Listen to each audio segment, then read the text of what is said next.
across the Maserati, I'm laughing. I like these thoughts when they come out to play. Oh, oh, oh. It goes inside my head and brings out someone else instead. Hey, confuse the system, reboot it, crash it all again. Hey, goes inside my head and brings out thoughts I never kept. Hey, and I can never access it, it's chemically fed. Hey, so stylistic, vintage melody that's so chromatic. Bet you never heard a song of laughing. I like these thoughts when they come out to play. Oh, oh, oh. It goes inside of my head. Unlock those thoughts you think aren't safe. It goes inside my head and brings out someone else instead. Hey, confuse the system, reboot it, crash it all again. Hey, goes inside my head and brings out thoughts I never kept. Hey, and I can never access it, it's chemically fed. Hey, a spiral that always, oh no, it loosens up my mind. Oh no, sublime are the thoughts I hide. Let them free. Let the chaos goes inside my head and brings out someone else instead. Hey, confuse the system, reboot it, crash it all again. Hey, goes inside my head and brings out thoughts I never kept. Hey, and I can never access it, it's chemically fed. Hey,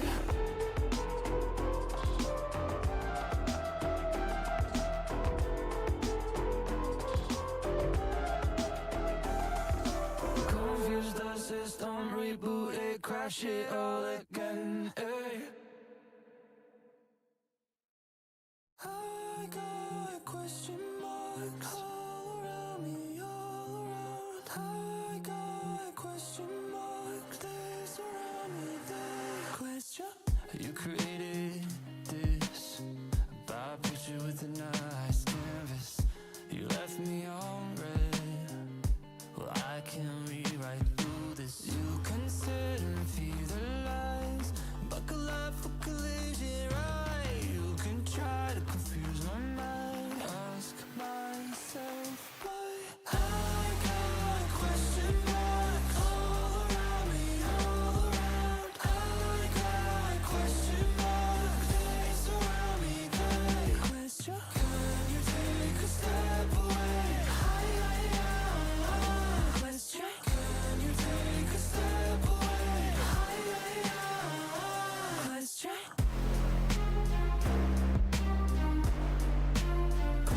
Question.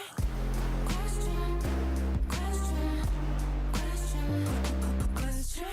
I got a question. Just how long will you stay? I feel your heart and it's drifting away. Another question. Will your mind ever be swayed? Fairy tale with the fairy by ending. You consider and fear the lies. Buckle up for collision, right? You can try to confuse my mind. Ask myself why. I got question marks all around me, all around. I got question marks, they surround me, they question. Can you take a step away? Question. Can you take a step away? Question.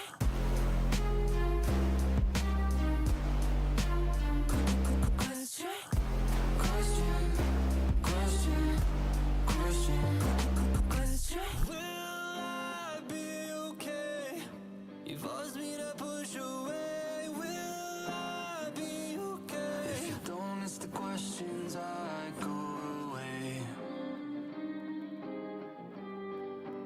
I go away. If you don't answer the questions, then I got question marks all around me, all around. I got question marks,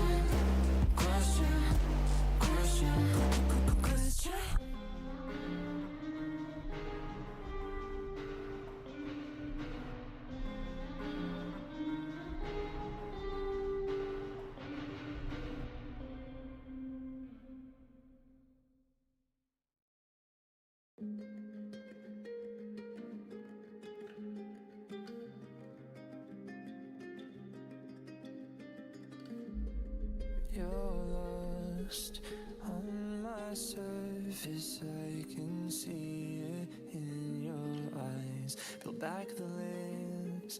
I'm hiding in a forest built around my heart.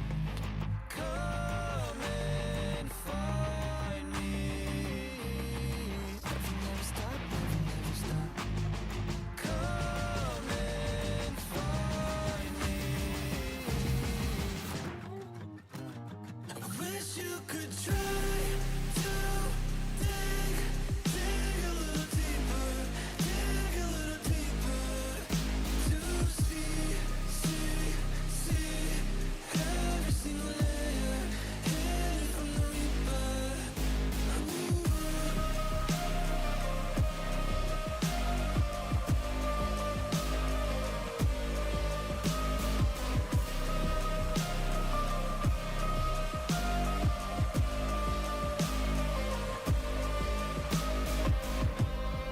Red eyes with warning signs. I can show more than I can tell.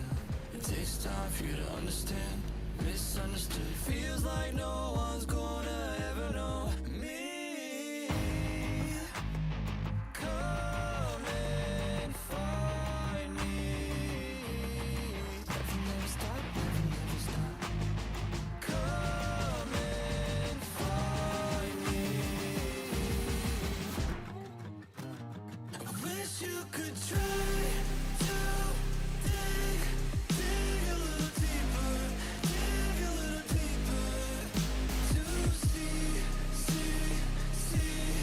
every single layer hidden from the reaper.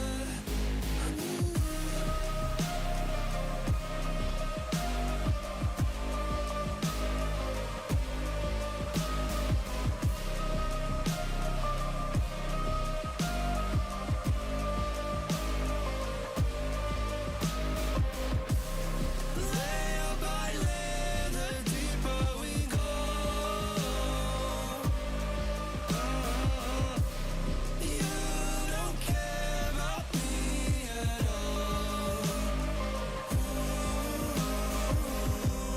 I wish you could try to dig a little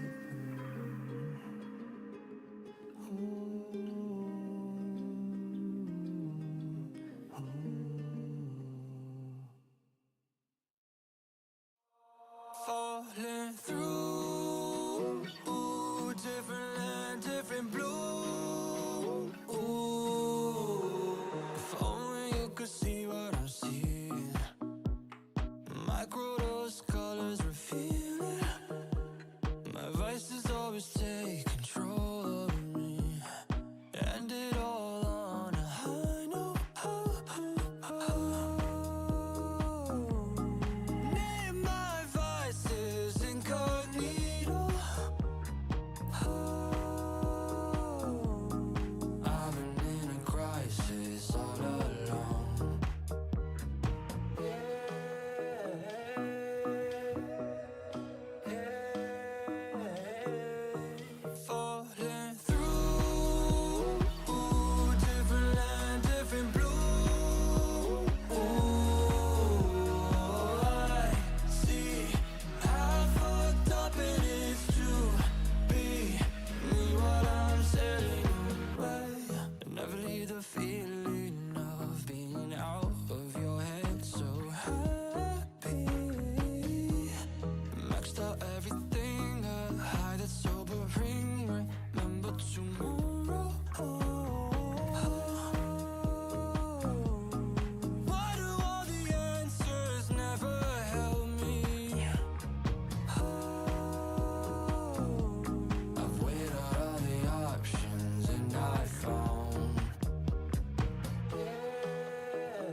different blue. Ooh, I see how fucked up it is to be me, what I'm sailing on.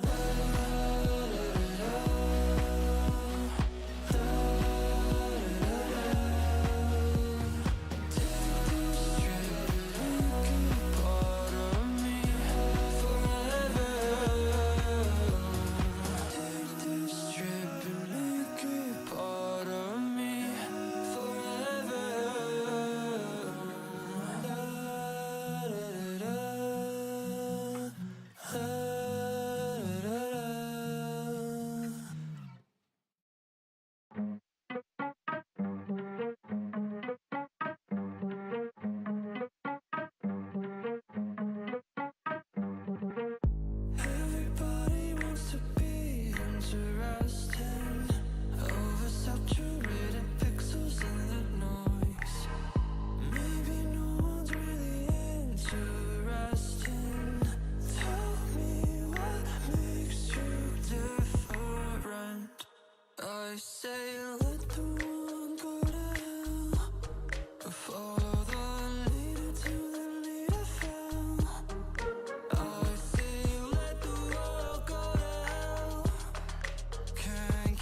to me, this fragile skin of me.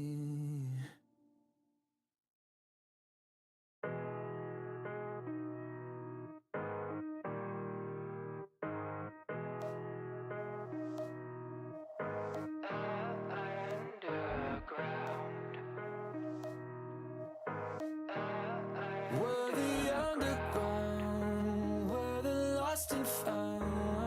Never see the day while we hide away. Soft spoken like a gun at the top of my lungs. We're the underground, we never die. If you don't mind me, I won't mind you.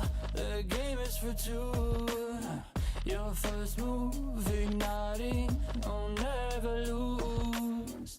Lost hypocrites, lies never quit, avoiding the truth. So delicate, hard to predict, so out of the blue. We're the underground, we're the lost and found. Never see the day while we hide away.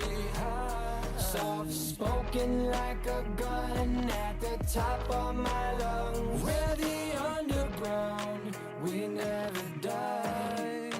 We never die. We never die.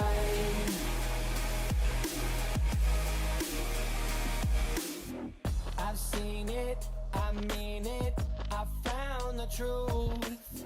They try to contain it, we set it loose. I'm sick of it. Ash, if you can hear us, we're good to switch to us. Alright, hello and welcome to day one of the Valorant In-House Invitational. I'm your host and your favorite silver player, Jamir. And on the desk with me, we have Arsalan and we have Gustavo. Fellas, how are we doing today? Pretty good. Really excited for this tournament. Mm-hmm. Alright, so just so you guys are aware what this tournament is, it's an in-house tournament with teams comprised completely of students here at the University of Wisconsin-Madison. And even though it's our second time doing it, this is the first time that we're doing it here live here at the Bakke Recreational Center here on campus. And we have some amazing matchups for you guys today. We have 8 teams with one day full of exhibition matches, second day full of playoffs. And moving on to Arsalan, you guys ready to talk about the bracket? Yeah, so the bracket starts off with 4 matches being played across the 8 teams. And the winners of those matches proceed towards the right side of the bracket, towards the winner's bracket. And, you know, the format is pretty simple. If you win 3 series in a row, then you become the champions. But if you end up taking a loss, that does not mean you're out. You still have more matches to play on the left side, which is the consolation bracket, which means that we're going to have lots of matches in store for y'all today. All right. And I think in a second we'll be able to see the visual of all the teams and the brackets going on for today. All right, so let's go ahead and introduce the teams here. So the first teams that we're going to see playing today are TBD and match 1. The next match, we're going to see Fifster&Friends versus CN1. And then the following match is the real Awpers and Barnell's Beamers. However, it's important to note that the real Awpers will not be showing up today, so Barnell Beamers are going to get their first win. And then the final match is 2/5 Lettuce versus Parapals. Now, it's important to keep in mind that these teams have a variety of different players, from low yellow players all the way to members of the university's very own Valorant teams, including UW Red and UW White. So, fellas, what type of matchups do you think we're gonna end up seeing? See some blowouts. We're gonna close matches. What are we thinking? I don't know. Looking from the distribution of the teams, I feel like you might accept some blowouts, but considering how wide the rank disparity actually is, you might have some like pop off players. But then I'm really hoping to see some underdogs who you might not expect to perform, but do actually go crazy. All right. Well, it seems like map 1 will be started soon. We're gonna start off with coin flip, hosted by our very own Big Ed.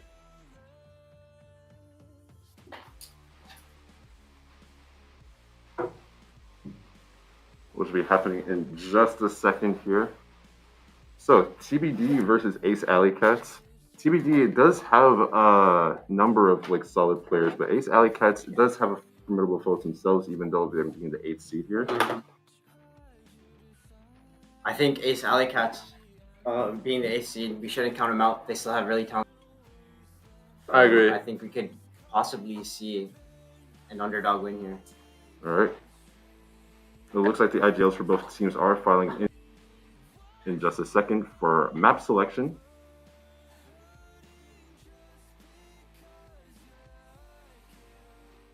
What are you? All right. Here.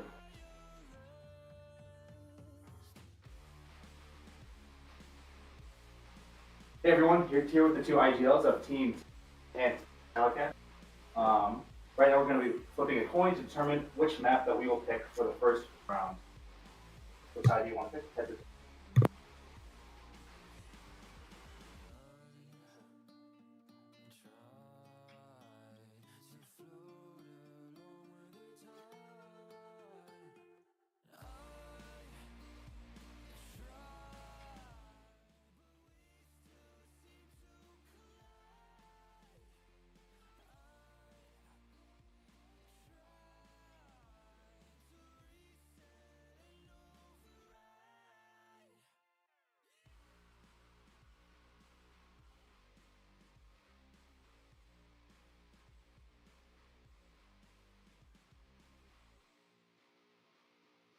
Okay.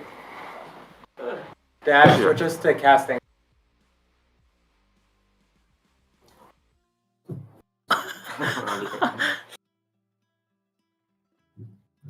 You got the maps there? Yeah. All right, but I got. Oh, I'll take my list. yeah. Okay. Okay. All right, we do apologize for the technical difficulties here. I'm with the IGLs of TBD Ace Alleycats, so you guys can continue going with your map bans. So, like I said, first we're banning Breeze. We will ban split. Let's get rid of Bind. We'll take out Icebox. Let's get rid of Ascent, Take out Sunset. and then that's it. No, Yeah, last map's Lotus. last map's Lotus or So Lotus is your map pick? what are the two? It's Lotus and No. Oh, it's just Lotus. Yeah, Okay. It's a Yeah. best of. okay, we're going for Lotus. Then. So you get to choose attack or defend. We choose attack. All right, Okay. gentlemen, shake hands, and good luck to both of you. All right, thank you. All right. And now let me get my casters back. Gustavo Arcelon. All right, so the Lotus very first pick. very first match of the day will be on Lotus, one of the newer maps we introduced to Valorant. Mm-hmm. Guys, what are your thoughts on Lotus? Lotus is a very interesting map. It's not an easy map to play. It has 3 bomb sites similar to Haven playstyle, which isn't in the map pool, unfortunately. I Yeah, think Lotus would be an interesting map. I will say Lotus was a heavily attacker side, but with the new not pretty recent changes, they added more angles for defenders to actually hold like C side and B side a lot easier, especially like the cross immediately on B and C. So we'll Right. see. Now, as we're waiting for Agent Select to go through, what normal comps do you guys like to see on Lotus side? I don't know, like Lotus, a lot of comps go on Lotus. I'm not gonna lie. I feel like flashes are just generally pretty strong on Lotus, and I feel like smokes will probably be like a necessity given all the aim main control that card. I think a crucial agent that you need is Raze. Her Mhm. explosive utility is important to taking space, especially those A main fights. They're really huge for that map. Another thing you want to see is, like you said, the initiator utility, where it comes to like Fade, Sky, or Breach. Something like that would be very useful to combat that Raze. I'm also excited to see what type of controller picks we normally see. On a traditional comp, you'll normally see like a Viper like come out too. However, I also notice a lot of teams like to bring out Omen or even like a Harbor on this map as well. And then outside of Sentinels, Killjoy normally is like a really good pick too. But I've seen like some nice Cypher setups as well, and even some aggressive chamber ops too. Mm-hmm. I guess it will all depend on what these players are most comfortable with. At the end of the day, if they play what they're most comfortable with and then bring out their best forms, and we'll be able to see some insane plays. I agree. So very shortly, we should be able to see the agent selection coming up here. In the meantime, let's talk about like this current meta. So as you guys know, one of the biggest things to come out of this meta was the Sky nerf. Yeah. Like seeing like flashes are it's often like seen as much worse now. What do you guys thought on that? I don't know. Personally, I think the Sky nerf. I think it was definitely needed. I would say skies. A lot of skies they would do like info flashes immediately in the round, and then you would have like your 2 flashes left, like one for retake, one like mid round type thing. But now that they don't recharge, you're punished a lot more if you just willy nilly just use some util. Yeah, you're forced to be more conservative with your flashes, and you want to make sure that every flash counts. So if you flash, you want to make sure that you can capitalize off that and hopefully get a kill. And speaking of the lasers, let's look at the buff side. Chamber this meta actually got a buff, especially with his ult, where it's actually much faster.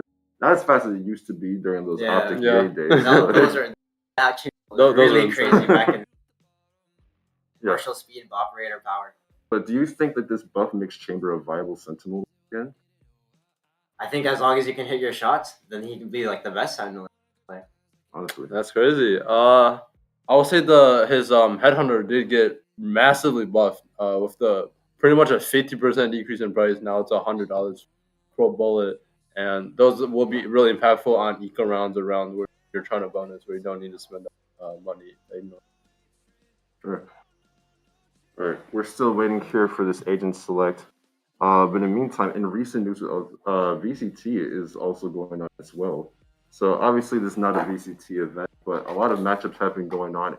Especially, I think we've finally gotten to the end of the group stages. So now we're waiting for teams to head to Madrid. We have 4 more teams left. We have Sentinels and Energy, and then we have EG versus Loud. These are both really good games to watch. Yep, I think those are going to be incredible games. And even looking at the EMEA side, to see Fnatic get eliminated. That was insane. That was a big upset. Big upset. Team last year that was probably considered the best in the world. Surprisingly, only coming in third at championships last year. Mm-hmm. But to be taken down by Carmine Corp of all teams. Yeah. I mean, it's important to know that Carmine Corp do have one of last year's Tier 2 NA players, Neri, who actually played with Mad Lions last year in Challengers. And now he's in EMEA Tier 1, absolutely destroying the Tier 1 teams like Fnatic, who are known to be like the best in the world. And even looking at Team Heretics, who did fall short with still making it into Madrid. A team players such as Benji Fishy, if you guys remember, used to be a Fortnite player for NRG, and now is switching over to Valorant, and is being absolutely incredible there. So, I mean, as you guys know, there's a lot of like players who cement themselves into the GOAT conversation in terms of gaming. Yeah. Where does Benji Fishy fall in now, seeing that he can win in both 2 games? Wow, I mean, I just think it's incredible because Fortnite and Valorant are both completely different games. Like, like a lot of people come from Valorant, come from like Counter-Strike, but like the play style is very similar to Overwatch as well. But Fortnite is just a completely different game, coming from like a game with that different style and still like competing at the highest level. Benji Fishy is insanely talented. I agree. I think another thing that will also be important in this Valorant tournament is not just raw skill, but I think tournament prep. If these teams have came up with like strategies or specifically counter strats or protocols, like we'll see how these teams adapt or develop like their plans throughout the game. I think adapting is a big part in terms of all of this, is because you don't know what the other teams can throw your way, and how you react to how they're playing and all of that is really like who is the better team or not. I agree. Sure.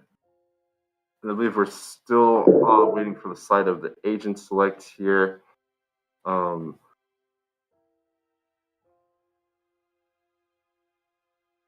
I think I actually might be transitioning to it now. Or no, actually, I just got that. All right, so we got the thumbs up to be able to transition to our agent select. And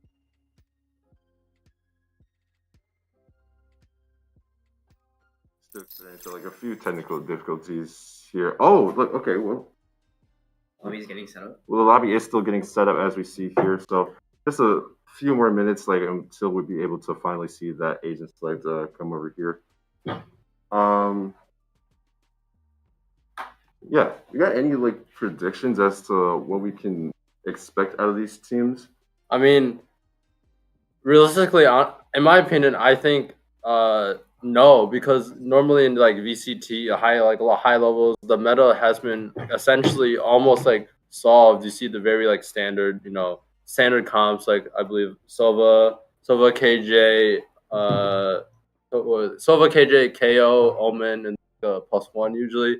But considering these are all like no, not to be rude, but not VCT, you might start seeing more variety of agents where that raw skill may matter more than the agent select. And you guys even notice too, some of these teams have like a mix of just your traditional ranked players, but then also players that play at a collegiate level too. What do you think we expect to see out of those teams? So in terms of the collegiate players, you have people who I've competed with some of these guys before. They're all insanely incredible. So I think we can see like a lot of those nerves like shaking away. They'll be able to like stay cool and calm no matter what situation they're playing. As terms for the ranked players, it's a whole different setting, like tournaments and stuff like that. So I'm interested to see how they'll adapt to that. If the nerves will hit them, if they're able to like communicate in a team setting. I think that really differentiates what a competitive player is versus what a ranked player is.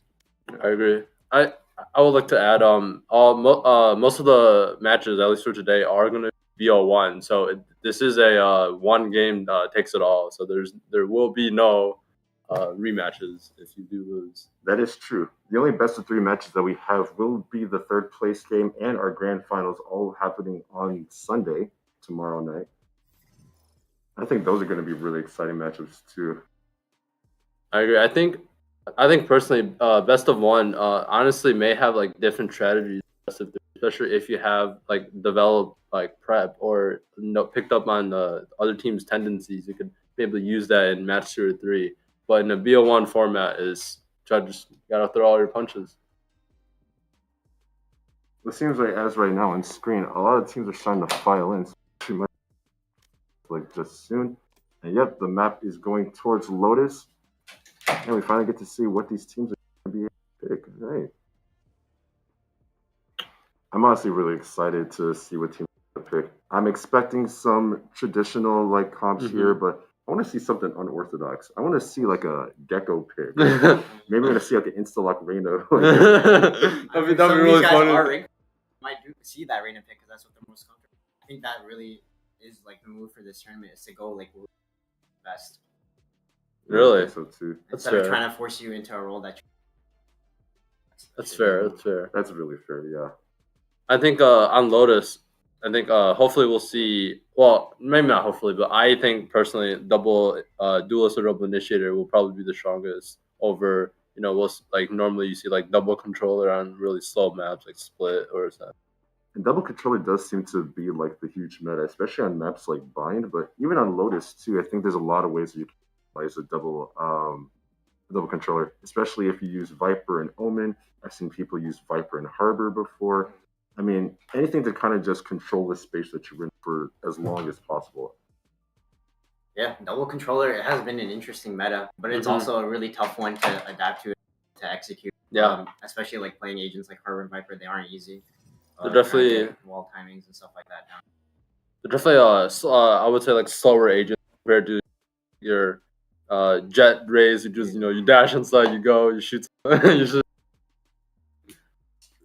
Not to mention like the type of combos that like certain agents like to use, certain teams like to use back in the day. Like I know like on Lotus it's very meta to use raise and a fade to tether and nade, and even guys who were back all the way back in 2021 when people used to combo Killjoy and Astra, put like a little grappling well onto Molly. So yeah, I think we're in some really interesting things today. What do you guys think is going to be like the strangest pick we're going to see from today? The strangest pick we're going to see from.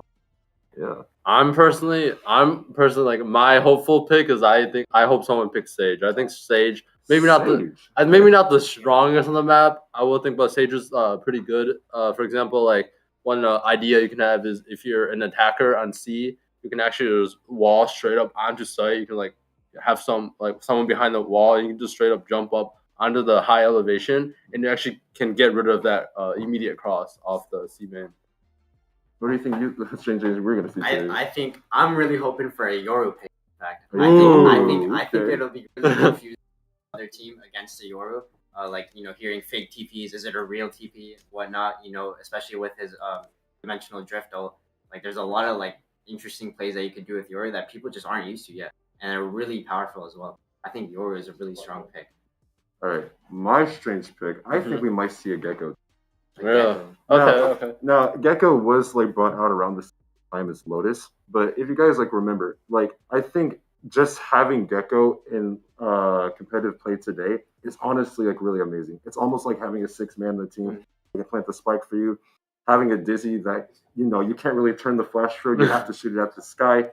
And then a mosh pit that just does an exceptional amount of damage. Gecko, I really think, is one of the top initiators in the game, like right now. And even though like a lot of teams try to go for like a breach, a sky, fade, I don't think we can really sleep on Gecko. I think Gecko is probably one of the more viable picks that we have. I think Gecko is a really powerful agent. Like you said, the convenience of the wingman, using and planting the bomb for you, like really nice. Yeah.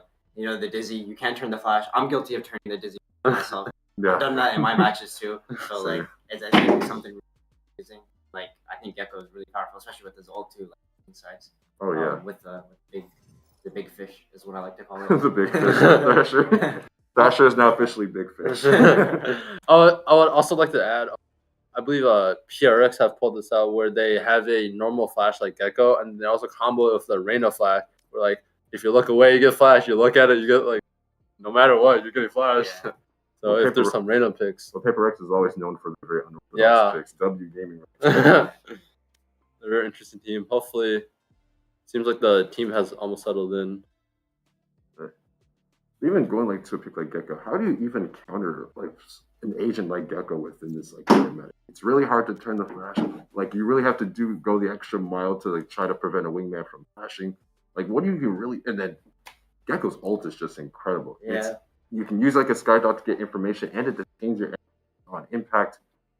I think the best way to really counter Gecko is to just double up a little buddy system to be able to shoot his utility, because you can shoot the wingman, you can shoot the flash, you can shoot the Thrasher, and so I think the best way to do it is to pair up with your teammate and just try to like break down that utility before it hits you, because once you get hit by any of that stuff, it's kind of. I agree. Okay. No, I think we can all agree that normally a lot of agents, like a lot of teams, go for a race pick here as like their list. Mm-hmm.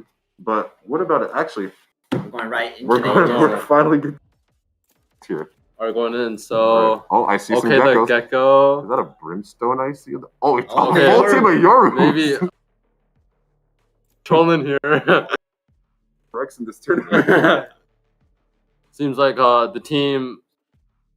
We have a Viper Gecko, Omen, Raze, Jet with no Sentinel. No Sentinel on Lotus. That's actually double controller. So Raze does get locked in. So what do you guys think about actually running a double controller, double duelist?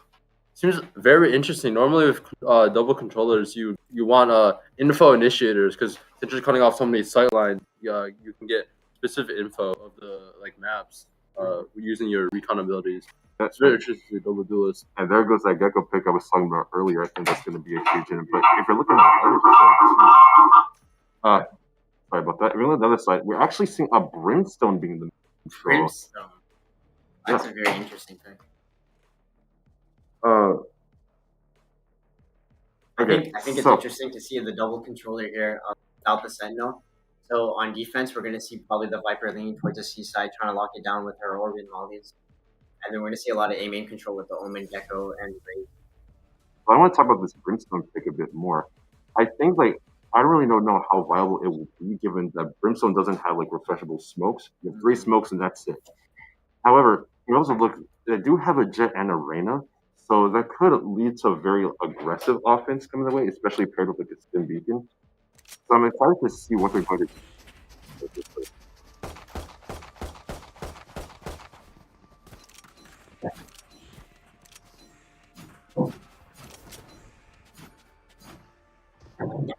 All right.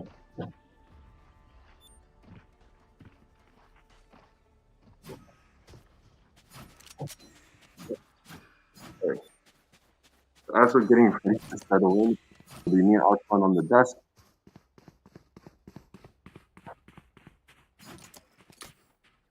So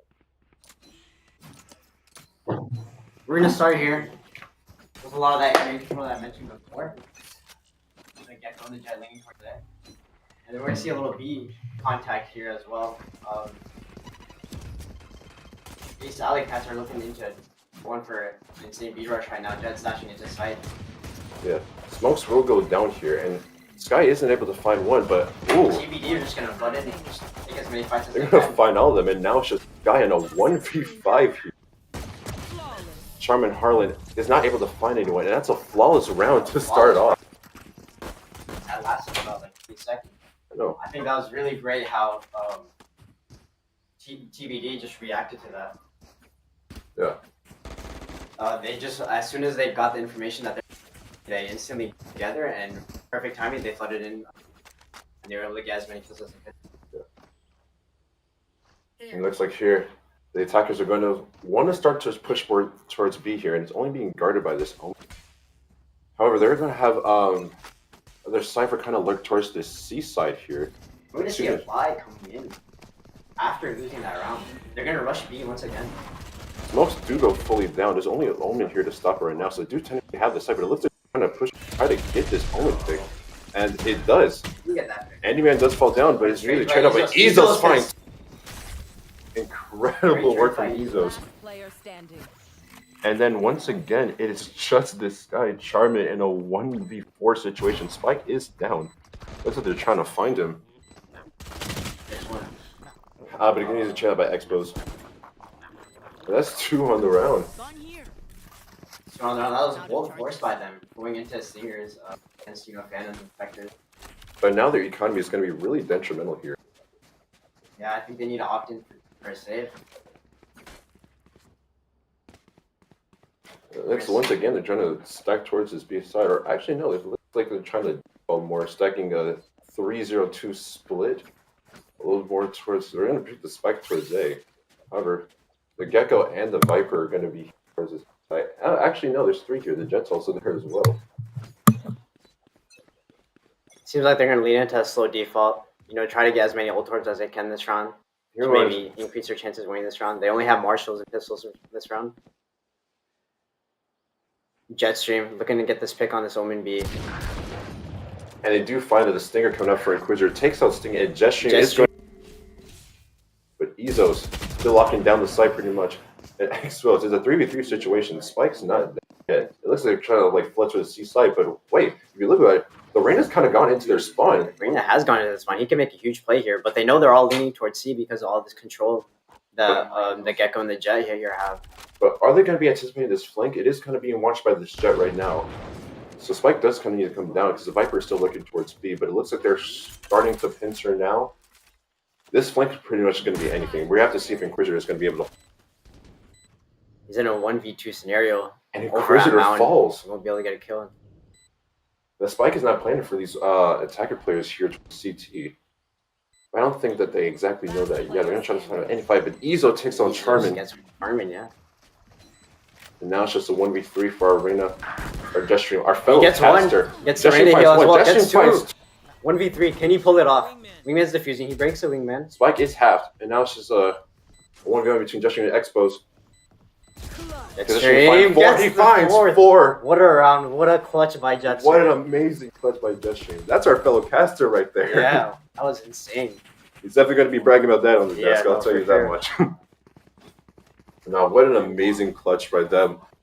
Especially being down numbers like that and find 4 in the round. Absolutely amazing. That's the power of the Reyna, being able to get heal after taking that much damage and just getting frag after frag. Honestly, yeah, just treat comp like a ranked game. Yeah. Be strong, Sky. Looks like the attackers are going to stack towards this A side here, but Cypher does tend to lurk a lot here. However, we do see this defending really aggressive towards his B site, and Jetstream and Stinger are going to try to fight out. Nate does go out, but Jetstream gets the pick there. Bold fight by Sinji. But now both of these control pairs are going to split towards his B side, and they're opting to rotate towards C, and C is completely open right now. This is a great call to go over towards C, especially considering that it's open. And it does seem that the Viper is going to be worried of this. He's going to put up her wall. Slowly walking. Yeah, but they should have the side by the time he gets there. Really, there's only Ezos here to try to fight him off. See if he can get any type of picks going. He does get the pick on the Inquisitor. But just traded out right away. And now it's just a 2v4 situation here.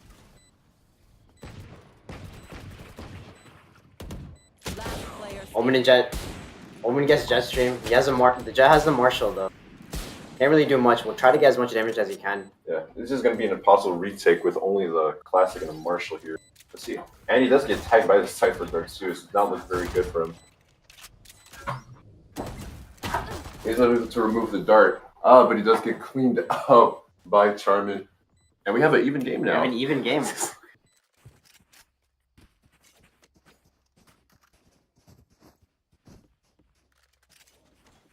Well, you know, it was a slow start for them. You know, they came behind second round and losing that round. They're able to bring that back, especially with that 1v3 clutch from Jetstream.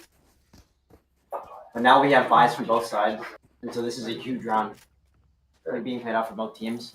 Yeah. TBD are going to opt in for a lot of aiming, control their towards A. Probably going to throw a lot of util, you know, Gecko Mollies, Raise Nades. The Ace Alleycats here, they're kind of looking to default here too, but it does look like TBD does want to get aggressive. So. However, if you look at Jetstream, he's getting really aggressive here towards this B. Try to like combat him. But the rest of the Ace Alleycats are kind of heading this towards this C side and doing a full execute here. And it's only Ezos here for oh, there's a Viper ult's gonna come out. Vipers. Oh, okay. Anyway, he's gonna find the kill onto Inquisitor. Jetstream is lurked up on B. He's gonna flank Indy Man if he's not aware of They this. could rotate, and that's exactly what pretty much had to be safe for free. But do they expect all these people to be here? Man, that's 3. 3 on the flank. I don't think they'll expect this. Yeah, maybe 1, but a 3-man flank by the way of TVD. But actually, no, they're taking the spike towards A. Oh wow! Ace Alleycats. This is some great mid rounding. Being able to just go from C all the way to B, all the way back to A. You do like the defender spawn. They're all over the map. They're bringing TVD's ankles out here. They have A site for free. Here comes all 3-man rotation here, and it's only Newt here to try to. He hears them coming though, so he might be able to make a play here. Actually, no, it's all 4. All 4 members of TVD. We're gonna see if Newton goes in, but it looks like they're opting for Tree here. Who's on the attacker side this time? I don't know. Backpack is kind of low, so they could tap the spike here. He's just gonna find out to Newt. Stingy does find Jetstream. Oh wow, what a retake! That's an amazing retake. Stingy gets too. They kind of melted like butter there, and TBD find themselves with 3 taking advantage here. I think that was an interesting round. You know, they went from C all the way to B. Okay. It was incredible mid-rounding, but the post-man wasn't there. Yeah, I mean, the 3-man flank, I mean, it just works out for too many 1v1s to try to take there. Oh, Los Sentinels classic there. Big Sen fan, actually. Yeah. You a big Sen fan? You rooting for anyone in the BCT? I was rooting for G2. Fair enough. But unfortunately, they're out. Yeah. Hey. Looks like we have heavy aggression towards the Ace Alleycat towards this Ace side. Inquisitor is going to pop knives. They do find 1 player here. He already used 4 of his daggers. He only has 1 knife. He has to go for that headshot with that. Spike is over going to be on this B side. Jetstream is pretty much just lurked up all the way to his B, but he's doing really well finding the gaps on the enemy side. He knows where to touch every single time. Stingy is going to try to lurk out here. Does get to pick on to Charmin, but immediately trade up by. Now it's X-Post and Backpack trying to take a 1v1 fight here. They still do have this B side here, but oh, Indy Man gets to pick on the Jetstream. It looks like they still. I mean, all the members of Ace are kind of spread out here. It looks like they're trying to head towards the C side, but X-Post looks like just wants to give it up, yeah. And Green is going to be blocked off by the door. Can't get back to his teammate yet. 45 seconds left. Spike does still need to go down. He is 1 off his Brimstone ult. If he gets the orb or gets the plant down, we'll be able to use that. Smoke's going to go down. So at least the members of TBD do know that the site is going to be a C hit. Spike does get planted. They're just kind of get really aggressive here. It seems like they're going to whip out the Thrash, though. They might clear smoke. He needs to find some great timing and be able to get so many kills. Let's see if he actually gets. He does get detained, so that's going to. Now it's just 1 level man for Ace Alleycats. He does find the pick on the Ezos, but X-Po's immune to trade there. That's going to be 4 on the round for TBD. Yeah, I actually like that aggressive Brimstone play. I just felt like he should have gone earlier instead of waiting for the utility. Yeah, that is a bit unfortunate. Honestly, Ace Alleycats mid-rounding does pretty good, but they just can't seem to hold the post play like well. And the way that Anyman and the rest of The rest of TBD are just like funneling together Yeah. and swinging together, taking advantage of fights. It's honestly playing out really well in their favor. Mm-hmm. Here, Ace Alleycats do have Brimstone. They might opt to use that for post spam, or they could use that for an interesting side take. We'll see Stingy going in for the A main control again. There are like a lot of members of TBD stacked over towards this A side. Oh, they get really aggressive here. Stingy is gonna blast back towards there. Thought he was gonna pop the showstopper, but kind of looks like just want to take space, push back, and then They once got it, that A main control. once again, Destiny just kind of push it into this B side. Does get a pick on the man, but trade out by. I think they're starting to be aware of this Reyna coming into B now. These Alleycats are still trying to hit towards this B side. They really do like trying to get. However, the spike is now trying to work towards A, and it's really only Breeze here watching for A main control right now. Starting to slow down. Their members over towards B and A. Trying to get back the space that they lost. We might see a fight by the way here. Oh, but Stingy does takes down Inquisitor, and that's the spike. We need to find a way to go back and get that spike. Really both remember the Ace Alleycats here far away from the spike. The spike right now. Yeah, TBD are all over the spike. It's gonna be hard to get. I think Ace Alleycats just have to go for as much damage as they can. Yeah, this is going to be really impossible. Stingy is only 10 HP on him. So I'm just going to go for this little dog here. Try to see if he can spot any. Dog's immediately broken. Immediately broken. Yeah. It's going to be really kind of fun to isolate fights here. Nunu goes down, and there goes Charmin. And that's 5 on the round. That's 5. This is a great start by them. You know, they started figuring out how they lost those 2. This team is playing. They're aware of that Reyna B lurk. They're making sure that they have control as much space as they can. Now, if you're Ace Alleycats here, obviously you're trying to get to the sites that you mid-rounding's been impeccable, but you can't just hold like a post banner. You can't really just find the end goal here. What do Ace Alleycats have to do in order to continue to get something? I think the problem right now is they're giving up all this A main space control. Yeah. So they're being forced onto like the B and C angles, which allow TBD to rotate over there. I think eventually they need to start fighting for this A space. It looks like Ace Alleycats are actually going to try to opt towards C here. However, Backpack is kind of here towards the A side, only with the Bakke. This is going to be a lighter buy from him. He's ready to hold this push, and they might walk right into it. But if you look on the C side here, only one member of TBD, is going to be here watching. However, Ezos is going to rotate over. Oh, he's going to use a Boombot to clear him out. But the Boombot misses, and he doesn't clear. And that's going to be a Vandal. The Ace Alleycats here. And they're starting to rotate back to A. Starting to rotate back to A, but they're also down 2 of their duelists. Let's see how they play this out. I don't know if they know the A side's open. Let's try to see. They use Cypher Neural Theft actually, so they do know. Interesting little smokes coming here from the way of Nunu. But they do have the A side here, so once again we're going to take by the retake far up and pretty immaculate here. However, Nunu does have this orbital strike. The orbital strike and the molly. They should opt in to try and retake as much as possible for that down. Backpack does find one pick onto Ezos. He gets down to 4 HP. And then you trade out. 2v3, very winnable, especially with his Brimstone. No taps on the spike just yet, but looks like Nunu's going to go ahead and molly it. Huge molly. I think they should try to kill this Brimstone as soon as possible before he gets that ult down. That's what they are going to try to get straight out. Here comes the ult. That's going to stop Winger from the pick. pick. Harlan gets 2. No. It's just the Jet does get the pick onto turn, and now it's just down to Nunu to try to stop the spike, and he gets it. Wow. What a post plan by them. Using that utility was huge.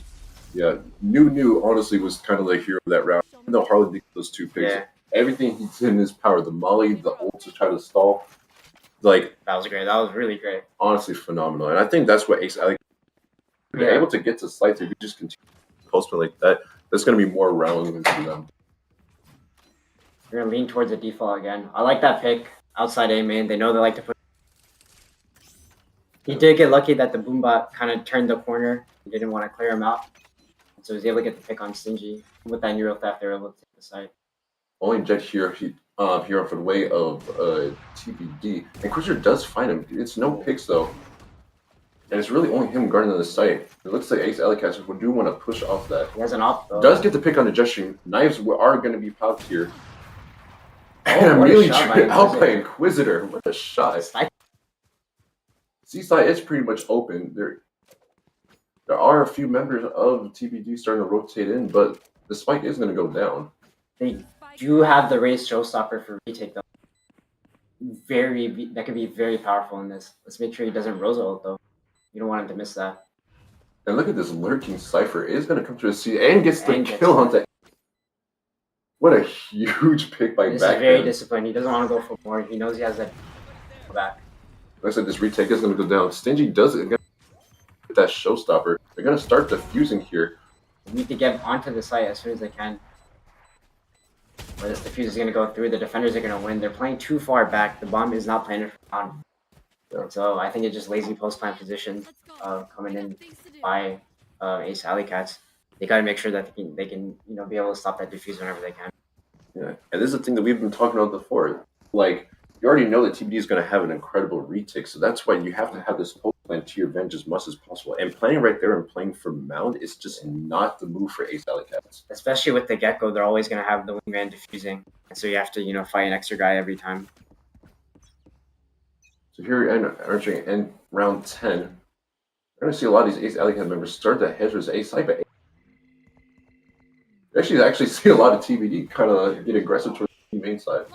They're going to continue to push through B main. They might catch the Cypher rotating through the spawn here. Backpack is watching that, but they have all of A sides completely free. X-Wolf is going to try to rotate over and try to see if he picks. They do pop the Sky Seeker. Arena op. Yeah. No. He's really aware that they can push up. This is going to be a bit of a lighter buy. Jetstream does want to pick it, but Bezos finds a pick on Inquisitor.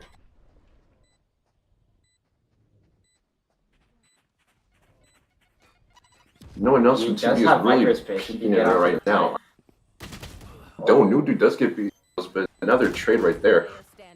And Anime is going to find this. Oh wait, he's defusing. He's sticking. He's going to stick the bomb, yeah.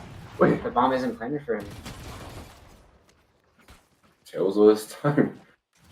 Yeah, I mean, if you're going to play tree, then you might as well plan for tree. I think, once again, it's a similar mistake to the round before.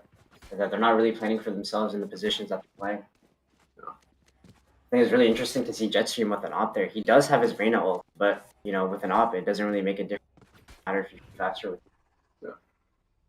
And if you look at the ults here, we have Thrasher and for TBD, so they're going to be really good for retake and for the stopping. Those are the Ace Alleycats are going to go for a bit more of an ult here. A 2-2-1 zone here. No one getting too aggressive except for Jetstream. There's two people here towards this Ace side, but they are going to fall back slightly. However, it does look like Ace Alleycats are going to try to put this B side here. That's going to be huge to try to push into this Ace side, but are they ready for, oh my god. Andyman and Ezos, the controller duo. Oh, but Backpackathon gets it right back. He pops a neural pack. He's going to know where they both are. The 2v2 situation, Ace side is open. The Sky Hill is going to try to come his way as soon as possible. That's going to be huge. His backpack is only on 6 HP. However, Charmin has to worry about these two people coming here towards mid. Well, are these two people going to be aware about him? We'll see if he can make a play here. They kind of has to go huge here given how low his teammate is. He is going to find the pick on the... And it's now just backpack 6 HP. Is he going to be able to touch this? The Op doesn't find him just yet, but let's try. And they go for the Viper's hit here too to try to give him an advantage. They don't know he crossed though. He can make a play here.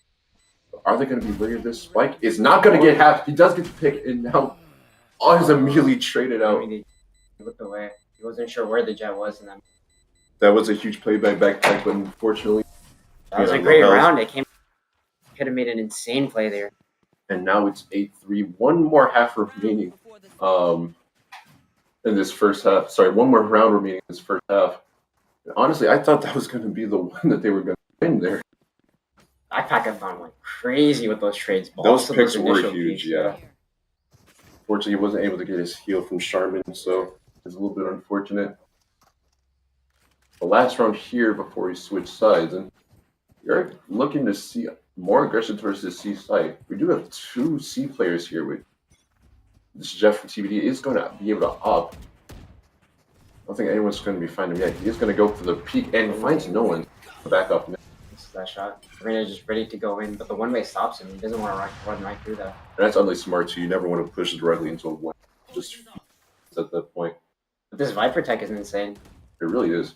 That's why they're going to rotate towards this B site, but TBD once again has 2 players here as well, so we're gonna words. Inquisitor is gonna lurk around towards Seaside until then. It looks like they are gonna go ahead and start planning right now. Oh, but Wait, they're stopping the plant. Sream just running in upper. wait, actually the spike was never planted. The spike was planted. Where are they going with the spike? Is he going? He's going back to A, the mid round. He went through upper and walked past the get-go to go to A. That was some incredible timing. But Stingy is really aware of that. He's ready to take. He does pop the showstopper here. But he missed it. He doesn't. He gets the pick. So now it's just a 2v1. Stingy, the last one. Sorry, 1v3 for Stingy here. It's gonna get the pick there, but hey, well played by them picking together there. I'm sure that Stingy has no chance clutching up that round. and what a play! By Jetstream, because they tried planning B twice. Yeah. And then he just like runs in through upper, into the defender spawn, going straight through A. That's some incredible stuff. I'm saying these mid rounds from Ace Alleycats have been definitely very interesting to watch. This is the way they're able to sneak. But now we're going to see Ace Alleycats on defense here. So if you're TBD, you know you have the advantage here. What type of offense do you think are going to go here? Aggressive or passive? If they're feeling themselves, I think they're going to go like really aggressive. But I think the right method of playing here is just to see, what Ace Alleycats have up their sleeve on defense, trying to see how they play it out. And then just adapt to that and just see like where the gaps are in that side. They're going to opt in for some A main control, which they won't be contested through. He's kind of like putting up his wall here, and it's going to try to reconnect with his team. And it looks like it looks like Ace Alleycats are going to try to rotate like pretty early off this. This is a fast rotate. They have 4 leaning in towards here. This is going to be a huge battle for them. They're going to get 1. They're going to get 2, 3. New finding. And now 4 for Ezos. I wouldn't count him out. I mean, he is an incredible player, but a 1v4 situation and the spike is so far away. Nunu absolutely decimating the defense. He is kind of lurk around. This Skyflash isn't going to find him. Brimstone's not going to be aware of this. Nunu kind of just surrounded by smoke right now. There's smokes everywhere. And now it's just a 1v3 situation. Ezos is low. He does want to pick on a gesture, but no. Charmin is kind of holding the angle here, and he does clean up here. That was a great round. I think where TBD went wrong there is not smoking stairs, because they instantly flooded in and got decimated from Jetstream and the Brimstone. And Nunu, man, finding 3 right there with the Ghost, absolutely phenomenal there. And honestly, I think this is kind of what Ace Alleycats needed to kind of get themselves a little bit more winning into that this pistol game. round is huge. Yeah. That winning pistol. They're going to have numbers, man. It does look like TBD is going to try to 5-man push towards his A side here. Good gesture. Getting a little funny. Alright. Here comes the SQ. Charmin is holding this with the Guardian. He does get 1 pick. He does get he's 1 HP. Great damage. They could be able to get this trade out sooner. And it does kind of halt this push on wave of TBD. Oh, this is actually starting to run in now. Those are trying to hit towards and funnel into tree. Yeah, they're really looking to execute here. Inquisitor does kind of back off it, but let's just see if they're going to be able to get spiked down here, because all 4 members are here. Andy Mag is going to find 1. They're going to get 2. And that's Jesse and Inquisitor down. It's both the duelists. But Nunu, once again, the hero, Mr. 3K. He finds it again, and now... It's all up to Expos in this 1v2. Right. And just remember, he only has a classic to his name. Both of these players are going to funnel him down. He does get the kick on the Nunu, but Easy got to strike backpack, and backpack up. What a play by Nunu. Salvaging that round. That should have been going their way in the first place with only classics from TBD. They did it. Insane amount of damage. They did an incredible amount of damage, but Nunu, once again, being the hero. That's kind of 3 there. But now we should see a bit more of a balanced bike with 4 TV. But honestly, this defensive half is looking really good for Ace Alleycats. A lot of people weren't expecting a close game between the first and 8th seed, but hey, anything can happen, man. I don't want to curse it now. Things are starting. The gap is starting to close down. Yeah. Everyone knows the 8-4 is the new 9-3 curse, Interesting tripwire tech. Never mind. He was thinking about it. He was thinking about it. He's just gonna go for a more standard case. All right. And Christian is gonna find the pick on the expos. Like that's kind of hold this C push here. However, there are some members of TBD. They work towards SA, but at least they're not gonna try to. Seems like together. they threw a lot of util towards A, bringing out the Brimstone, and the Cypher rotates over towards A. But it does like the members of Ace Alleycats are kind of like they're kind of like suspicious of it. It's like let's not fully rotate, but it does look that they want to push to B here. Yeah, they're grouping towards B. If only we had that interesting Cypher trip, we would have been able to see something interesting. Hey, even a standard Cypher trip is good. As a Cypher main myself, you know, a little goes a long way. See, look, he got tagged right there. Yeah, All right, sadly, nobody Spike is going to go down. Oh, Some trades are going. Nunu does get traded out. And now, I'm still not down here. 40 seconds left. Spike will start to get planted now. Stingy is gonna get just stream. Is he worried about Awpers? And he actually has the pick that's one with the for nade. Oh my god, Stingy, Stingy got to be on here for the Stingy ace. A little weird nade here. Now it's just up to Backpack. Stingy wants to fight. He wants to go find him. That paper X play, but Backpack, he doesn't want the smoke. Yeah, he does not want to give it to him. He'd rather not. He's gonna try to lurk around towards his other side here. Andy Man might seem like he's aware of it. Ace. You know, that's what I want to see. I want to see if he can get the first ace of the day. Oh, they know where he is. Oh, they're gonna solve. We're gonna wait for him. We're gonna wait for him. Stingy's on the lurk. He's on the move. Backpack's gonna pick up the yacht. They took his ace. Oh, that's so But unfortunate. great round by Stingy nonetheless.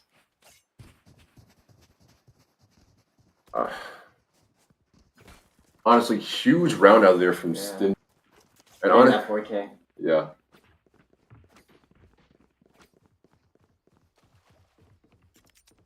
No, I think they're gonna go for another slow start here. Try to get in this round over towards B and C. Yeah, we do see the pictures of C side here. However, we do see Stingy kind of lurking up towards this this A side too. You're probably gonna throw some util to him off a little bit. This Viper, the Viper lineup down to all my Viper mains watching this. They're trying to trade this ult over here, and that does give them the thrash. That could be useful for any side hit here. The Ray's just alone over towards A, trying to bring out. Patient doesn't. Oh, the little jet diff right there is. You have the Cypher trips on C though. Thrash does get activated, so they are looking to push into. However, are they going to extend this flank right here? This flank is coming fast. Stingy is going to pick on the Harlan. Looks like they're going to get collapsed right here. And actually, no, Jetstream gets taken down. Yeah, and it's only 2 members remaining for Ace Alleycats. Spike will go down here. I'll look to Nunu and Backpack, and Backpack can Now it's only up to Backpack. And Backpack's going to get pinned here. Is he going to be expecting here? I don't think. Stingy's going to get that. That will also get his raised showstopper. That could be huge for the next round. Yeah. Honestly, really solid offense here, by the way. But if you actually look at TBD's buy here, they have not only Jet Knight, they have the showstopper as well. Aggressive offense coming in. I think they're do a fast with an Omen line off the rip. Is Jetstream going to walk right into this armor? Well, we're about to see in a second. It does seem to be a little bit of a lighter buy here with Jetstream only opting for a Bulldog here. He's going to walk right into this. Yeah, here comes Omen blind. And the race showstopper. Will the race showstopper get one? He's gonna. Oh, Jetstream just gets away a little bit of Rosa. He was gonna. And Jetstream does get the kill too. Oh, but here tried to get the trade down. And he does get cleaned up by Ezos. Ezos finds. And now once again, it's Nunu and Backpack trying to do anything against defense here. Backpack does have the op here, trying to cam see signs anyway. Cam doesn't find anything, especially the Gecko up in the corner right there. Nunu is at full HP, so they got to try to find one of these fights. Expos doesn't get it anyway, and once again, it's just down to Backpack. He does get hit by the Dizzy. And now they're hunting. He's on the move. He's on the alert. He wants that 4K. Oh, poor Backpack. Oh, never mind. Hello, Backpack. Finally killing. But he's still getting hunted right now. Yeah, wants him dead. They don't want them saving the op, but he. Well, he's gonna. The Spike doesn't want to have the op. The Spike doesn't want to have the op. Wow. It's a very explosive round from the start. Stingy does miss his raise ult there. He That's not the does first time he does that, by the way. I've seen him before. a little bit of shade being thrown. But he does end up making space for TBD to ultimately work here. And now the back is kind of against the wall here for Ace Alleycats. Yeah, 11-6. It's going to be tough to really come back from. Looks like we're actually going to see a five-man push here from TBD on this Ace side here. The op is posted up on A, though. They want to make sure they don't walk right. They're just going to get very aggressive here. They are going to find somebody here with that busy. No picks let out, though. They're trying to funnel into tree here. And it does, the Inquisitor does get taken down. Stingy gets that one. Just down. As 2 men down, Stingy's going to find the pick on a Harlan. They got the Vipers pit down on the side. This is going to be an insanely hard retake for them. Ace Alleycats. Oh, Ace Alleycats, they're actually trying to dance around with this jet backpack. Is it's a little 1v1 action, but he does get taken down. And now it's just the Viper pick is too. This is going to be hard for Jetstream. It might be beneficial to go get the op and save, but I think he just wants to go for it here. Probably just do some damage, try to get some picks down, but this is really going to be the move. He does get the pick to be a one find. Finds the other. Oh. But that's all she wrote, and that is going to be match point here for TBD. This is tough. These are really good attacks. Really coordinated attacks from TBD. There for Ace Alleycats, you really don't have much going for you right now. I mean, you do have the Seekers, you do have the Neural Theft, but what do they really need to do to try to like get more into this game? I think they're really lacking aggression right now. They're not really trying to like fight for this A main space. You know, they're not fighting for like any space at all. And I think they just need to go aggressive, especially with the Sky utility flash or something. There's really going to be backpack here to try to stop this C push. Gecko flash. Pushes him back. It's going to be hard to hold this side alone just with an operator. Jedi will get pushed back, and that is the only defender down. Backpack gets taken down, and now it's a retake here for Ace Alleycat. Seekers will get popped here. They're very early though. Jet will get one onto Harlan. Jetstream trying to get more. Nope. Stingy takes on Jetstream. Nunu does get a pick, and so does Inquisitor. Ooh, How many more picks are you able to find this retake? This is a two. A little Tokyo Drift, by the way. Oh. Now it's just Nunu and a HP. 1v2 with 11 HP. And I feel like the kind of Nori is too, so it's going to be insanely hard for him. Let's see if we try to isolate any of these ones. Time is running low though. He needs to make this play fast. And Ezos will end up getting him. TBD, win the first map. And honestly, what a great matchup that was too. That was a great matchup. They started off pretty close. Yeah. But as soon as sides swapped, TBD just took control of the entire game. Yeah. But look at this performance here by Both of them are on the varsity white team, so it's what you'd expect coming in from them. Yeah, we were expecting some really good performances, especially from like the collegiate players here. But honestly, you got to give props to Ace Alleycats. I mean, they didn't just get stomped; they put up a fight, and they put up a good fight as well. A lot of rounds, especially on attack. The mid round was like insane. Yeah. Plays that they made, all of that. Yeah. So with this match being done, that does mean that Ace Alleycats will be going down towards like the lower bracket. While TBD does advance our number one seed. So now before we start our post-match, we're going to have a quick little interview by our good man Big Ed. So Big Ed, what do you got for us today?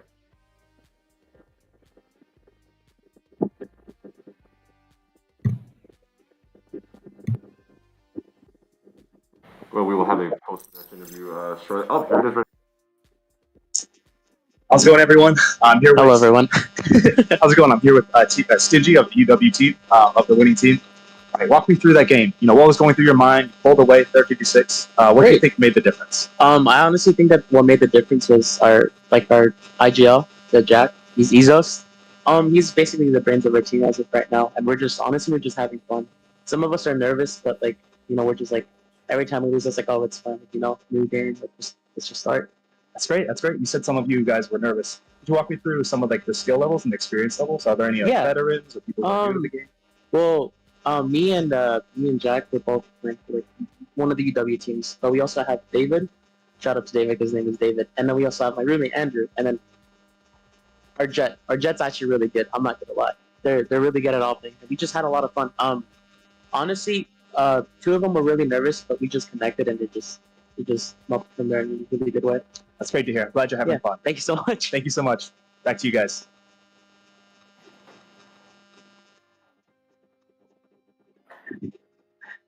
Back to you guys soon. There we go. Thank you, Ed. And honestly, for looking nervous, they actually look really good out there. I didn't think they were fights they were taking like that. They didn't seem nervous at all to me. Yeah, let's kind of go and like break down this game here. Like they said that a lot of their players were being called by their IGL out of the initiator position here. But like if you look at a lot of their plays, I mean, what do you think was like really like substantial for them and all? I think just a lot of the coordination. They know what they were going into like during the round. It seemed like Ace Alleycats, they were just really like just going with whatever happened. They just react to it. But like TBD really went in with a plan. They followed through with a plan. They played together really well. The coordination was there. They were aware of like where they could be at all times and stuff like that. And so I think TBD just like really played that well. I agree. Now, with them being the number one seed, obviously they're going to have a huge target on their back. But you think if they're continuing to play like this, you think they actually are, I think they'll be fine moving forward with the rest of the competition. I think so, but we do have another team that could potentially top them off. We have Fifster&Friends as a team that I'm looking forward to seeing play. And I believe that's their next matchup That too, should correct? be our next matchup. No, I'm actually pretty good friends with Fifster. We've talked a number of times before, but he's also a member of one of the UW teams, right? Yeah, he's actually on the same team that I'm on, the UW Red team, and so he's the duelist for that team. He's insane, a really great player, really smart player, and he's something that they should be watching out for. Now, if FIFA leading this team most likely probably being like the IGL, what can you really expect out of this team moving forward? I think they're really looking to just having fun, and so this might be the team where we're just gonna see some like picks and all that. I don't think they might take this as seriously as we might think, but I think they're gonna like show us, have a good show for us. We might see like that your pick hour there or something. Yeah. But it's gonna be interesting to see. All right. Let's talk about Ace Alleycats a little bit here. Despite them losing, I still think they put on an amazing fight. We got to see some really good performances by the way of Newt, by way of Jetstream, by way of Backpack had some Backpack, yeah, almost very close rounds. Like insane. Yeah. I really think like the biggest advantage that Ace Alleycats had was their mid rounding. Like they may have not had the greatest post plans, but they were actually able to slip past the defense. Yeah, their reactions were really numerous times. So if you're Ace Alleycats here, obviously you put up a really good fight against the number one seed. You're not out of the competition yet. But what do you think is like the biggest thing they need to like focus on, improve upon moving forward? I just think that that basic coordination, being able to like play off each other, because it seemed like there were a lot of like people trying to just like make the play on their own with like Jetstream, Backpack, trying to like make that play.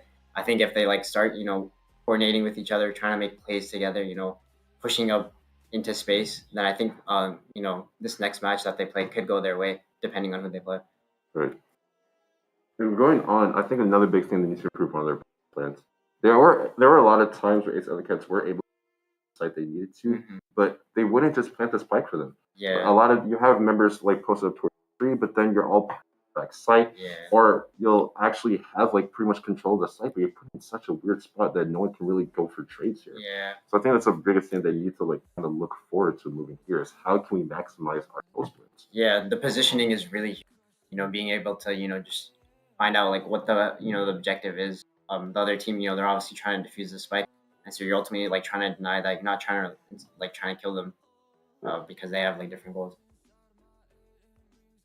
Also, we did talk about like some very interesting matchups here. I was correct. I knew here. How viable do you think we actually saw that Gecko? That Gecko is insanely viable. I think especially on attack. We didn't like mention it, but they use that Gecko flash to clear out like a lot of space. If the Dizzy doesn't say that he sees anyone, then they know that space is clear. So they're using that for early C long info, early A main info. And so it's really great for taking space, especially on the defense side as well. They were throwing all that utility with the Gecko to take A main. They had A main basically almost every round, which it helped them out a lot. Another huge thing about the Ace Alleycats style of play is that they actually went with 2 duelists, which is something you don't really often see it, not anymore. But what do you think was the impact of having both a Jet and a Raze?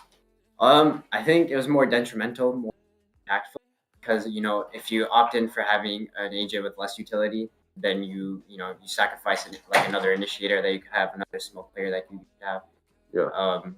And so it seemed like it didn't work out in their favor. But Jetstream and Inquisitor, they were really getting some really good kills and all that stuff. So it wasn't like it was too detrimental, but they might have to look into revisiting their comps going. Well, actually, it was TBD. That was the team that had the 2 duelists on there. Oh, okay. Well, they both had 2 duelists, right? Because they had the Jet. Oh, okay, yeah, they did have the. Yeah, but TBD with the double duels was huge as well. I think the Raze pick on Lotus was. The Raze pick on Lotus is just the meta pick right now because you can take a lot of space with the nades and all that. Yeah, another pick we did see nade go for this Brimstone here, and I feel like in the early rounds they were able to control space, but I feel like they really weren't able to hold a lot of space too, given that was their only controller option. I think Brimstone saw less impact. I feel like the only impactful round we saw is when he had it. True. But the stall utility wasn't there with the smoke, just push through all that, and so I guess Brimstone just really isn't the best pick for this map. All right. So let's move on towards our next match. I believe is FIFA. Who are they going up against? Let's pull up that spreadsheet real fast. Fifster&Friends. Yeah. Will be going up against CN1. CN1. And so I don't have a lot of information on CN1, but I can tell you that Fifster&Friends, they do have some insane players coming. And this is the number 2 seed, right? This is the number 2 seed, yes. All right.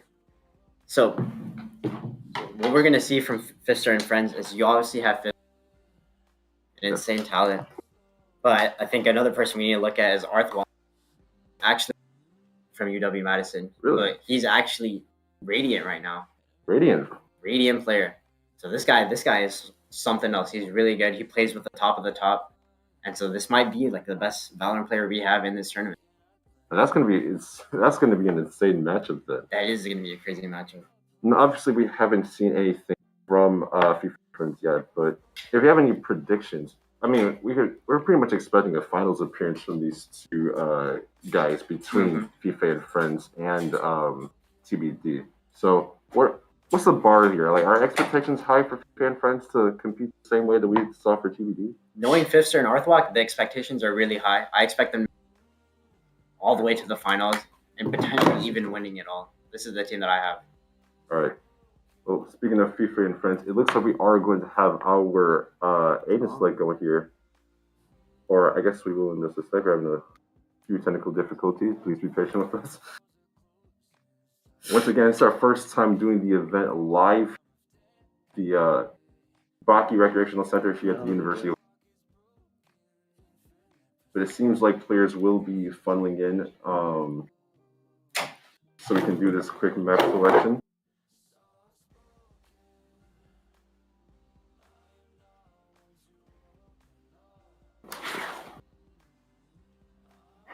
Okay.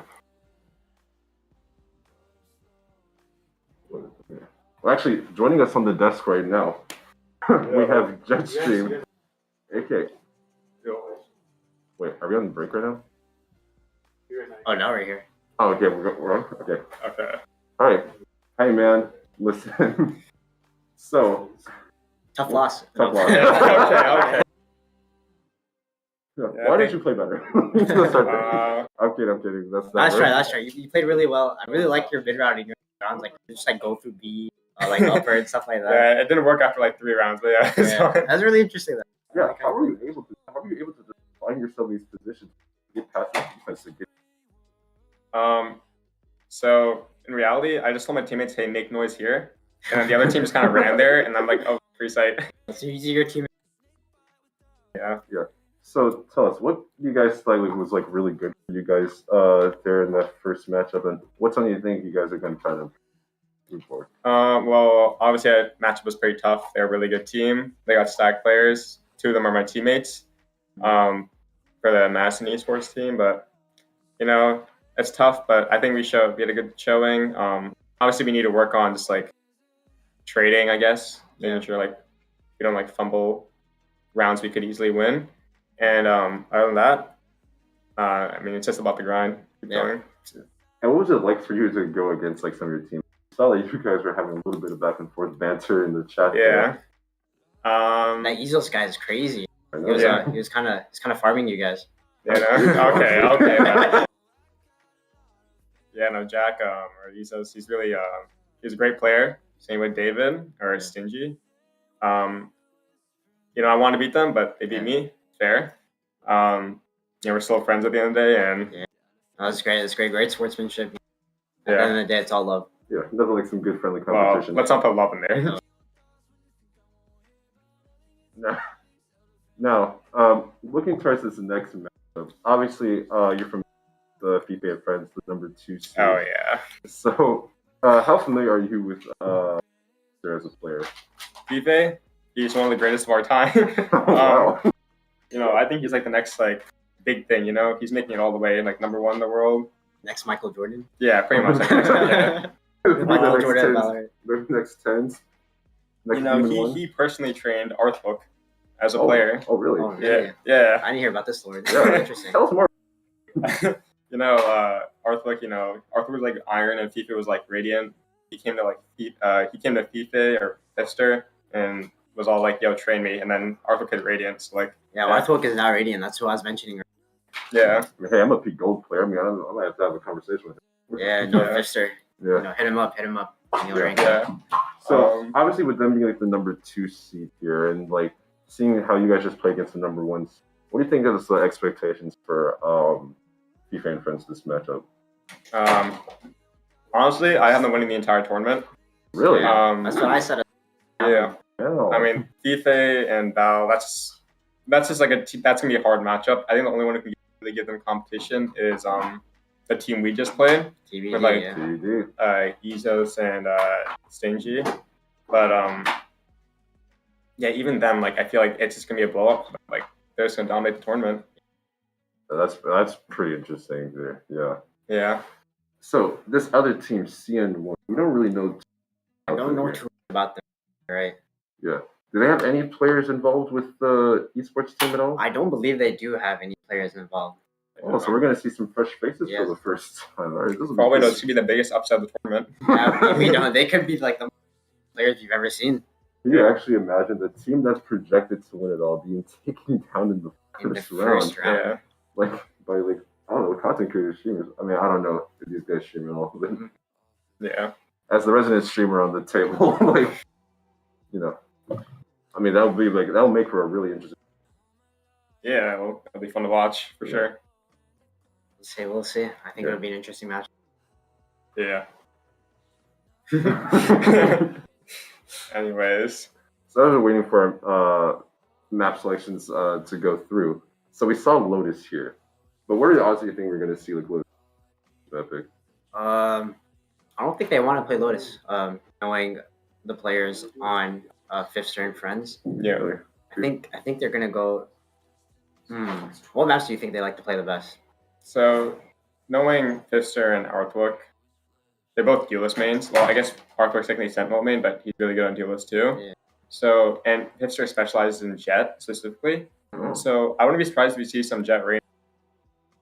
I know Ascent's a great Jet map. I would not be surprised if they go Breeze, just because they got the aim advantage. Breeze is an aim heavy map. They're gonna want to take the advantage there. Even Icebox too. I feel like that's just such a good Jet rain, especially in old meta. I think they're really comfortable on both maps. I think they're gonna like ask their teammates, what maps do you guys think you play best on? Like, what are your best agents? And I think they're gonna like care towards them rather than themselves. Yeah, and I feel like it's kind of what you have to do when you have like collegiate players on your team. You want to try to make sure that any and all players are going to be comfortable, knowing that you have some people who are going to be a little bit lower like the rankings. But you did mention Jet and Reyna a lot, and I feel that's something we're going to a lot throughout this.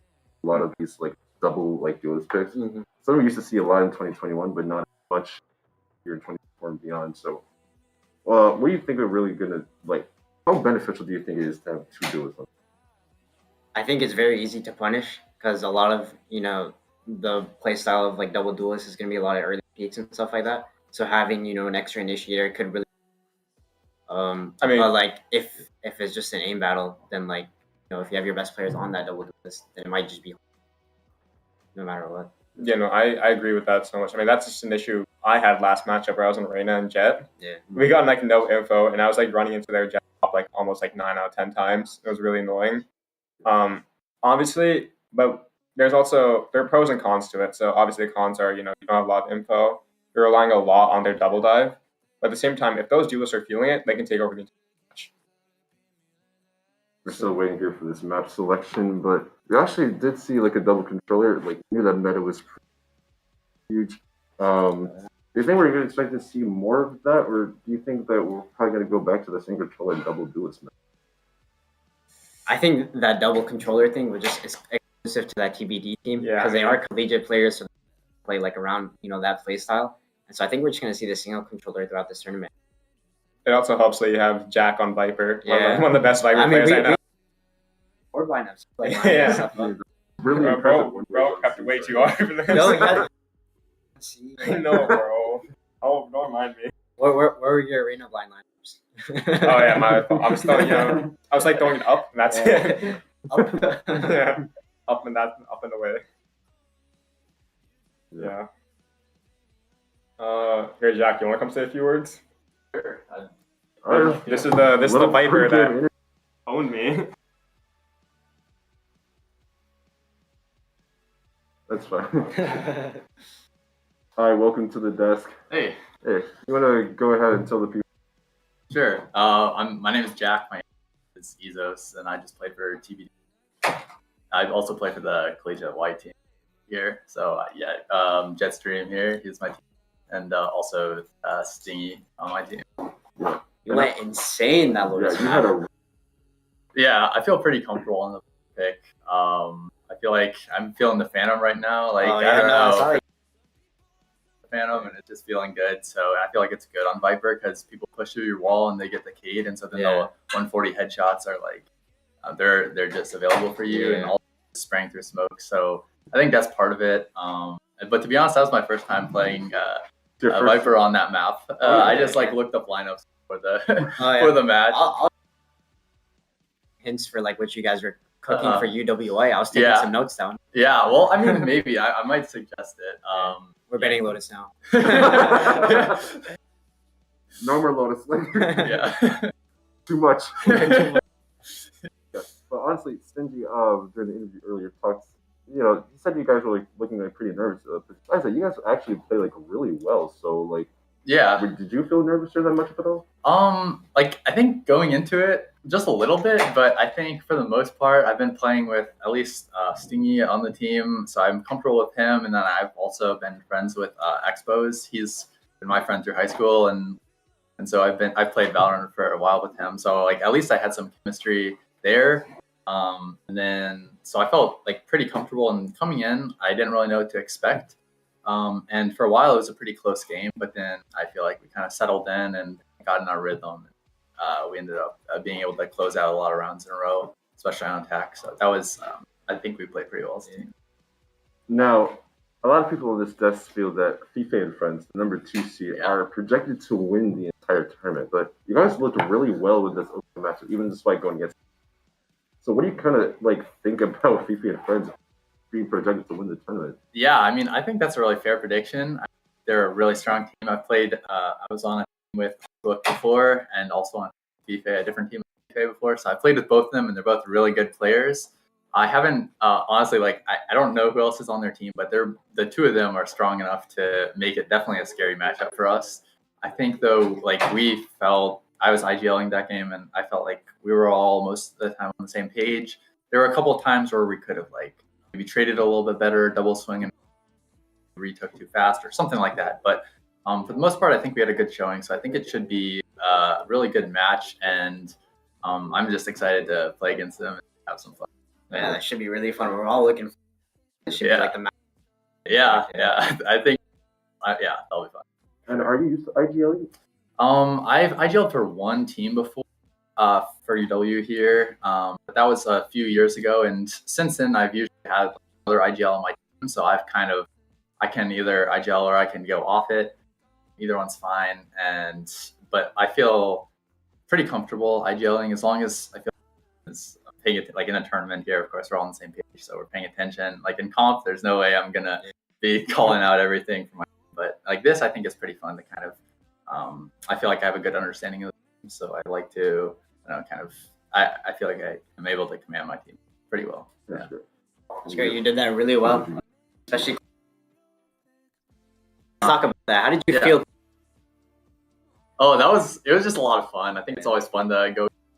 It's he's a really good player, and him on Reyna is definitely scary for us. Yeah. I think though that the fact that we had double controller, I think that's especially Viper right now with the highest pick rate in BCT is like Viper is super meta, and I think that like that might have been the difference. I mean, I don't know.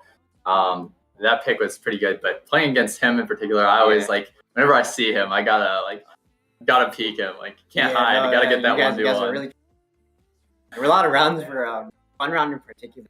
Just like run through the site, and like go like flaying through like C through A, like like how did you guys? It's really interesting how he's. Yeah. Wait, was it a? I can't quite remember. So there's this round. Describe this, right? So they're doing a B, and so they tap the bomb like twice. Yeah. Okay. Yeah. And then as your gecko is running out through the heaven smoke. Yeah. Jetstream goes into the heaven smoke and runs spawn to the site. Oh yeah. So I didn't actually like. We didn't have any comms that was happening. Oh so really? Okay. I actually like what happened. I was just kind of confused because bomb tapped and it's all quiet and there's nothing there. But no, that was a really good play by him. Got a really good there. And, it was all fun games. We saw some banter in the chat. Yeah, exactly.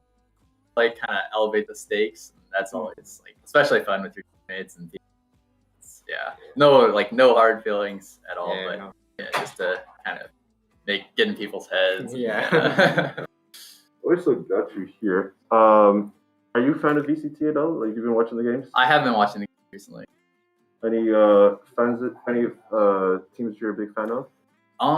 That's a good question. I've like been deciding. I think Sin is a fan favorite, and I like some of the players there I like, but I think I have to say I might be a C9 pick, just because I like I like Zeppa and Oxy. I think they're pretty funny and they have good personalities. They're also just like really good players, I think, so it's fun to watch them game. So I think C9 might be. I like they had a pretty good run. I don't think they looked at the like very top of the like kind of the all of the teams. Yeah, exactly. They didn't look like that, but they're good to watch. I'm just hoping that the NA teams, like I hope that we kind of beat out Brazil here and build up push forward to Madrid. If you kind of look at the playoff matches right now, it is 3 North American teams against 1 Brazil team. Yeah, you can't really count them out because it is loud after all. That's true. But like, let's hear some predictions between the single game we saw from Evil G here and Loud. Who do you have in that matchup? It's really tough, because we've only. I feel like Loud is looking really good. As much as I want EG to pull through to get the 2 NA teams going to Madrid, my prediction is that Loud is gonna pull through here and win. And then I am thinking Sen has played a lot of games. They look pretty strong. I am gonna predict Sen to beat out that, but that's down 5 world champions. I know it's like they're definitely the underdogs, but they've just had a really consistent showing recently, and so is Energy, but I think I'm gonna stick with Sen. See if I'm gonna go with them. I mean, I do think Sen look like really good. I mean, obviously Energy is projected to be one of the 2 teams to like make it, but you can't really count out Sentinels, especially how good they look. Much better compared to last year. It's mostly just because they have to have a consistent roster. Not to mention an IGL like John Cutie, who can just have amazing mid-roll calling and frag out of it. That's going to be like huge for them. Going back to EG, obviously EG is known for having like being the underdog, having these weird unorthodox picks. We saw Deadlock on Icebox. Yeah. And Joshua opting as Deadlock. So they're always going to be interesting. much, but you can't deny the fact that Sadak and Loud, like their team has been the top result for like a really long time here. Yeah. All right, but I think as of now we're going to take a small commercial, and then when we get back, we'll have a match between FIFA and Friends and C9. Thank you so much for being on the desk with us, man. It's a pleasure to meet you. Yep. Thanks for having me. And hey, good luck moving forward in the rounds. Thanks. Appreciate it. All right. So stay where you are. We're gonna go on a quick break, and when we get back, map ends. See you guys later.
just can't return. Our paths, no return. I think I'll never learn. Let it all play on. Let it all play on.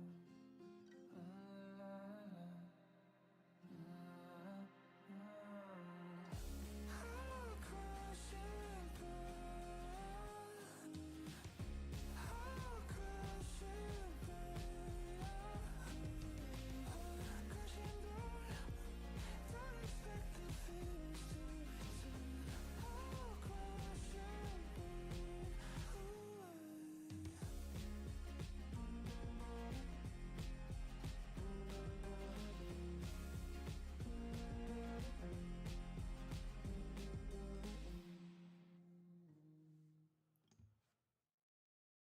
I'm stuck in a story of where I want to be. I'm stuck in the pages of who I could be. Ay, ay.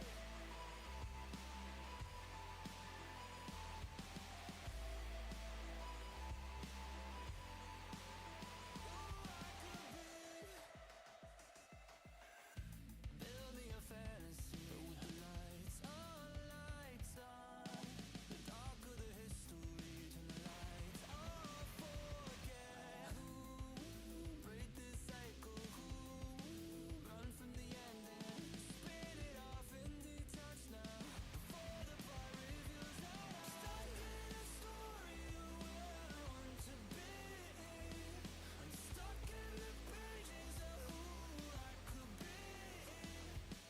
Say I can breathe, say I can fly, say I can live, don't tell anyone. Stuck in the pages of who I could be. Ay, ay.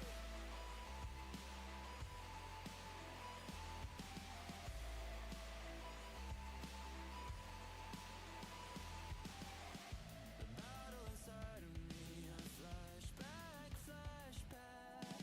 The thing that's looping in my head, make it stop. The waves are crashing in, I'm the one washing ashore with nowhere to go.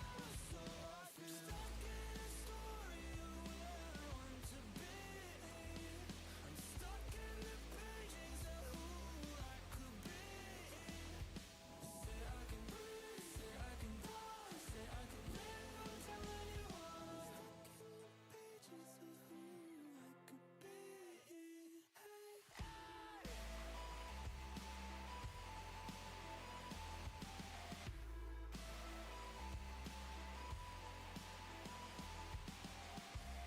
Is it a curse or a choice? Is it in my head? How do I silence all the noise? Take me down with the ending. Take me down with the ending.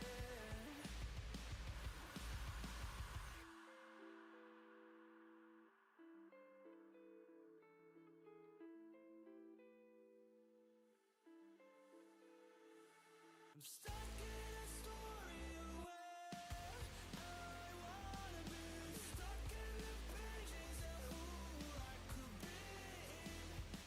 Say I can breathe, say I can fly, say I can live, don't tell anyone. Stuck in the pages of who I could be. Ay, ay.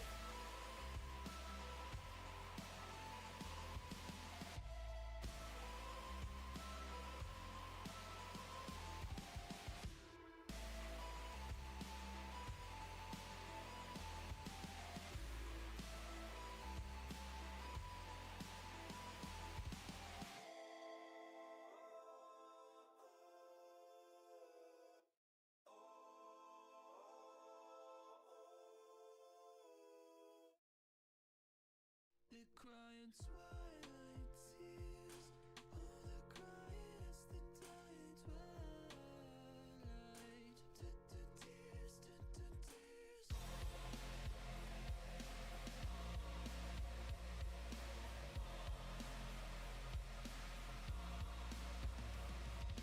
It all comes alive at night.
And welcome back. All right, so we have the IGLs for FIFA and Friends and CN1.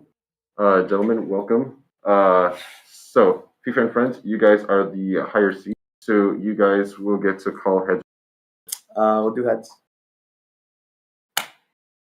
It is heads. So you get the first pick for the bands, and it'll go back and forth. Okay. Yeah, we'll ban first. We'll ban Breeze. Breeze? We'll ban Xbox. Okay. We will ban Ascent. We'll ban Sunset. Okay. We'll ban Lotus. We'll ban Split. We'll do Bind, and then we pick a side. We'll pick defense first. Well, actually, it's because you got the since Biden's a felon, they actually get to. Okay. Oh, then we choose defense store. All right. Defense side. So you guys will play Bind, and you guys will have defense first. All right, gentlemen, shake hands, and good luck. All right. Thank you. They gave me Bind. All right. The IGLs are now gone, and so my casters.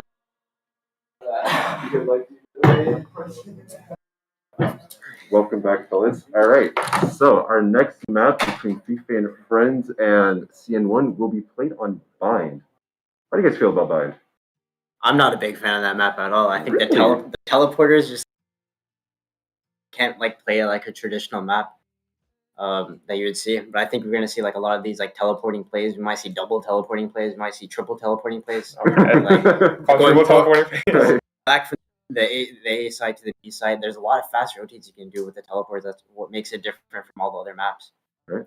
Now, opposed to him, I actually love Bind. Now, the reason for that is because there's one works well, and his name is Yoru. Ooh. You know, if there's any map he's going to come out this tournament, it's going to be this map. And knowing Arthur can beat Fifster or Fifster, whatever. Fifster. My bad. You know, your duelist main could be the map. And we see the Yoru raising up, and that's what I'm really excited for. Yeah. Seeing a highly chaotic match. You see like a lot of play. You actually see a lot of, especially like Sentinels, like opt to go with like hands on your. Sream is a big Sentinels fan. Oh Actually. yeah. Oh, really? Yeah. Yeah. So so it's very possible that we will be able to see Yoru play today. But going on with the comms, if this is the map right here, we've talked about double control, but this is honestly the map we're probably gonna see it the most. I mean, I even like saw one time. I saw like Foot from the EMEA. They ran a triple controller on here, so I think we're gonna see a lot of smokes. The Brimstone and the Viper strong, especially the Viper lurks through A short. They're really powerful. But I actually can't really who's really comfortable playing what because they are really hard. You need Viper for the orb view all and stuff like that. So there's a lot of tech you need to know to run the double controller setup. And so it's gonna be interesting to see if they do have that tech known. Yep.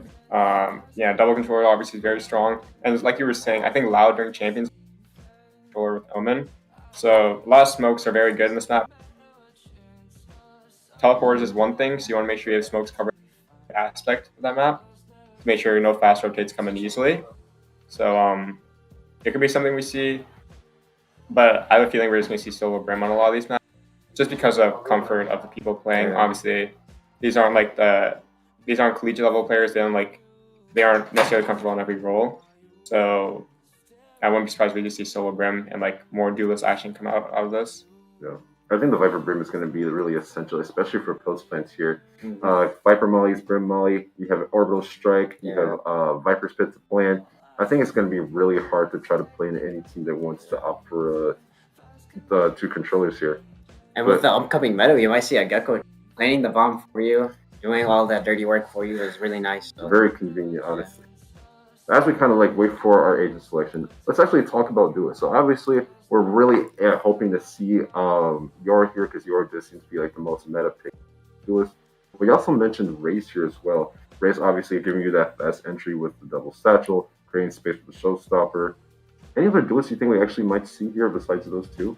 I think based off comfort, just Jet Arena. I think the op on Jet is really powerful. And then just like if you're hitting your shots with Reyna, you'll just farm the entire team, getting heals every time. Yeah. You know? potentially even ISO. If they're really feeling like they're gonna hit heads. ISO. That could be interesting. We might see an ISO. I'm not sure about that. Yeah, I mean, we had our thing where we said, all right, what's gonna be like our strange pick? ISO, I think, is definitely going to be. It is a strange. Yeah. If that does happen. It has its pros and cons. Obviously, it's not really a dive character. You can't make much space with it. But those vulnerables that go through walls, those are powerful. And also, if you got a person who are planning on raid bossing every map or every match, you want them on ISO Arena. So like knowing Fifster&Friends, they do have Arthwalk, who is a Radiant player. They might try to put him on it for this, so that he can frag out potentially as much as he could possible. Yeah. Maximize his potential. I think the biggest thing that's really going to make or break these rounds is what initiators we're going to do. Obviously, you talked about the Gecko here essentially being a 6-man here to plant the spike, and obviously the flash is just really good for getting info. Yeah. But I think some other viable options here. Sova, I think, could be a good option. We might also see some Sky picks here too. Some Sky picks. Sky was primarily a meta pick. After her nerf, it's really hard to flash, as mentioned before. But it's still a comfortable agent that people can still play. Yeah. And so we might see that Sky pick and the Sova as well. Yeah, I mean, I still think even though with the Sky nerfs, Solar Sky is strong, but obviously now there's a little more variation. We might even see a Fade come out, honestly. The Fade Eye that catches everyone on site, Dog that can clear post angles, those are really strong. And if you want to make sure you're being thorough, a Fade can be really good for that. And then with Sentinel picks here too, obviously not a lot of teams opt to go for a Sentinel unbind. You have a controller, and then you even give yourself a as well. However, Cypher has always kind of been the go-to Sentinel for this option. However, Chamber, we had talked about the Chamber buffs earlier. Chamber has always been a pretty good Sentinel to use even outside the meta. Yeah. I even see a lot of teams opt to go for a Sage here. Yeah. There's a comp that Energy ran back in the day when they still had Som and SNS. What do you guys think in terms of Sentinel picks? I do think Sage and Chamber are both niche but very viable picks. A lot of people, especially on the A bomb side, pull off the side off to be able to get deep, or if they go B, they like wall off elbow. Same thing with Chamber. There's a lot of angles you can get on with TP and stuff like that. You can get a lot of value with the operator on that map as well. So I think both of them are really good agents. But I think traditionally we might see a Cypher. Yeah, I'd agree. Cypher obviously has a lot of potential. Actually, I think Sage and Chamber have more viability than the Kill. I just feel like Killjoy and Bind isn't really the best thing ever. And so if we're gonna see a surprise Sentinel pick come out of this map, it's gonna be Killjoy. But really, I wouldn't be surprised if we see a Chamber come out too, just because they have aim. You want to get those aimers on the once again the best role they can be on. And as we're still waiting here to get into our agent screen here, this looks like it will be here shortly. But let's go back. We talked about weird agents last time. Weird agents.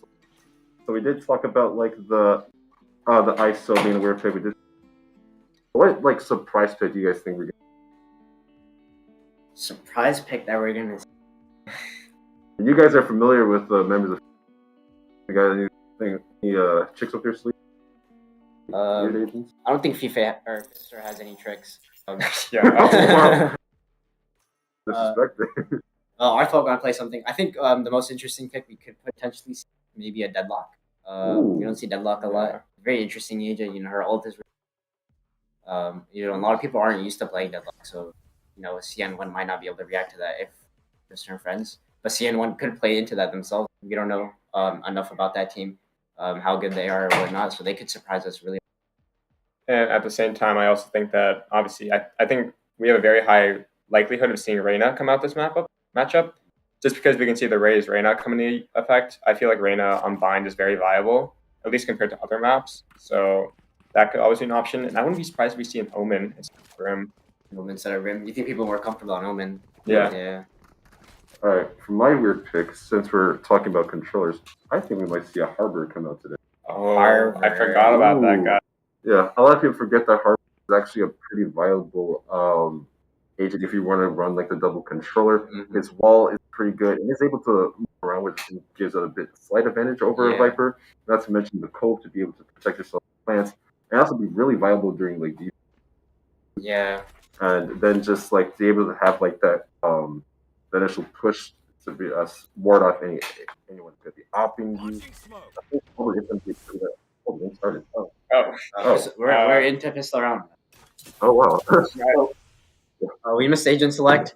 But let's look at the comps real quick. Yoru is coming out with a fade. Yoru, Fade, Raze, and then we have the Brimstone and Viper. And then on the other side, Arthur gets the initial pick on William's turn. Larry holding this U-Haul angle in the showers. That's what get here. Letting out showers. They get one, they get Fifster. Gecko Flash does come out, get more info. Oh, they get two. 3-2-4 does pick off the sky. Larry is light off U-Haul. Bimu gets one. Brimstone opting to go for the plant right now. Orchid actually takes down Larry in the... 1v3 for the Cypher. Do you think he can pull it off? It's going to be very tough to. I mean, look at the positions that Fifster&Friends are playing. Yeah. They're spread all over. It's going to be harder to see these. Cypher going to clear a bench, but again, it just 3-2-4 just holding down that shower. It's going to be big showers. Gonna get one here. Let's get the initial pick. Tapping the bomb. It's up to Bimu gonna get first contact. Yep. No. And seems like the stream cut out for us on our end.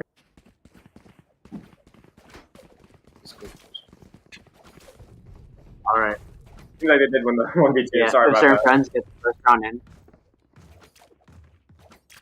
Very setting up one score in the wall. I mean, that did get a little bit close. It was down to 1v2. And I'm surprises after this comp now, though. Fifster&Friends are gonna lean towards B long here. Try and take this control and possibly just out really fast here. With the little A short lurk. It seems like Fifster&Friends are taking space towards long. The Sky actually leading towards A. It seems like they're biting off the Viper util over towards A. And they're gonna go through. Yep. Ubi looking to throw Fade Eye. Does actually catch the C's nade combo. Sir, wow. C's nade, man. It's just too strong. It's too strong. It is too strong. Great execute by them. Now it's left in a 5v3. Larry does actually take down Orchid. He does pick up the Spectre here.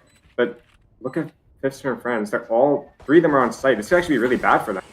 Yeah. They're getting another. This is some huge. They could even potentially round here. Fister is gonna get one with the Boombah. Arthbot gonna follow through. Now it's just left on the Gecko. What can you do here again? Another 1v3. And 3-2-6.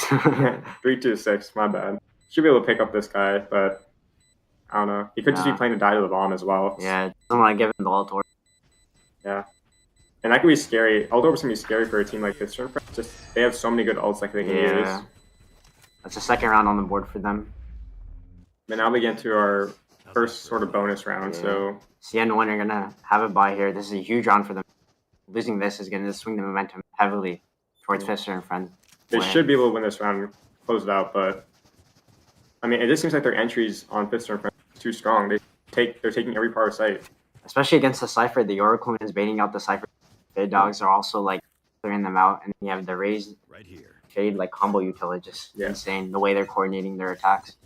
Yeah, no. It does seem like that Fifster&Friends are going for more of a. They're leaving actually one towards B long. But they get a kill. Sky does kill Artbook. They're down a man. CN1 knows that they can. If they play numbers here, they're gonna win the. They're gonna win the. Fifster&Friends opting to put 3 towards showers. They're gonna start executing now. Larry gets Viper looking short. The rest are coming through showers. Can they stop this push? Wow. It's a 4v1. It's all up to 3-2-6, and he's stuck in showers. And CN1 are playing really stopping these pushes. Getting the initial pick as well. Yeah, I'm not sure what Arthur is going for, but it doesn't seem to work out. Sometimes you question if he really is raging. That's a little crazy, but my bad. And it seems like the IGL, Fifsters really cooking up a strat here. Seems like we're gonna see another fight between the Sky and the Yoru over. They do call Fifster the FNS of our time, so we will see what he can cook up here in this map. Sky gets the info on where Arthwick is short. He's gonna hold for him. Arthwick is walking up, trying to take this one. This could be really dangerous for Sky, but he sends a decoy in first. Does he bite? Does he bite the bait? He does, but Arthwick doesn't follow up on it, so it doesn't matter. I don't blame him. I shoot all my Yoru. I respect that. These days, you can't be sure who's faking. Orchid is opting to put the Viper wall and playing more for alert wall, but not really taking anything. It's we're kind of in a stalemate. It seems like they're gonna be leading into this A split right now with 3 showers too short. As soon as this brim smoke goes down, they're probably just gonna execute an SAR. Ready to going in with the stim beacon. Ray's clearing all the angles. 3-2-6 holding on that smoke. Oh, the Arthwood gets Larry off rip. That's huge for them.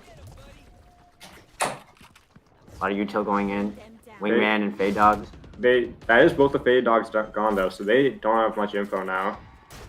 3-2-6 does get the plan down, but he gets pushed by the Rays. Rays does wall banging, and they have no smokes for this hold. This could be really bad for them. Fifster and Orchid gain the picks, but Cypher trades one back. Razel going out and Fifster gets 2. Getting that pick, it's crazy. What an ult. Yeah, saving that round, that could have been really bad. But great round to win. Fifster and Friends. That's why they call it Fifster and Friends, because Fifster just with his friends. Yeah. Oh, the ideal of his time and maybe the fragger of our time as well. Yeah, that's my teammate right there, guys. Yeah. CN1 opting to put 2 towards Hookah with the Cypher trip. That could be actually a strong trap play. You might be able to get the Yoru with that because he's gonna clone's gonna bite, he's gonna try to run through. But the Yoru is in showers right now. Arthur. Oh, he has dimensional drift. He could get a lot of info. Yeah. It seems like he's gonna pop it. Yeah, he pops it. It seems like they're gonna lead him to beast, but he gets 1 on Fifster. That's a huge pick to get. Arthur gonna clear the site. Knows where the Cypher is. Cypher full blind. Full blind. That's just the Yoru technology right there. The flash off the dimensional drift. It's kind of hard to stop. It's a 3v4 right now. Orchid does pick up Rays in a lurk. And it's a 2v4. I mean, Fifster and Friends should be able to close this out. But yeah, I think if you're CN1, you opt in for a save to try to, the guns that you have. Yeah. It seems like they're going to try to, go for some damage and maybe even potentially win the round. They are on a save, though. They have a deal. Oh. Val doesn't kill him there. He picks up the Vandal. Oh, but Val gets the kill anyways. And it's up to Gecko again. It seems like Gecko's always stuck in these clutch situations. And Ubima gets the kill onto Gecko. A very weird buy. Those mixed buy here. One for CN1. Some people were saving for go force into Vandals. I think they need to get their coordination in check on who's going to buy which rounds they should save. And you see right here, Gecko already buying 2 of them have guns. It's not the best economy to have, but it's still viable, I guess. So we're gonna get more of a mixed buy from CN1. Fifster and Friends. Let's see what they can do here. They have Brimstone as well, or the post plant. If you're CN1, you want to make sure you can deny the guy looking to pop flash out Hookah. Gets Fifster. Gets another as well. Gets Orchid. God, this guy just went crazy. This guy is insane. And it's all up to Ubi and Yoru. Or, sorry, Ubi and Arthur. And Cypher picks up Arthur. It's all up to Ubi. Looking to get this kill. Just missed the Fade Dog, actually. So he doesn't know Sky's there. This does hurt him. I don't think Sky's gonna go for it, though. He's 7 HP. I mean, it'd be risky. The nade does connect, leaving Ubi at 20 HP. 1 HP. And Sky with a 4. Wow. What a round. What a round. I'm not sure what happened there. I think he gets Fifster off rip and then leaves 2 of them lined up and just gets both. Clean. Now they also have their Sky ult as well. And especially it could be very useful on their as well. And his knife is glowing. That means he is topping the server right now. Wait, is that the champion's knife? No, that's the Concordia, the lock-in. Oh, okay.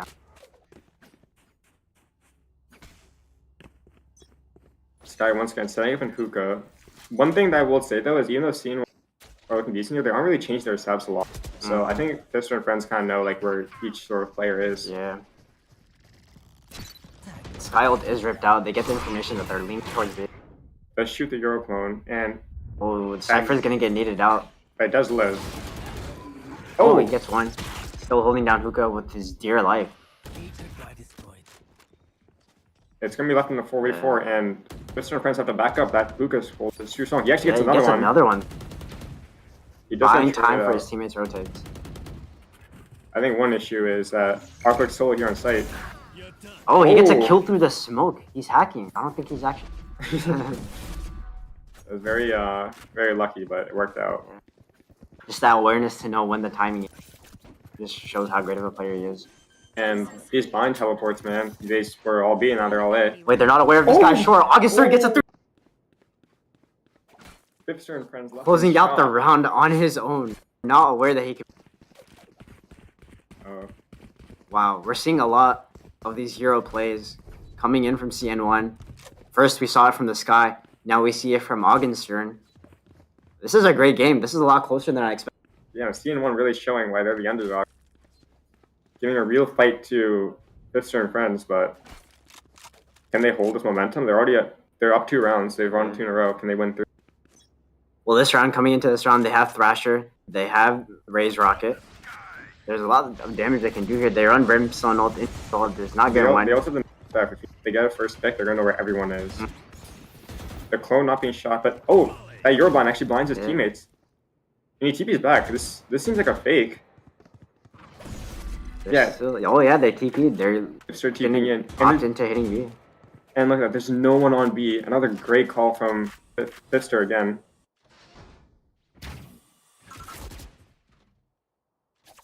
They're opting to take their time in. They don't want to rush taking inside the. My camera is this. I must wait a moment.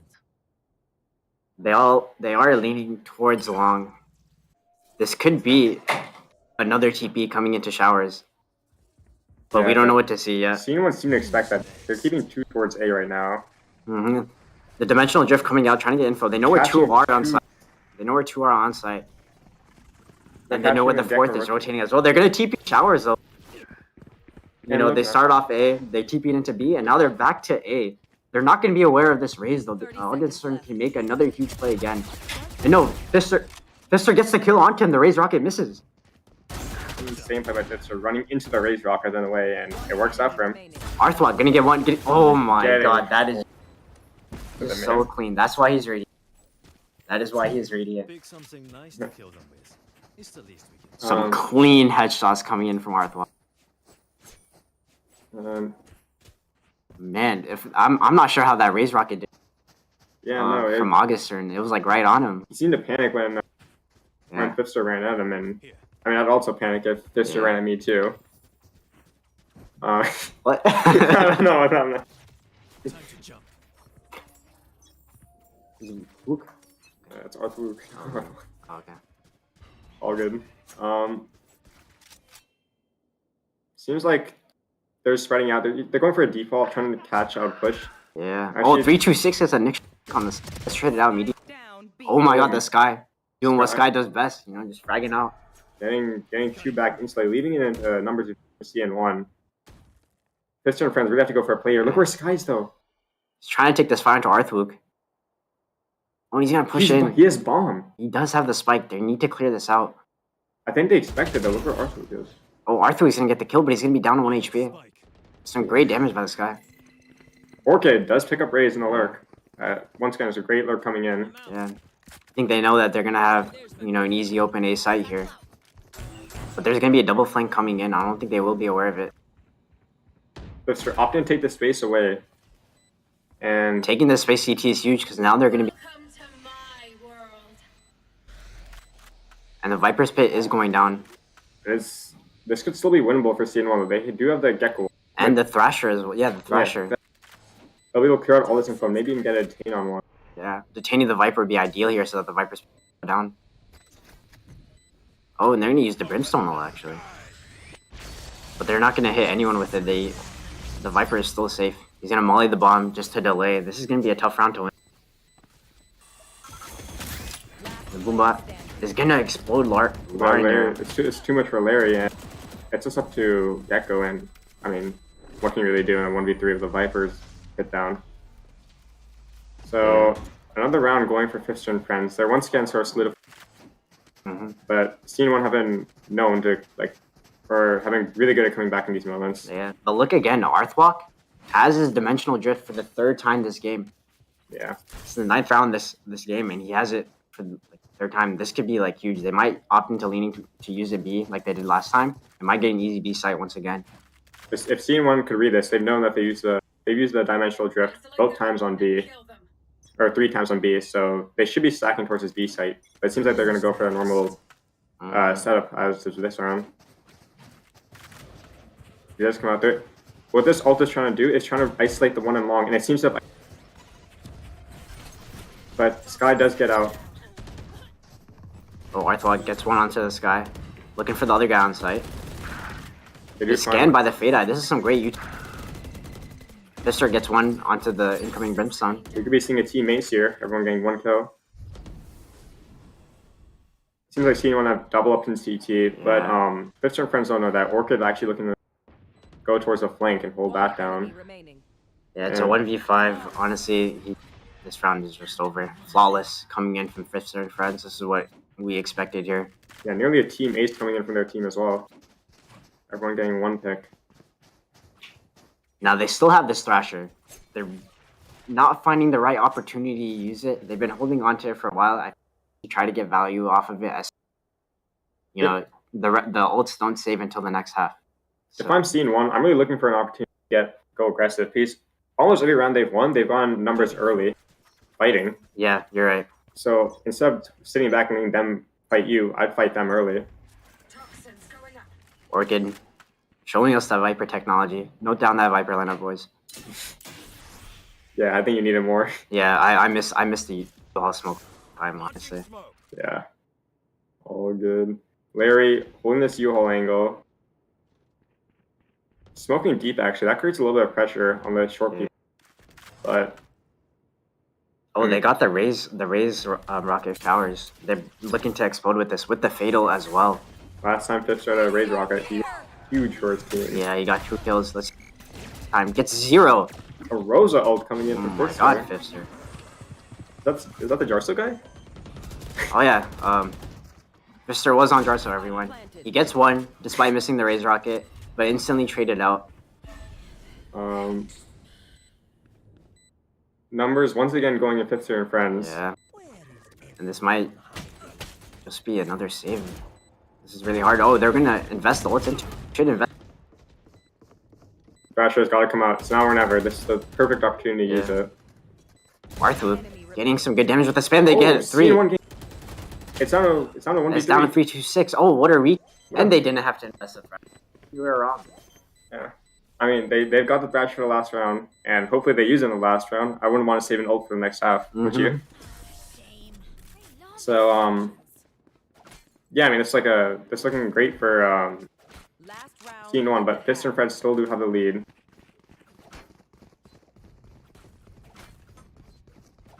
Fifster&Friends opting to go for more of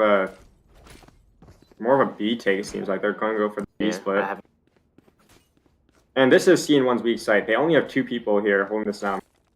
But one of them is a Cypher. I think if we optimize our Cyphers, try to get the people running into the trips, they could get a lot of value off of it. But with the Yoru and the Fade and the Raze util, it's really hard to actually get value with the Cypher. Yeah. We will see. Oh, Sky doing what he does best, flashing out a hookah and getting to. Fifster down again. That's their entry down, their main entry. Oh, he's going in for more. That's not wise to challenge the Radiant. Oh, and Arthur is just, running it down. He wants to avenge his teammates. He does back up for a moment. But look where Raze is. He's going to kill the Lurker. He's going to get 1, and he has his... They have 2 strong ults to win this round. This should easily go. That's great productivity by August. I mean, he knew that Showers is open for most rounds, and he decided to push. That's great. 3-2-6 does pick up this Orbital Strike. He doesn't opt to use it. He's not using an ult, the left side of sight, forcing him all right. Arthur flashes his own teammate. Not much value there. Yeah. But There's the thrash. Finally, this Finally, entire the half. Thrasher. Oh, they could potentially detain. But he missed Oh, the he thrasher. missed. Oh no, he got it. He got it. No, he did get Oh, okay. beautiful. Yeah, great ult. That's a very powerful. It just needed to come out a bit earlier. That way you could have it more. But I mean, You know, better late than never. what a great recovery here from CN1. 5-7. That's not the half scoreline that I'd expect. And you know their comp is gonna be strong for these takes. With the Gecko Sky, what you can do is you can flash in like these small areas and what they can. Since they either look away from the Gecko flashing hip line or they look towards the Sky flashing hip line. So that could be a really powerful combo if they know how to use it. But I think if we have some Cypher looks going on, that could be powerful as well. yeah, Especially with the teleporters, if you could take space late in the game, as soon as they can. yeah, CN1 looking to win this pistol. It would even up the scoreline if they win this pistol, Keep your guard up. which they should be able to. They're leaning into this sort of default setup, leaving one towards tower, two, and 3 towards B long actually. Well, Arthur's gonna cross. I don't think he'll be aware. He's gonna push showers. Try to get the skill here. If I'm seeing one, I'm speeding up here towards B. Yeah. He actually does. Cypher does get one. Yeah, he picks up Arthur. But knowing that he TP'd, they know that they have the Cypher. Orchid's in here alone. Funneled out. And it's looking great. Sky also taking that proc to space, taking away that elbow from giving a really hard time for Fifster&Friends to reach. And they pushed into. They pushed into spawn. They pushed all the way. They pushed all. But they're starting to back up. They want to win this round. They don't want to throw any. And Fifster&Friends ready to execute. Sky Flash comes out. Fifster fully blind. Doesn't die though. Oh, Vivo gets one with the Fade Eye scan. But it's just too clean. Yeah, just well played by CN1. Taking in this pistol round, looking to take this next round for free as well. A great pistol round strategy from CN1. I'm not sure who their IGL is, but that's a great call. He was a great call. I think Arthur teleporting there really sold that, you know, a lot of B space coming. Yeah. I just didn't think he stayed long enough to see if there were even any long. Yeah. He just kind of went for it. And I think they had with someone outside showers and decided to push that. yeah, not the best option. Yeah. Save coming in for Fifster&Friends and a full buy coming from CN1. The advantage is all in favor of CN1 right here. They're once again doing this 3 towards Ace short, which is interesting, but it seems to be doing his job for now. But actually, Fifster&Friends rotating. Yeah. Is that 4 into A site? I mean B site? No, I think it's approximately. It might be. Well, Fifster&Friends just sent one back, so it doesn't matter. Off. And they know Fister where is gonna get one. Fister's gonna be easily traded. they know where he was with the flash. That was great use. Arthur and Wemo are very low right now, and the Cypher just coming in behind them. And that's what we were talking about. We need these Cypher looks to happen. That's how These they're Cypher gonna. looks are huge. He's probably gonna get 3. That's how they're gonna close out these rounds. They're gonna speed up here. Arthur's gonna get 1. Does pick up the stinger. This could Is be this round winnable? This could be dangerous. He's going for the stick. He's going for the stick. He does. Oh, he doesn't. The Sky pop flashes out. He could ace. No, 3. What a round by Sky there. But that was too close for comfort. They lost a lot of guns. They lost 3 guns, and they nearly got the bomb out as well. If it wasn't for Sky's hero play, they would have been dead. Yeah. What a play by Sky. Always, you know, with his flashes, you know, he just pops out. He gets 2 when he does that. You have to be really careful of that, too, because it seemed like they leaned the CT, and, I mean, Fifster&Friends is taking care. They just ran through sight. No. Even game here. That's not what anyone think would happen. CN1. I thought Fifster&Friends... Really mysterious here. I thought Fifster&Friends would clean this match up, but this is like a dark horse pick coming in. Arthur gonna flash out and get 1 onto the Brimstone. They have no smokes. A spray through the smoke though from the 3v4 for CN1. Guy opting to take this long space, just a deagle. It seems like he gave his gun to someone. He does get the Sky ultimate though. Yeah, I think they should try to get as much damage as they can, but they don't have the gun power to do it. The Seeker's Oh, Sky 1D. Never mind. He gets 2. He 1-taps 2 of them. Both Arthur and Orchid taken down. And This guy's crazy. He doesn't even have to commit the Seekers here. Fister gets 1 though. It's a 2v2. They do have Seekers. Oh, he's gonna flash elbow. He's gonna. Oh, he's gonna. He just whiffled it. It's 1v1. 1v1. Oh, Fister. Just too clean with a 4K. 4K. And he has his showstopper as well. Going into the next round. What a round by Fifster. That is gonna be damaging. That was a bonus round for Fifster&Friends. They lost 4 guns. He just picked the Odin back up for his teammate. Odin, very interesting gun. We could see Fifster on his legendary Oni Guardian here. The boss taking the lead for Yeah, I mean, for himself and friends, I guess. I mean, this is the MVP of UW Varsity. Yeah. You know, a legendary player almost. But maybe not on this map. Yeah.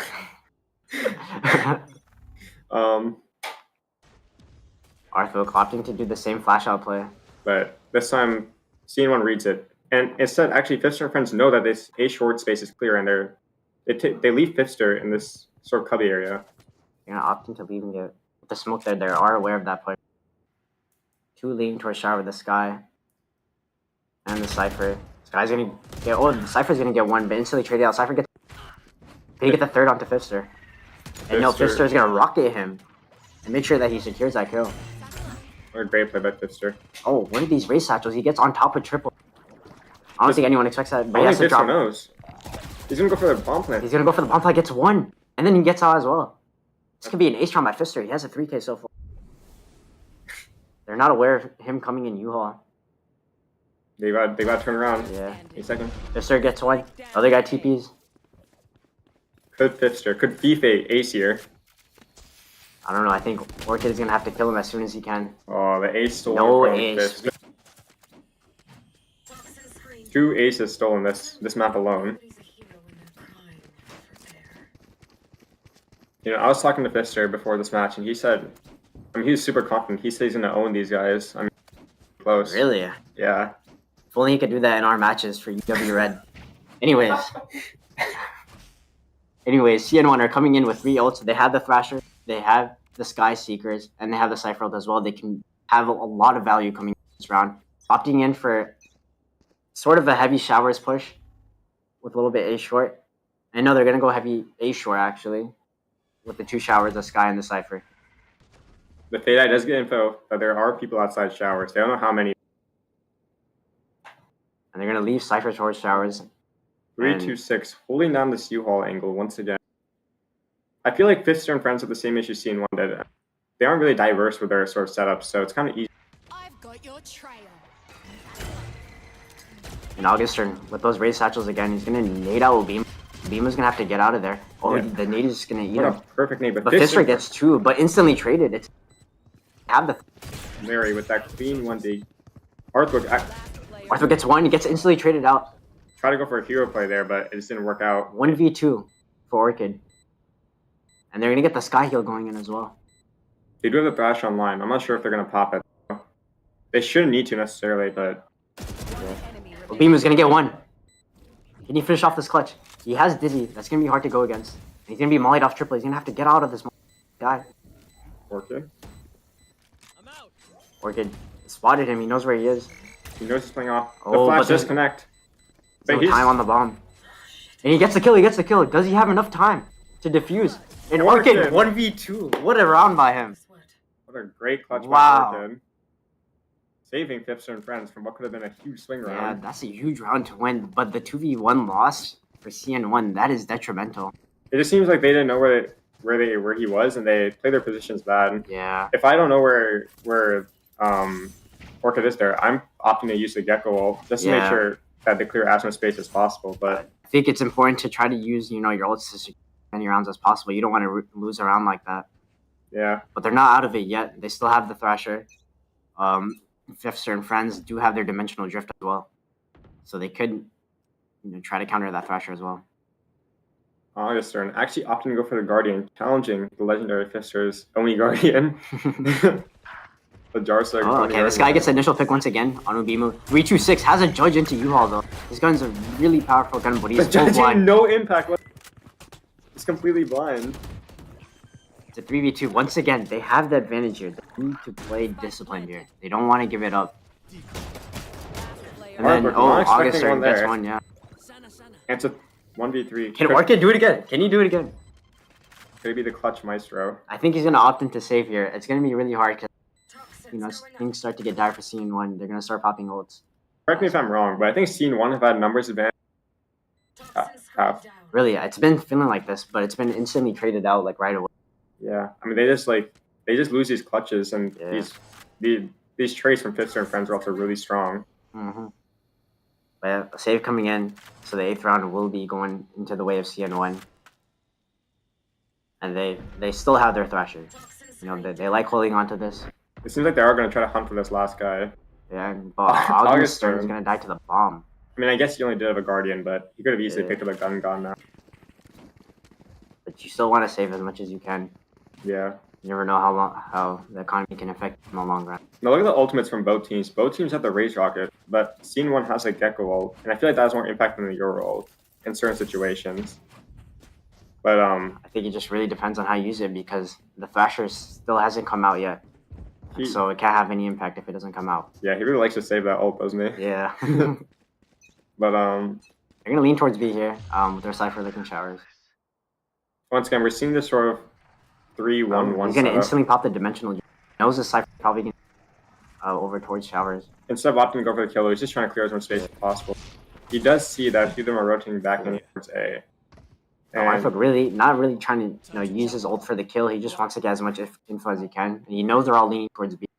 Fifster&Friends actually opting to still stay in a 3-2 setup, not really rotating anyone off from B. That could be really dangerous for them, actually, if they don't rotate anyone over soon. And Cypher has all of showers now. This is a lot of space that they have. And at the same time, look at their Sky. Their Sky's taking on the B long space, too. That's already 2 lanes in control of CN1. And they have Hookah as well. Actually, they have all 4 lanes in their control right now. Fifster&Friends are really pushed back here. But what site will they execute? Since you're going to start throwing out nades, Sky's going to go elbow and kill it with Imu. And the Brimstone on site is going to get obliterated as well. And Sky is just going to keep going down. He's going to take out Fifster. Wow. In their spawn. This guy is crazy. He likes to really fight in deep. I mean, that could be dangerous, but it seems like it's worked out so far. 2v5, they're going to rip out the Raise Rocket. They want to secure these rounds. He's going to miss. Once again, what should have been easy rocket kill is just blundered. But they're going to trade him out. Orchid, 1v3. Oh, what a round by Sky. This guy is crazy, man. He is crazy. He's dismantling Fifster&Friends. Fifster&Friends do have 4 ultimates. They have the Viper Spit, the Orbital Strike, the Raise Rocket, and the Fade ult as well. I think, the Dimensional Drift that they used last round, trying to get kill instead of integration. Or even, I like using the Dimensional Drift during retakes too, because you clear where everyone is. It's way easier. I'm not sure about the early info there. Oh, Fifster just gonna go down short with this Raise Rocket. It's gonna get one. Does he read the Brim close? Oh, he almost cleared that one, but he's just gonna leave. He's happy with the one that he got. He doesn't have to get more. And they're just gonna back up. Fifster&Friends starting off this round with an advantage. 3-2-6. Sees him coming showers. Fifster's probably gonna go help him soon. Yeah, the Seekers do come out. Oh, 3-2-6 picks him off immediately. The Seeker going after Fifster. He doesn't manage to break in time. Yeah, the Brimstone playing in the smoke. It's a 3v5 for CN1. And it's just a tough round. They might try to get as much damage as they can here. See if Fifster&Friends try to concede a pick. But other than that, this is gonna be a tough round. Ray's gonna satchel out B. Wrong turn. Opting a satchel on the backside, and wow, it's instantly trade out. What great picks from Fifster&Friends this round. It started off at the and then playing discipline, making sure that you don't just get traded out immediately. No. Oh, the Cypher's gonna get one here. Cypher could still do damage here. They're each trade on Fifster&Friends. If you can get a few more picks, like this could still be a bad round for them. 23 seconds on the board. I'd say winning this is pretty impossible. I'd find him just saving or hunting, honestly. Honestly, I think he's just going for the save. Yeah. It's interesting to see that he has all of his still not opting to use any of his Cypher trips to hold down any space. Yeah.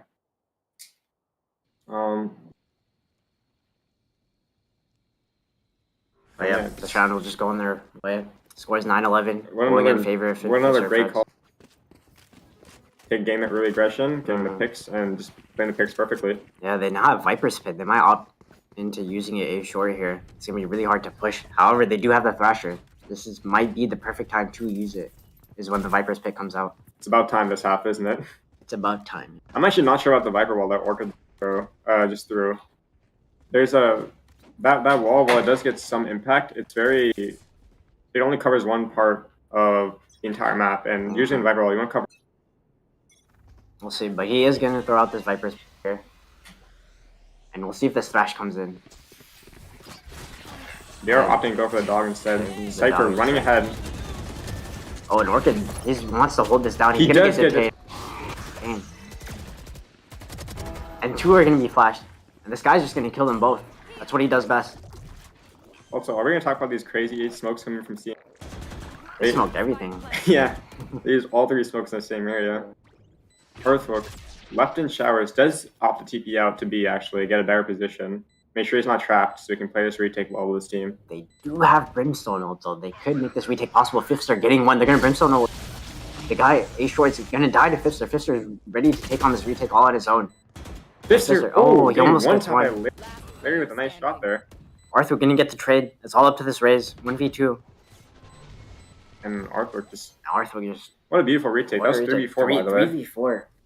Starting off with the initial pick by Fifster. Yeah, and on that using that ultimate towards U-Haul was also really good actually. They clear out all the U-Haul guys and free pick there. I think these post-fight positions by CN1, they have the numbers advantage. But they're just not securing these rounds.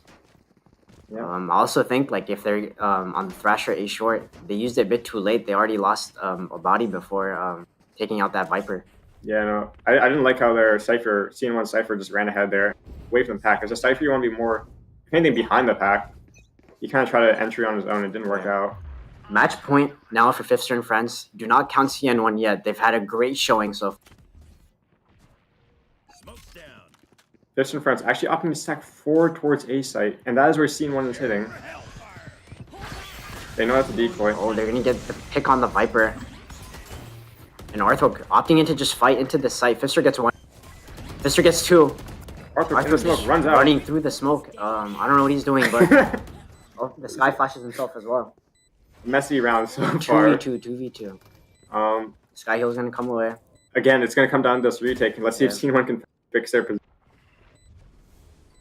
They should really just be playing off here, I feel like. They can stand out the brim. They can stand out the bomb if Brim smokes. Cypher's going to get 1. And Cypher's going to get 2. A 4K from the Cypher. They're around by him. So close to an ace 10-12. again. I told you not to count. This game could potentially go into overtime. Or will Fifster&Friends close us out? Yeah. Man, but what a showing by CN1. I would have not have... Yeah. I mean, what should have been an easy match for Fifster and Earthlook is turning into quite a difficult match. Coming down to really hero plays, I feel like. We should get this guy on one of UW Madison's team. Yeah. This guy's insane. Maybe replacing the free guy on UW White. It seems like they are going to be going for this Showers Patrol Ace Let's sort of setup.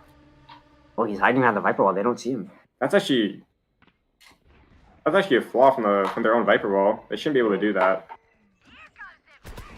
And look, it's gonna get the free shower space. Augustin. Oh, Fifster's gonna rocket him. Fifster's been raise differential coming in right there. Yeah. 3 to 4. Fifster gets another. Beam is gonna get another as well, and he's gonna get 2. And now this round is just over. That's it. Fifster and Obima taking this round into their own hands to secure this game. 13-10 win, Fifster&Friends. But what a game! Good game, Coach.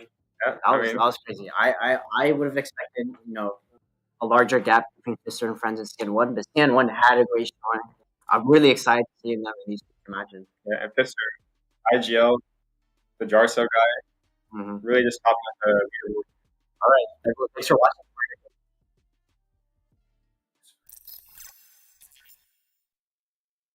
Okay, all right. We're gonna be leaning into now. Let's look at the scoreboard here. Fifster with 33 kills. All right.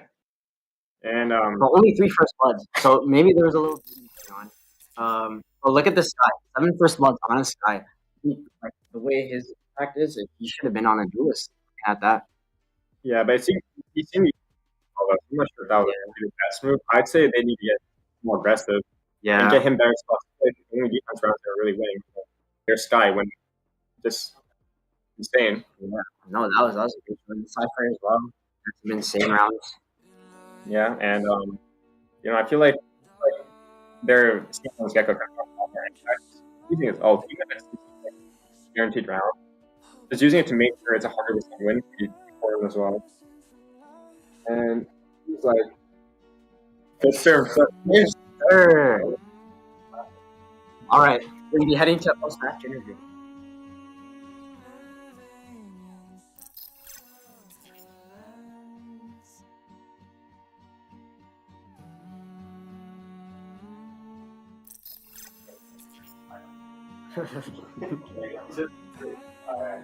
All good, all good. Hey everyone, I'm here with Fifster, undoubtedly the MVP of the winning team.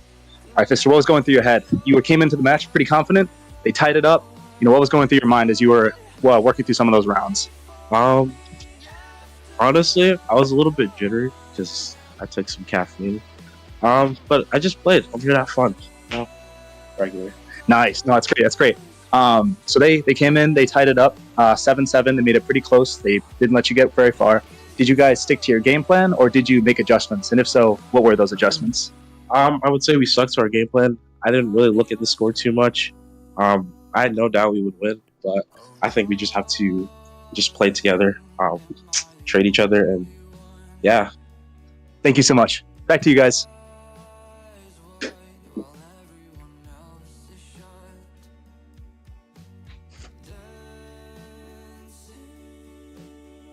All right. Thanks, all right. What a very They all had Fifster&Friends coming out on top. That was a lot closer than expected. This game definitely had us at the edge of our seats here. Let's go ahead and talk about this game. This game was actually a lot closer than we thought it would be because we have Fifster&Friends obviously being the ones to kind of win it all here. Yeah. But let's talk about CN1. What do we like? Even though they lost this match, we had some really progress, especially out of their Sky here. Yeah. What are the kind of the biggest things that they did make this game close? So Scene 1, I mean, they're really good in finding these sort of openings. I felt like maybe for the last 2 rounds in attack, I feel like every single round in attack they had an opening or had a numbers advantage. And they just found gaps through the steps. I mean, that's really it. I mean, they found gaps. They became aggressive in areas they should have been aggressive and out. But I will say that Scene 1, I feel like there's a huge possibility they would have won the game if they just played their post-plant positions a little bit better. Is that, especially that clutch round from Orchid, really changed the tides towards Fifster&Friends. I think it's really important to invest your ults into every round. If a round is a win, it's not a waste of a. And so, they had a lot of rounds where utility in store not opting to use it, and just, hoping they win their gunfights. Sometimes it just didn't work in their favor. Yeah. But other than that, it was just a great. I think they were against really tough opponents, so we shouldn't disregard them. But it would be interesting to see them in the. Yeah. Now let's actually talk about Fifster&Friends. FIFA, and especially his good friend Arthvog. Honestly, that double duelist-like comp they were running, that's actual perfection. Arthvog using his dimensional drift to get info and stuff for his team, and then FIFA getting really aggressive with his showstoppers there. How are these how were those two friends able to, lead their team to victory? I mean, just their sort of calling, their sort of entries were great. They were able to find a lot of opportunities and gaps in Scene1's gameplay that really helped them sort of find early advantages. And another thing that I think really helped with them was that when it comes to in a team's comms, they're very positive people. They're mentally pretty strong. So they definitely didn't let lost rounds get to them. They made sure everyone was happy, feeling confident and played their game. I just think they're too good, man. There's a lot of plays in there where they just took the round into their own hands. They're let me do this myself. I got this. And they really just took the game into their own hands. They're just insane players. Yeah. Seeing that they did have this shaky start against the seeded. Now, again, once we go back, we keep on saying they're the favorites. But after kind of seeing these early struggles for them, obviously they were able to pull out in this game, but do we still think that these guys are the favorite after this performance? I think seeing this, now TBD might have a good chance. we saw. TBD. Well, Fifster&Friends have like two superstars on their team. TBD have like 3 in their jet as well. Yeah, that's true. Well, as exciting as that matchup is, we're gonna take a small break here. Come back. We're gonna get ready for our third matchup of the day. So please stick around. I'll be right back.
All right, guys, welcome back to the UW Madison in-house Invitational. I'm your host, Jamir, and on the desk I got Kush and I got Rohan with me.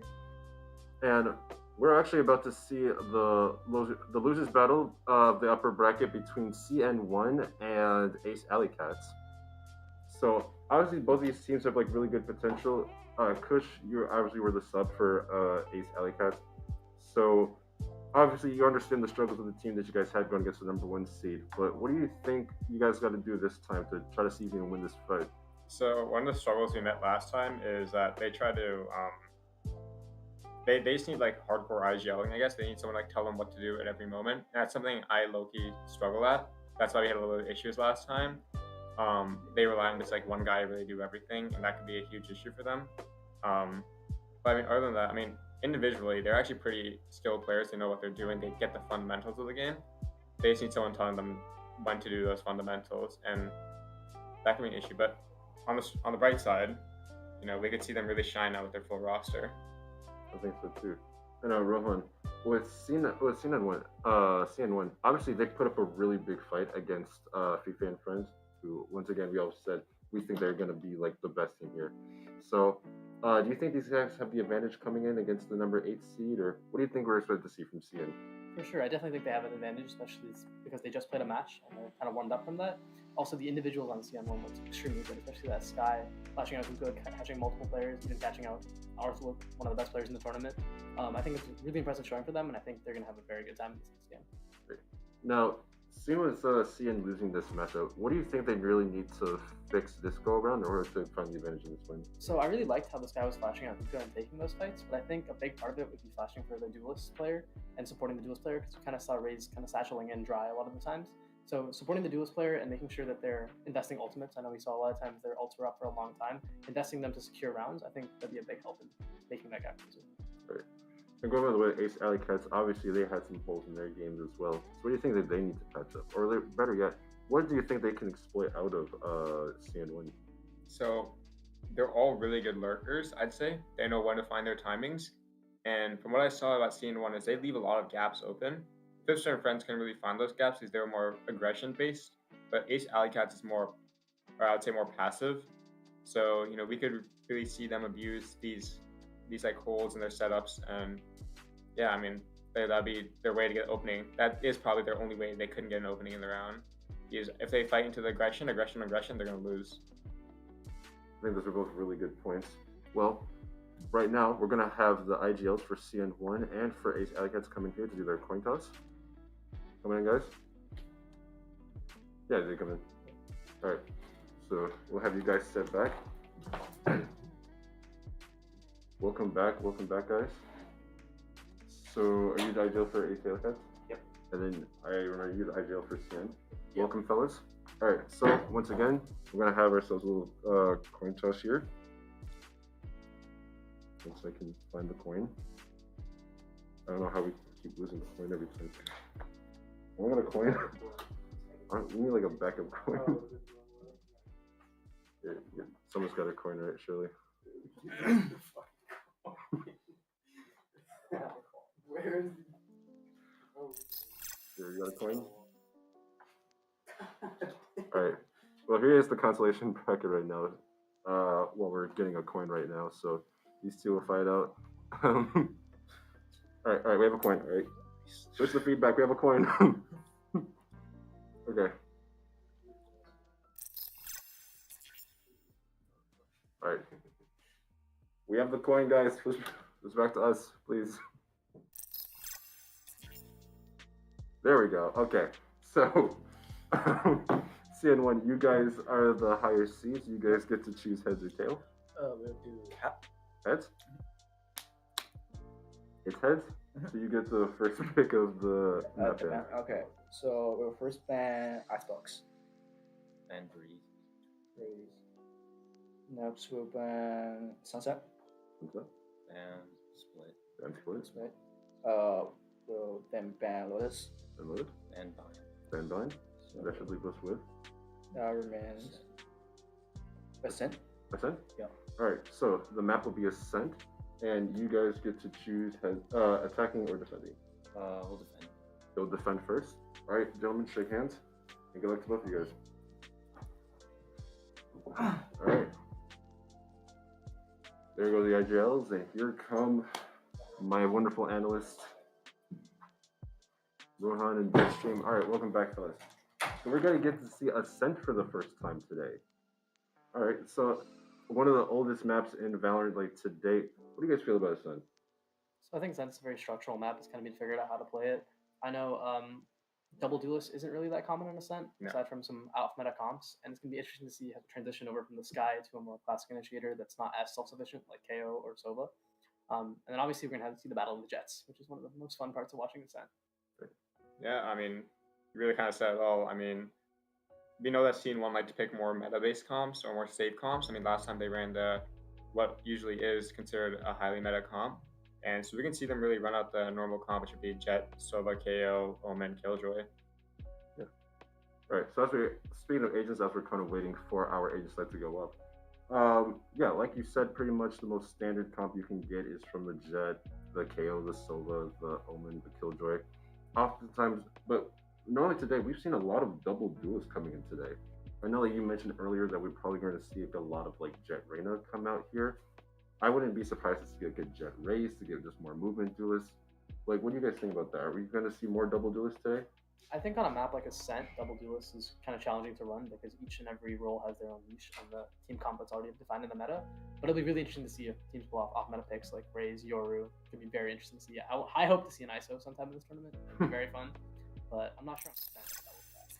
I know on Ace Alleycats, one of their players is considered to be a one-trick for Brim, so we might be able to see some unseen Brim tech here on Ascent.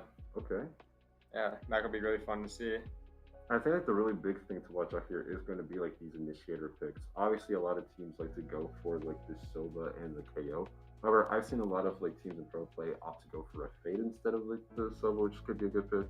See a lot of teams like to go for a Sky to get like the healing and like extra info. So there's a lot of things we're going to see here, but we're going to see our agent select right now. I'm going towards the way of Ascent here. So yeah, that's nearsighted people. Yeah. Four deadlock hover? 4 deadlocks. I taught them to do that. They hovered 4 euros last time, or 5 euros. Four deadlocks and a gecko. That's an interesting comp here. But actually, see, we're going to get a Cypher pick. How do you guys feel like having Cypher instead of a Killjoy? It's viable. It's just harder, in my I think opinion. Killjoy provides a lot of impact for retakes, especially with the Killjoy ultimate. Yeah. And then holding map control, especially in a 4-1 default on attack. Killjoy is very, very valuable. But I know the Cypher on CN1 had a lot of impact last game, so interesting to see how that goes. I think Cypher, you just have to be really disciplined in how you rotate. Because on Killjoy, you kind of get lenient. You can get lenient because you leave a turn alarm bot, they watch 2 different lanes. On Ascent, there are only like 3 known lanes or 3 common lanes. So holding down 2 of those with like 1 agent is really strong. It looks like breach, yes, which is very exciting. Yeah. I don't know, a lot of teams have been experimenting with Breach. Take Loud, for example, playing the Breach Phoenix. So I actually think Breach is a really. I actually multiple times opted for Varsity to run a Breach. Unfortunately, I was rejected, but I think Breach is very, very strong in this map. Especially paired up with the Jet. A lot of cool plays you can make. It looks like CN1 actually wants to go for a Gecko pick here. Obviously, we've praised the Gecko throughout this entire tournament, essentially having like a 6-man and wingman, and the Dizzy that you can't really like turn from. I mean, a slight deviation from like the normal comps here. We're seeing like Brimstone instead of Omen, where no KO picks of that. Obviously, you know how viable KO can be, but you think KO is kind of be like a more necessity to have on your Ascent roster, or? I think we'll see that both teams will lack information on their defense because kind of Sova is the only tool they have now. And it'll be interesting to see how they stall out side hits. I mean, I guess the Gecko Molly can take the place of the KO Molly, but Yeah, I mean, KO, the reason teams cannot pick KO in these sort of tournaments is because KO is a very, very, you need to be very experienced to play KO, and I think there are only a handful of players who can do that. So that's probably why, but I think Breach for KO can be a good substitute, and even same with the Gecko. I mean, the Gecko ult is, in my opinion, can provide more impact than KO ult in certain situations. All right. Right there. Well, we're fully loaded into the game here, so we're going to full screen, and we're ready and loaded to get into this second. So, all right. Seems like CN1 wants to kind of hit towards A here. Looks like the players are trying to clear up towards this line. Sobadar will go out, and it looks like a fast entry here right now. only one member of Ace Alleycats here. He does get scanned, but does find the pick on. That's pretty I think that is very strong here. Yeah. Take the space almost immediately. Yeah, Spike is going to go down, so now it's try to do it for a retake for Ace Alleycats. This is going to a really nice headshot in by Inquisitor. The Jet did overextend there in Heaven, I feel like. And now the retake, the flood is coming in. Perfect flash coming from Breach, allowing Jet to get that pick. Now it's 3v3. Ooh. Larry with the unfortunate timing there. Larry with the smoke out gets caught. Numbers in favor for Ace Alleycats, but do they expect this lurk by the Cypher up here? Finding this pick right here, and that's the stops of the fuse, and the Spike is not half two. So that's just a 1v1 between the Sentinels. Doesn't he hell? He thinks he's hell. Like, he didn't realize he was surrounded. Did no one clear heaven? I think we talked about it in the pre-game, but that Cypher's really impactful. Yeah. Yet again, we're seeing it. Yeah. But what an amazing clutch here by this Cypher. Lurking, find his way to lurk all the way to heaven, and honestly, Ace Alleycats was pretty lost there. I had no idea where he was. I thought it was hell. I mean, that's just one of those things coming in where, like, they fundamentally, they're good players. It's more like, as of that, they just need to have that sort of, like, ideal telling them what to do and, like, where to be. Because they could have just played completely off, play the post, or they could have just had one person stick and just have two people hold. And instead, all three of them were looking like lost dogs out there. Cypher's going to look towards this B side, but a majority of the players for CN1 are going to be lurking towards this A side here. KJ Turk is holding down B main. Jet opting to just dash in, though. It's another fast hit by the way of CN1, and honestly, the fast peaks have been working out for him. There's only new dude here with a classic here. Essentially, if he's able to get anything from it, but I think the main goal for right now is just get damaged. She does find a pick on, at least someone finds a pick on that Saber, and Nuna actually gets the pick onto the Gecko as well. It's a 3-on-3. This is actually kind of dangerous for CN1, especially with how aggressive their Jet's going. And this Breach is lurking around too, but is he going to be expecting Sova to be holding this? I don't think he is. Nope. That's really good from CN1. Understanding the limits of their comp and knowing, hey, there can be a guy flank here. And it's like sending one person back to just completely hold it. That's really great from them. And yeah, I mean, they're playing the post perfectly. It's just theoretically impossible for their Jet to win. There's only Inquisitor from Russia. He does get one nice headshot, but in 1v2, 20 HP, I don't really think he's got much time. I think he's just going to opt to die to the Spike here. And yeah, there's going to be 2 on the round for CN1. Yeah, I would say that was really, that was risky for CN1, but they still lost 3 guns. And I think all in all, a great round for Ace Alleycats coming into that with barely anything. Yeah, barely anything. They take 3 guns off CN1, and they take their Omen shield as well.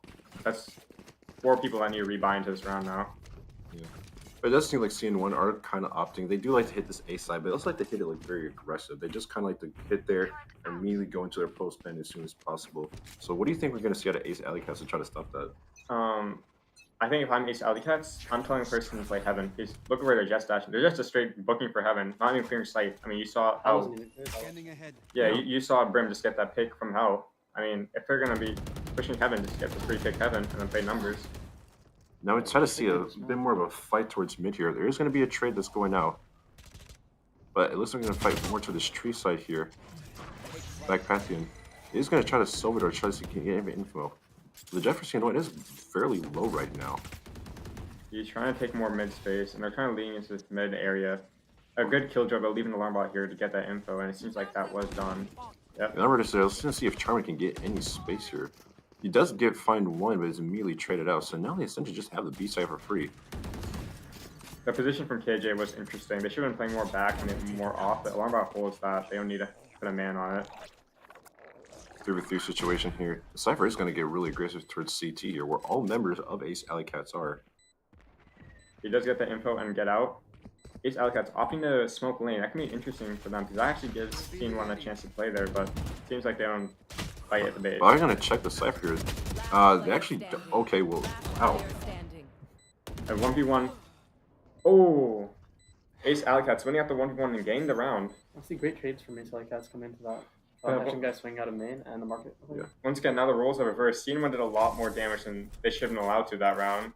Yeah. Ace Alleycats down to their last member down to 7 HP as well. Yeah, I honestly thought the Cypher for CN1 was going to get a lot more damage there, but ultimately that was a great retake by the way of Ace Alleycats. Also, CN1 should have taken advantage of the smoke that Ace Alleycats, but that smoke lane can actually help CN1 a lot, and it seems like they didn't really offer at this time. Scene 1 opting to go for a full buy. Ace Alleycats is going to be putting an outlaw on this jet. The outlaw can be deadly here with Scene 1 being more on a lower shield buy. So we might be able to see a few outlaw kills coming in for the first time this tournament. What do you guys think about the Outlaw as a gun? I mean, it's one of the newest guns brought into Valorant. A lot of people are choosing to use it on their eco rounds. What do you guys think about it? I think it's broken, personally. I mean, if you're a good off player or a good sniper player, an Outlaw can completely just ruin the game for you. I know I've gone mad a number of times when playing against an Outlaw. Especially because the meta was kind of circulating around buying light shields in order to conserve credits. So if teams maintain that, the outlaw becomes a one shot. And the headshot, of course, doesn't really matter what they're hitting. Beautiful shot, by the way, Inquisitor. It is going to be 3-3 here for this retake. He's going to opt to trade up for a different gun, though. It does get picked off immediately by Gecko. What a great use of the Gecko flash there. Great dizzy usage right there. Backpack, see if you can try to find any of these fights here along with Salt? Saft? Yep, Saft opting to flash out of heaven. But instead decides to back off. It seems like Ace Alleycats going to be going for the save. Does get the final damage out. That is good damage right there, but ultimately that's going to be another round for CN1. I think it's a good sign teams are going for saves now. The first couple of games, teams were not saving and their econ was all over the place. So I think knowing when the round's over, save guns in the next is a very good option for them. CN1 taking an early lead here, 3-1 on Ascent attack. That can be really bad for Ace Alleycats later. Ascent is notoriously known for how strong defense can be. And so, in a case where Scene 1 have a pretty good lead on attack, that can be a bad omen. One thing we have to talk about is their A-tick. They have a Soba Dart landing deep, a Gecko Flash coming out main, and the jet dashing inside. It's almost impossible for Ace Alleycats to hold the site in the way they're doing it. So I think we need to stack more bodies there so that they can have presence for A. Yeah. They're kind of just sending one anchor, and then that anchor is being caught up by the util and just being instantly taken out. It's not the best for Ace Alleycats. It actually kind of seems that they're going to opt to not push here towards A, actually trying to fight more towards mid.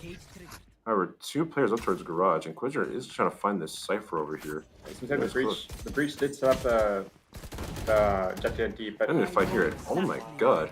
Great way to absorb the aggression. The members of Ace Alleycats get absolutely decimated right there. And they essentially have B side up for free once again. Zap is kind of here to try to hold down. That is spiked down, but immediately gets straight out. Scene 1 does lose their smokes, but it's a 4v2 and Ace Alleycats are on eco. That should be a closed, done round for Scene 1 almost. Yeah, it's only New here with Ghost. And obviously we've seen New perform some amazing clutches, but I feel like 1v4 with the Sheriff now, yeah, it's just going to be impossible. CN1's doing a very good job of playing like a buddy system. I think every single fight that was taken there is either a crossfire setup or an instant trade. Yeah, you saw instantly. The Cypher from CN1 got pressured out. He ran into house, put 2 cages down to live, and waited for their jet to come help him, and then they took the 2v2 fight. I mean, that's honestly great awareness by CN1, and a great way to really not give any fair 1v1 to Ace Alleycats. CN1 also here with 2 ults for both of their initiators. We have the Thresh, we have the Hunter's Fury. Meanwhile, Ace Alleycats, they're still also just have the Hunter's Fury, so that might be good for any type of post-plan situation, trying to back them up. But once again, we see CN1 wanting to hit towards his A side. I mean, they just love this A side here, man. There's no player here, just a Killjoy playing off. I think it's a smart play, but they got caught out. Inquisitor does find the lurking Cypher, so that does kind of take a little bit of pressure. Oh, they're actually trying to fight towards mid now. Inquisitor is going to choose to back out from here. But now kind of looks like a lot more aggression towards like mid here, but one member from garage is actually pushed up. Yeah, back path on. He's going to find the one right there. And numbers mentioned Ace Alleycats. Can they maintain it though? That's a real question. Yeah. Something they've always kind of struggled on, like, was their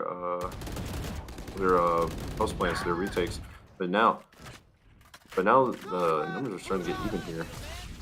Opting to use the Silvo. Try to find this Taz guy. It lands on him. Perfect. Does find backpack, yeah. CN1 once again take numbers back. 3-on-2.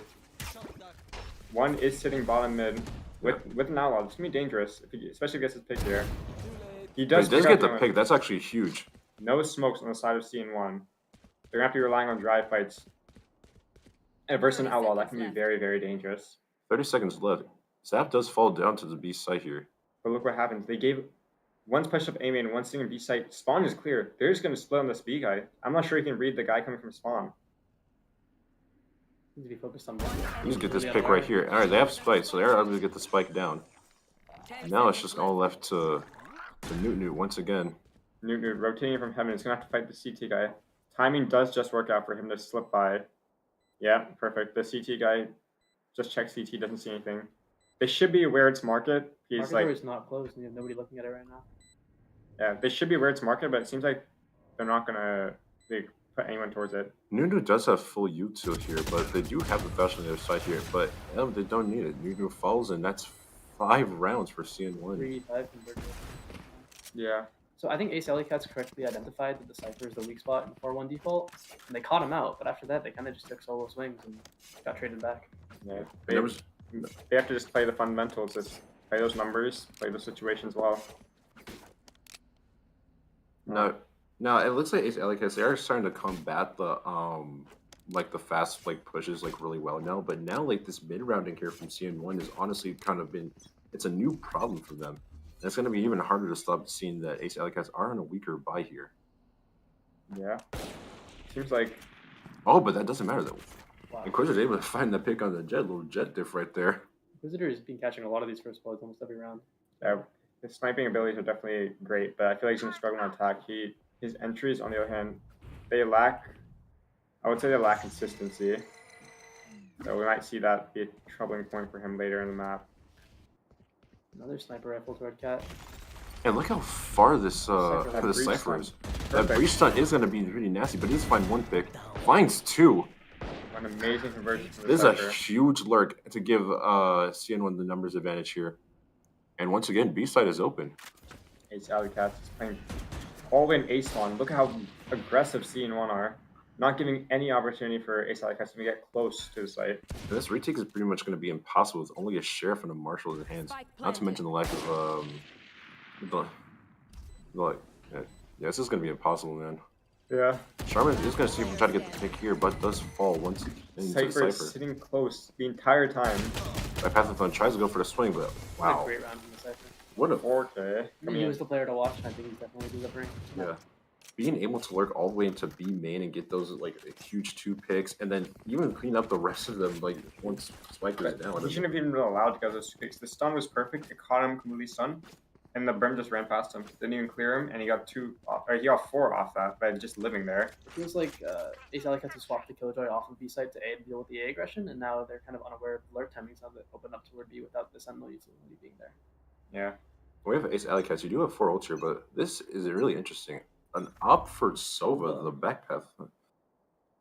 You don't really see an opping Sova too much, but I mean, hey, if I can see a deadlock ult, deadlock op in VCT, anything's possible. Nothing's gonna be really found out with that Sova ult.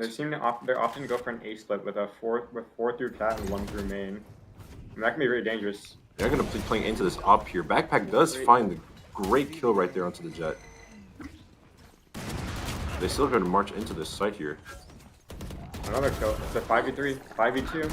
And this hold from Ace Alleycats is really strong. So now it's only just down to the Gecko. Gecko bringing numbers back. This kill drill should be flawless. 5v2 bot on a 2v2. They gotta try to break the. I don't think they're going to be able to. He does get the kill still. It's a 1-on-1. I mean, he's going to get detained though. Ace Alleycats aware of where he is. Backpack does kind of have to check his corner up. He found him. Well. Honestly, what a great hold, and even a great retake, by the way, of Ace Alleycats. This is the type of defense that they need to do in order to combat CN1. I always say, though, that, once again, their fundamentals are just lackluster here. They need some fun in, what to do. It was a 5v2, and it came down to a 1v1. That should not be allowed to happen. Yeah. They didn't invest, 2 ults here, but honestly, I think it was kind of worth it just trying to get numbers on the board here. Definitely did secure the round. I like the Killjoy coming out.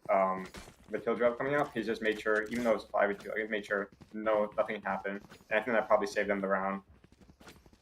Well, it's that replicable now, because they're out of those ultimates. They kind of lost those major impact ultimates, and I see the ultimates coming up for CN1 as well.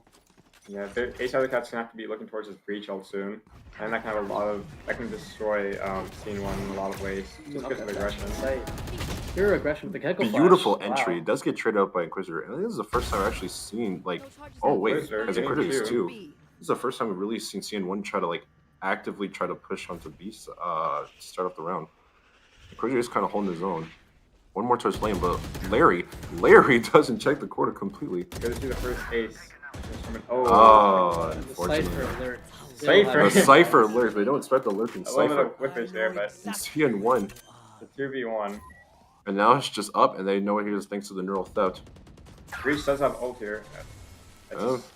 Zap doesn't find a good opportunity to use it, and another round for CN1. That pathing on the jet entry from CM was beautiful with the Gecko Flash. Yeah, that was Catching perfect. on the side anchor. Dashing on, flash getting person sitting stairs, a free pick.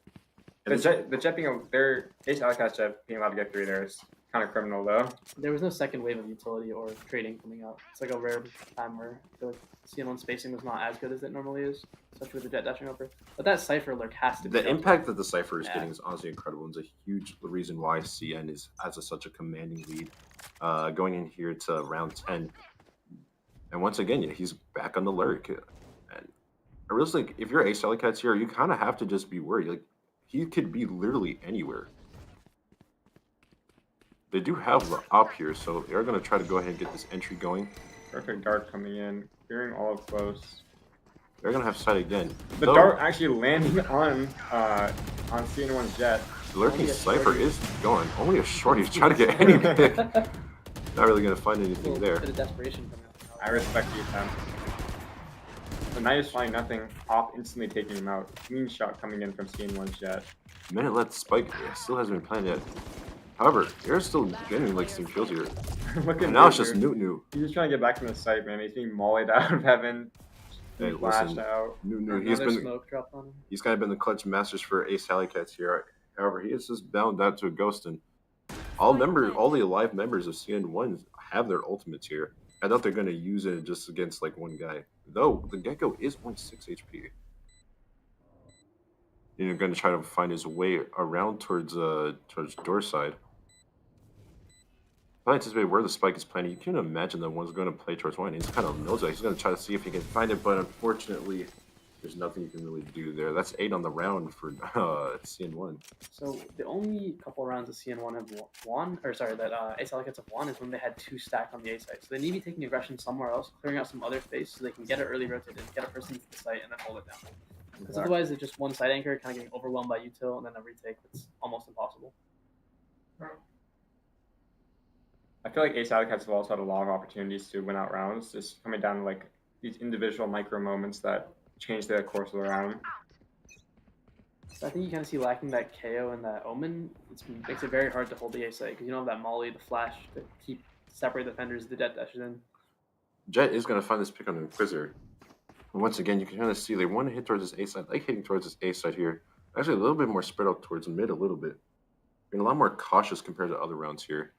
Seems like they're reading that, hey, Ace Alleycats restacking here, and they're using their ultimates perfectly. Oh, wow.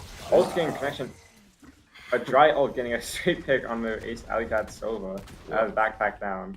I do like this breach util stalling them out on the rim util, but they need to get in the site now and hold it down. Yeah, they only have a minute left. I don't know if they're going to be able to clear this breach here. Oh, they don't. Actually, it is a kill there, but he ran up the point, so it is quite unfortunate.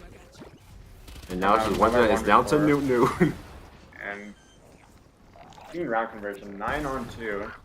I think the defense definitely looks better here for Ace Alleycats, as you kind of mentioned earlier. Breach stun, Brimstone in order to kind of like slow down that push more. We saw a lot more of a cautious CN1 here, but ultimately CN1, they just keep on applying their pressure. Their executes have been amazing so far, and I mean they just know it. They're confident in the way that they push this site, and Yeah, I mean, the individual talent of every player in CN1 is also something that has to be talked about. I like now that Newt is getting onto the site because he mollied it, played it perfectly, but still played heaven and he kind of got separated from his team. But playing on site here might be a lot stronger. And a little bit of contention toward the A main space. yeah, they're kind of aware of this. This is the final round of the first half. But look now, the one round they progress A main, every single player is going down catwalk. But they should have a read on this now, seeing as they cleared out all of A main and they caught contact to a cat. And that's Inquisitor down again. There are still 2 people here on this tree side here, but We were talking about Inquisitor having a lot of these first kills. Now he's having a lot of these first deaths. I feel like he's playing in one and dones, or even like one and dones, not even finding those ones. a little too aggressive. Cypher will be taken down. That is the Cypher lurk down. Now they know this alarm bot likes to do mid a lot. Yeah. Sherman goes has a pop some molly. He knows that they're gonna at least try to hit towards mid here, at least slow him down like a little bit. But no one's like fully rotating yet. They do have like complete mid control. That's a huge pick right Maybe there. looking playing into Ace Alleycats spawn. That spike down. getting one through the blind. Almost funneled toward the B side here. But I think it's an open site and a breach. Breach shot coming right now. Hit towards Could be mid. huge. But it doesn't tag onto Oh. Larry. 2v2 situation here. They do have the spike. Almost like the sides have been reversed. Seeing one have all of spawn and Ace Alleycats have all of sight. There's that buddy system you were Wow. talking about. The guys are shot. swinging together. And Spike is going to get down, while the Jet is kind of just like holding here. And Tail is all his time. Newt. they know where Newt is, man. He broke the door. It's going to come down to just a heroic aim moment from him, and can't seem to do it. Honestly, what a fantastic offensive half from CN1 here. Disgusting. It's kind of like, what can you really do here, man? I mean, they're winning all their fights. They know exactly where the weaknesses are. I mean, So if I'm Ace Alleycats, you take it one at a time. They gotta win this pistol. They gotta convert. Hopefully convert the bonus, but they have to take it one at a time. They can't let their mental get shut down. okay, if Fnatic can do it, so can Ace Alleycats. If anything here too, like kind of what we mentioned earlier about like Inquisitor, he's taking a lot of solo fights where you see like CN1, they like to push together. They like to have numbers advantage with these fights. And I feel like it's something that Ace Alleycats need to start like implementing themselves. Learn to play your numbers, learn to take fights together instead of going for hero plays. Yeah, also, one thing I really think is going to be troubling for Ace Alleycats is this is a scent attack we're talking about. This isn't like a map where, you know, maybe an aggressive sort of push can be the winning factor. This map is all about defense, and yeah, And what a huge pick. Inquisitor's down once again. Inquisitor just not being allowed to play the game at this point. The disrespect here. There's some bullying going on here. But it looks like CN1 is going to collapse here on mid, and they are Oh my- melting. They weren't even allowed to leave. Melting this Ace spawn. Alleycats like butter. What a massacre coming from the way of CN1. CN1 taking pistol. This is going to be a miracle. If Ace Alleycats win this map, this might have been the biggest miracle in all of the I tournament. think they have to force into this to have a chance. They do. I see a couple of guns being pushed up. I think the biggest problem why they like lost that round is like, well, one Inquisitor found like himself dead like really early into the round too, but kind of just allowed themselves to get pincered. They really didn't find a way to rotate out of the situation, and CN took advantage. So There needs to be more util thrown on the mid take. They kind of just dry swung all the fights when they have two initiators that can take that. it looks like CN1 they're trying to get aggressive here again. There's only backpack here so far. I don't know if we're necessarily going to clear this corner, and well, tells us time. Inquisitor's down once again. Backpack. Oh, No. Jumping the gun. A little Dazzler's cosplay right there. And once again, CN1 is just finding all these different They fights and pushed up winning them. everywhere and getting all the fights they want. Now it's just down to Charmin with a Bakke here. A little strange of a buy. Does Catch one. not get the pick. It's another flawless 2 in a round. row. This is the first time I've seen back-to-back flawless rounds today. And in just 20 minutes, CN1 are already at match point. And given that Ace Alleycats opted to buy here too, their economy is in shambles right now. Look real bad. It's going to require an absolute miracle. Is there anything that Ace Alleycats can do to try to salvage at least a round? Really, you just gotta look like you gotta have these corner attacks. I mean, that last round, I think all 5 of them were spread out somewhere, and every single one of them took a single 1v1. That's cost them the round. 5 50-50s in that last round. Yeah, and they just lost every 50-50. Yeah. And really, against PC, want to have a lot of individual skill as well as the players itself. You don't want to give them 50-50 fights because they're gonna win those. The Cypher is getting pretty aggressive here. Deep trip. A little Jasmine cosplay. Oh, but look at the Jet trying to run down Backpack. Backpack does get the kill though. That's actually kind of huge. Instantly trade out, man. Up and here comes up. Dazzler. I mean, oh yeah, pretty much just Dazzler finds 3 on the round, and he knows that the Jet's here too. Could Could it he be get the one more? first ace? Oh, Inquisitor is able to get the pick there, but now it's just him by himself in a 1v2 situation here. He does have a minute left to work with. He does his time. Can Inquisitor save the day? Ace Alleycats want to win this. This is where it starts. Yeah. They gotta win one round at a This is where time. it starts. It starts with 1. And honestly, he's pretty smart to just try to rotate towards A because they knew he was on this B side here. So, granted, if he converts his rotate here, he's gonna be able to plant spike here. He's gonna have to fight off a 1v2 retake. Let's see what he's gonna be able to do here. Talked about CN1 on these retakes. Their spacing is really good, so it'd be very challenging for him to not get traded when they're retaking.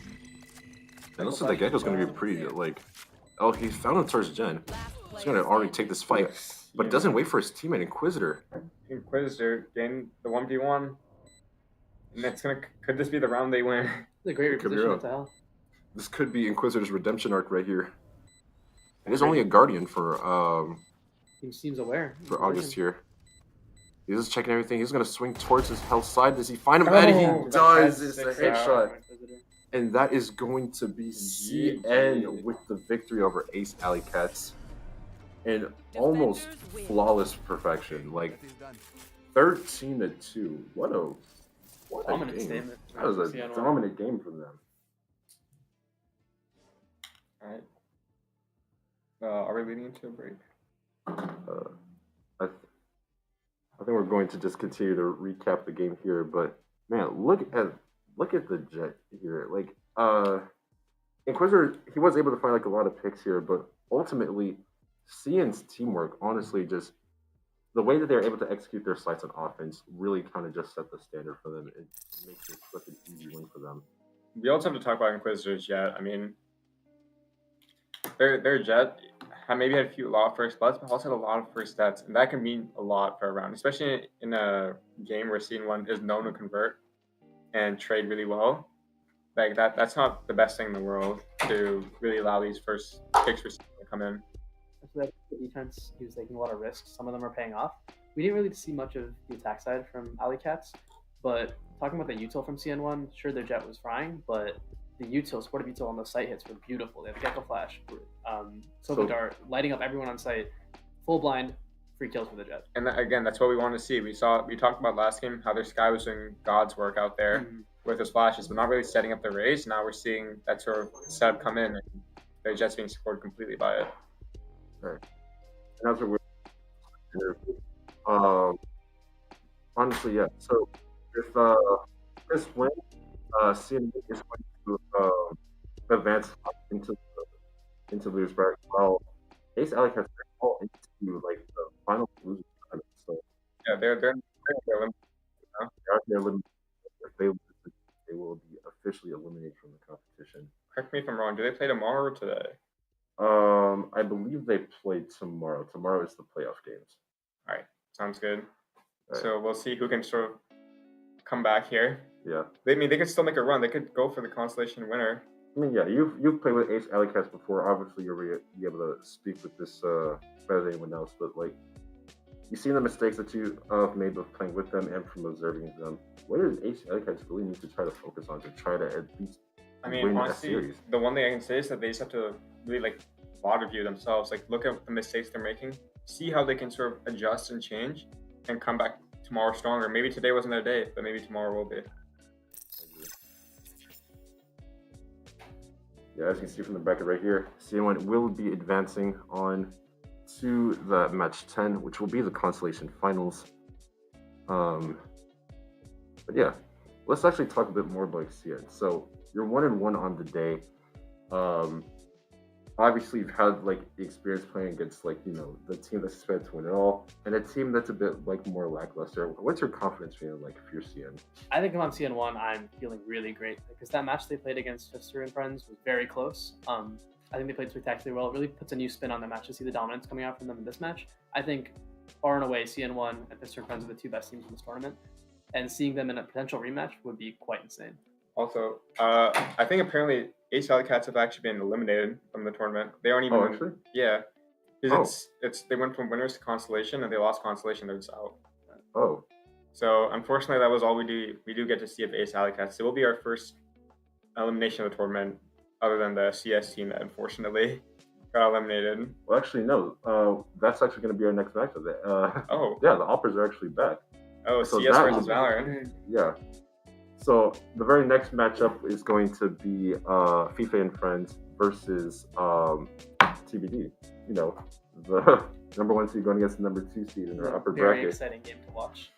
These are the teams. This is a matchup we wanted to see for a while. We were thinking this is going to be a grand finals matchup, but this is also going to be the matchup that we're going to see to conclude our upper bracket today.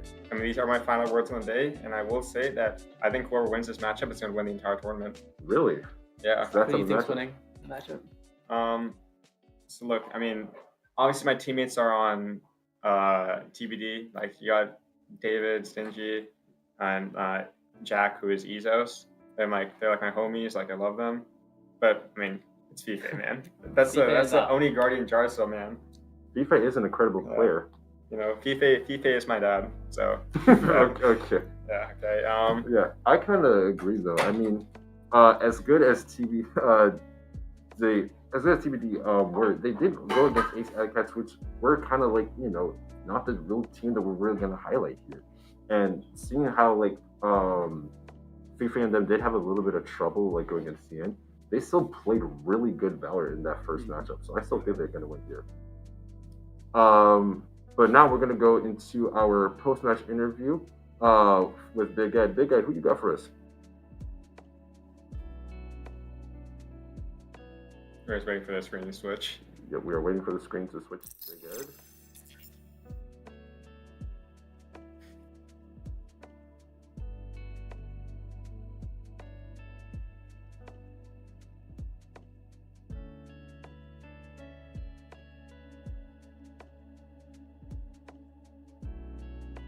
A bunch of just friends, we just like playing for fun. So we technically just sort of like played sort of stuff, and we just like try to take control of the map and stuff. So it worked for a bit, but like we were obviously better, and we lost. Yeah, I went in the room with you guys. You guys had a lot of fun, a lot of energy, a lot of high fives all around. You know, how much fun is it to play a tournament like this with a group of your friends? Really fun actually, because we usually just play like 5 stacks, right? We don't play the rank. We play mostly in the stuff, but it's really fun just playing with friends, and I really love playing with friends. You guys are so much fun to watch. Thank you so much for coming. Back to you guys.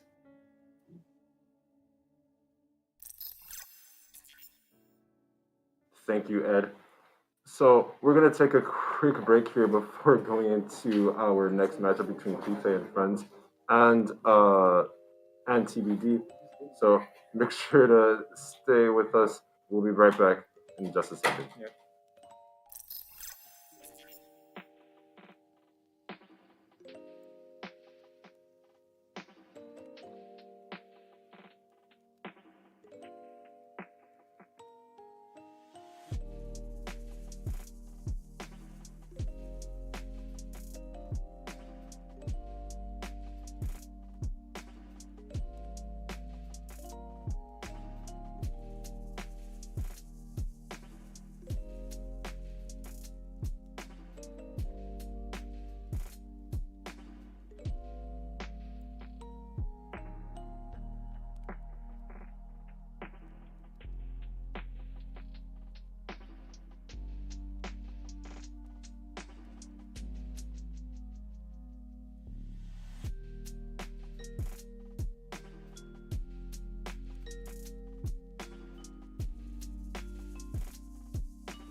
Oh.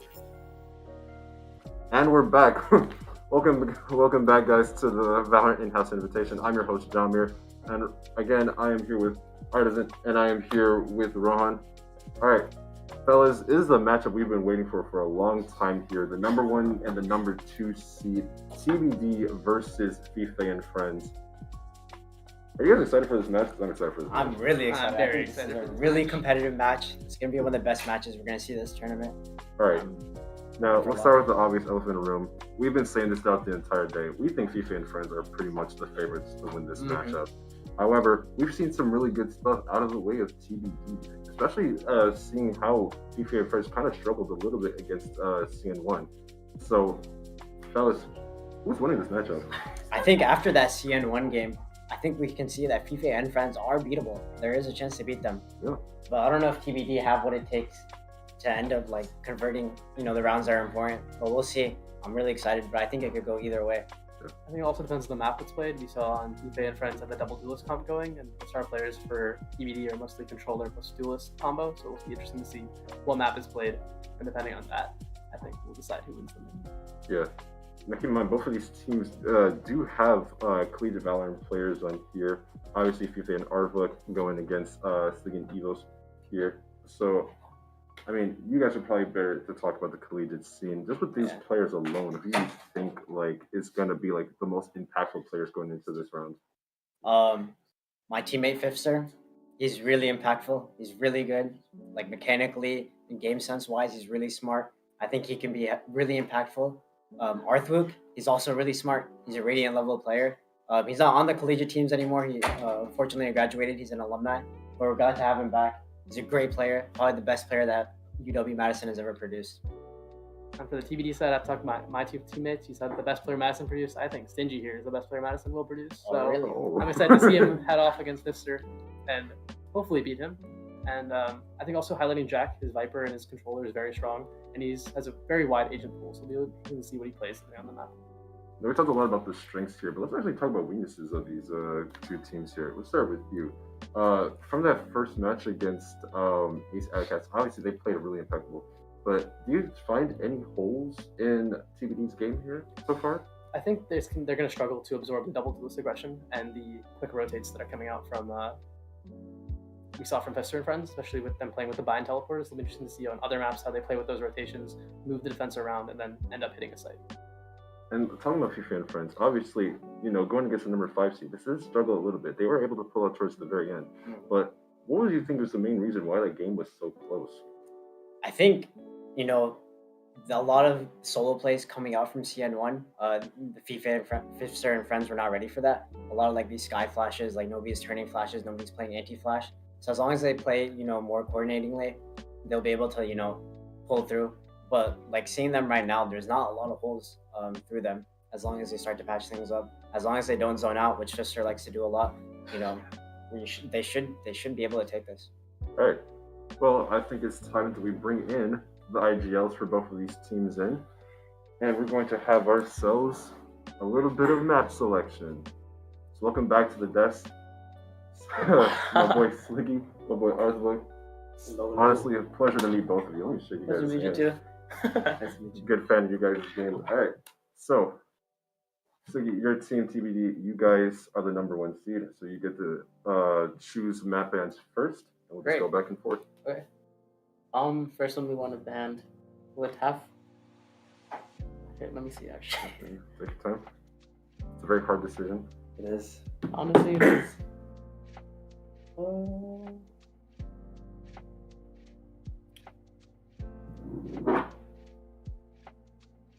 How you doing, man? Hey, I'm ready. Are you No ready? matter the map. No matter the Yep. map, okay. We want to ban Ascent. Okay.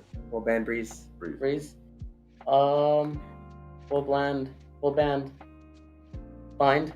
Fine. We'll ban Sunset. Sunset. We'll ban Icebox. Icebox. And then I have one last ban. No. What's it gonna be? There is a reason why I have a tattoo, so we'll ban Lotus. All right. We're playing on split. Split? All right. We're playing Okay. split, and so you get to choose attack or defend. We're gonna defend first. Defend. All right. Attacking then. All right. Split. All right, let's Straight go. against us. All right. Let's go. Good luck to both of you guys. Let's All right. Angels are gone. Here come analysts. Worried for TBD. All right. So we have split. I'm so glad that we have different maps every time like we do this here. So like we get split today. Now personally, I'm not the biggest fan of split. But what do you guys think about it? How do you guys feel about split? Split is a really interesting map. I feel like for attackers, they have to lean towards taking mid control. I feel like if they're able to take that mid control, then it'll be easier for them to start winning rounds. And so there's gonna be a huge fight in mid, trying to take that space. But I don't know what comps that they plan on running, because that could really change how they fight for that mid space. One thing I will say is that Val said he had a tattoo for a reason, and those of you that don't know, he has a Cypher tattoo on his arm. His Cypher on split is a bit of a specialty. So whatever site he's playing on, good luck taking it. That's all I'm gonna say. Yeah. And I think as we're waiting for our agent select here, the biggest thing to keep in mind is going to be those agent selects. I think Split is one of the most interesting maps we have in Valorant because you can pretty much run anything from any position and find a way to make it work. From the duelist side, you can have a Jet, you can have a Raze, you can have Yoru. From a Sentinel side, you can use a Cypher, you can use a Sage. I've seen a lot more people start to somewhat integrate Deadlock into this a little bit. And, a lot of people don't really see Deadlock as a viable comp in competitive play.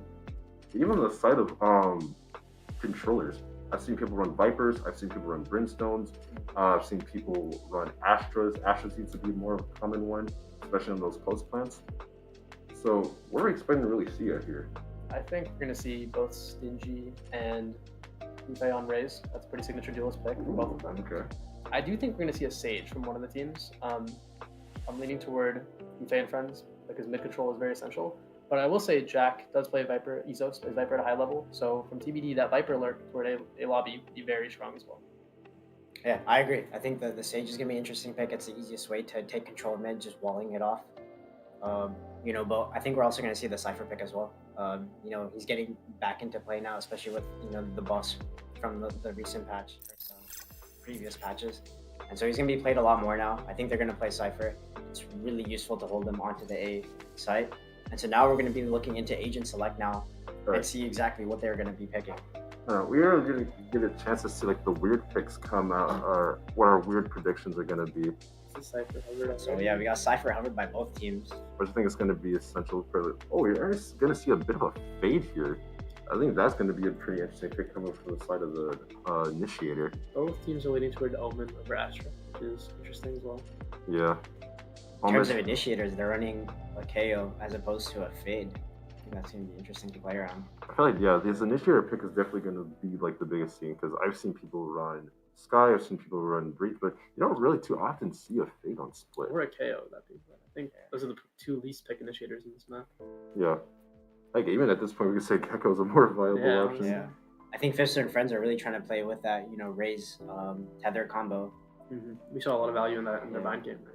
But this double Sentinel here coming for the way of this is Fifster&Friends on defense. Fifster&Friends should be on defense. Yeah, okay, yeah. This is going to be a tough nut to crack. Yeah. That's all I'm going to say. Especially if you decide to Sage while mid and then you can move your Cypher pretty much wherever. That's going to be really a huge challenge by way of TBD to try to get across. I think the key fight on this half will be between Ezos and Arthlook toward ramp side. Hello, guys. The Viper's going to constantly try to be taking up space and lurking, and it's kind of the Cypher's job to impede that as much as possible. So that will be a huge swing fight depending on who wins that out. Yeah. But kind of like you said earlier, we are going to see this battle of Raze. Right. Now, without picking a side of being favorable, who do you guys think is going to win this Raze battle here? Fifster does not win them all, so I'm going to go with Stingy here. Ooh, okay. I think I'm going to have to go with my teammate Stingy here just because I know he's being extra coaching from Arthlook on the side, so I'm interested to see how that comes out. Never thought I'd see the day that FIFA is going to be the underdog here. All right. Well, we're about to get into our final matchup of the upper bracket. Fifster&Friends versus TBD, the number 1 versus number 2 seed. As you're going to see right now, it kind of looks like TBD is kind of wanting to... Oh, never mind. I thought they were going towards A, but it looks like they're stacking more towards B, or maybe they're going a bit more of a default here. Center set up his Omen toward B, Cypher toward A, which I believe is what they're playing. Yeah, it does look like they do want to funnel a bit more towards this A side here. No one's really playing on Cypher the way of Fifster&Friends, but they do try to want to get this heavy control here. I think it's going to be huge.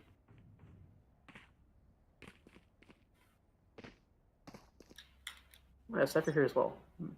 Interesting. Yeah. Throwing a deep cam into B main to get the early info. And we're on the way for the very last match of the thing. Wait, yo, No one's really going to be playing here towards B. However, there is a bit of a lurker. By the way. Oh. 326 is going to get the first pick on Ezos. That's that ramp lurk, I think. Mm-hmm. Already getting shut down. But this is like fights do want to like start happening. Actually, no, it kind of Yeah. looks like they're going to start rotating up. But Arthur does find picking an Ezos here. Exos, sorry. TBD is looking to try to hit towards B, or maybe actually like by way of heaven here. K9 is going to find 2 players there. So there's these 2 people in the vent. And Arthur kind of hold down this heaven site here.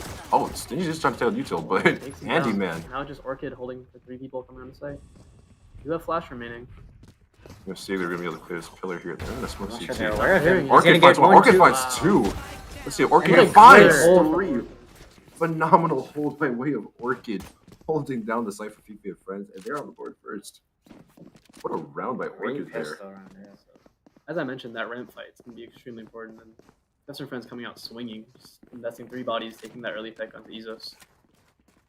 And I kind of felt like TBD, they kind of like were held a little bit too much towards A. Like it gave Fifster&Friends a lot of time to kind of rotate, so they are able to fight this fight. They definitely found the weakness in the setup, which was the one toward heaven, one toward site. Just weren't aware of the second person being there. Looks like TBD, they do want to stack towards this A site here again, all 5 members being there. There's that Viper wall, allowing the cross. Yeah. Shots are going to go through. Ezos is extremely low right now. There's a gap in the Viper wall. And Ubi, he's going to try to fade the dog, try to see if he can find anything. Probably doesn't. Probably finds one. And Fifi and Arthur. Dynamic duo. It really is a dynamic duo right there. You're not want both of them taking. That's just Andy Man trying to fight a 1v3, and now I'm going to be swung. Arthur takes down 4. Yeah, I'm telling you, this A site's going to be extremely challenging to take. The Rays moving over. Seen a lot of hero rounds coming away from Fifster&Friends. Just Arthur getting our kid just absolutely fragging on these guys right now. This goes here. They set up C's over the Viper wall, I think. They do have a bit of a lurker here, by the way, TBD on this B side, but they still, TBD still kind of want to fight for A main. This is a nice spot. What do you think that TBD has to kind of do here in order to kind of switch things up so they can start winning these fights towards A? I think they need to start getting a lot of information with their KO knives and try shutting down, especially the Cypher. If they can get a scan on the Cypher, they can start shut down his setup and be able to take the site. But now they should start playing slow and try to take mid. They're faking the lurk, but I believe the cam from Arthwick just sees over the wall, so they have all the information. Ubi is kind of jiggling with this, but he does get smoked out. Now here comes the counter smoke. Both of these teams really kind of just want to fight for mid control here. And on split, that's probably like the most important map to do it on here. But it does look like members of TBD are going to try to fall back towards this A side. I suppose is going to watch here, try to see if we can get any information off that cam. I don't think he's aware that we have a guy behind the box. I don't think I don't think he's aware of Ubi. It's just crap around this block. He's going to have to check his He's corner. gonna walk right He's going to be into too it. distracted by Fife. But Ubi, Oh. Expos does get the kill Expos onto Ubi and Fife. 6 HP, and those are really good opening picks to get. Especially now because the spike can go down for TBD. He's getting aggressive ramp. They plan it on a. Fast flank might not be red. Yeah. This flank is actually coming like really fast. All 3 members here kind of. Arthur does actually get the pick. And now he's going to have to get his Cypher ult here. He knows all of them are going to be towards his elbow side. This is really bad post positioning coming in from TBD. They kind of funneled into an elbow. They have no space map. I'm going to check this fight. Orchid does find one. Good, just get traded out. 2v2 situation here. 3-2-6. Oh, they almost do line up. But honestly, what a... Not the best post plant that I've seen out of TBD, but they do end up getting on the board here. Yeah. Honestly, that was a misplay from the mid players. The timing wasn't there. Yeah. Yeah. That should have been a trade, or it should have been a kill. A kill, yeah. It shouldn't have been a trade. Yeah. It was really huge for that Cyber to find 2 picks there. Great round by Expos, yeah. Yeah. So now we're going to be stacked towards his A side again. However, Expos is going to go lurk towards B again. He does like to lurk a lot on these rounds here. And once again, they also have pressure towards mid here. A little 1-2-2 split. We're trying to see if we can find anything with the camp. They're gonna just smoke him off again. Wall does go up. He's Fife, he's gonna gonna fight get up really front. aggressive here. We're gonna try to break this wall, but Fife decided to back off.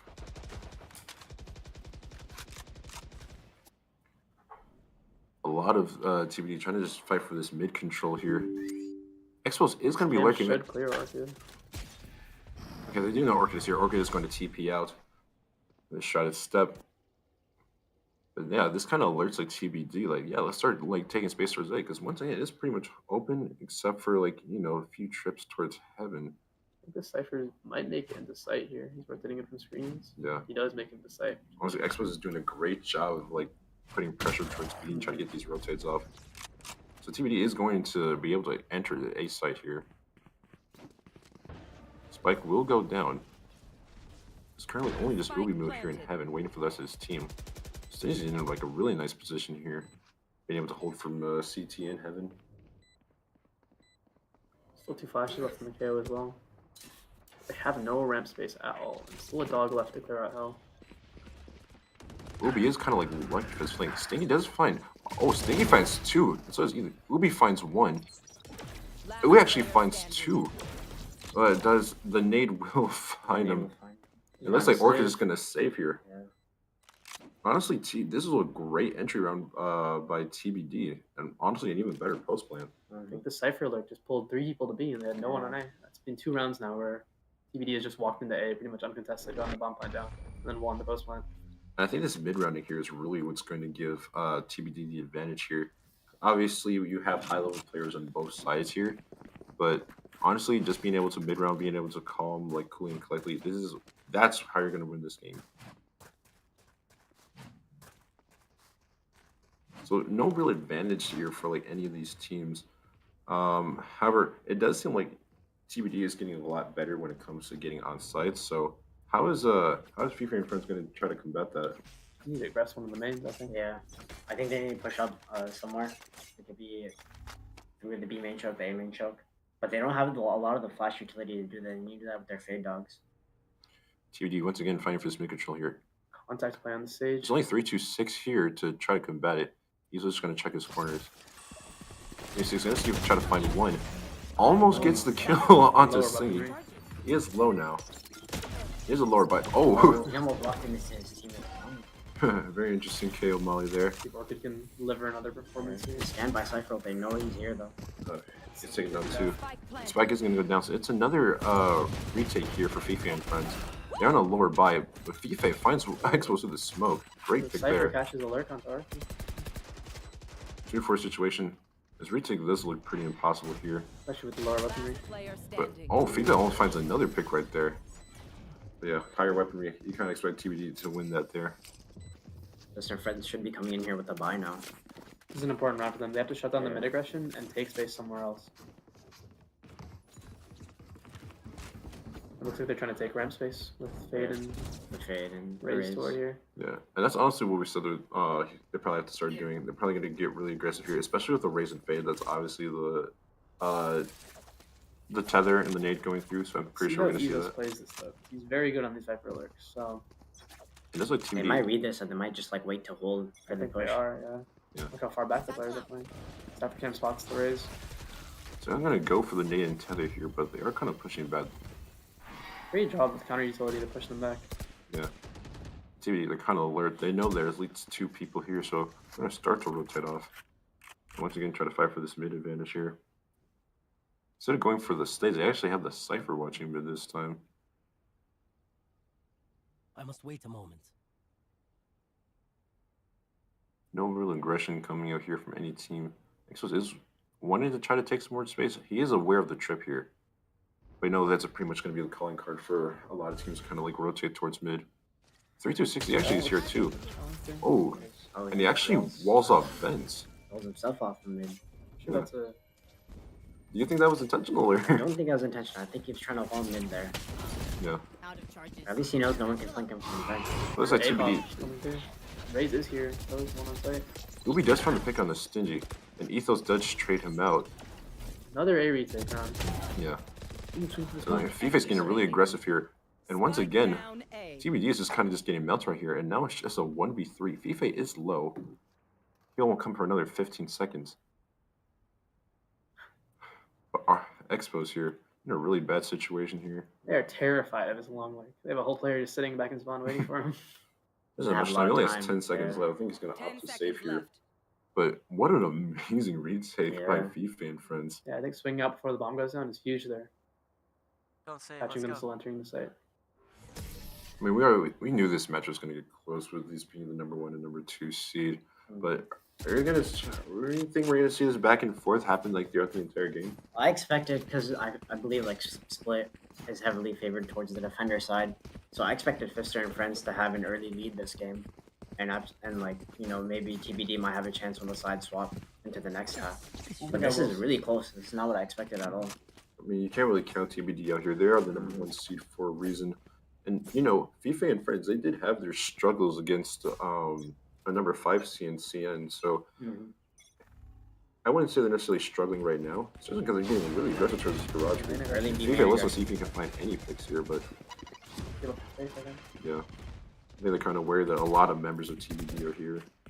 It's exactly what they need to do. Just take the space, deny the information. They threw an Omen 1 way here. They can't really push through B main. They're just gonna wait for a push. You're starting to see some retakes come over from Fifster&Friends.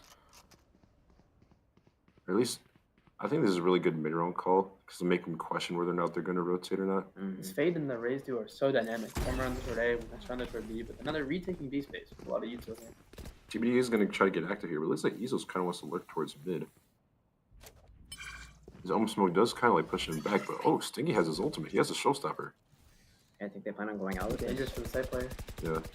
He does only have 1 satchel, so he can't go like super far. They'll play it slow. Actually, yeah. With 40 seconds left on the clock, they're going to start rotating towards A. Feels a bit obvious, though, I think. Yeah, they're already starting to rotate back to only 1 player on the site for Fifster&Friends. Arthwick here, trying to play off his util on first trips. See if Arthwick can deliver what I promised. I mean, I wouldn't really count Arthwick. He's an amazing player. There it is. He spot. It's the first bit of info. If there's in a sight cage. Yeah, that's a cheeky cam too. Yeah. I know that camera. The Raze Rock is going out right on him. Spike is going to get down. He's where? He doesn't find. Arthwick finds 1. He could have gotten 2 there. I think without the Raze Rock, he catches 3. Yeah. Spike does need to go down, but Expos, look at him. Look at this positioning from them. Look at this amazing positioning by way. The Cypherlers are hella strong. Yeah. They did pop the ult here, but also they really didn't need it from the way they were playing. They all kind of just funneled out of heaven, and they were just able to amazing, just get pick after pick after pick. I'm surprised that Fifster&Friends gave up B main so easily. They didn't even hold it for any information. They had no information on the retake at all. I know playing with 1 initiator makes it a little bit more challenging, but they need to be putting bodies in space and holding it. Fifster&Friends, all of them do have their ultimates here. So we're probably going to see at least like 1 or 2 get popped here. If they use these ultimates properly, this round should easily go into their way with Raze Rocket, Fatal as well. Triple push toward mid. They are on a lighter buy here, so let's see if they can just try to swing together and get killed. They do find 1, but Fife finds 2! And that's huge for Fifster, finding those 2 kills, so that gives guns back to Fifster&Friends. Still have the ultimates to invest. They have to secure this round here. Stingy is also really low. Yeah. It's going to be a hard round to win for TBD to come back from. Is that the Spike? Yeah, that is a Spike. They're kind of just collapsing on Spike right now. And honestly, this is perfect. They do have a lurker trying to go around. Oh, but a huge nade from Fifster to take out Stingy. Where? Are we good if he phase? Oh, he does find 4 with the showstopper. He phased on that. We could get our first ace of the game. He wants it. He's hunting. Izo's kind of like that. Oh, but Izo denies. A little bit hungry for Why don't we see an ace? One of these days we'll see an ace in our little tournament here. It's a great crossfire. Yeah. Off the turtle player. It's gonna be really hard for him to try to get this right. And it's a trip right here. This is almost impossible for Izos. He has no idea that the fade's gonna be here. The moment he takes contact on the fade, Trip does go down. He's gonna get trying to smoked out, and Ubi Mood cleans it up, and that's a thrifty round. And they barely invested any ultimates. It's just a Cypher ult, I believe. On the Raze ult too. Raze ult as well. Yeah. But what a round by way of Fifster, man. Getting 4 picks there in the those thrifty. Initial 2 picks, getting those guns are huge, especially getting the bomb down as well. They need to be aware of this aggression for TBD. Yeah. Fifster&Friends still has the Sagers up, so an aggressive play is not out of the cards here.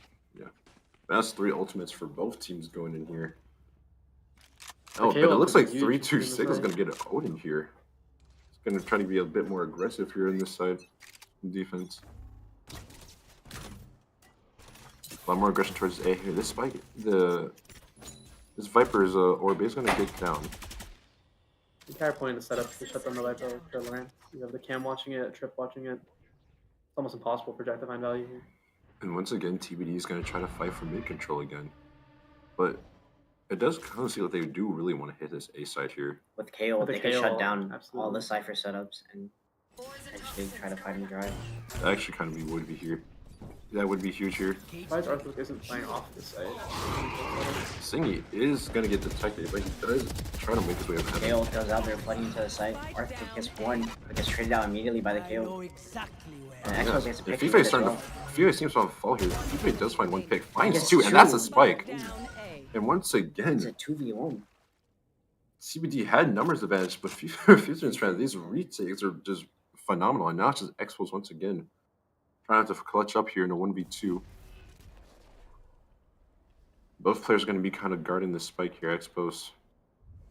You got to find something here. 30 seconds left, but Fifster once again. I think Fifster&Friends has correctly recognized that they're not winning the ace post wins. They're just flooding in before the bomb can get down, and they're catching them out of positions. TBD has to find a way to respond to that because they're taking the site, they're killing the anchor, but they're just getting flooded before they can get into placement positions. Yeah. And I think that's something that Fifster&Friends really need to continue if they want to like try to pull away from this game. They have a really aggressive defense, and I feel this like because these are very slow pushes coming out of TBD, which is kind of crazy compared to the other games that they've played where they have been really aggressive here. So I feel like this change of playstyle really isn't just in favor of them. I must wait a moment. Cam is going to spot the Sage over towards his A side. Change of pace, speeding up. Oh, that's faster offense, yeah. Yeah. They are on a lower buy here, so it kind of looks like they just want to push together, just try to get guns off. Looks like stalled out though. The one smoke kind of stalls their entire push. Yeah. They are kind of just sitting here towards mid yet. Nothing too crazy. Arthur is going to find Ezos. Catching that ramp lurker, I think. Yeah. Oh no, Torta. But that paranoia misses. This angle is gonna fall as well. Pushing through spawn? They're pushing through spawn, yeah. Wow, that's interesting. And their fights are but Fifster's a warrior. He's holding for it. That's a man on a mission right there. A little bit of whiff coming up. And that's a 2v2 situation here. It's only Exos on their site. Yeah, he's gonna get one. Orchid does get the pick on to Andy. Exos is very low. Yeah. So once again, it's a 1v5. This is the type of aggressive defense that I've been talking about, like especially by way of Fifster, just getting these like really aggressive peaks. They tried to go into their spawn, but FIFA was just Fifster is low here though. Oh, catching them through the smoke. Great round, Fifster. It's another 3K for He's actually shutting them down. He's not letting them have any space. This guy's trying to go for tournament MVP. Yeah, absolutely. Yeah. See, I think if Fifster&Friends continue to have this type of offense, then they're definitely going to find a way to launch past TBD here. Once again, Fifster&Friends find themselves with 4 ultimates here. TBD seems to have like a strong plan coming into the round, but the moment they're stalled out, they kind of just become lost and they get funneled into like the mid rounding is just not there right now. Yeah. Both Raise Rocket and still with the Fatal, I think Fifster&Friends could easily pull this way around. Especially with Fifster just farming everyone right now. He's on and one. There's no way of them getting up ramp. Even though Arthur's scoreline probably isn't the greatest, his impact on holding that ramp space is huge because there's no threat now on that entire side.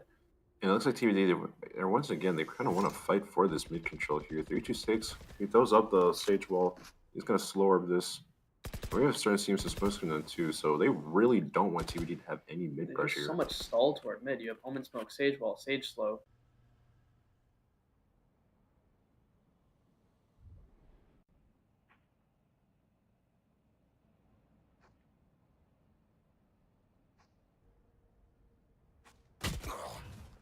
Shadows traveling.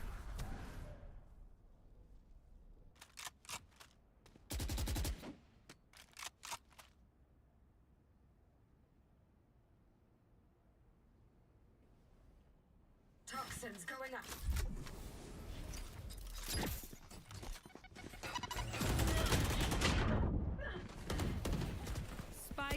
Down B. One enemy remaining.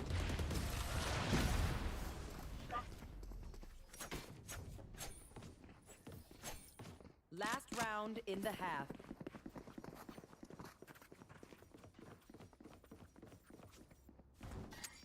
Ah, this is a nice spot. Here. Here. Here. Here.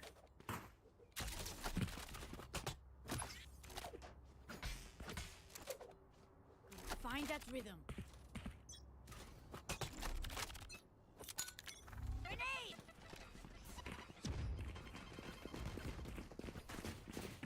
Out of charge. Scatter.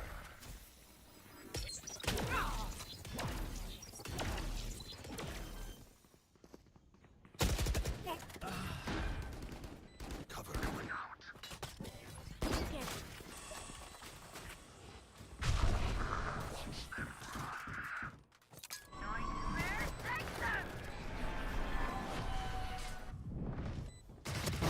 Inevitable.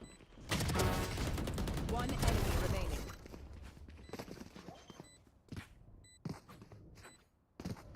Grenade! Satchel out. Satchel out. Can't use this yet.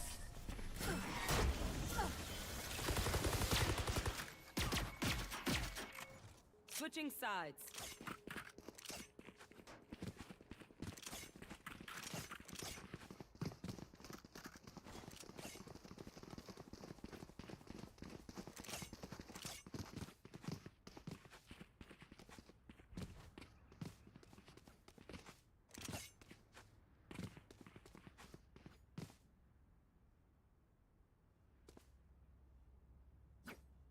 No charges left.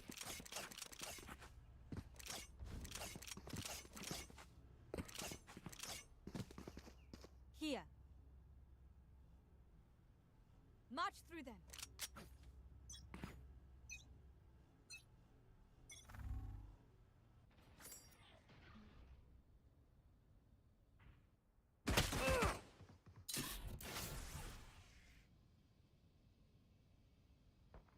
So I'm going to start to. Ethos is going to be here though. Looks like a B split is what they're setting up for. Yeah. Ethos is going to try. What a cheeky combo with expos. Gets to see their feet. Do you have the one way? I don't believe No, it's not a one way. It's just a normal little. Oh, he does take his cam back. Let's put him back. Your friends are still. They're kind of looked up towards this beast right here. Looking like they might want to back off here because we know we're getting some lurk towards A here. There's still pressure by TBD, but no one right now is really giving an inch. Arch was taking a little damage there. Yeah, he's just for A, now he's switching back to B. Hold it rotate. The laser's completely gone from the side as well. That was a great. It looks like they're starting to slowly get into the site of Fifster&Friends. Expos needs to get through here. They're playing full combat defense, not aware. And That's a spike down. He gets 326. But he's not going to find any others. No. Sinji's gonna get one as well. Mister with the trade. Sinji gonna get another. And now it's just left this Orchid here. And the KO cleans him up. What a great round by TBD on this What defensive side. TBD needed to get back in this game, that's absolutely what they needed. They needed dominant pistol round. Now they have to convert this next round as well. Now Sinji might go off. Try to counter Fister and be his own demon himself. Now, we did mention that that split is more of a defensive side of map here. So is this really where we're going to see like a comeback coming from TBD? Or do you think Fifster&Friends will, this just you lose your pistol, but it's not a big deal for them? I think they'll start to close the back or close the gap. But I don't know if the full comeback can be executed by TBD. Fifster&Friends are really experienced in these kind of situations. I'm a little worried about TBD's rotates. They saw Cypher toward A and they immediately invested 4 players instantly moving there. So I'm a bit worried on how they're acting a little bit jittery. Right? Yeah, this mid round is going to be kind of huge out of them. It is going to need to try to get this pressure off Ethos. But Stingy finds 3. And another with his nade. What a round out here by Stingy, pushing back Fifster&Friends. Only 2 players remaining, 326 and Orchid. TBD, they're kind of holding all the other angle clears, but looks like these two from Fifster&Friends, they still want to fight towards mid. With only classic state of names, it's really going to be hard for them to do anything here. And so they are going to try to head over to this Ace right here through mid. The KO is watching it from the way of TBD, but actually no, they're kind of just navigating towards B, towards mid. They're just slowly trying to creep through, trying to see if they could get as much damage as they can possible. But there's not. I don't think they have any hope of winning this round. Everyone is kind of watching this area here. They might want to fall into heaven, and that's both coming away from Andy, man. You asked earlier, how do you beat Fister? You just become a better race. What around by Stingy getting like 2 there, and then another with his nade. And we all kind of said that this was going to be like a huge race battle to watch between Stingy and Fife, and I feel like both defensively is where we're going to like see that from them. Snap is so close that these raise nades have so much value when it's coming through. Especially with that Viper Orb, it's like it's not really viable to push through that if you're gonna get dealt with like a lot of explosive utility. Right. But now it should be guns all across the board for both of these teams. Those are FIFA fans, they do like this B side, kind of like the exact opposite. TBD like the A side, FIFA fans like the B side. Nade's gonna push back Stingy, but he's got a native and boom out of his own. Trying to see if he can get any more information. Just to push back TBD, push back Fifster&Friends. However, there is a bit of a lurk towards like this A side, and I feel like that's where they really want to click. Almost still left outside of B and spawn, so I don't know if they've decided fully where they want to go. Like KO and sees nothing be made. That's a little bit of false information because there's still 3 players waiting right outside. And I think off of that, they're going to go into a B hit with no Cypher here. It's all up to David. We're going to see if Stingy is able to hold this down. I mean, obviously he kind of has a hot hand right now. Viper rotating in. The Viper Molly can be huge here, installing them out, especially with the nade. And here come, we're about to see this initial fire here. Here comes the nade. There's the nade. It's fully stalled out. And TBD is really not giving Fifster&Friends an inch here. They're going to try to see if they can take any advantage here. But 40 seconds left, I think here's where be like the main XQ is going to come from. Going to start dogging out. All 4 members of TBDs were in sight. Oh, they're funny. Ife falls. And it looks like they're starting to rotate out. They only have 30 seconds left to try to get something going. They're just taking too long. Like, they just let 4 people rotate back into the site. And they're rotating towards like this mid side here. Expos is watching it. And they're trying to retake towards heaven. That's one continue to spam. Yeah. And they're just getting decimated. Now it's down to Orchid. Orchid does find 1, but 10 seconds left. What else can you really do? And they're really struggling. I'm very surprised that Fister invested both of his satchels. I think he thought the Cypher was still there. They didn't have the info that's for Sword A. He invested both his satchels to try to break Cypher utility and then had nothing to actually go out into the site.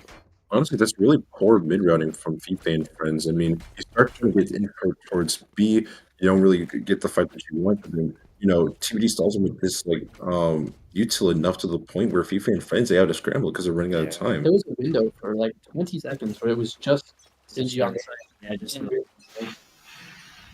There's no follow-up. Now, Fifster&Friends are on a lower buy here. TBD can make this an even game. And it looks like Fifster&Friends do kind of fight for this mid-control here. It is Ezos once again. They do have a bit of a lurker from the Cypher here for Fifster&Friends, but like we kind of said on the desk earlier, this is really going to be the battle of mid-control. But look at TBD here. They're all the way pushed up B main. They know there's nobody towards B. Yeah. Which can allow for like a lot of rotates towards A early. You know, it's just a 5-man hold square mid waiting for aggression that's never going to come since there's so many players for B main. I really like that they're leaving the KO and B main. That's something that Fifster&Friends never did. They kind of took the space and then never left anyone there. It is only Andy Man here up towards B heaven. Fife does find kind of easy. That's a huge pick there. Andy Man is going to find 1. He finds 2. Maybe no. Huge clash up there by B heaven. But I don't think they were expecting the KO to still be in garage. And now it's just left down to Fifster, the hero. 1v2. Is he aware of the ciphering spot? I think he is. If he catches this kill, you guys can see this is a huge pick from the catch.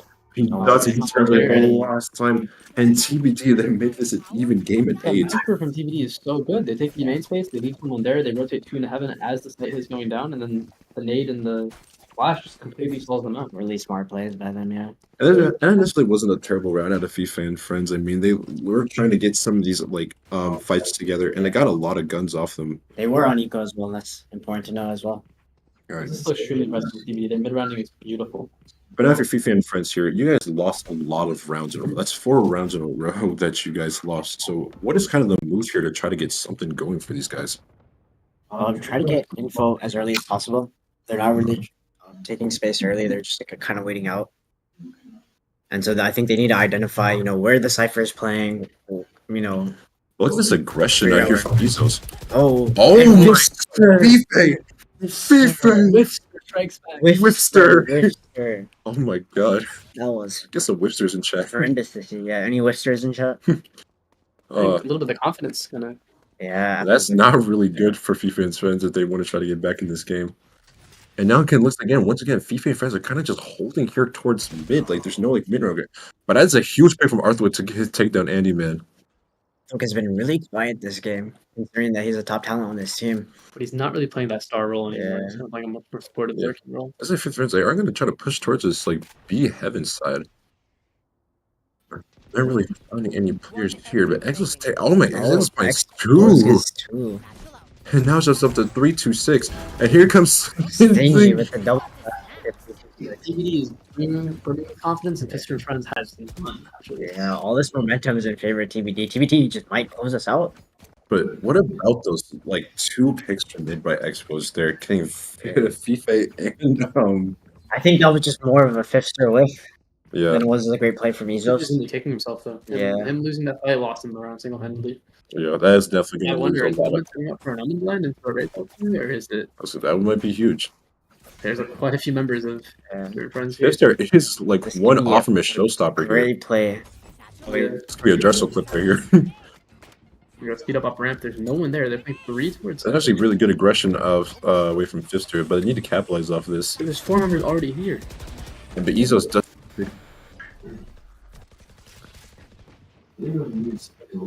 FIFA and Friends they're really there to support him. Yeah, I think just Fifster is really struggling with that. That's Spike down. And then this Ubi moved down too. It's falling apart for Fifster&Friends. This K was doing God's work right now. Arthur is gonna go try to get the neural theft, trying to get a little bit of information. I didn't win this round. It's Arthur. Orc is life too. They do have the ulters, and they might want to try to go and head towards this B side. Grab the spike, plant there. He have his ult. Oh, a huge pick by Arthur. He goes stingy. One enemy remaining. But Expos, he finds a person. And his kill with 3 on the rim. Phenomenal. And now he uses the way here.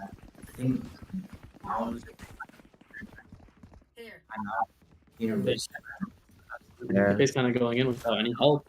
Yeah. I don't want to say he's kind of rage gaming right now, but to try to take that initial pick towards or initial fight towards Heaven with no one really behind you. That'd be frustrating for him. He takes so much space, taken down, he whiffs on the board. I think he's trying to do everything on his own. He needs to rely on his teammates.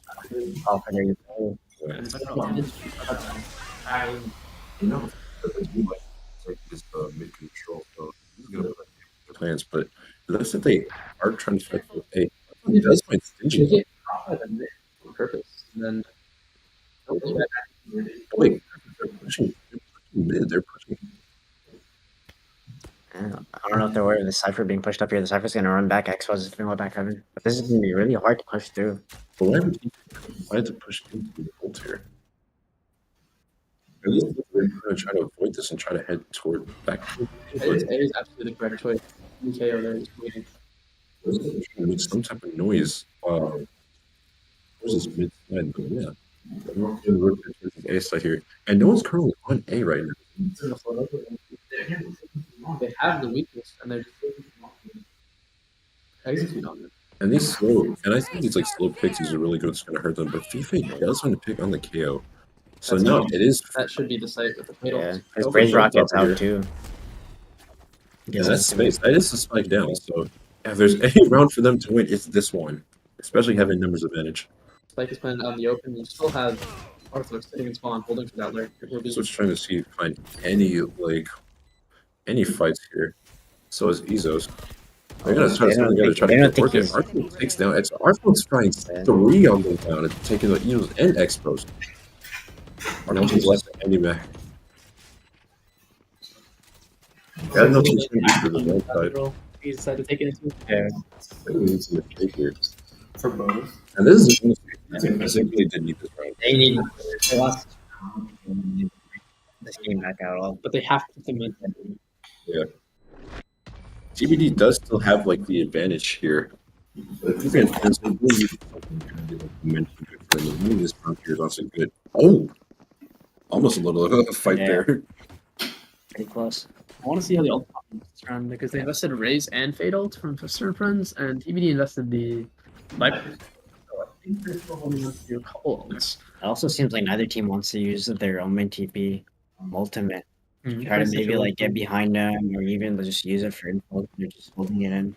I think it was good of Fifster&Friends to try to get these like teams to rotate out certain sites. But you see these fast executes they're doing. The fast executes are allowing them to win these fights more. And I feel they need to realize that TBD like they need to take advantage of them on defense. There's a lot of gaps TBD has on defense. TBD did a great job of rotating the Cypher around. It's kind of hard to tell where the Cypher's playing. So this last round, the Cypher was on B. This round, he's toward A. I think Arthwick is kind of stuffs out where the Cypher is, calling his teammates back to A, which I'm not sure about this, because the Cypher is set up here.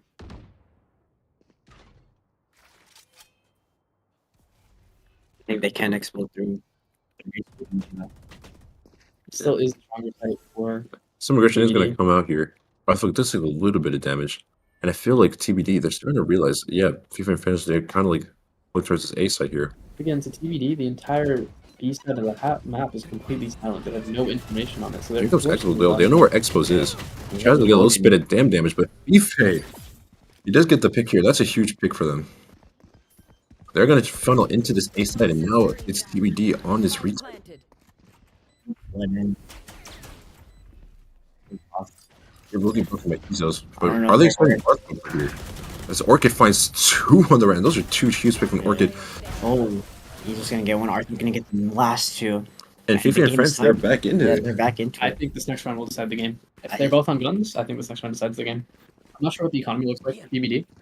There's been a couple clean rounds, but they did win 6 in a row. So I think they should have a full buy still coming into this. I think they're starting to understand how TBD are playing and their setups. Heat up on the entries too. Definitely playing positions that are tradable now. Ults economy, there's 3 ults way for both teams. Both of these teams do have here.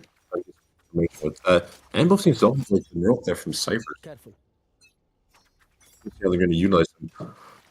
And once again, we see Fifster&Friends kind of side towards B. Arthwick is lurking here. There's 2 people here watching this mid side.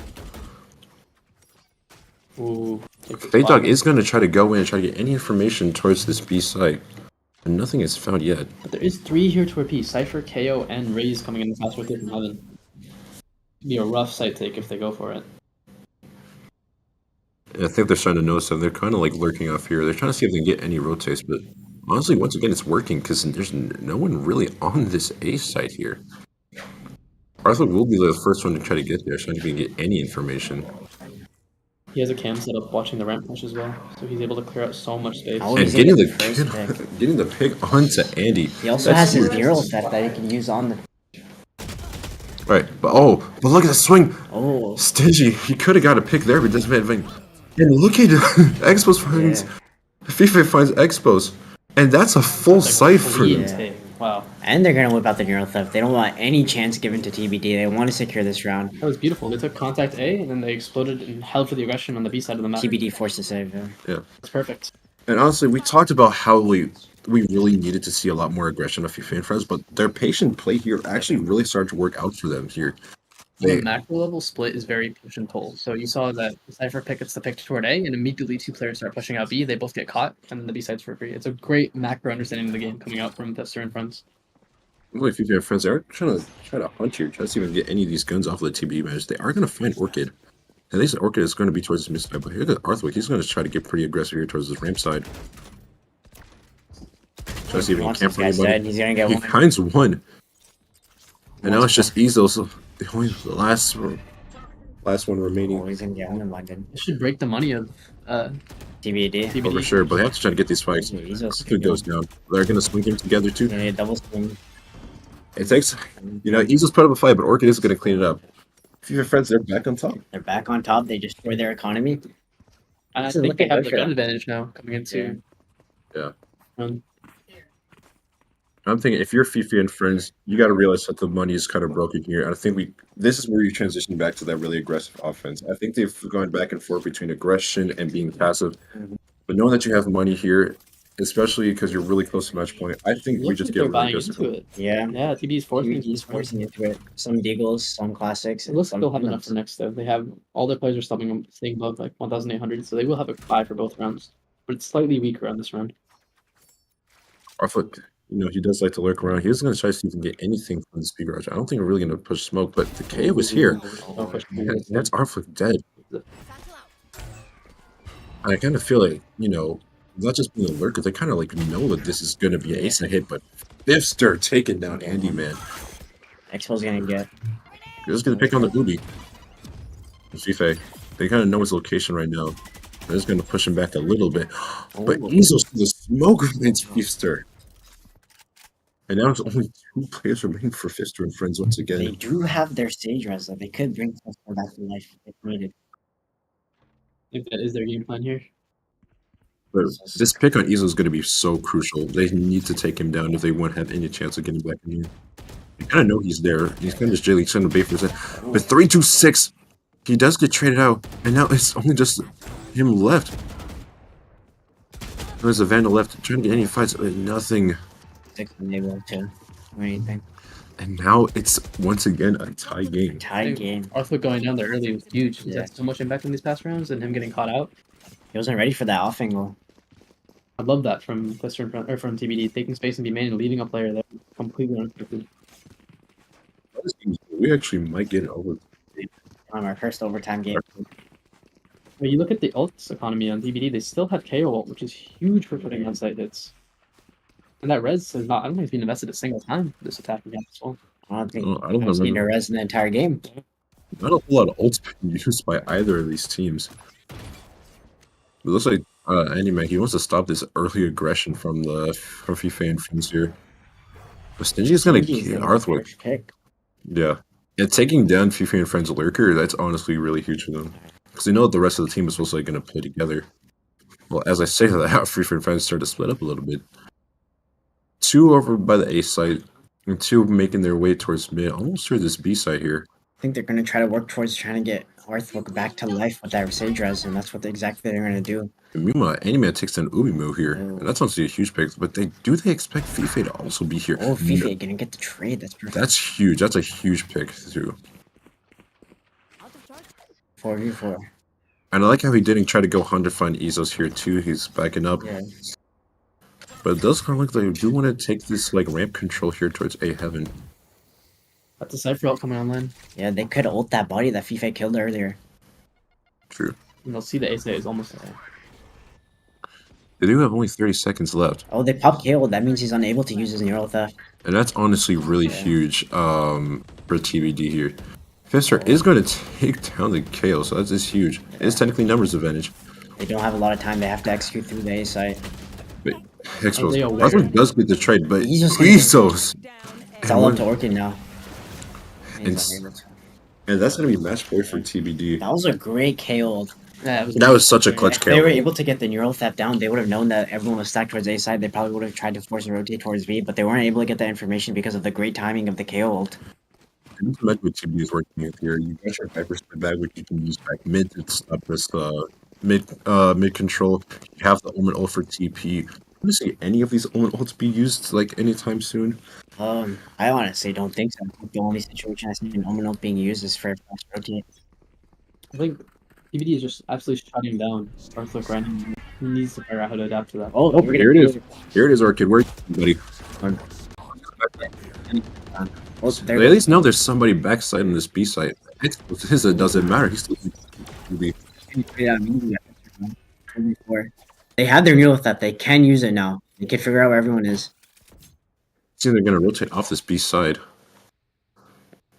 Looking to go towards mid here again. But the other people watching, I mean, the pit is down. You know, we kind of anticipated that was going to be used. Going to be used this round. Yeah, they're not going to actually use the neural theft on the Cypher body. I think it's too far away for them to actually go out and execute it. Yeah, but actually looks like they're going to go back towards this beast.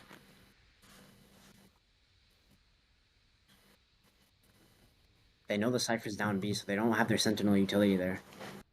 I believe this is the correct read coming out from Fifster. They were able to get these rotates out, but now they really have to start executing off of it.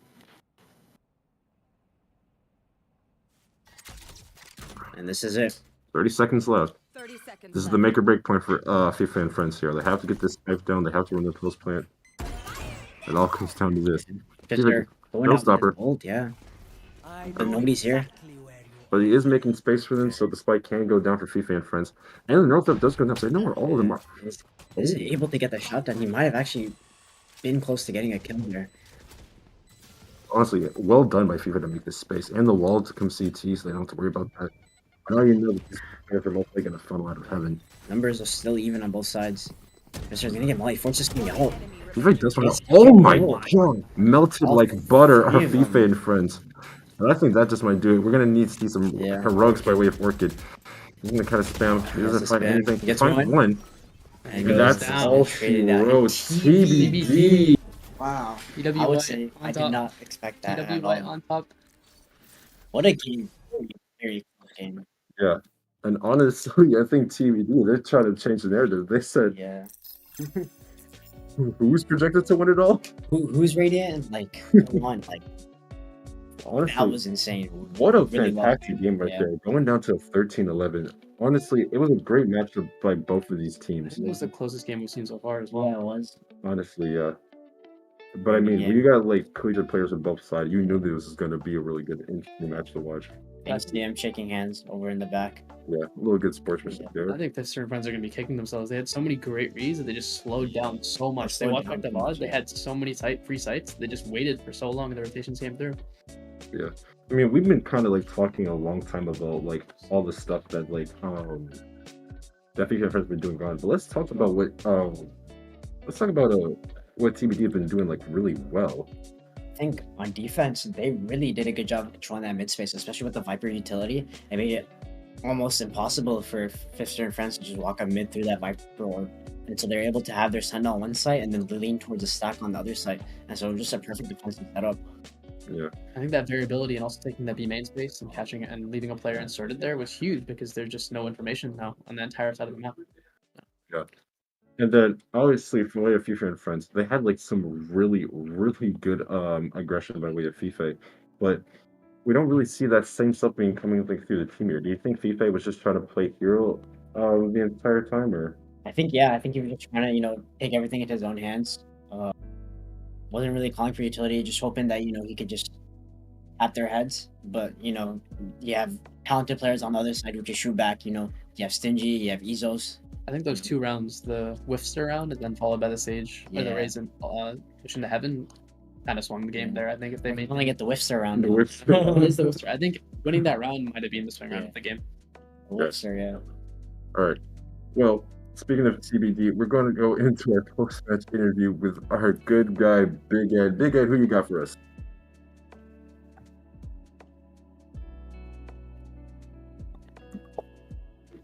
All right, back here with Stingy. All right, finally. All right, back here with Stingy. What an absolutely nail-biting game. How'd you guys pull through? Well, first of all, I have to give shout-outs to Jack Ezos.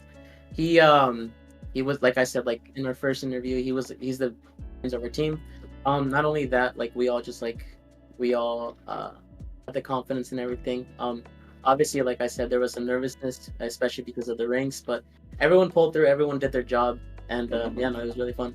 As a player, how do you deal with those kinds of nerves when you're going against such a formidable team in like a high-stakes situation like 11-11? Honestly, like when we lose certain rounds, it might be your fault, it might not be. We're just like, it's whatever, like it's one round. Just make sure it doesn't happen again and just play the next one. Although I don't follow that. Oh, it's great to hear. Just brush it off. Yeah, it's great. But no. Also, shout out to the other team. They were really fun. Amazing players. I like talking banter with Orthwick. So. That was great. That's great to hear. Glad you're having a good time. Thank you so much. All right, back to you guys.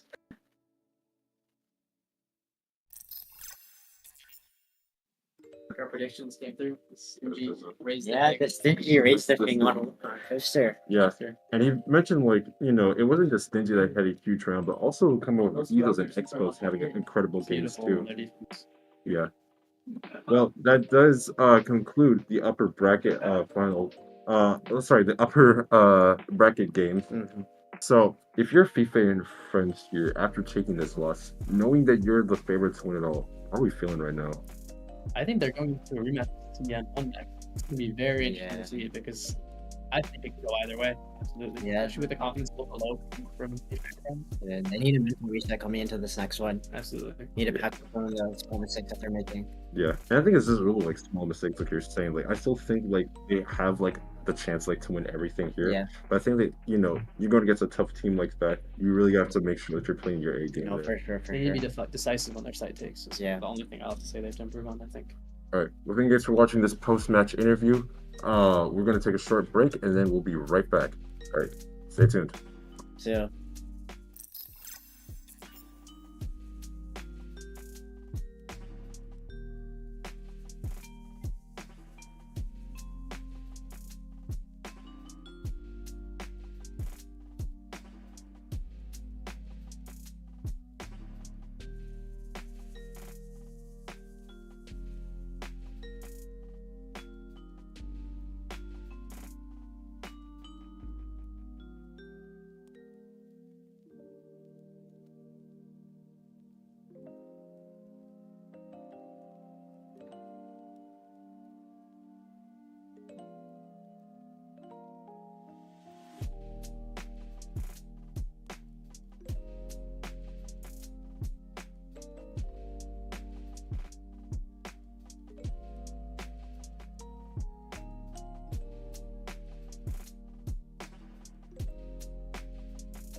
We're now going to go into the southern part of our bracket. So our very first matchup today is the Real Awpers versus the Barnell Beamers.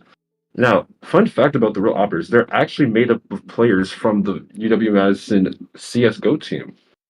So you have a lot of experience like playing CS:GO team with playing CS.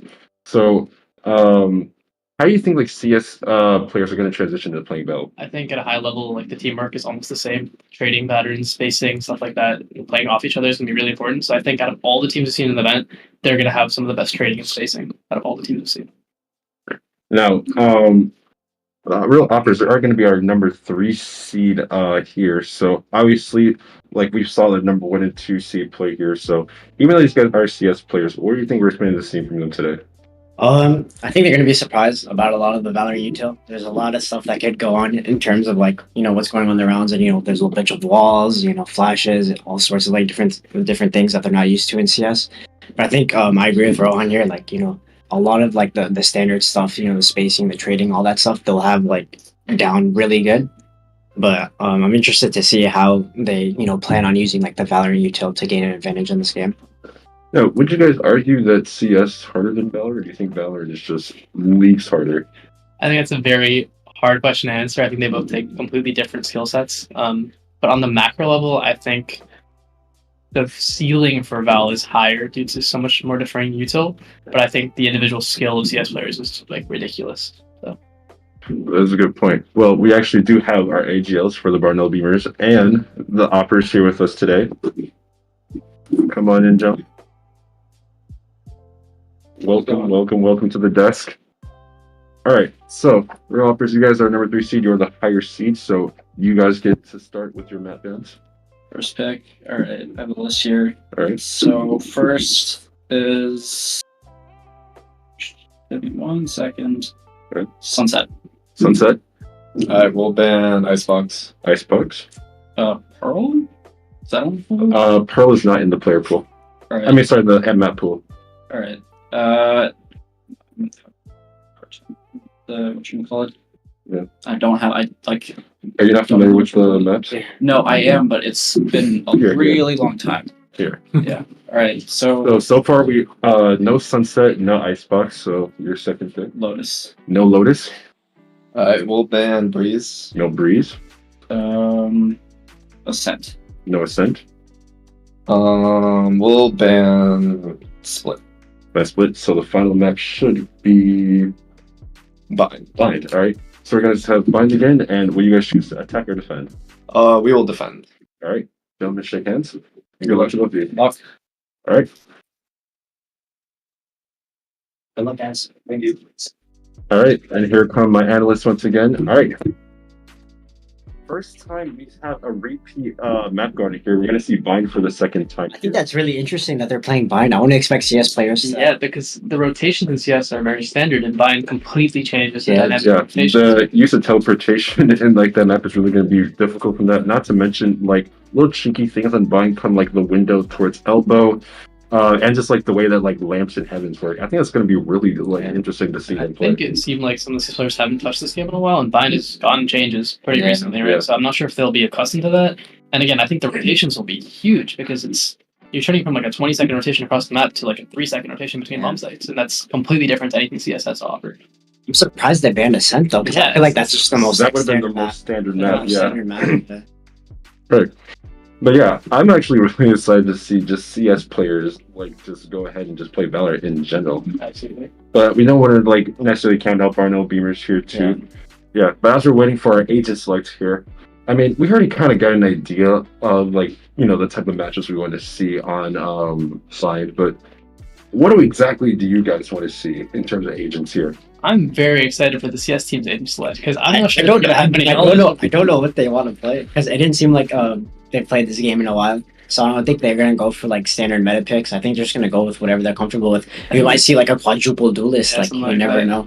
I think KO will be a strong pick. Yeah, KO's a very. I think the strongest pick for them is probably going to be Brimstone. I think Brimstone, the smokes are probably going to be the easiest for us to do. I think, the Molly is not like too different from the usual Molotov that you'll see in like CS. And then like the Sim Beacon, like it just makes you shoot faster, makes you go faster. I don't really think it's going to be like, change up their game too much. Not to mention, Brimstone Unbind is actually a very viable pick Yeah, here. Brimstone is one of the strongest controllers on Bind. He has a really powerful utility in terms of with his Molly, his ultimate. Just If I were to take a guess, I feel like the CS team's gonna be very execute heavy. They're just gonna pick a site and they're gonna run it down. Yeah. I mean, I'm down to see like more surprise picks. I mean, my surprise pick last time was Harbor, but honestly, I'm excited to see a Phoenix. Like Luki. We haven't seen a Phoenix in comp all day today, but Phoenix is actually pretty viable on Bind. His wall, you can use it just as similar to using like a Harbor or like a Viper. I think the flashes are very simple and effective for them like to be able to use. Look at that! Phoenix, I predicted it. I was also going to mention these guys don't play the game, right? So they don't have agents unlocked. Maybe, yeah. So they're gonna have to run those standard agents, yeah. Wait, Reyna's locked in on both sides though. That's interesting. A lot of aggression from both of them. Just like Barnell is gonna go for this double duelist here, and there's the Brimstone. Okay, they do have KO unlocked. Yeah, but the CS players, they are one is gonna. Double smokes is pretty viable on Bind, but you normally don't see a Viper usually, right? Yeah, Brimstone Omen. Sage would be like pretty valid. Not the standard Sentinel that you want to see, but it could work out here for Barnabel. Wait, which side is which again? Barnabel's on defense. Okay. Oh, yeah. Interesting. So okay. Sova and there's the Brimstone pick. Yeah, this is like agents that are not really. If you look on the right side, the only agent that you unlock out of those is what? Cypher, I believe? Cypher and Reyna. Yeah. Reyna's pretty common to be unlocked, right? I mean, both these comps are really bad. They're almost like even except for it's like the Sentinels and then like this second duelist I got here. Yeah. I'm pretty worried for the Beamers because they're playing a very puggy comp into probably the best aimers consistently in this tournament. If they're faced at level 10, what we heard about, they're gonna have very good aim. Yeah, so playing a very puggy comp and scrappy will be kind of hard for them to come on top, especially against like a CS team. The Beamers also are lacking. The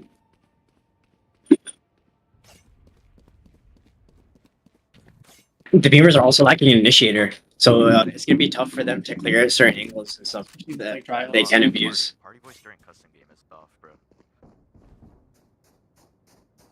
Don't think our overlay has been swapped yet from the last two teams, but I think the Beamers are starting on defense, so.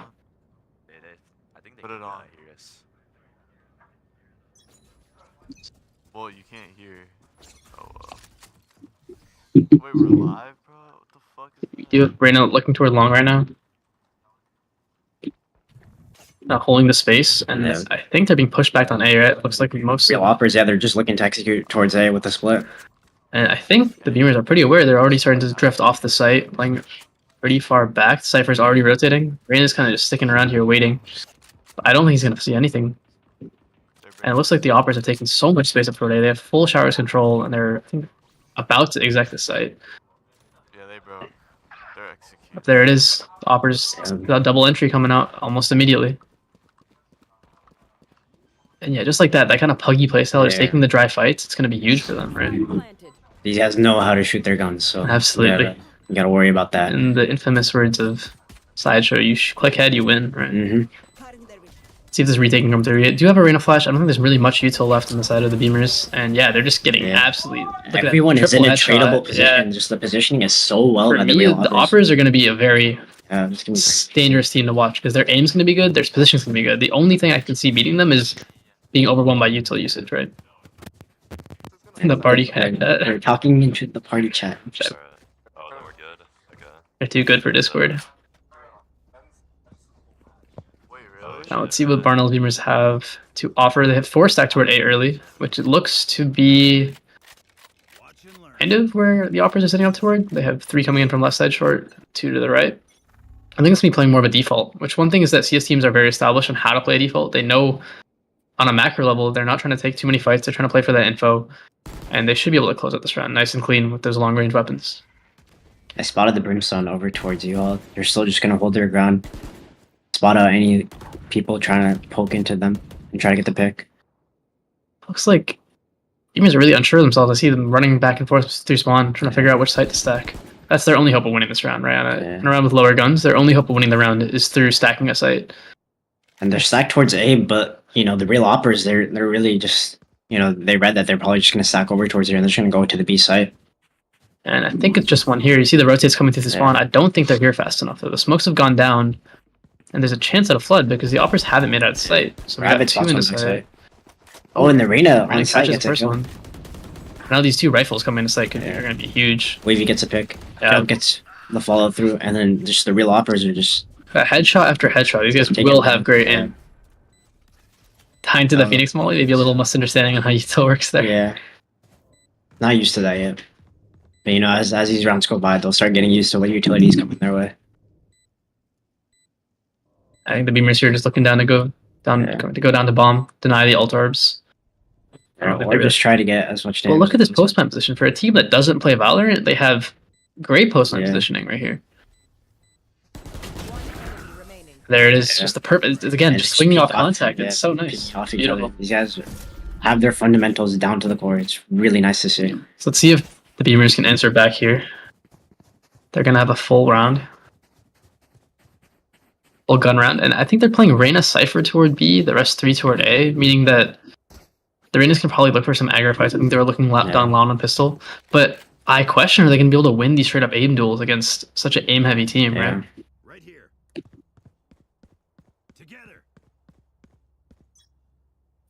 And even if you look at the util coming out from the Awpers, the trip slightly too low. It's jumpable in that spot. But I think their aim will just carry them through a lot of these rounds. Look at this. They're about a double peek. Yeah. The way they're slicing the pies is perfect. One player holding, the other player peeking. Trying to get this early pick onto this Brimstone U-Haul. One thing I was surprised is how much this guy's ADSing. I know, like, for CS, the ADS isn't very common unless you're using a sniper rifle. Good Molly to stop the push. Yeah, the only rifle you can ADS with is like the SG, but I don't think anyone uses that. Not anymore. Oh, Rabbit's gonna get the initial There you pick. go. Finds another backside, gets some good damage. Miss smoke coming out from Barnell's. Sage wall down the cage. Looks the Awpers are just gonna go quiet here. And the Look at Cypher's this. already right Everyone's rotated over towards A. They're playing it so well, it's push and pull. Yeah.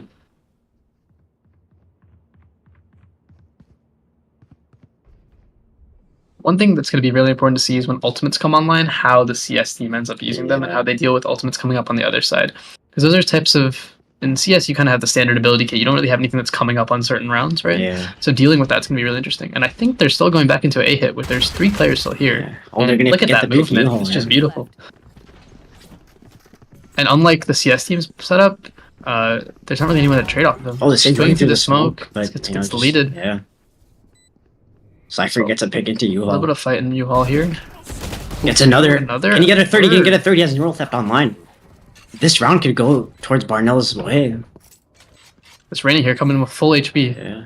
They know the postman positioning of both players. They have to isolate a fight on one of them. Oh And no, there he's it unable is. to get it. Oh wait, he got it. He does get the fight. It's all down to renamed user here in a 1v2. Down short. Bomb's gonna get halved. He's gonna get one. Wow. What a Great reach. what a It was like round. 2v. Yeah. No, those 3 kills you all were insane. Yeah, that was like 2v5. That was crazy. Found a little bit of weakness out from the Awpers, kind of unaware of where the angles are on this map, right? Well, I think playing off angles against the Awpers will be very strong because obviously they're just probably not as used to the maps are as the other players are, right? And then neural theft probably caught them off guard as well. They didn't expect their location just to be revealed like that. Mm-hmm. Absolutely. But I think it'll be really a game of adaptability from both sides because I think Barnell's Beamers are going to quickly realize that they can't win these 50-50 aim duels and they have to play together. Yeah. And at the same time, the Awpers going to realize that this util, they have to pretty much adapt on the fly to what's being thrown at them, which is very challenging, especially in a game like Valorant's been out for like 4 years now. There's so many abilities to keep track of, right? So we're going to just look for information, breaks the dart. Looking for this fight along. I don't know if you'll get it. Pivot to him. There's a lot of pressure coming down to A-Shore. Brimstone's Already gonna a have to smoke and a molly. Yeah. Stall him out. And still, oh, the walk down long. It's a good timing. The Sova is... Oh, he's turned away. Oh no, he's looking back. He's looking back. That's an opportunity here. And the Wins Reyna gets a kill. pick, yeah. Barnell's have the advantage right now.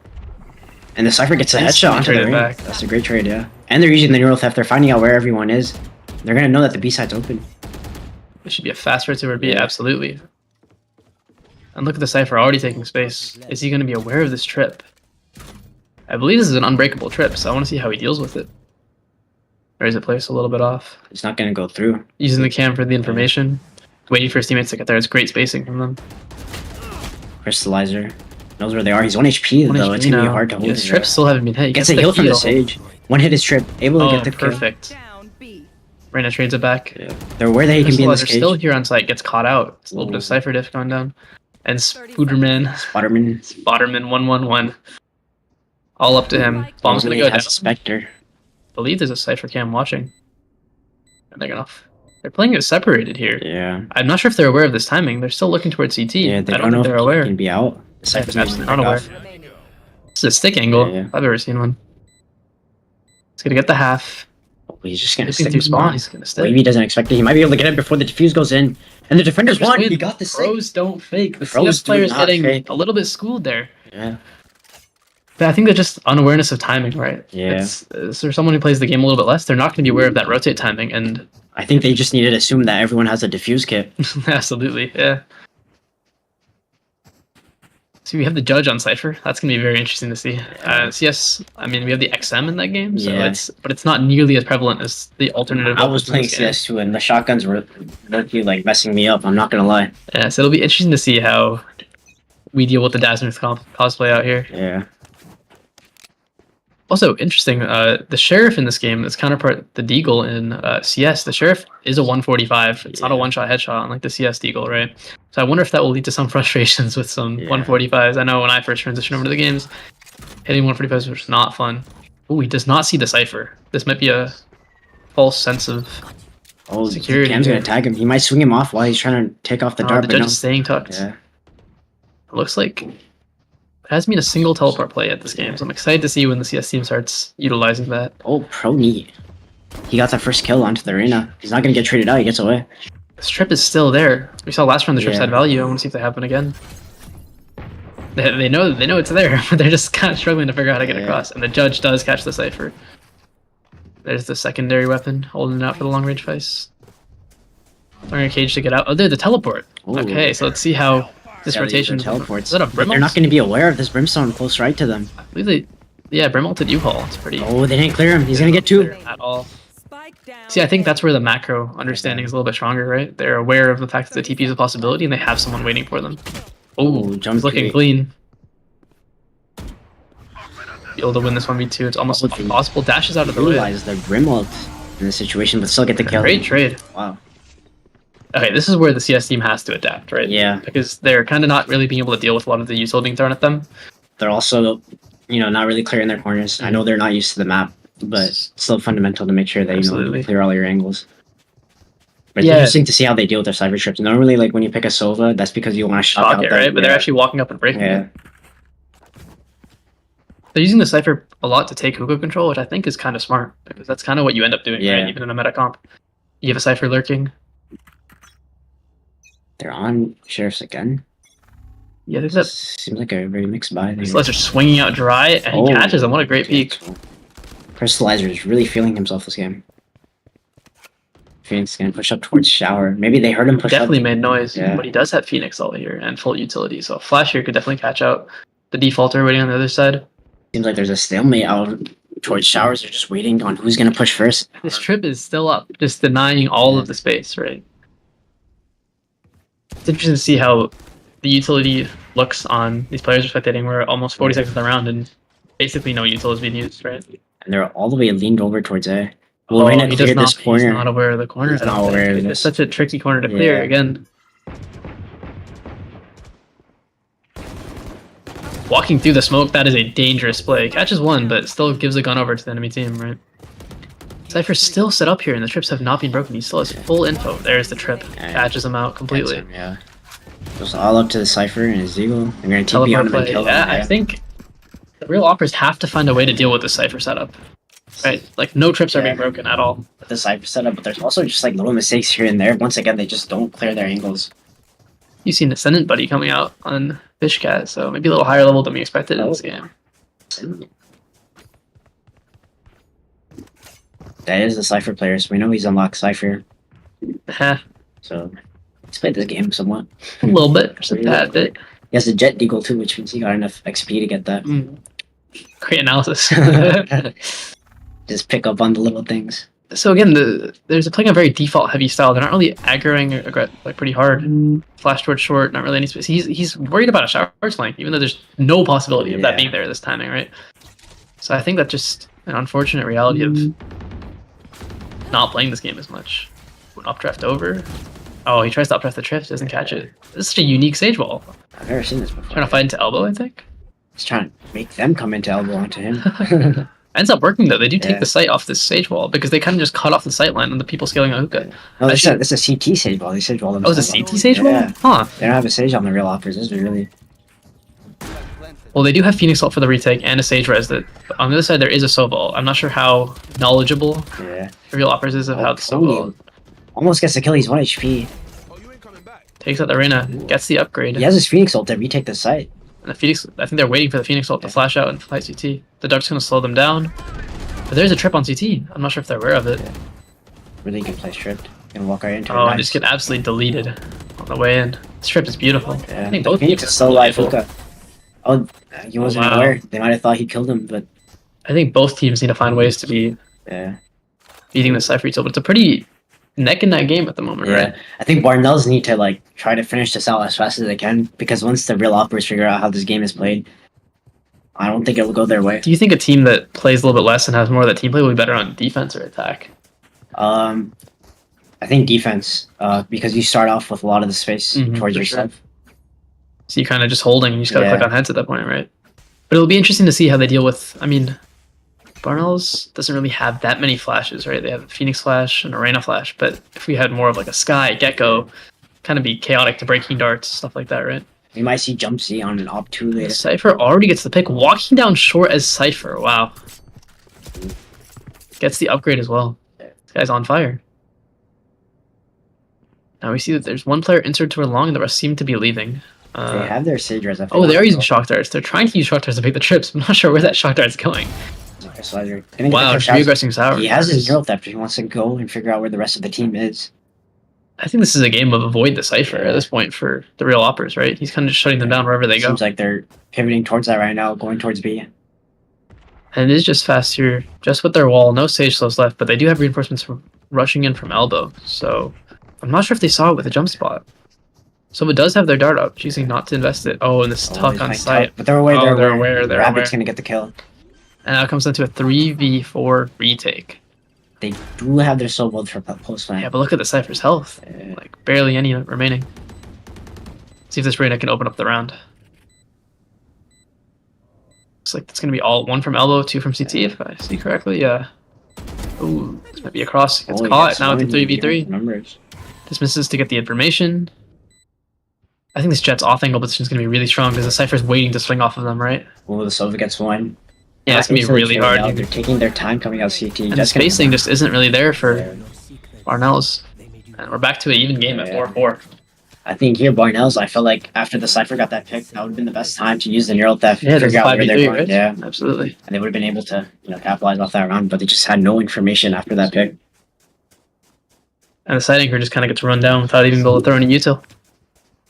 Real Awpers, I'm not sure if they know that they have Sobold, but eventually they'll probably... Sobold's one of those ultimates that takes a decent amount of practice to use effectively, right? Especially against a player who knows it's coming, right? So it'll be interesting to see if they're able to get value off of it.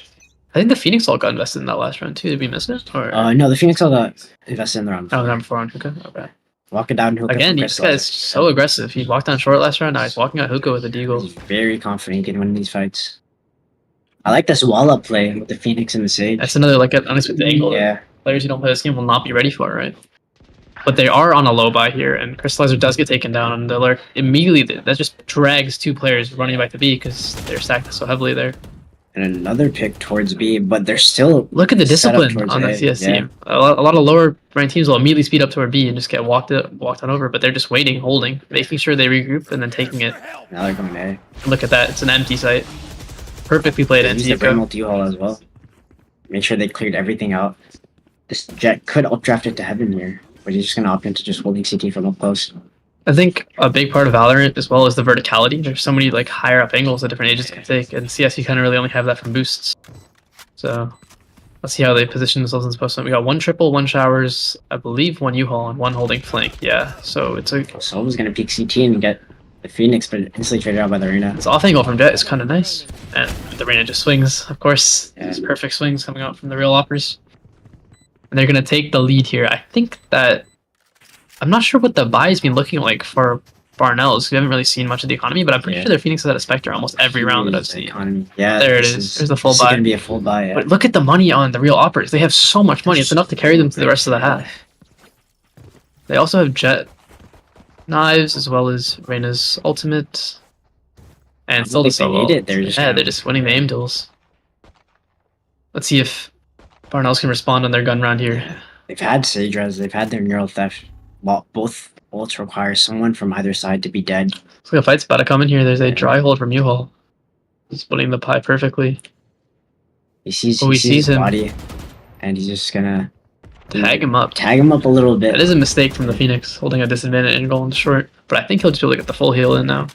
Yep, he will. Could have gone bad really quickly for Prony. Prony here still has 2 flashes, just waiting for the opportune moment to use them, I think.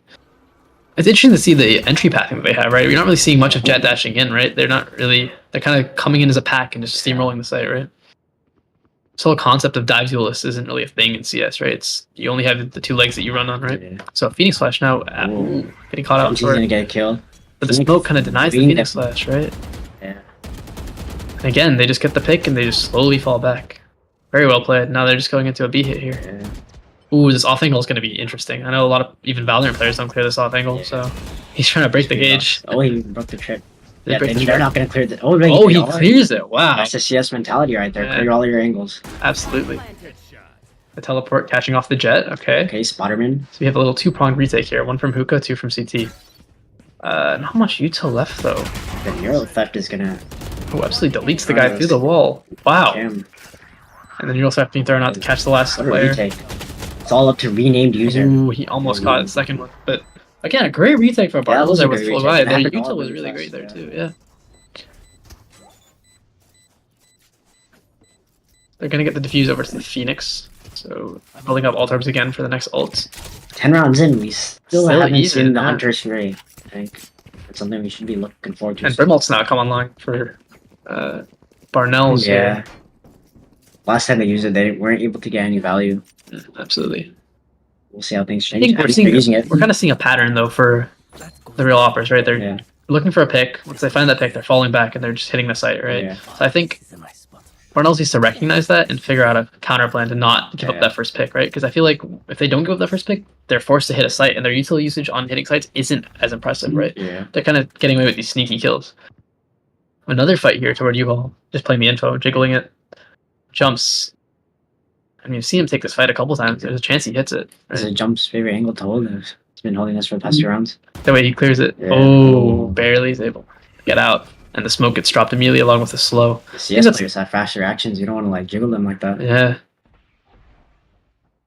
The setup is getting so much info toward B, right? And it feels like they're not really investing much util, but they're baiting out so much util, right? It was just a jet peek, and you saw, there it is. That's the pick that real Awpers have been searching for these last few rounds. Shocker. Start going in. See, they're using the shock more for damage here rather than for breaking the trips. It's like something you would do in old fights when they did 90 damage. Yeah, absolutely.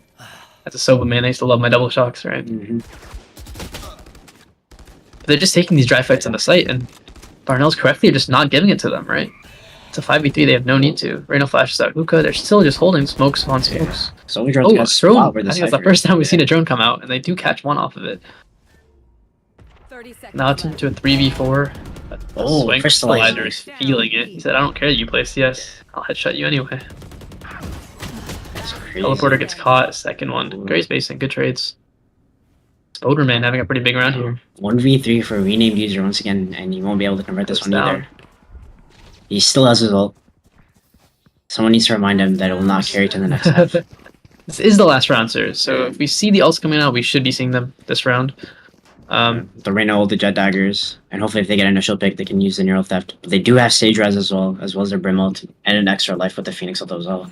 So they basically have like 7 lives with the Sage Res and the Phoenix ult. Pretty good retake ults here too, right? If they don't want to contest the site too heavily. But I know Spoderman has kind of just been asserting his dominance over short these last couple of rounds, right? Sure. Just making sure that they cannot take that space, cannot get that first pick. He's playing close. There's an Awper post on this side. This is the first Awp we've seen all game. Oh, misses the flick. He moved too quick. I think he was on him. He just missed. Yeah. And the Phoenix Ult pushing this space back. Ooh, he gets the pick. I'm actually very interested to see how the opping works on for defense for the obviously the real Awpers. I think they might not be used to the speed of the Valorant Ult because it's a lot slower than. For sure, and the movement is again slightly different. Timings are slightly off. Team position from Phoenix is very nice. So getting to these corners, they're seemingly relying on the camera to clear a lot of space too, which is again something you'd see like very much in early Valorant. Oh, and wait, they're gonna die to the Molly once again. The Molly's getting a kill. But the Jet coming in with the Jet knives gets caught out. It's the first time we've seen him really dash into sight. Traded out immediately. Rabbit gets 2. The 3v3 scenario. And the Cypher ult, Hero Theft comes out. He knows who's you all. He's gonna just peek both of them and get 2. What a great play. Fish cat. And now we see NZK or Kurtz. Oh, the Hunter Fury is finally That's out. what we've been waiting for. Unfortunately, not going to find much value, but look at this setup. You got 1 short, 1 U-Haul, 1, is that bench? Yeah, 1 bench. It's going to be a very hard take. I wonder if he knows the angle on this. He does. Oh, he does. He's able to get a spam. Not able to kill him though.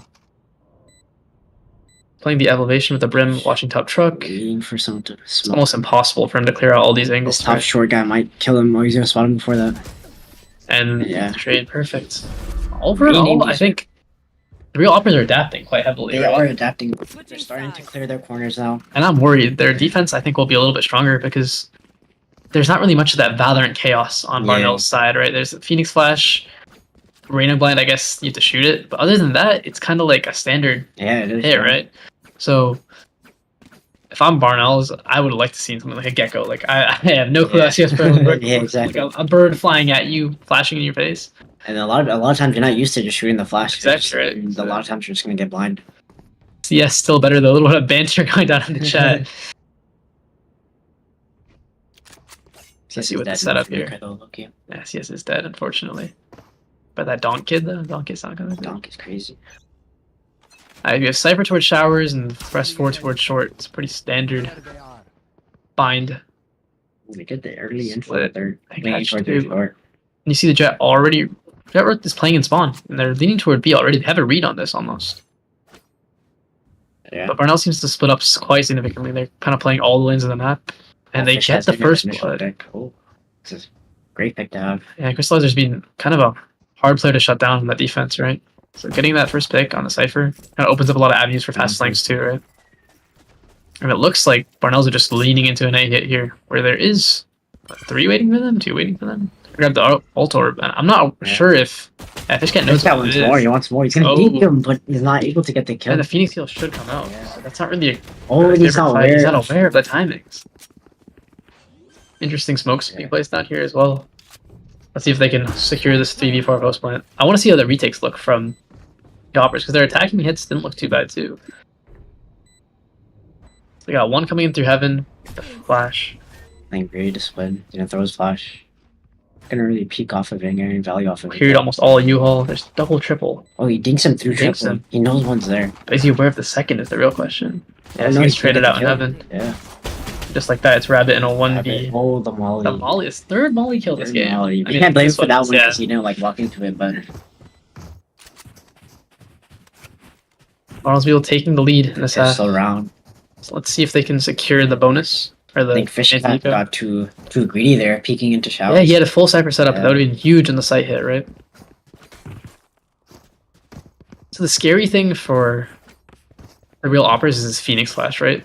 Yeah. Because it's kind of similar to CS in the way that like a perfect pop flash thrown can blind you instantly, but it's just one person throwing. It's not really a supportive utility. You're flashing for yourself, right? And looks like they have 5 toward Hookah. This could be a huge play here. They're not ready for this. They're just gonna swing one by one and just get farmed. That is not how CS players play. Wow. And if they swung together, that could have gone very differently. But and the camp kind of made a telegraph too, right? Yeah. Didn't look very good from them. That's gonna build up 1 off the Raina ult already. Probably not the best ult you want to have, but it's still better than nothing, right? Yeah. So, also, I know a lot of teams that play Phoenix emphasize farming that Phoenix ultimate, right? Yeah. Because it comes up so quickly, and it's essentially a great tool to hit the site, right? All the orbs are towards shower and long, but they're leaning towards the middle of the map in the short angles. So I don't think they're really trying to farm these orbs here. Absolutely. Let's see how. I'm interested to see on the macro level how the real Awpers play their rotates, right? Because again, just like unlike in CS, these rotates happen instantly on this map, right? A flash out who could take a fight. Oh, he catches one. That's one at least. I wonder if he was faster on the dismiss. He could get out of there, right? They sped up towards hookah though. It might execute towards B. Jump C is Oh, all the this way is a down great long. push. He could flank. He might be getting the information here. He He might could catch one off guard. Yeah. Oh, the timing. He sees him, but he's unable. But he's unaware of which way they've gone. Oh, he's repositioning back to site. Smart play.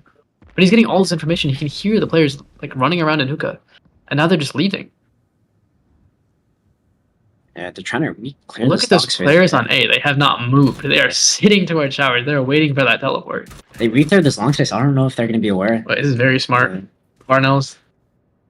Jump C, still not aware. They're still worried about hookah. Oh, Oh, I think they've seen where that smoke came from, right? yeah, they're going to his backside, but it's been long enough for them to Oh, be the aware. Cam and hookah keep an eye, and the Jai has rotated away. All up to. Renamed user gets to pick on the other side of the map, though, I think. And then Jump C goes down. He was the site anchor. I don't think there's anyone left on site here. Yeah, Rabbit had rotated away. 3-3 retake. No Great smokes molly. for this retake as well. They do have their molly. I don't know how they plan on using it, though. Spike planted. 2 just teleported in, so we're gonna see a 2-pronged attack. One from elbow, 2 from hookah. The Cam gets the information, and they just smoked off. How are they gonna deal with this? Jumping through is almost a death trap. Yeah. If anyone's holding this molly. Oh, there's a molly There's a molly underneath that, too. underneath. And the bomb's planted open. There's still a long player just waiting to secure the round, right? Dart's gonna go out, Cypher's gonna drop. The long player just sitting there. The Phoenix Flash is perfect. Oh, he gets killed. Gets a kill. Oh, Traded wait. back. Oh, wow, what a great retake. Great retake. I think the long player activated a little bit too early there, but I think there's also a little bit of luck on that full line kill, right? Phoenix. I would like to see them holding the hookah drop a little more there from Barnell, because they had cleared out, they had the long space, and they heard 2 teleport in. I think they were just very paranoid about the spawn push, right? Especially when they're like jumping out, that's just like a free kill. Exactly. But I think they were just so worried about the spawn space that they didn't turn around and watch hookah. Interesting Cypher tech we see here. Let's all note down these kind of trips. Oh, there's the Oh, that's some technology with the technology. gauge. Fishcat, I think, is the one who's the most experienced, right? That we thought. A deep trip. That's smart. Controlling so much information. And Fishcat's realized his blunder on the previous round of swinging past his trips. So now he's gonna put his trip just past them. But it looks like a very Heavy short. Yeah, They're gonna get Dart only scanned. scans 1 though. A little bit of misinformation, seeing that there's 4 here from Els. Oh, and they actually throw the correct brim smoke there. I think Barnell's having a little bit of struggle with the brim smoke, but this one's a little more effective. I think this Reina toward hookah is a weak point though, because what really util do you have playing there? I wonder where the trip ended up getting. There's the trip. Is that a wall bangable spot? It might Are be they a aware? Triple C. Oh, they break the trip. Are you just holding the space here, and they're gonna walk up? I think they're just Fast is gonna get the initial pick from showers up to the Cypher. To the Cypher, that's no the more Cypher trip Cypher there. trip on. Oh, coming out short. They're gonna get a kill. Rabbit Rabbit's here. gonna get It's the another. only one left. He goes down as well. Tony's just gonna get 2 this round. That's a 3-for-1 trade on the site. They have Brimult on the post plan. This is gonna be really hard. I'm surprised Fast was able to just walk out showers like that. It was huge from him, just taking down the Cypher. That just kind of shut down the entire round because there's no more trips left. And now the Cypher trip of doom waiting. Dash is flying.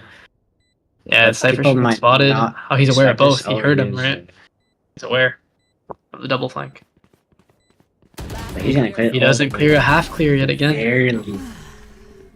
Let's see if Wavy can show us something special here. A 3v, well, 1v4 actually, right? Phoenix Flash, it's almost impossible to dodge that flash, right?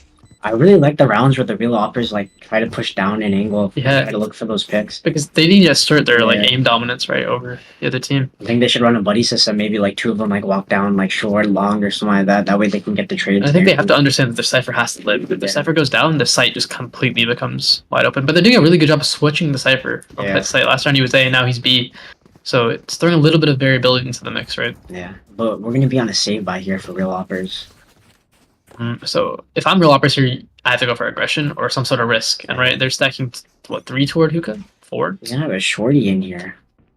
A shorty. Again, not a gun that's very common in CS, is it? Right. I guess I don't know if they use a Zeus in CS. But I guess I that's heard it got buffed a little bit. I think. Oh, really? They're adding Zeus skins to the game or something. I saw the Zeus skin in one of the recent like packages. It's really nice. 'Cause they have like the God Zeus figure on it. That's pretty cool. So Like they don't know about this guy in the smoke. But this Phoenix Wall is just cutting him off so well. Wait, he can oh, make the a shorty huge though. If he had any play. other gun, I feel like it'd be bigger. TV catches one. Are they aware? They're not aware. I don't think.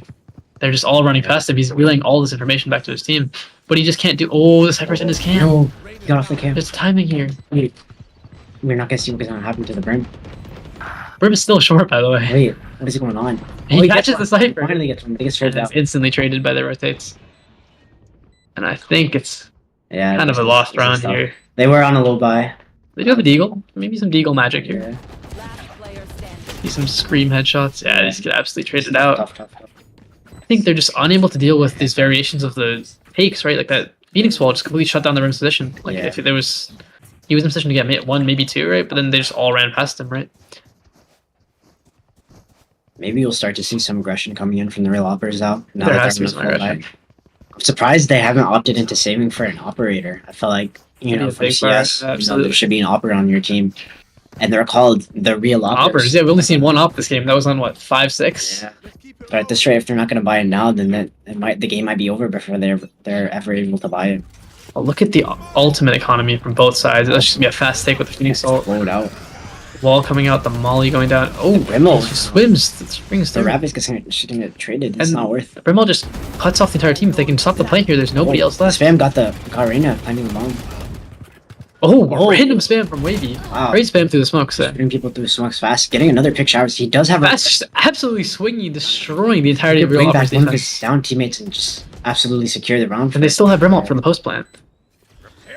If he can make it out of sight. Oh, he used it. Invested toward heaven. He's in a dangerous spot here. He drops the molly. He's dangerous. He's gonna get the pick here. Another pick. Fish cat absolutely trading it back. And Crystal this is Sniper wall. 1v2. We all know how insane he is. Can he pull this off? This is actually Barnell's stage wall, kind of blocking him off. Yeah. You know? It's really tough. You might not be able to see the Swings over. diffuser. Catches the first. And they're Catches just the swinging to second. him. Oh my god, Crystallizer. Wow. How does he pull it off? Even walled off by his teammate, he still secures the 1v2. No, I don't think the real Awpers realized that he had no line of sight on the Yeah. bomb. They could have just defused that. That's a huge clutch from Crystallizer. I think that almost decides the game here because the economy from it's Real Awpers huge. should be in Yeah. shambles, right?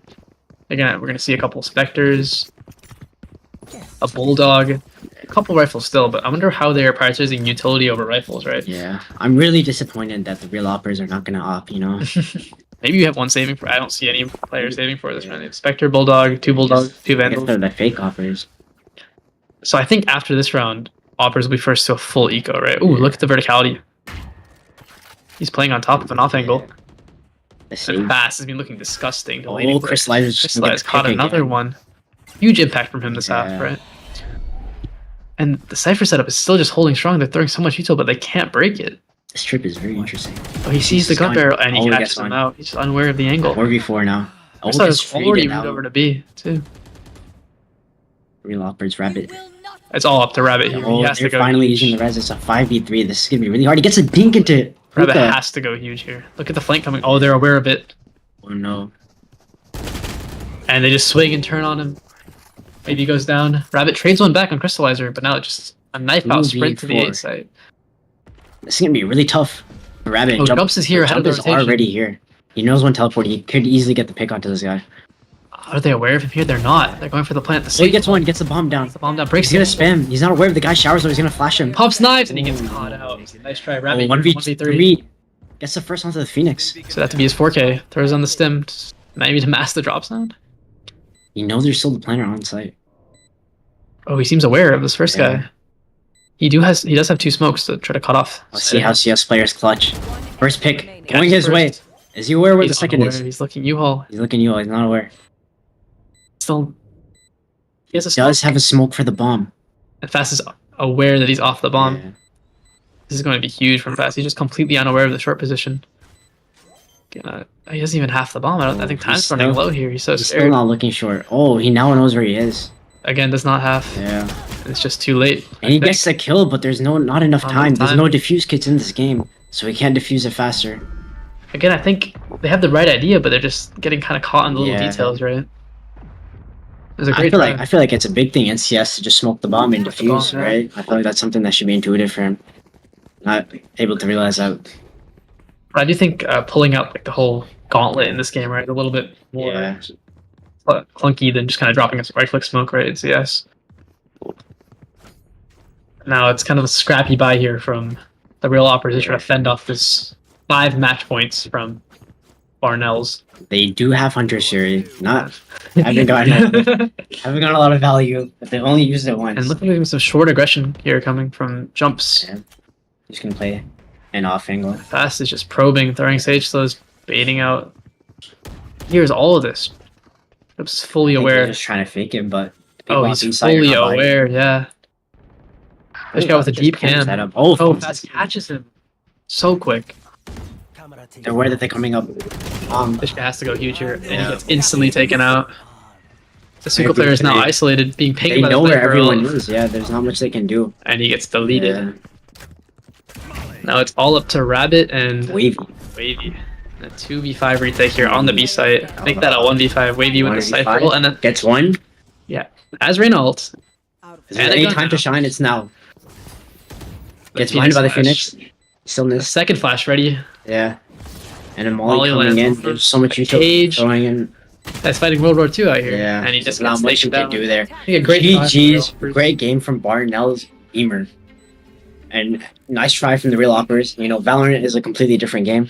I don't blame them. There's a lot to adapt to. A lot I of was lying the utility. entire time. Val Yeah. on top. Let's go. I think a great game overall. Yeah, that was a Great great showing. game. But I will say that the real Awpers caught what 6 rounds on attack. And Yeah, then that's great. For attack, that's like really good, Absolutely especially insane. against their double sentinel setup. I think that quick rotation to the teleporters kind of screwed them over on the defense side, right? They just weren't able to stack sites, and a couple individual mistakes there, just not knowing where certain. Yeah, for sure. They're not angles aware are where right. like certain people tend to play and stuff like that. Yeah, and also some crazy clutches coming out from, Yeah. especially that one. This one. Crystallizer. Let's talk about him. He went huge that game. Absolutely, a went lot huge. of kills. Great holds and Yeah. also great lurks too. Yeah, right? great lurks. Yeah, And especially that sticking the diffuse there. that's crazy. Crazy, yeah. So I'm looking forward to see how the real Awpers fares in the lower bracket Yeah. after this, right? I'm hoping they pick like a more standard map and just see how they like maneuver. I think through that. Bind was arguably the worst map. The that you worst picked map for as them to players pick who were, as like, players. Yeah. back in the desk. I think that hi, welcome back. Welcome me back. I guess. Welcome back. Welcome back. Yeah, I feel like the biggest thing about like this matchup is just like the fact that the CS:GO players just really aren't that in tune with Valorant, Yeah. and I feel like that's where Barnell people are like to make their like advantage there. I mean, it's not to say that because some of the CS:GO players they had like really good rounds there, Yeah. like but certain teams just not knowing how to use like the Hunter's Fury or just not learning how like to smoke the bomb, which is kind of weird because you normally would expect that from the CS:GO. Yeah. But I think it's a lot more clunky using like the brim smokes Yeah. compared to CS. Yeah. So, like smoke grenades. And I think it was interesting that we saw that the rounds are pretty back and forth when there wasn't really an ultimate economy built up, right? Yeah. When they were able to just kind of win those dry fights, just take fights and win.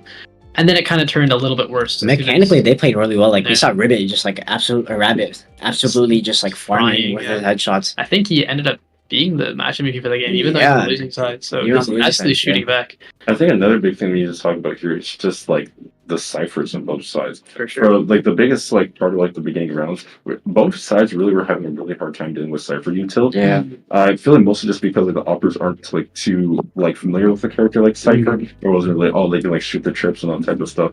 But I was just thinking like placement in general, especially from the way of Crystallizer. We were talking about him earlier. Yeah. His setups I think on defense were absolutely phenomenal. Also, Crystallizer was having some very measured aggression on defense and taking Yeah. down kills. Well, Fishcat kind of got caught off on that aggression. Right? Yeah. So on the pistol round, he got that first pick and then went in for more and then got traded out, right? Yeah. So I think knowing when to fall back is like a huge part of understanding how to play Cypher as well, right? That's true. As a cipher for Crystallizer, he focused on, either going for that aggression, getting those picks early, or he focused on just like living on the site, trying to get value off his trips. But it felt like on the CT side for the real Awpers, where they refer to as the CT side, where we refer to as the defender side. But like they didn't get a lot of value off the trips. I don't remember anyone hitting a trip, in fact. Yeah, I think. And so it was like really tough for them to actually get value off that powerful Sentinel utility that should be able for them to actually just hold down the sites. Absolutely. So unfortunately we won't be having a post-match interview for this one, so we're going to go straight into talking about our next matchup, which is we finally get to see the last two teams in this tournament between Parapals and 2-Fifths Lettuce. 2-Fifths Lettuce. I know Who ate the rest of the lettuce, man? Somebody got pretty hungry. I can talk a little about 2-Fifths Lettuce because I believe 3 of their players are coming up from Madison's JV1 team, right? I bet all 3 of them ate each portion of the lettuce. But I'm very excited to see them play because I know 3 of their players, Lucky Guess great player. The chosen one, he's a Cypher main, I think, right? I think he's a Sova main. Sova right? main? I don't know. But I'm most excited to see Mr. Jeremy face because that man is a neon one trick. And Neon, he will be locked neon. in neon. We have not seen a neon yet. Actually, I feel like We in all, haven't of our, seen Neon pick. in all of our discussions, we've been talking about all the duelists, but I feel like we just forgot neon existed. Exactly, Yeah. and I'm 90% sure Mr. Jeremy face will be looking at He neon. will be playing neon. He is arguably the best neon I'm player. excited to see what map they're going to choose, given that Neon is going to be a viable option. Yeah, for them. I think Lotus is one of their favorite maps. In fact, And Neon and Lotus is pretty good. Yeah, I think But another fun fact about the other team, Parapals. Parapals is an all-female team. Interesting. that's awesome. Yeah, Yeah, It's great to see diversity in this kind Yeah, of we male love women dominated in field, right? yeah. So yeah, I think that's going to be a really interesting match. I've seen the JV players go against like female players too. But yeah, what's kind of like the biggest thing that we want to see from this matchup, guys? I just want to see a neon. That's all I want to see. I want to see the neon running entries going haywire. That's what I'm most excited to see. But also, like, there's another team, the Parapals is another team we haven't seen. And I feel like all these teams that we don't know much about, they always tend to surprise us. And so I'm looking for. Let's see what the girls can do. I mean, I've known a lot of girls looking like game. Obviously, like the game changer. The game changer scene is insane. Especially the Shopify Rebellion, the most recent champions. Last weekend I actually I played against two of their players, and they just absolutely stomped. Noya and Sarah, yeah. Oh, disgustingly good. That's amazing Good, players. yeah. So, yeah. So this is going to be like honestly. I think this is kind of going in blind to this low key because we have one team that's playing kind of off meta, right? And the other team we haven't seen at all and really nothing about. So it's gonna be really exciting to see how these teams end up adapting to each other, right? Yeah. Now, keep in mind, we're about to go into our map selection real soon. There's still a number of maps that we haven't seen yet. We've seen Bind twice now. We've seen Lotus. We've seen Ascent. We've seen Split. What maps do you guys want to see? Moving on. I want to see Sunset personally. I want to see Icebox. Icebox is one of my personal favorites. I really love like just the Viper tech on Icebox. Sunset. I don't know why people are banning Sunset. I feel like Sunset is a pretty standard map as well. I think we also haven't seen really any Awpers in this event and no standout Awpers. And like Icebox has the potential for an Awper to kind of just take over the entire game, right? So same thing with Breeze. We haven't seen Breeze either. I just wanted to talk about Breeze because personally, it's like my least favorite map. Yeah, but it's my least favorite map too. I do not like. I hate Breeze here. Don't pick Breeze. Please don't pick Breeze. Thank you. Yeah, but the big thing about Breeze is your biggest aim map. This is where you're gonna see a lot of like people actually taking fight, a lot more open opportunities for Awpers and stuff. And I feel like that's where a lot of talent shows. That's gonna really show who like the top dogs are in this league. All right. We're gonna see a lot of duels. So if you're a team that's not really confident in their aim duels, that's not a map you really want to pick. And that's a map that you have a lot of opportunities to ban. Yeah, especially because I mean, they're like this entire turn. We've seen a lot of double duels, which isn't something you've normally seen in like, regular comps. But I mean, with all of these fights being like taken so far, you would think they want to go in a fight-heavy match. Yeah, no, for sure. Yeah. I just need someone to pull out the op because I feel like it's going to be very hard for these less coordinated teams or puggy teams to counter an op without like proper util, right? You would think the real Awpers. Yeah, that's what I was saying. The real Awpers they're didn't playing op. against a team that has 3 flashes and they're just not opting into them. Like this should be pretty obvious play, right? Yeah. But you know, the real Awpers, they still have more matches to play. I'm sure they're going to adapt, right? They're going to adapt for sure. They're going to understand, you know. I mean, we're going to be able to see all of our teams, which is probably something we should have prefaced last time, because we did say that Ace Alleycats were eliminated. That's not true. They will be playing in the last place match, which will be happening tomorrow. So please, if you haven't already, please subscribe to the Medtime Creators, because this is only day 1. Day 2, please subscribe with all of our playoff matches here. Subscribe for good luck in your ranked games, even though this act is really terrible. Winner's queue. No, winner's queue is real, guys. You heard it here first. But I guess on the same side, we haven't also seen a lot of agents coming. You said like Neon hasn't been seen yet. Neon hasn't played. Deadlock hasn't been played. ISO has not been played. Have we seen a Sky? Oh yeah, we have. We have seen the Sky. In our first match on Lotus, we saw the Sky. So I think all the initiators have then been filled out, which is very nice because last year. Harbor picks. No, not yet. Yeah. I feel like a lot of these people, like once again, like I forgot to consider this, but you have to unlock the agents to be able to use them, and so that comes with a lot of playtime. And Harbor's not anyone's first pick. Yeah, I don't think a lot of people would pick Harbor. I think Harbor has one of the lowest pick rates in like competitive matches, right? It's much more prevalent in professional play where they're playing double smokes and have a lot more coordination. Right? Yeah. Like even like in this current meta where a lot of people do like to go for like double smokes, normally you'll have to pick a Viper. Viper's normally going to Yeah. be your go-to, especially with just like not just her wall, but the rest of your utility too. Like her mollies, you're able to do damage and be vulnerable. I think you're able to combine that with her Viper orb. It's like really good for a post plant. I mean, that's like you can't use Harbor for a post plant. Yeah. Obviously, So the a code really is interesting statistic I saw is that Viper's pick rate is actually higher than pre-nerf Chamber when Chamber was kind of terrorizing. Viper's used on almost just every map. Nearly every except map. for Ascent, but even Loud is Ascent now. So Viper is one of those things that if a team's picking Viper, they probably have a high level understanding of the game, which is making them a much stronger team, right? Well, honestly, I think that's still like in terms of just like the controllers, the best controller out there right now is Omen. I think so too. But I think that Viper is a close second. Yeah, I think Viper kind of fills that role where it's not truly a controller, but they kind of mix controller and Sentinel together. Because you can kind of drop your Sentinel and play Viper instead because they have so much stall potential. But then on attack, you play that lurk role as Viper, right? So Especially because it's really hard to play into Viper util, which is a lot of like, especially on maps like Bind, a lot of teams don't really want to choose like a Sentinel like Cypher or Chamber. They'll just have Viper because not only does it give you more control of the map, but also imagine having to play into like a Viper's pit. Yeah. Or having, or if you know, even if you go through a Viper's orb, you lose half of your HP. we saw it on this split match between Fifster&Friends and TBD that Viper had so much impact. They walk through the smoke mid and they just instantly get deleted. And they go back to A, they get Molly. Yeah. It's that global util that is so strong from that Viper. Yeah. So I think the players are getting set up now. Yeah, they're still getting set up, all getting into the lobby now. You think we're gonna see any, IGL should be on their way. So you can see any fun picks, you think, aside from the Neon? Fun picks? I think it's gotta be the Neon. I think we see Deadlock. You think Deadlock Really? is there? Yeah. I know Katie does like a Deadlock cosplay recently, so maybe she's Really? Maybe she might whip out the Deadlock then, yeah.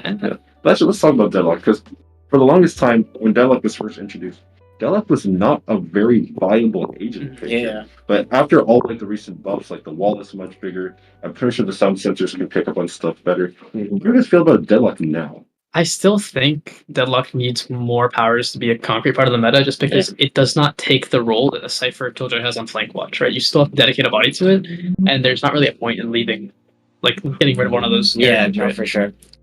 I think similar to what EG, like they played Deadlock on Icebox, but they also had like a Sage with them. Yeah, maybe, they had, like, maybe like a Killjoy as well. So they had, I think Deadlock as a solo Sentinel is not currently viable in this meta, especially with her utility.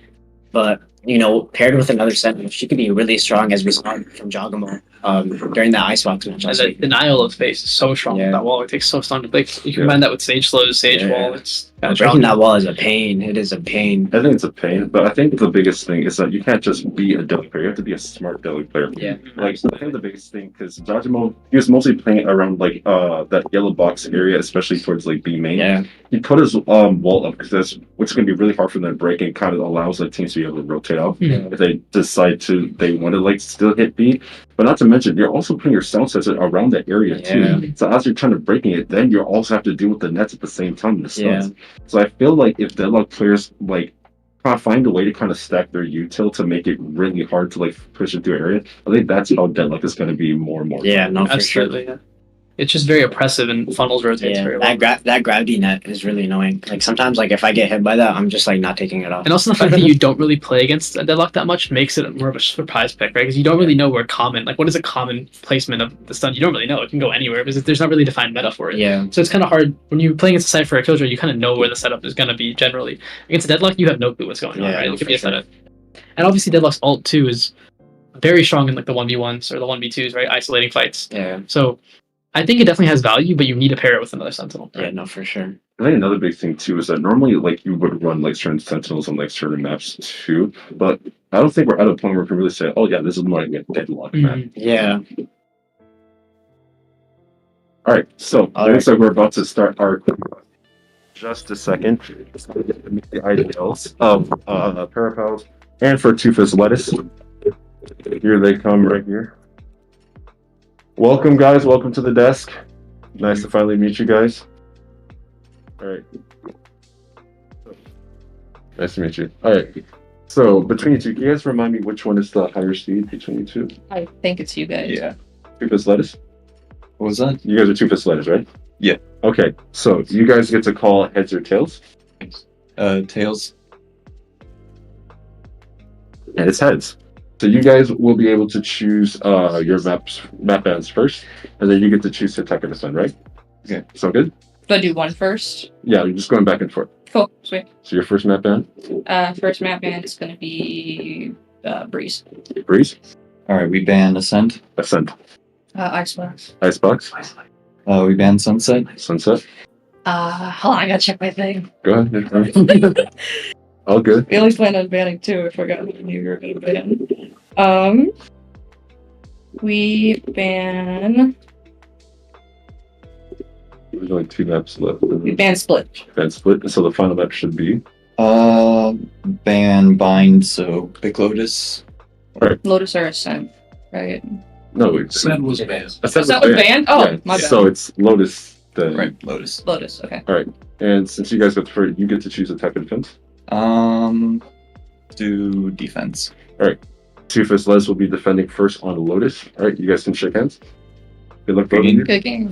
Alright. And my casters come back here. We're gonna see Neon, 100%. I was right about that Lotus pick. That Lotus pick? Alright. This is our first time seeing Lotus today, right? No, we saw Lotus our first game. Oh, our first game was on Lotus. Alright. Our first game we saw Lotus, yeah. Alright. But honestly, yeah, Neon on Lotus, I mean, that's like a match made in heaven. It's almost like a meta pick. We saw Aspas playing it last year. Yeah. A little bit of a troll though. Aspas is the best player in the jet player in the world, but The best jet player in the world is a pretty hot take. I mean, after Dirk's performance recently, I think pretty we standard. don't talk about Dirks before. Yeah, he owns him, man. You're 2NA. But yeah, we get to see Lotus again. This is the second time that we see a map getting repeated. I'm worried though because I'm pretty sure JV1 picks Lotus in majority Yeah, of the matches. we played.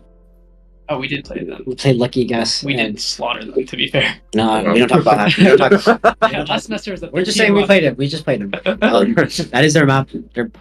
They're decent at it. They are a team on that map. They're No, but I'm sure they've improved quite a lot, especially bringing that Neon rate. Yeah. Thing. And with the Chosen one too, like he wasn't there last semester. And he is a very impactful player. He was an immortal from Europe, actually. Oh, wow. So we should see some interesting Probably plays like for him. Silver on an A, right? Yeah. I mean, we saw what Tier 2 NA did to the best team in Europe. You saw Nervate wipe entirety of like Europe's best team. But yeah. Here we're getting the lobby set up. Agent Select will begin shortly once everyone's set. what else do you think we'll see? So Neon, it's interesting. Sorry, it's interesting that they picked defense, right? Because I think this map originally was attacker sided, and now it's pretty. It's pretty balanced. It's pretty balanced map. I think it's. I don't know. I feel like now it leans more, especially on the B and the C side. I think it leans more to the defense side, and so I think it's just. I think that A main space is just really like the back and forth. It's really crucial for either team to take that space in A main. So speaking of A main space, in the first match that we saw this today, the teams were not contesting A site Rubble, which I was surprised by. The first match we're referencing was Ace Alleycats versus TBD. In fact, TBD actually didn't contest A main, but they had no resistance whatsoever. They were just get it for free. Yeah, exactly. So yeah, I think like on that map, a lot of the action was kind of like funneling towards like B side. But normally when you think of like fights on Lotus, you're normally thinking about like that fight around Mount towards the C side.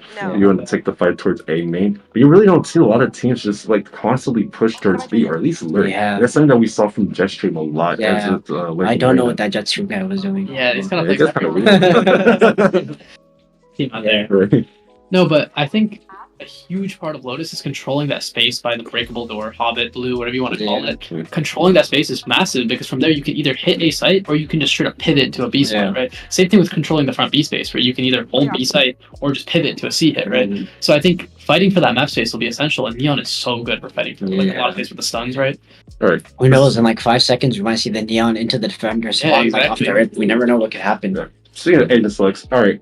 Obviously, you know, we've gone over this before. We talked about what type of like agents we want to see, but I want to see some surprise picks. So obviously, we're all thinking we are definitely going to see a Neon here. Any other agents that you think we might see? I want to see some Grimwald tech come out with the Sage. The Sage. I feel like that can all potential. Also, in terms of controllers, right? I know Viper is a main stance map. I don't know if these teams will be playing it with Viper alert, right? Playing Viper is really hard. You need to know like your orb lineups and your like wall setups and stuff like that. So just picking there's the Neon. Alright, get to see Gecko back too. Wait, Lotus, I'm A little 6-man right there, essentially. Arena pick.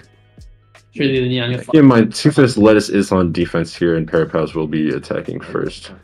Okay. So we're gonna see a double duelist potentially coming out from 2/5 Yeah. lettuce. Oh, that Killjoy. Oh, there's the Sage pick you were talking about on The offense. Omen single controller. They want to Killjoy with the Sage, the double Sentinel. Both of them are kind of going for a single controller here on Lotus, and Yeah. I'm not entirely sure if that is like the best We thing to have do for this Reyna run. as the only duelist for 2/5 lettuce. And I feel like that might be detrimental too. Yeah, 'Cause- because you need that dive, right? yeah, you really kind of Yeah, need like a there's the real.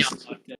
Yeah, because you really kind of need like a space creator, and I feel the space creator is really going to come from your movement duelist. And I feel like Reyna just doesn't have the ability to create space into a jet or a raise. A lot of the times you're taking space, you're taking that space toward a people, right? And Omen can absolutely do that in these situations. They're just teleporting across the start of the round and taking that space away from the defenders. Yeah, Parapals is going for this double duelist here, and they're both movement duelists here too. So They're playing into No, double the sentinel. overlays are flipped. So 2/5 lettuce is on the defender side. right, And so okay. we're going to get that fixed shortly here. But Okay. 2/5 lettuce is on the defender side. They're going to be running the double duelist. Mr. Jeremy Face on the Neon.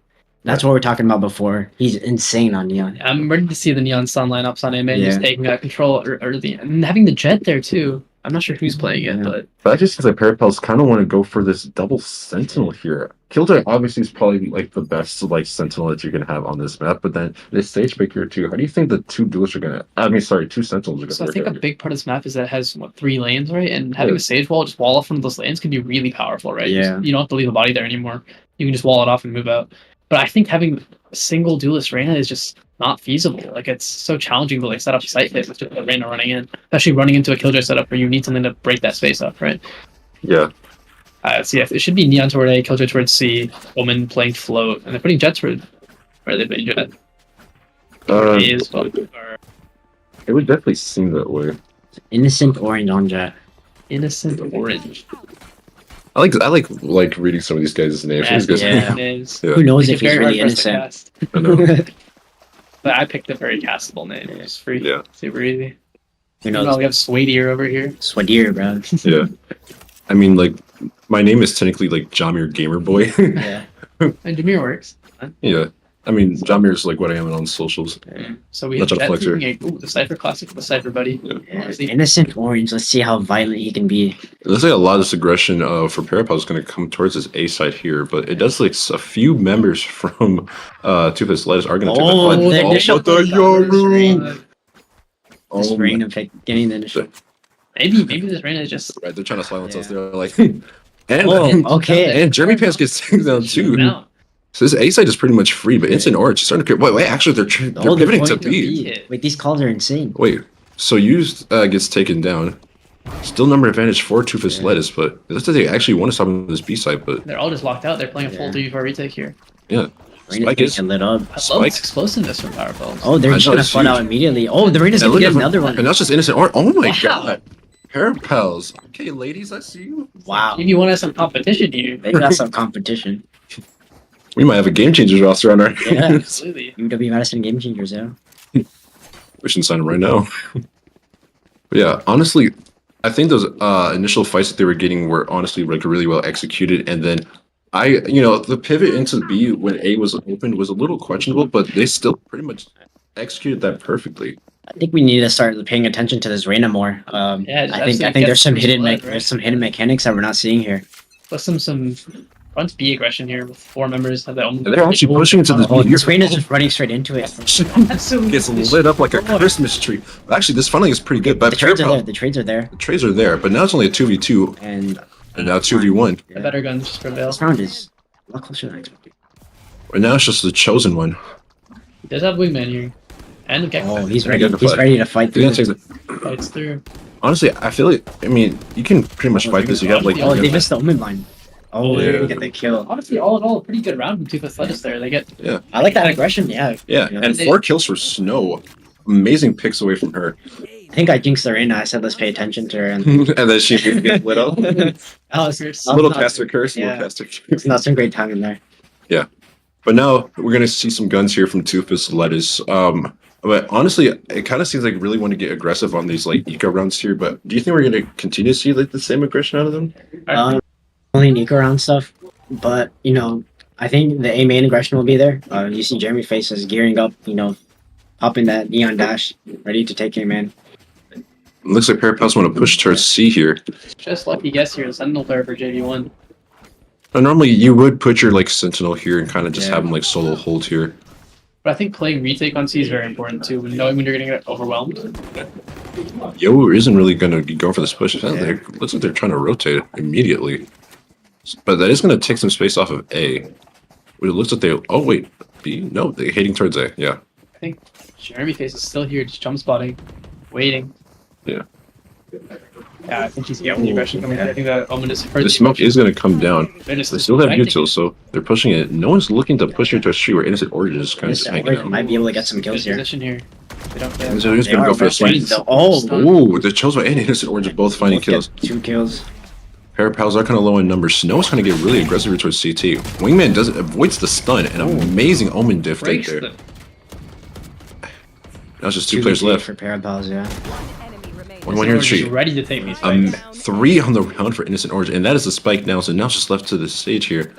One thing we have to talk about there is that the reason those 2 kills came through off the initial was the Neon Stun just cutting off the attackers. With no dive duelist, right? They just get cut off with the Neon Stun. Bakke does try to find advantage, but Lucky Guess cleans up this, and if the 2 Fizz are finally on the board.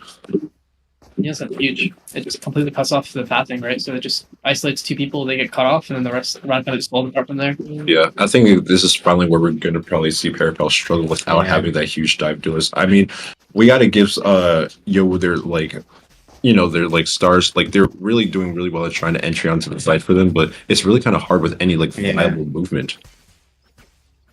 Once again, they're trying to hit towards this C site here. And once again, it is really only... Well, no, the Gecko is here too. Yeah, they're trying to go for a Gecko flash here. Oh, the Gecko flash, right? Yeah. Yeah. But it kind of looks like they're willing to... They're willing to give the space up. 3 now, one funneling in from Waterfall. Down here. This is not the push they want to go into. Yeah. It doesn't look like they're fully rotating yet. They're just trying to get info. They do go for the Gecko there.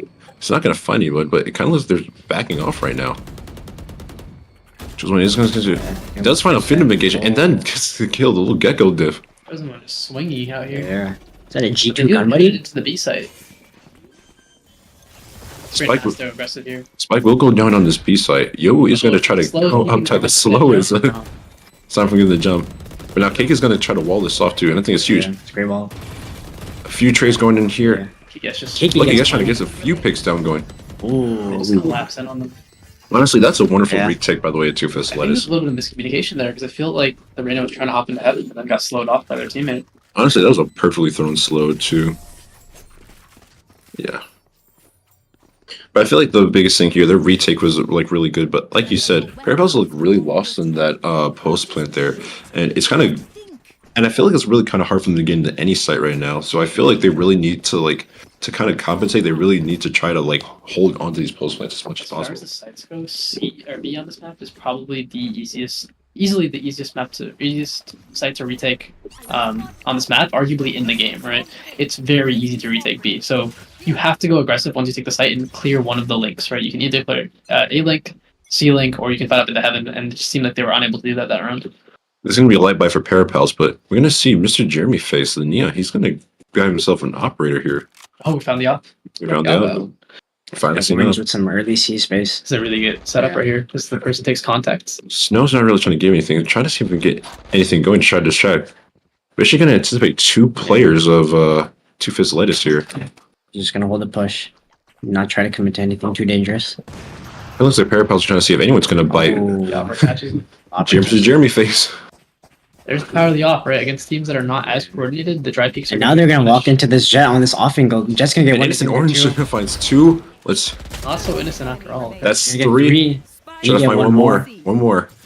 Come on, Cake. Actually, no. You know what, Cake? You got this. I believe in you. She's going to grab the spike and she's going to rotate out. But Innocent Orange, she's on the hunt. Oh, and takes him down. That's huge. That's some great damage by KK. Any more kills that she can get here would be huge. Mr. Jeremy Face. So, the issue now is that the operator is going to be so oppressive toward A. Unless there's somebody util pushing it off, it's just free control over the A side every time, right? And just imagine, this isn't in the op is in the hands of their Jet. It's in the hands of their Neon. Absolutely, that frees up the Jet to take this aggro space. That's just what Mr. Jeremy Face does. He's absolutely insane with it. He does have his Neon ult. That is like something. We do have a Guardian. Yeah. Maybe the infamous Fifster Guardian will be realized in this round. Alright. It'd be upgraded. Now, Parapals aren't really out of this either. I just really think they just need to find a way to get onto the site. And I feel like, oh, but that huge pick by Snow onto Mr. Jeremy Face, and that's the up down, I believe. No, But Innocent Orange, not the judge. Lazy He people. gets 2. Gets He finds 2 and gets out, and pops knives. You know, this really kind of puts a damper in Parapals, so especially after that amazing pick on Jeremy Face. They're going to try to rotate out here. Oh, but the op does get picked up by Innocent Orange. And now you have the jet on the op. So If you kind of look at this positioning, look how far the Omen is. He's pushed up all the way towards B. Parapals are almost kind of pincered here. Yeah, they can't rotate towards A without coming into contact with these B players. And on the C site, there's an operator, so there's just nowhere to go. Now, they still do have a minute left, but Parapals does have to try to like push into somewhere, because staying here is not going to be really good for them. The jet isn't posted. That's the saving grace of this round. And Oh, they are going to look to try to push in here, but the Chosen One is going to be here. He's probably going to stop that plant. Yeah. Oh, but He get one. turns. Will he get traded out? And he will. He will. No, they need to get the bomb down. still have about 30 seconds to left. go to another site if they do need to. Honestly, Bakke, is he going to be... Oh, she's a lucky guess, and now it's just Snowy, 1v3. Oh, Snowy can ace for the clutch. Can we get ace for the first time? Still here. Has Omen blind. Knows the jet's coming in. Now she's down to 35 HP. She's just going to bounce around, try to find I something. think that was the perfect opportunity there to use the Omen ult, right? Yeah. 1v2 low time, top of the side. Yeah. I don't really think that the execute was I necessarily think bomb bad. was already down by the time. Bomb was already down, yeah. But that's going to be 4 rounds for Two Fist Lettuce. I think they're rushing it too much. They got the initial pick and decided to just run and drive through the site, and they got punished by the judge by Innocent Orange. That's a very tough situation to be in. All right. Now, if you're a part of Parapals here, you have 4 ultimates to work with, and you know that like this side hits are going to be like really hard for you. What's the game plan here moving forward? I think you try to pivot towards C again and try to use that KGL to take C. Or if you're able to get a free site, you can use that KGL for post plan, but that's the most powerful ult they have online. And they can afford to take early peeks out into this op because they have the Sage Res as well. Well, this like Parapals, they want to try to hit towards this B site. Not really a whole lot of people here, and they are opting for the. He was going to drop the Killjoy ult here. Remember what I said earlier, B site's very easy to retake. Oh, but Innocent Orange finds 2! Lateral. Just get shut down before and they then the do Omen it. SME. SME. I don't know what to say that. I'm pretty... Esanasi? So Parapals there has to wait for the Killjoy. We'll call you S.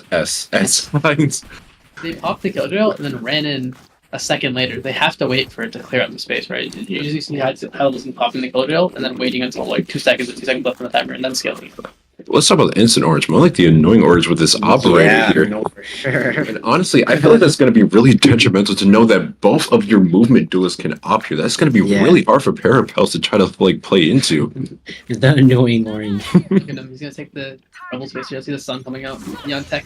Look, Here it is. Look at this aggression coming in here from Jeremy Face in the get-go. And without a dive duelist, there's pretty much nothing you can do to counter this. You can maybe momentarily report across, but I don't think you can beat them. They're aware of that too. Like they know about this aggression. I'm surprised they're not. Though they can't swing through that. They're not rotating out though. Like still, kind of look. They wouldn't hit Not a towards bad it. one way though. I think. I mean, if you're, Yeah, it's a missed one way. I mean, maybe if you're trying to stop Giannis, but. You can see that in both the match we've seen, the Reyna's kind of looking over toward B, trying to open They're the gonna leg up. smoke them off. They need to find a way to push through this smoke, or else they won't have enough time to. They do have a lurker heading towards B, and I feel like this is what they're trying to hit through now. Yeah. They do have like a minute left. They don't have to get too aggressive. Don't have to rush you. Actually, no. Yoan wants to go see. Open the door, but the right into the loving hands of Innocent. Or but he misses. It should give And I feel they're capitalize off that too. Spike will be brought in by the wingman. Two Lettuce does have Gecko ult and Neon ult, which are both great ults for retaking.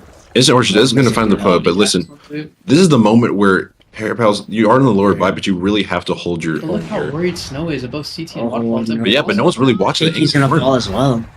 Oh my god, it's Innocent orange. Look at Robert there dashing in. Jeremy Face got somewhere, and now it's just one more. It's only this to I Yo. think the cage is detained by the Gecko. There's nothing they can do there. They needed. You false. You saw that Snow, the position she was in, there was not really any space for her. There was no Yeah. space. Waterfall or 2CT, they have to fight a little bit more aggressively, right? Yeah. I mean, you do have to keep in mind Parapals was on the lower buy here, but I mean, it's really hard to just trying to hold a post plan for these guys. And I feel like Yo will trying to get trying to get out there towards CT. I mean, Tomato with those op shots in the retake. It's ridiculous. Yeah. Just dry swinging them and taking these fights. yeah, I don't really blame Yo for trying to take space there, but you got to keep in mind, like, the op is still there. The op is still active.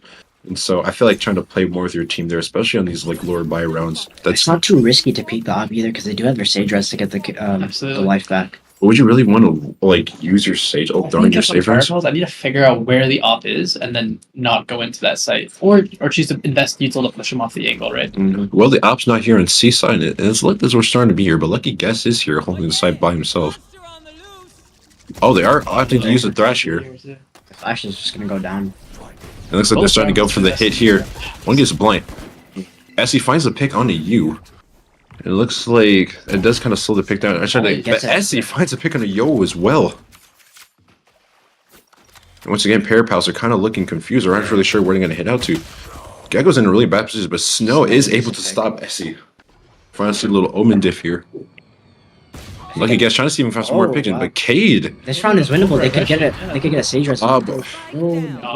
The annoying orange. He's back with that operator Opening again. the door and taking these fights. Now they do have the Sage Res here. The Chosen One, he wants to get aggressive off this. He's not going to find anything.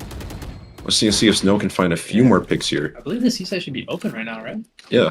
Honestly, they could try to just go and plant the spike. And Yo's coming back. Okay. Yeah. So this is going to give even numbers back. But Innocent Orange finds Snow. And Chosen finds Yo. So now it's just back to Keiki. 1v3 situation. Less than 30 seconds left. And Orange is already hero too. Wow. And that's 3 on the round for Orange.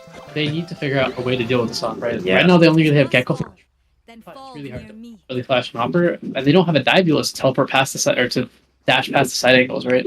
And even look at this ult economy for Two-Fist Lettuce. You have Jet Knives, you have Neon ult, you have this Killjoy lockdown, and which you can use for a variety of different things, especially for retakes. But what are we really gonna do with The times that Parapals by Gecko ult, they kind of just invested in the C and got nothing off it. I think they need to be a little more careful with when they're missing their ults and not have as much one dimension. Not to mention, I don't think Snow has popped her ult once yet. And they have just had no space toward A this entire game. They need someone to teleport. Omen to teleport across. Man, look at Jeremy face. Look at all the damage he's doing. He's gonna go and pop the ult right. He does get the kill onto Snow, but gets straight about you. Chosen One's gonna get. Chosen One gets 2. Lucky Guess gonna follow through with another pick as well. And it's back to KK in a 1v4 situation. Honestly, I think the best thing for her is to just try to save this gun, or at least just try to go hunt, see if I survive. But she's going into 2 people right now. Ooh, does miss the fight. McCain wants to, but Lucky Guess is gonna find it. And that's 8 rounds now. This is rough. The moment they take them the Neon, Chosen One goes huge, right? Yeah. Right to the back. So I think what Parapals needs to do is contest that A main space by teleporting Omen across, right? Because Omen can get across Mound without getting hit by the stun and then catch them off guard, right? I think anything they could do to try to give them that advantage. I feel like that pinstring towards A main is going to be really huge for them. Or at least using that Omen ult as a distraction, or at least information. Oh yeah, even Omen ulting behind them, right? As players push out A. Yeah. Because they've been kind of doing the same thing every round. Now they have an op online. It's just working. They need to find a way to counter this aggression. And this is what we were talking about earlier, just about how like very versatile like movement does with Jeremy faces. Now he's going from having like a Vandal to now he's opping towards his side. And it kind of sucks too that like Parapals are kind of looking for that too, but they don't want that aggression. You is going to be found out by this turret here in B main. But look at Innocent Orange. Look at how much space he's taking up to. Aggressive. They're not going to be aware of this flank. If he gets it in time, get maybe like 2 or 3 kills. But it looks like they are going to push into B main a little. Chosen One's going to get one. Can be traded out. There it is, fighting. And look at Yo. Honestly, really good space to take into this fight. And Cade finds a pill into Jeremy face. This is kind of huge. The Killjoy I'll retake. Oh, the Killjoy ult. It's going to push him back.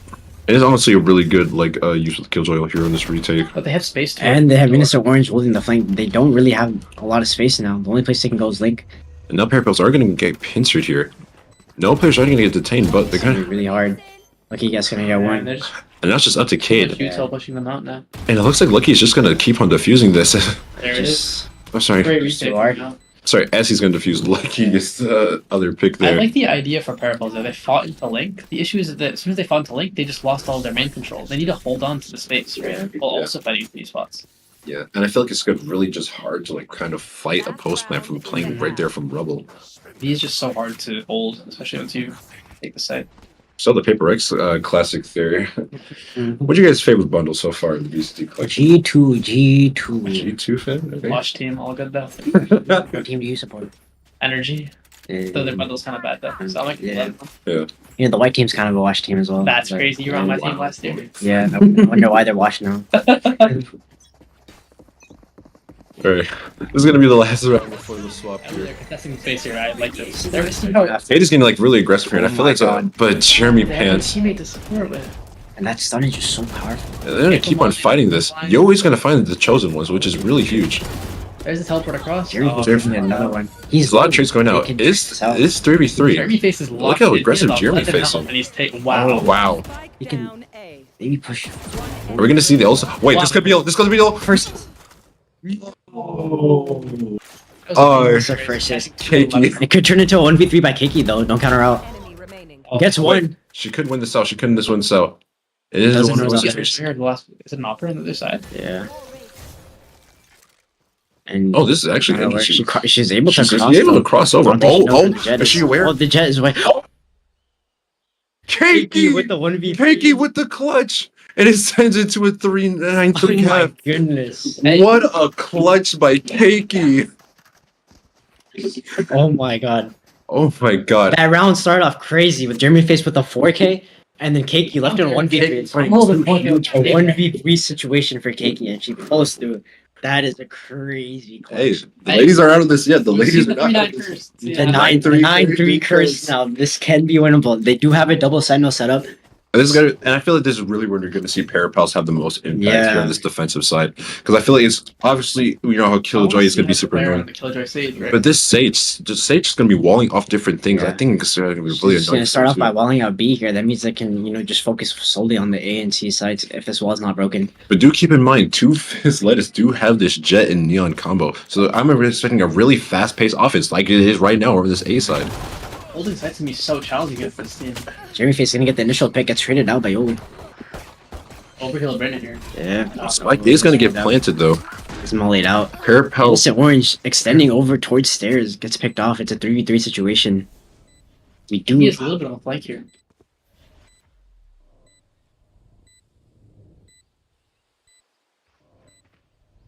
Two Fizz players are kind of playing this post play pretty well, but here comes the sighting. Chelsea by all the struck down, and now it's down to Keiki. She's done it once. She's done it once. She can do it again. As well. She has the magic. She has the magic. Come on. I believe, especially with Chosen One, he's really low right now. No. The Dizzy is He's the gonna most probably annoying she piece is. to- He knows that she's playing this aiming Player area. Evan now already waiting. Oh, it's unfortunate. That's 3 on the round for Essie. Yeah. I I think going into this, Parapals might need to force into this because going down 3-11 is gonna be really tough to come back from. Yeah, not to mention, I think there was a really good read by them. I feel they kind of are anticipating that this Killjoy is going to be set up for Seaside, so they're going to start ultimately going into these other areas. Here. Oh, we're going to see the replay. We're going to see the replay. Replay. Oh, guess not. Saw a replay of them buying guns. Very informative. Yes. Leaps and bounds improvement. Nothing more American than shopping for guns, right? Am I right, fellas? Right. Pick up flash to take him out. The Killjoy turret watching. It just looks like a hard commit here. He was only from with the T1 classic. Ooh. Jet updrafted dash into sight. Well, it's so hard to hold against the Jet updraft dash and the Neon running in. Yeah. All this And just like that, they're There it is, fighting in the spawn. Exactly what Parapals failed to do. And there's that. And this space is kind of really important for them to take here too, because They're just running at them at this point. it's just running them down. And now it's just up to Cade. Cade's all the way over on this B side though with the energy classic. She just needs Okay, to try to get as much damage as she can. she's gonna get one pick. Can't go there. Yeah. It's way damage. They did save. They're gonna have to win out these next couple of rounds. Yeah. So these bars are gonna have to be really heavy for the way Parapals. I see exactly Kane already going to opt to get a Phantom for herself. The Prime Phantom though. What are your thoughts on that skin, guys? I mean, this was the one I used to rock like back in the day. Yeah. Really? I'm more of a Champions Phantom type of guy. I actually don't like that one. Really? Yeah. It's because the champions, the first Champions Vandal was so good that you expect the next one to be as good. I think a little lackluster. Yeah. Yeah. I don't know. I'm more of a Phantom user, so it's kind of it works out for me perfectly. The Chosen One's choosing to stay on the Ghost here for the bonus round. They do have a rifle coming in on Lucky Guess. Because the two of us last year, they Yeah, wanted. Epoch, they're just Yeah, going look at the wall. Oh, a great wall by Keiki. But she's gonna be able to find any more of it. But no! Cold as ice finds two picks, and that's both of their duelists gone. That's a huge play by Keiki there. Start. Great utility, good wall, good smoke, good slows, and then they just walk into the spray from snow.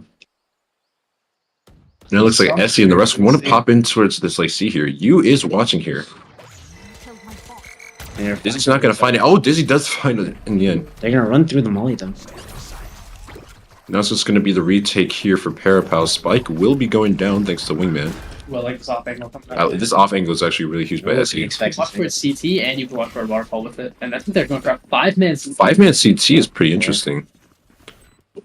I understand why. Well, it is like U is gonna hit towards this waterfall area. So random blinds coming out. Here comes swing. There's a turret gun. I don't think I'm really expecting this. Oh, but U is gets the guy in the off angle too. And Snow with 4 on the round. 4K from Snow. Snow looking icy right now. And that's a that is insane. And that's a pick for those 2 initial picks early into the B main were absolutely crucial to winning this round. Yeah. And let's talk about Snow. Snow recently has been playing out of her mind, man. Yeah.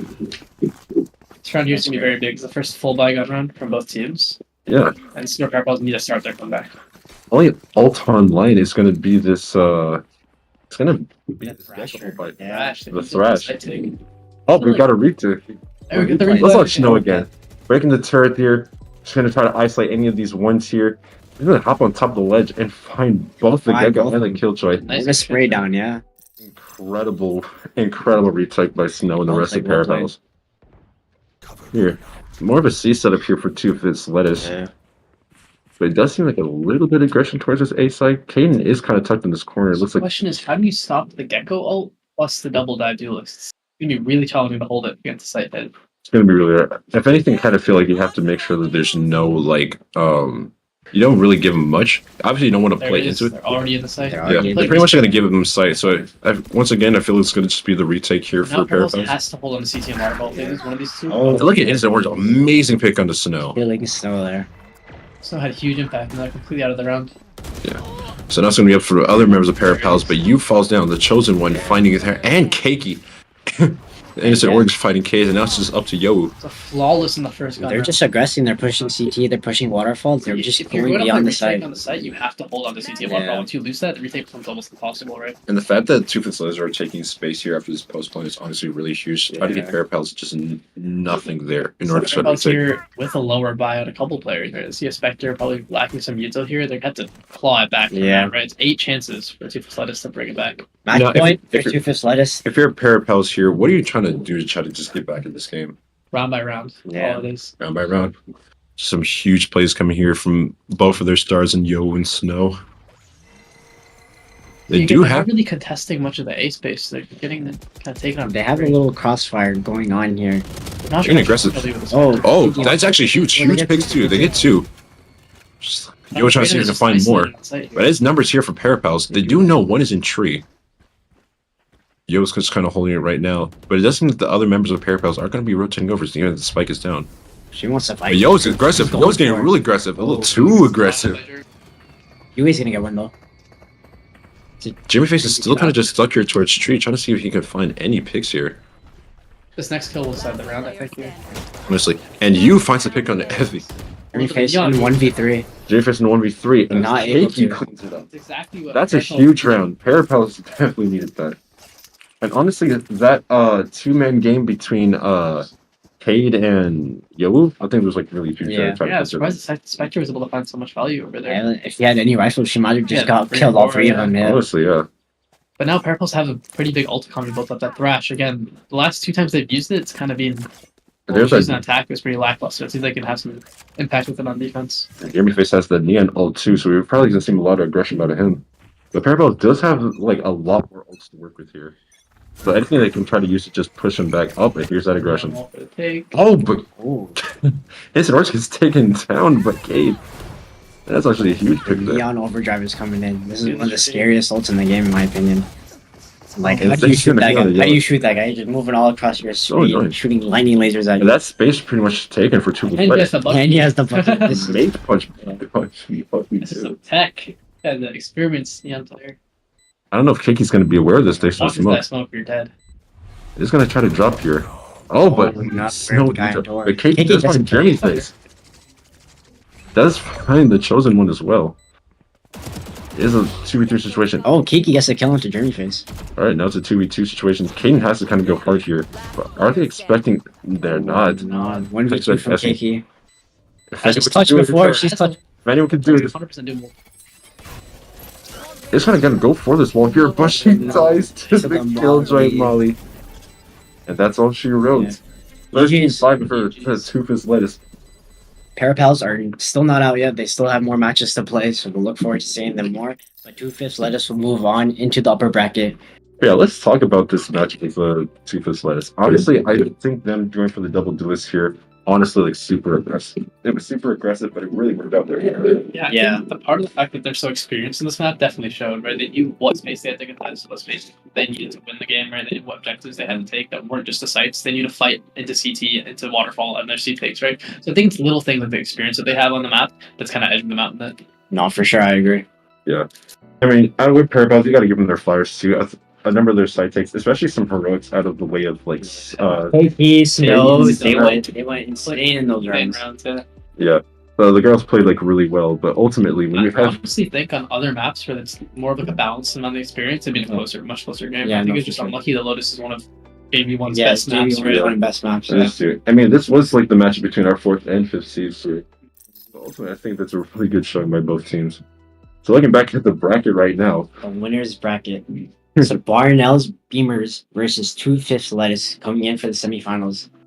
I honestly think the North bracket was like the bracket of death. Yeah, it really Those is. teams there's a lot of It's insane a very, teams in there. very lot of stacked teams here. So we are going to have a post-match interview coming here in just a minute. But honestly, yeah, great matchups here moving forward. And we only have a few more matchups here today. But we are going to have our post-match interview with our guy, Big Ed. Big Ed, who you got for us today? Oh, me? Yeah, I'm innocent.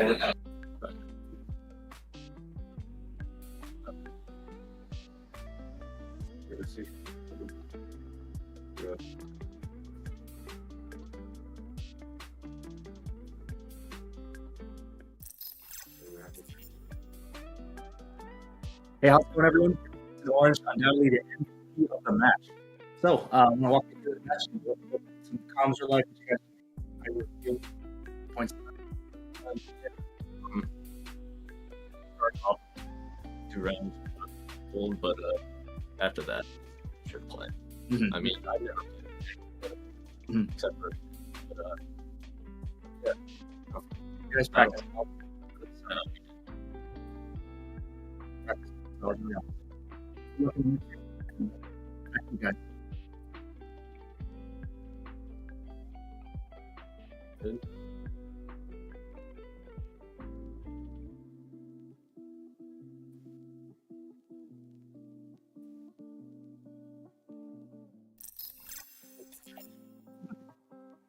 Thank you.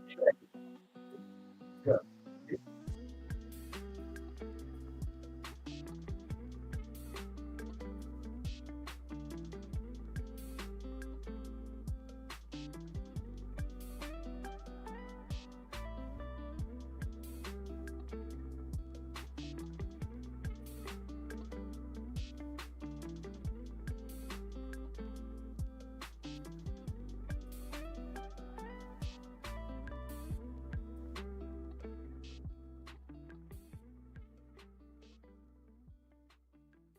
Probably not have that because then you just saw they haven't played together that much. Yeah.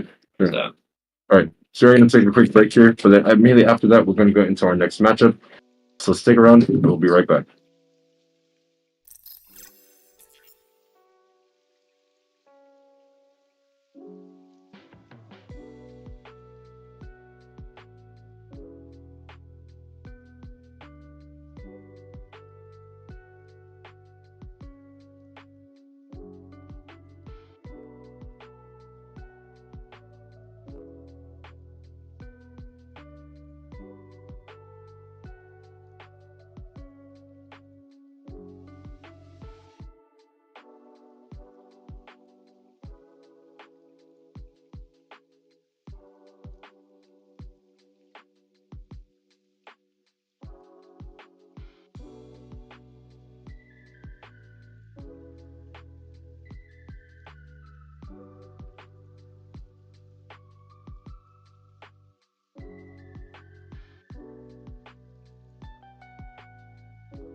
the most highest. Yes. And we're back. All right. Welcome back, guys, to the Valorant Open House Invitational. I'm your host, Jamir. And on the desk, we got Gustavo and we have Arsenal. So now we're going to our second of last game of the day. We have the Awpers going against Parapals here. So this is a losers match of the lower bracket today. So we saw both of these teams play. We saw Parapals just play recently. And honestly, they put on a really good show, I believe. So what do you think they have to do here to try to see if they can get advantage of the CS players? Honestly, these CS players, they don't know what's being thrown at them. As long as they pick like a bunch of niche agents that they've never seen before, then I think Parapals would have a good advantage. You know, something like a Gecko or like, you know, playing agents that they're not used to. And then I think they'll really like catch the CS team off guard. But they do have to be wary because these guys can aim. They're some shooters. And that's the thing that we got to keep in mind, okay? Like, these CS players, they aren't scrubs or anything, okay? Like, these guys can actually aim. They have a bit of tactical sense to it. It's just a little bit, like, some things there are going to have a little correlation. So, do you think that the Parapals should, like, what do you think the Parapals should really be looking for here going against the Awpers? I think unorthodox is definitely going to be the name of the game because I feel like the CS really got the fundamentals. You know that you can bring the CS fundamentals into Valorant, but the more things that you try to throw at them, the more unexpected things that you try to like catch them with, I think the better that the Parapals will do. Yeah, and I think the really big thing that's going to be making the difference for both of these teams is going to be agent selection. Yeah. I think the main reason why we felt that Parapals really couldn't get advantage is because they literally just lacked a good duelist that could really entry or up to Lotus. I mean, even with her getting a lot of good picks and stuff, it's just really hard for her to like find anything. I think the main difference is what type of duelist you want to pick, not necessarily how good the duelist is because you have a lot of agents like Raze and Jet and Neon who can easily dive into the site. But you know, going into this next match, we'll start the map picks and we'll introduce the team captains for both teams right now. All right, come in, you guys. Welcome. Nice to see you guys. All right, so you guys are the higher seed here, so you guys get to ban that first, and we'll just go back and forth, and you guys get to choose the second defense, right? All right, so heads or tails? Tails. We'll redo it. It's heads, so you actually get to pick backs first. Right? Thanks. We ban Breeze. Ban Breeze. I'll ban Sunset. Ban Sunset. Ban Icebox. Icebox. I'll ban Bind. Bind.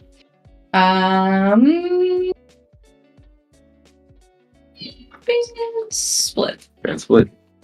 I'll ban Lotus. The final map should be Ascent. Ascent. All right, Ascent, and then you choose attack or defense. I'll go defend. All right. So real Awpers will be defending on Ascent. All right, you guys can play hands and go to both of you. Let's go. Next. Good luck.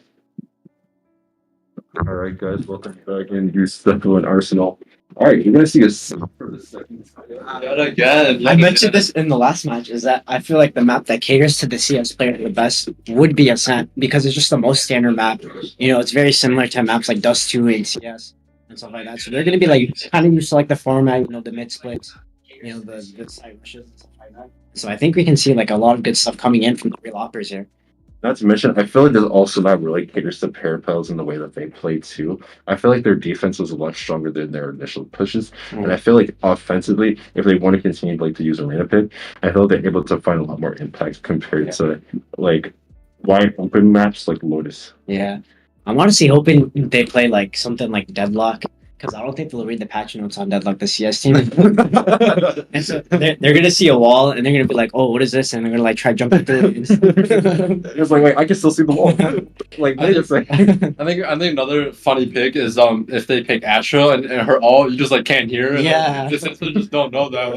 Like they can pull off some really like crazy shots. You're too in this similar way. Yeah. It's like, how did this guy just come behind me? What's this blue stuff around my face? We're just bullying CS players. No, but those guys are insane. Like their mechanical skill, especially in like CS. If you watch them play CS, they're absolutely like insane. Yeah, it's just like they're not used to this game, but like once they get used to this game, they'll be like crazy. Like we said before, it's just like they have the aim, they have the tactical sense. They just really don't know how to use the rest of the abilities. Yeah, I'm actually like kind of surprised that they I believe they didn't pick any KO and KO's like the most CS, especially like, with the flashes. It was literally made for CS where you have to flashbang like the CS, Molly's like CS, and the knife, all those sound like CS. It disables all abilities, which makes the game CS. I was mentioning this before because they don't play Valorant. They might just like not have KO on the That is true. Yeah, let's actually talk a little bit more about age selection as we're waiting for the agent selection. So again, pretty much the standard comp that we're expecting to see out of Ascent. Jet as your duelist, 2 initiators being your Sova and your KO, and then Omen smokes, and then Killjoy to Brad as your Sentinel. I feel like for both of these teams, though, we might not just see the standard meta comp. They might just do whatever floats their boat. Yeah, I feel like we might actually see like more like we saw the original characters coming from the way of the Awpers. But Parapals, do you think they want to lean more into this like random pick here, or do you think they actually might see like some more duelists coming? I mean, I don't know. Ascent is a defense-sided map, so I don't know. Like, I guess which side they want to play for. If they want to pick more defensive or pick more offensive to try to shore up that defense. They might It looks like we're gonna like see this age selection. The agent's like already okay. All right, so just so we're clear, it is going to be Awpers on defense, right? No, real Awpers will be on defense, and we'll see Parapals on offense. And so they're gonna lead in towards that double sentinel pick like we've seen before with the Sage and the Killjoy. It looks like Parapals here. I'm looking for more of a traditional comp because I said with this scale they can bring in a Sage actually. Yeah. And this time they seem like they're gonna run Jet instead of that Rena. Yeah. And it's going to be Cakey back on the Sage too. And Sage, you had like a really good Sage over on the side of Lotus in that last series. Meanwhile, on the real Awpers side, you actually have the Phoenix and Brimstone over the Omen and KO, so a little different in how the flashes and the smokes will work. Yeah, once again, my theory is they just don't have Omen and KO unlocked. You know, could be true. Phoenix and Brimstone are those the default agents. I agree. Yeah. I mean, I just still even think that without having Brimstone, without having Omen, Brimstone was going to be like a pretty viable comp pick. Like, because sure, you may not have the smokes like consistently, but I still think like having like smokes in general and just knowing how to place them is going to be the hugest thing. And I feel like as long as the Awpers like understand that, I think they should be fine here. So an A hit leading in for Parapals here. So they're just gonna rush through.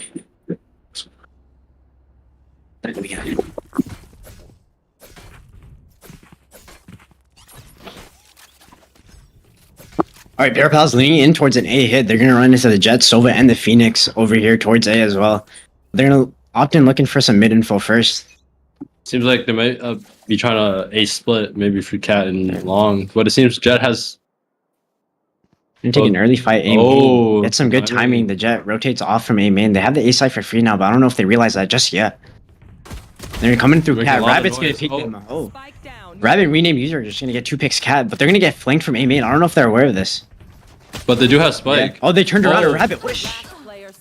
And Rabbit's gonna get another one. The trades come through. Could finish with a 4K. That was a Cakey, what a shot. But you know, good try. Can't really do much with that. You know, I really like that. Even though the Jet gave up A main, they doubled up and made sure that they took a fight together, Cat, and having that advantage and getting those picks. And ultimately, they're just playing well as a team. That's what you expect from, you know, these CS:GO players.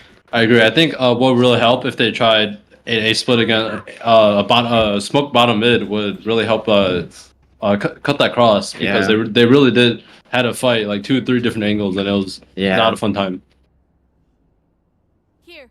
And so here we're just leaning in towards the mid again, coming in from tiles this time. They might peek the guy, peeking towards Cat. But it's just a slow default here, trying to get as much damage as they can here. They are on a save. Seems like some slow play. Oh, and peek out. Jump Z just walks down bottom mid, gets 2. And no trades coming through. Rename user dinks one through tiles, and someone just looking up A main. Trying to seems like A is free. Oh, they're gonna. And Rabbit's gonna get one. And they know where Cakey is. They're just gonna go hunt. Try to end this round as soon as they can. Very good eco. Nobody died. Nobody died. They keep all of their SMGs, and they have a Vandal as well in the hands of Rabbit. And so now we're gonna see a buy from Parapals. Let's see how they, you know, try to turn this around. This round is a very pivotal round because if Parapals do lose, the economy will be absolutely through the roof. Yeah, it'll be absolutely in shambles. Seems like we have a B main aggression here with the Omen blind. This is a very standard take, throwing the Omen blind and the Sova dart off the rip. Trying to catch anyone trying to peek B main, but nobody's going to have early B main aggression, so one might get caught off. Omen blind comes through. Actually hits market. The dash comes through. Oh, the dash expended. Yeah, and Fishcat's gonna get one with his Ares. They're still waiting around B main. I don't know if they realize that they're finally starting to go out now though. They're floating out. Oh, and Fishcat gets traded by Yui though. One enemy 2v4, Jump Z gets one. Now So just a 1v4 from Yui. Phoenix is low. Able to get one. Does have the dash. Maybe you can try to find a This second. thing dashes into the site of Sova. It's a huge round to lose there. Their economy is going to be in shambles now. They're going to have to opt into saving again. But it seems like they're looking into forcing. It's a very mixed buy here. One is, has a Deagle and Light Shield, but others are opting in for a Spectre and Full Shield as well. It is a very broken buy. We see the Vandal. Yeah, I think they're just opting in for a save here with Yobu just the first. Seems like they're just gonna go they're just saving. Yep. Little bonus here. It's gonna be a tough round to win. They just need to try to get as many picks as they can early on. And so an early A main peek here. Nobody there to contest it though. The dart. It's not much info. Yeah. They know there's one, but Rabbit playing on top of the box. This is gonna be a hard angle to clear if they don't get it out. Very hard toss. Oh, and after the smoke goes down, he might be able to get the trade, yeah. And Rabbit's gonna reposition. I will say a 3v3 though, considering they were bonusing, that is pretty decent. Now they get the Sova drone, they spot the guy. Do they get the tag? They don't get the tag. They know Rabbit's towards heaven. Seem they're just poking and prodding their way. Yeah. Both teams have gone silent, it seems they're just holding. Yeah. Things are slowed down now. They're in smoke bottom mid. Trying to fake presence mid. What? Top shot. The KJ is walking down. walking down mid. Is trying to go for a huge flank here. Is gonna actually double back and just, decide to hold tree, hold the cross. If he can play on site with his teammate Rabbit, that could be huge. Rabbit's just doing all he can to live for the rotates. Jumping around. Oh, and Rabbit takes gets swing. one. Keiki just got caught out with her utility out. But Rabbit is 1 HP. 20 seconds left, not much time. It seems like it does have to be the site that they do have to take. They need to start going out soon, Rabbit. Trying to peek in some more. Oh. Rabbit's just gonna walk into the smoke. And Rabbit gets the 3k. Good try. 2 kills, not the worst, but considering that their economy is extremely strong, 2 kills may not be enough to try to turn this game around. 4-0 start. Parapals, they are a CT-sided team. They like to play on the defense. They do have double sentinels. So maybe when the sides swap, they'll have a better advantage. But hopefully, the game is still within grasp by that time. I agree. Knocking some key rounds now will definitely help playing an easier defense. Seems like we're going to go with the immediate mid push, but there is nobody. Yeah.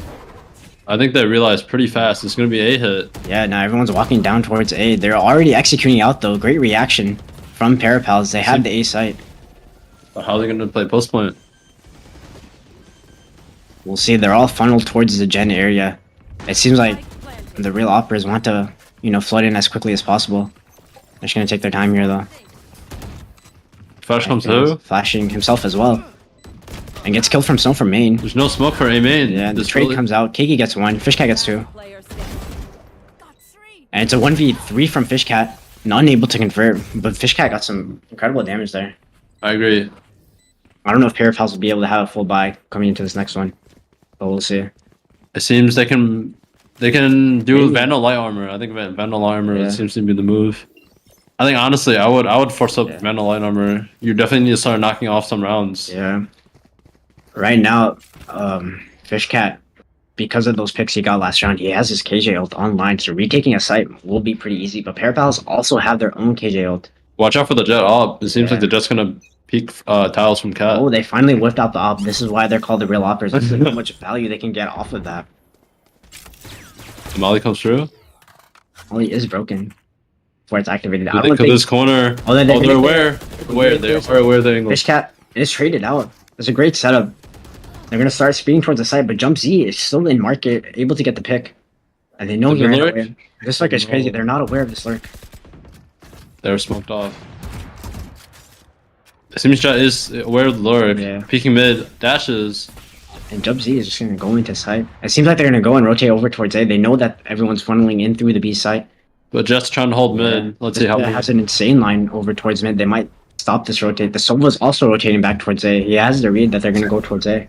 Decides to back off. Do you think? I kind of wonder if they're expecting the Sova here. Seems like. Oh, the fake plant. Oh, the Sova's gonna get a kill. He's gonna get traded out though. After this plant, they do have the res. If they're able to get that off in time, they might have the advantage in this round. Res not coming out yet. Oof. Seems like they're gonna lose that timing to pull it off. The Jet is very low HP here. Woman's gonna blind him. Woman's blind. Oh, Jump Z kills him full blind and gets the double. Wow, that is not too good for on Parapals here. That's probably really frustrating. You know, you omen blind them and they still get the kill on you because you're close range. Exactly. That's why you got to be careful when you're omen blinding these close angles, because it is not a flash. It is considered a near sight, which they can self fight back. Yeah. They do have 4 ults coming into this round. They have, you know, the KJ ult if they need to take a site. But they also have the Brim ult and the Silver ult to just destroy that off the rip. So they have a lot of counters to their ults. So it's going to be really hard for Parapals to make a play here. Seems they opted for a Sova, a hero rifle on Sova and a Bulldog on KJ. And they might take the early fights. And look at this, the way they take UA gets an initial pick on renamed user. Phoenix has no more flashes. Trying to get some initial picks. UA just, you know, flying in the sky, trying to do as much damage as she can, but can't really get one. They do have the res though. They could bring her back to life. It would be risky though. They're kind of pinholed into B here. Their mid is locked and their site smoked off. Oh, now that it's smoked, they could pull off this res. Seems like they're just backing up. Yeah, they're just gonna back up here. They don't think it's worth. They think that the body might just get spammed here. Do they know Jet's there? Oh, they're just gonna pick up the op. Finally starting to see value from this. I wanted to pivot back. The op repeats. The op gets that's the second kill. The op repeats does not get the third. And Jump Z is gonna get another one.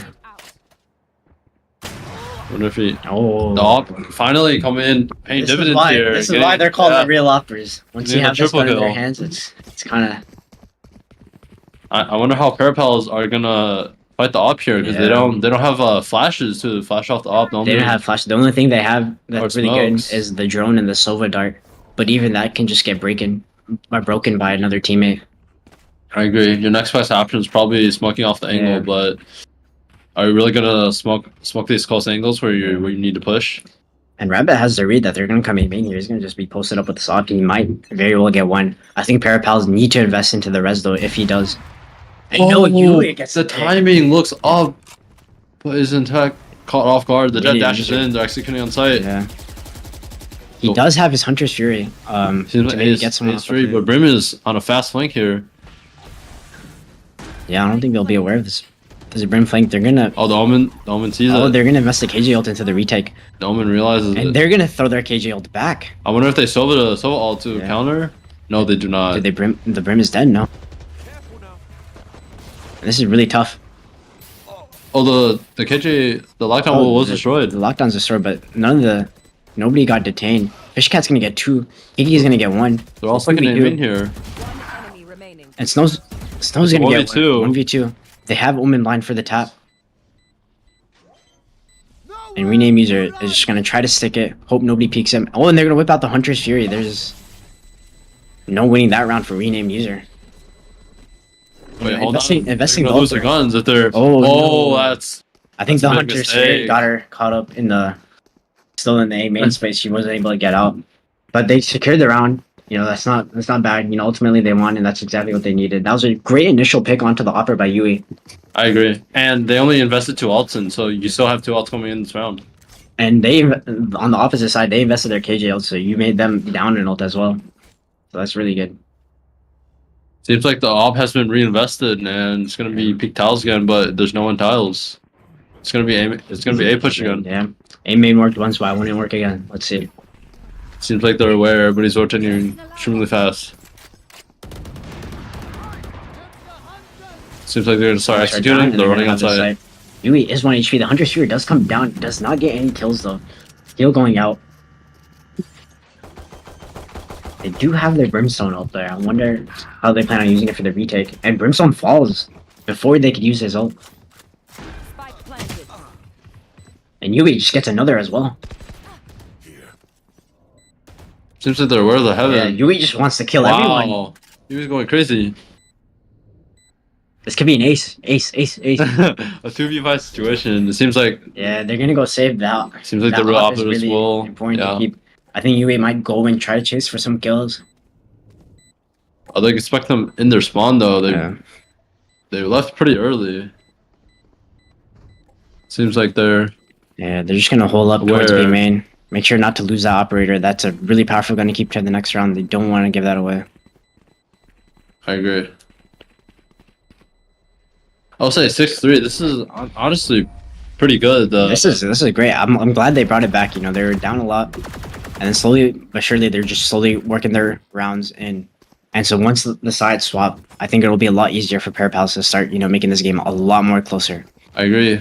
And the momentum actually has shifted. If you can see, the real Awpers actually have one member actually can't buy a rifle this round. So this is a huge round to win because after this they'll just be broke. They will, but seems like they're gonna go A again yet again. They have that Brimstone online. They haven't been able to use it this past 2 rounds because the Brimstone's been dying early. They should get value off this ult as soon as they can. Oh, the Jets can play with the Judge in the smoke. Are they aware? It might not be cleared, but they're gonna. Judge is gonna peek out, so they know it's there. I don't know if they want to deal with it. They're gonna hear this updraft too. They probably know they're on this top angle. It's gonna be really hard to clear though, even if you know the Judge is there. Are you really gonna try to dry swing outside, considering there's so many angles you can jump? Smoke is gonna come in as well. This is just gonna be really tough for them. They're still gonna lean towards here, just gonna wait it out. Maybe the real Awpers might commit to a mistake here. They might try to peek early or something that they could punish off of. But they're just gonna stay cool and collected. They're just gonna wait out A main. Once the smoke goes down, they're gonna start to execute. And another smoke is down. That's the last smoke. That's the last smoke. Are they getting impatient? They might execute. They might execute through the smoke. They still do have a lot of time, but they're gonna throw the recon dart into the smoke. That's a lot of util being wasted. You just make the real Awpers are catching on. They have rotated to A. Smoke's going down. There's 3 people on A. This is gonna be really dangerous, and they're gonna be mollied off as well. And they know about this Judge. This Judge will punish. Heiki gets a pick on rename user. The Judge comes through. Does not get a kill. And No the Judge ran out of bullets. ammo. Wow. A failed sight hold. That Judge nerf really coming in from 7 to 5. I think the Judge needs to play more discipline there, you know, instead of like swinging out through the smoke, maybe like stay inside the smoke or maybe stay agree. tight on the angle and then they could get more value. Oh, Jump Z barely misses on scopes right as soon as they're about to peek. Seems like the op. Oh no. In a 1v4, decides to peek, does not save the op. Huge round to win. The momentum has completely shifted here. Now the real Awpers of the team with low economy, and the Parapals of the team that actually are flourishing here. They might still try to force a buy into here. They do have Jump Z at 5k. They could technically still buy an op here. They're not going to go for it though. They're still going to force into this. And yet again, they're going A. I think the real Awpers are actually catching on here. You can see there's a 3-stack A, 1 mid and 1 B. I think the Parapals might be getting a little too predictable here if they keep rushing A every round. They might invest that woman TP as well. Trying to take the site, maybe like clear out some angles heaven. We'll see how they use it. Oh, the Phoenix off the rip is just gonna get punched. That's the run. Yeah, the flash into the smoke, gonna get nothing. You should run. Oh, and they're gonna invest a KJ ult into taking the site. KJ all comes out. Yeah. The flank is destroyed though. They are aware. They are aware of the flank, but I think they should just focus on taking the site that they use their KJ ult for, or else They're kind of trapped here. They're gonna have to fight as a team if they don't want to get pincered. oh, they're gonna get the res out actually. And K's gonna get 1, but Jumpsy and renamed user are gonna get 2. It's a 2v4 situation for Parapals right now. It's a really tough situation. And they do have a flank as well. Rabbit is gonna get both of them. It's a very solid round from the real Awpers. I feel like Parapals should have just used the KGL they invested just to take the side and worry about the flank for the main later. I agree. You especially have 2 sentinels here, so you can actually stall the flank quite a bit if you have turret, alarm bot, even if you wall, if you want to trap yourself in. but it seems like this will be the last round coming in. Not much else to play with except the Jet. Both teams have full buys, no ults coming in except for the Jet Knives. But Fishcat has also one off from a KJ ult. You don't want to give Fishcat a pick, or else they'll have some insane retake utility. Seems it's gonna be a tile push. A fast play tiles. Rabbit's gonna get one onto Yobu. It's not traded. Up drafting with the daggers, that's impossible to trade. The flying man. It. And Rabbit's gonna get another. Second. Rabbit's overheating. He wants to get more. He wants more. Oh, he knows. He knows some Omen's damage. low, yeah. Knows Omen is a 100. Seems like they're all boxing B. He's gonna shift his aggression towards mid. Try to fight him through tiles instead of B main. I don't think they realize that. Yeah, Parapals just holding for the push. They think there's just gonna come in. Not a lot of time left on the clock, just a minute left. They gotta figure out when and where they're gonna take space. Kate's gonna get the pick onto Rabbit. Jumps with the trade. 2v4 situation for Kiki and Snow. They gotta start making moves. They're just closed out into this B main space. Seems like they're gonna get the smokes out. Now the smokes have regen. The smokes come out. Do they clear this KJ though? They might run into the Molly setup. Is where? Oh. Yeah. It's impossible to try to, break the utility and also get the kills as well. And the half ends 8-4. And it's not a bad half. It really isn't. Especially considering you have double sentinel. Your entry power is really not that strong. Attacker Ascent is very difficult to play around as well. I think getting 4 rounds here is huge. But now that they have double sentinel, this should, become a bit closer with the Sage Walls and the KJ util to hold sides. And they actually split up the sentinels, so you have KJ on A and Sage on B. Normally you would see the KJ on B. This might catch him off guard, but you can see the power of double sentinel. No matter what side you're going, you're always going to a sentinel. Yeah. So a fast A take here with the KJ lurking mid is what it's starting to look like for the real Awpers. Never mind, they're all going to lean towards mid. With Yui trying to peek towards tiles from Cat. It's going to get smoked off. This is heavy mid from the real Awpers. They're all walking down Cat though. Is Yui aware? They might not walk into the smoke on her. Oh, the dart goes right past her. They might not know she's there. They might not know she's there. Dude, Switchcat is aware. Rabbit gets the initial pick though. They're going to try to go into this B site. Rabbit gets 2. Rabbit peeking CT, trying to catch third. But Yui's trying to flank. Is going to probably get caught off by Fishcat. Fishcat, yeah, just holding that line.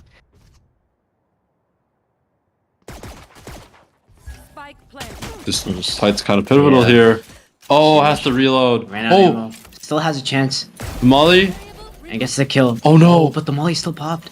Wait. He is. Oh my barely god. By a pixel, living by a pixel. That Molly almost killed her. But it's still a very tough round to win. It's a 2v3. Yeah. You do have smokes though. That does help a lot.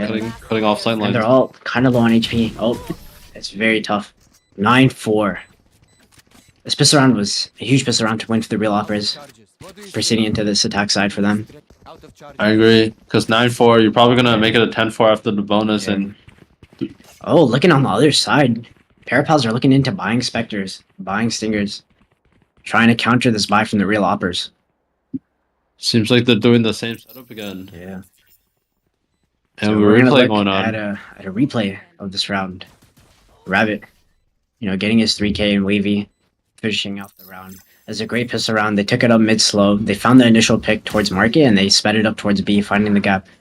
I agree. And Wavy gets the initial pick. Ooh. Already Parapal starting at a disadvantage. This is not the position they want to be in. But they did force. I wonder if Through Awpers notice. They invested a lot into this round. Rabbit gets another kill. Gets the pick market. It seems like B is a free site now. And Fishcat gets another. It's a 2v4. Honestly, with the guns they have now, they might as well just save them. Oh no, Snow's looking to just win this round. Both double CT here. B site is open. They'll be able to get the plan down. This is gonna be an insanely tough retake. I wonder if you would save here. Honestly, at this point, you might need rounds. Saving might not be the best option. I think they're just gonna have to send it here. Spike planted. So looking at these angles. Oh, gets a dink out. The Phoenix gonna swing through the smoke. Not gonna get one. Snow's gonna get one. It's a 2v3. From a 2v5 to a 2v3. This could be winnable. And Rabbit's hitting his shots. He is the odd one today. I believe he got a 4K this round. Getting the no, it was a 3K. It was a pick and Sova in the last two. Even on the last match he played, he match MVP'd on Brimstone, but now that he's on the Jet, he's really like activated his full potential. Really is taking those aggressive duels that you expect the Jet to take. 10-4. Looking like a little B split coming in from the real Awpers. They're just trying to take some space mid. Seems the Parapals have not switched their setup though. I would like to see a little bit of a mix-up, try to catch them off guard. The top smoke. Oh, and Rabbit gets another. Did he get that through the smoke? No, he got one peeking bottom mid. Phoenix is walking in market. Once again, Parapals are starting off with a disadvantage in numbers. Yui getting picked off is very huge there. Just come through. And and Jessica and Dash in sight. They know that Killjoy is not on site. They know that they'll probably have the site for free.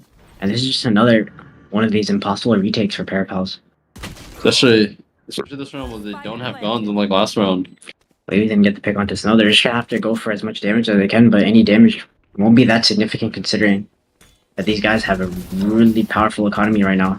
Oh, mollied. No, Rabbit gets another. One more CT. Rabbit gets the last. Third. This is just Rabbit. This is just the Rabbit show. Yeah. Just taking initial duels, taking all the duels and winning them. Eating all of his carrots, you know? You can see here the first buy round actually for Parapals here.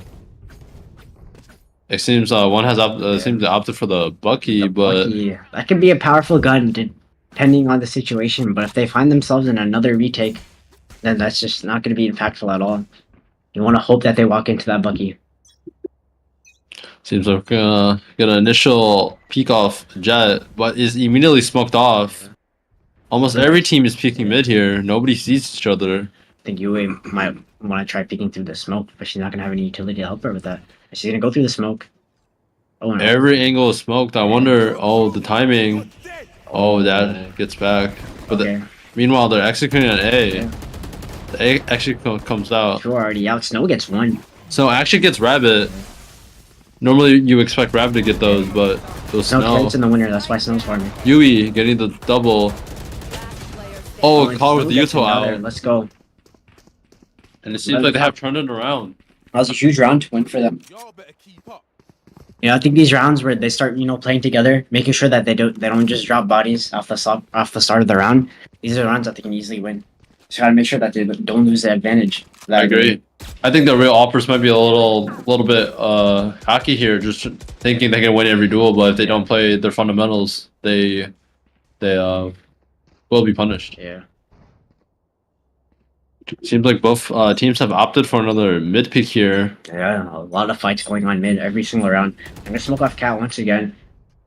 And instant spam towards tiles. They're walking down tiles. It seems Yui is aware. Does hear some running. Oh no, they're gonna molly it off. Molly's not aware of this. Just speaks out. Oh, it gets traded.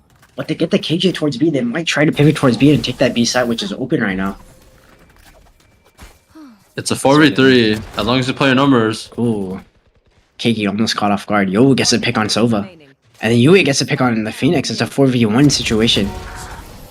Gets one, but it's traded. It's traded out. That's what Parapals need to be doing, is swinging together, fighting together. I agree. It seems really good. Seems just mid aggression on both teams actually ending up better for Parapals here. Yeah, I think they've adapted to what's happening the start of the game when they came mid, and they're understanding how to play against it. And so now the real Awpers need to find, some sort of other aggression they need to go through. And just finding a way to maybe slow things down and see what mistakes that Parapals might commit instead of just trying to force their way towards mid.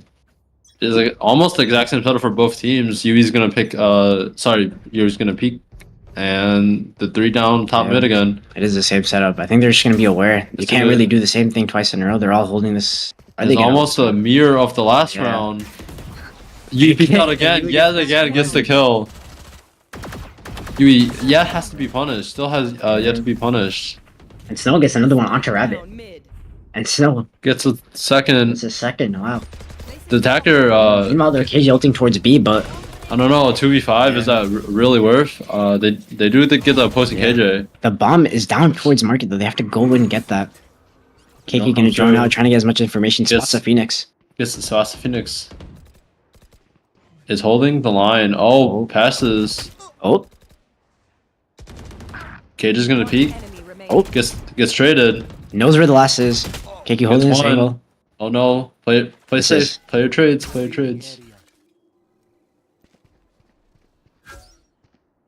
Oh, gets scanned by the dart. KK knows exactly where he is. As yet another coming around.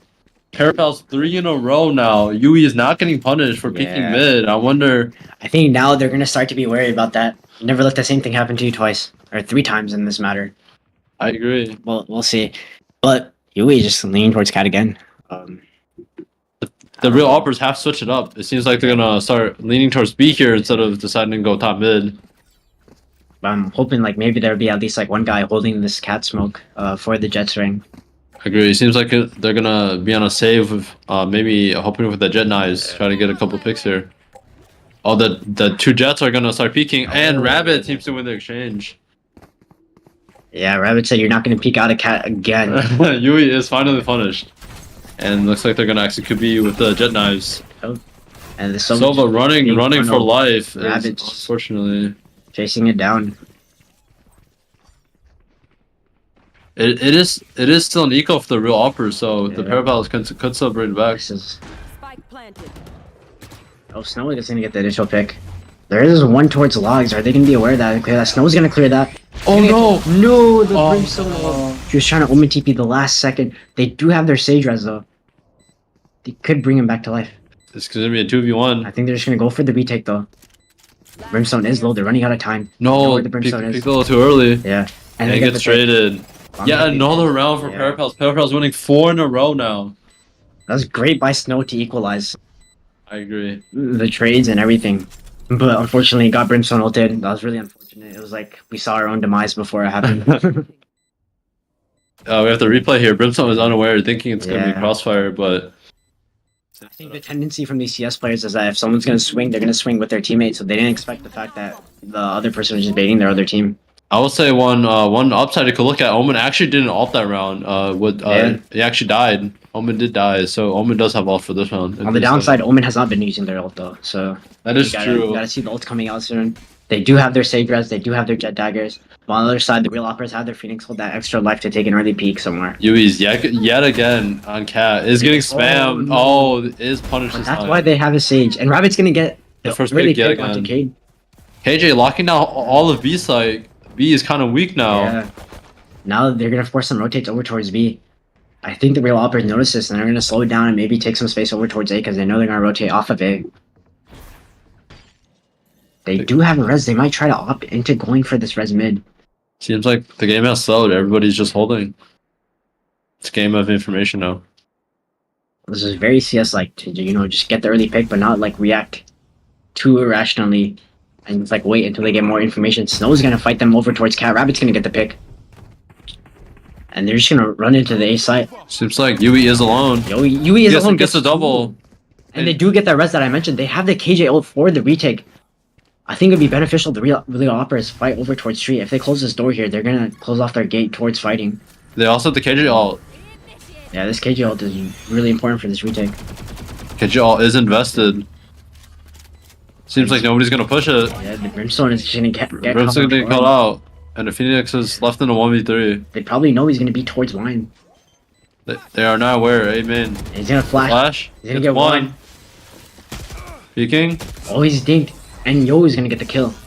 Yeah. Great retake. I feel like that res was huge. I didn't even know that KJ had ult, but resing the Killjoy and having that ult was really huge. I think they had to fight into tree in order to have the chance that round. Or else they just get funneled into line.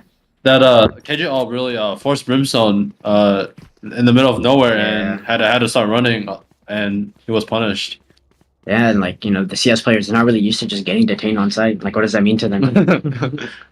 Turn off the keywords. Yeah. But yet again, Yui is peeking Cat again, it seems. No, decides opt for Amen. The Parapals have brought it back here. It seems like they have decided whatever they're doing, it's working. I like this. No more peeking Cat. We're trying to switch things around, not try to be too predictable. Because look at this. Everyone's staring over towards, this Cat smoke. Everybody is slightly paranoid. They're all holding the cat smoke here. They're ready for whatever. Maybe they're actually gonna opt to push cat here instead. The one way drops out. I wonder if we get a peek off a main here. Yeah, it's gonna be a fight. They see each other. We might want to, Flash, dodges the flash. Oh, and then Yo's just gonna. If he does get the trade, they do know he's a main. They have a KJ set up into tree. You want them to run into this so they can get as much value as possible. Snow gets the they're farming into KJ. The market. rabbit. Let's get the trade. I wonder if they know. Oh. KJ's gonna get one to rabbit. Can you get another one? No. 1v2 for Yui. But the Sova is 1 HP. I will say the Sova does have ult though, so if Sova just opts to just go be main and just play for ult. For sure, but no disrespect, our rename user isn't known for using his ultimate. We'll see how it works out. Seems like they opted to both play on site here, double up Bauhaus. If Yui takes her sweet time trying to clear all of these angles, she might not have enough time to defuse on the backside. We do know she's late now. She's gonna speed things up. Clearing these angles. She should know. Yeah. Rename user is gonna get the pick. No Silva Hunter's Fury invested into that round. They'll have it for the next match point for the real Awpers. Both teams are playing really good right now, but the real Awpers are slowly pulling ahead.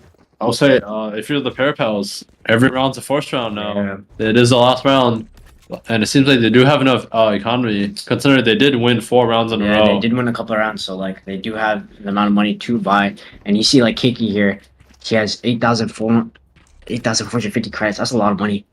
I don't know what she's saving for, but she can feed lots of families with that money. They also do have 3 ults going into this round. I wonder how they're going to use it. Try to scare. But the flash comes through, forces the dash.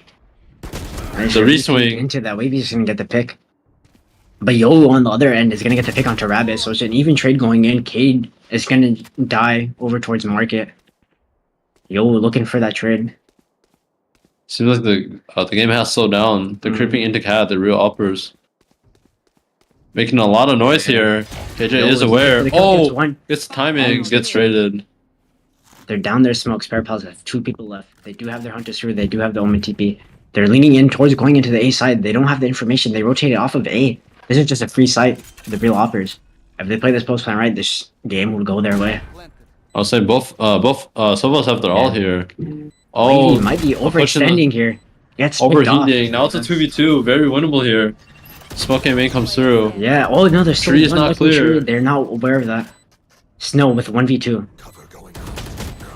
And gets picked off. Fishcat with the 4K to end the game. GG's. The real Awpers pull up on top. We'll move on to the next round in the constellation bracket.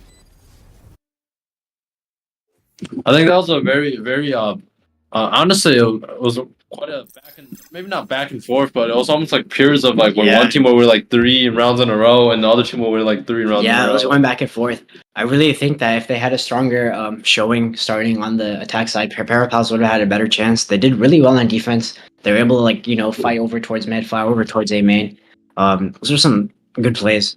They played a lot better than the last map. I think both teams played better than the previous maps. And so, these teams are improving. It's really great to see. And, both of them are out. We'll both see both of these teams again playing in the future. And so, yeah, we'll look forward to that. I agree. So, all these teams going over. Welcome back on the desk. Good to be back, fellas. Honestly, I think that was a really amazing match here, but let's talk about this. Parapals almost brought this match back, honestly. Like, I saw a lot of mistakes made by the real Awpers here. Like, what do you think was like really caused the comeback run for them? I think on defense, early or when they're on attack, early on, they're winning their pistol rounds. They won the force buy from the Parapals right after.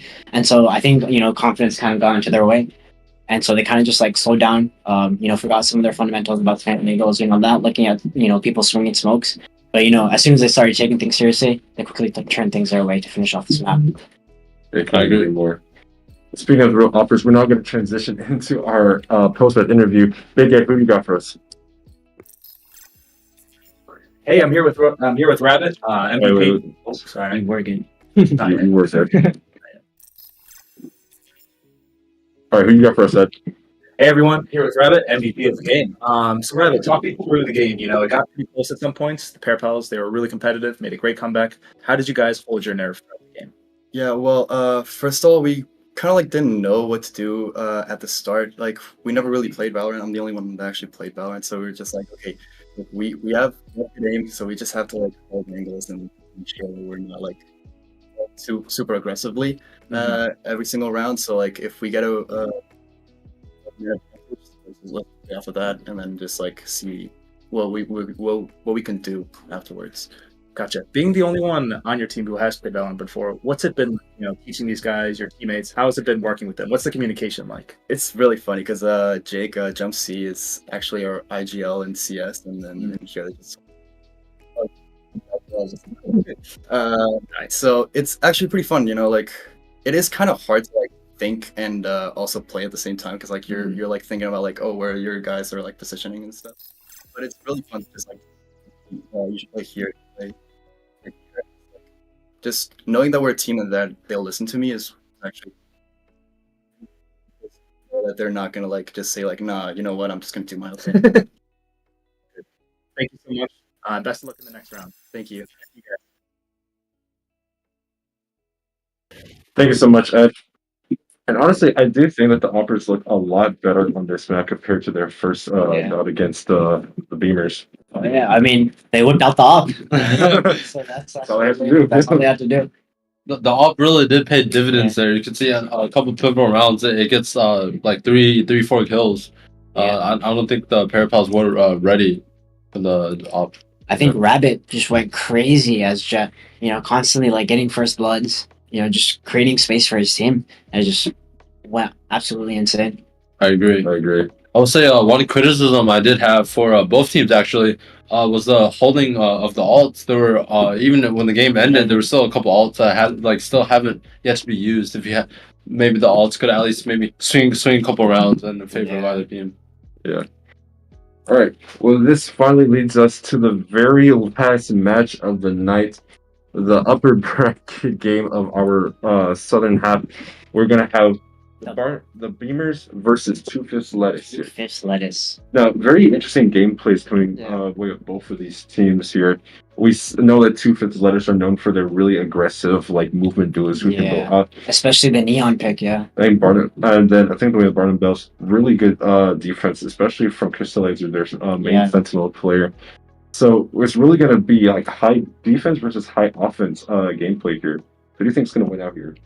I think honestly it's going to depend on the map because if you depending on the map, it could be obviously defender side or attacker sided, but that may also shift your agent picks if you need a specific agent on this map, or it is considered a must pick. It might change how the teams play.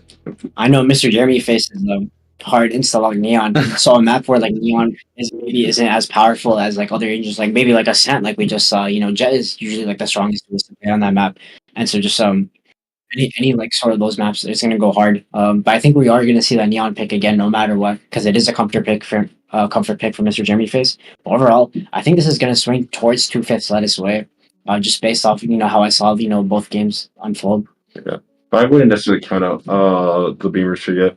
Crystallizer had like an amazing match with him playing that cyber pick. I want to actually see him like low-key play like Sentinel again. Just like the way he's able to read defenses, the way he's able to move around, and his utility usage has just been absolutely phenomenal. Yes, for sure. Yeah, but as we're kind of like waiting on the IGLs here to make their map selections, like so far we've had like a lot of repeat maps. We still have a few maps we still have not seen today. I don't think anybody wants to play Breeze. I don't think anybody wants to play Sunset. I don't think anyone wants to play Sunset. Sunset. Maybe we'll see it in, but I think they'll just be insta banned by these teams. Yeah, it does definitely seem like Ascent, Lotus, and Vine tend to be like the favorite maps. Split was also, I believe. Split was the pick between TBD and Fifster. That was a great map. That was a really good match too. I would say though, tomorrow we're gonna start seeing best of 3, so our map pool should expand since we're gonna see multiple maps. May not just ban all the maps. May actually see some triple. Hopefully, I think honestly, like if I were a team, I would honestly just prep like Sunset and like not ban it just to see how the team responds. Try to force their hand. I think that's a good point. I think a huge like part of Valor is that you can't just be good at one thing. You need to be at least able to do all things. So you can't just really say like, oh, we're just gonna prep for like Ascent and Lotus and buy, but then like just say, oh yeah, we're never gonna play Breeze because who knows? We actually might get Breeze later tonight. Adaptability is the name of the game, man. Yeah. But what else do you guys want to see? Like, at least if you can get one new map tonight, what are we gonna see for the last map? That's a good question. Honestly, I personally want to see Breeze because Breeze is really big map, and Breeze is actually all about like cutting off angles and long sight lines. Because if you try to just swing, you're just gonna get shot from like two different angles. If you ever play deathmatch on Breeze in your mid, you're done. Like you're not getting out. What do you want to see? I want to look into seeing Icebox. I think the verticality of Icebox, there's so many like high angles, so many low angles. There's gonna be like a lot of interesting fights that I want to see people play. Also, just want to see a lot of Viper.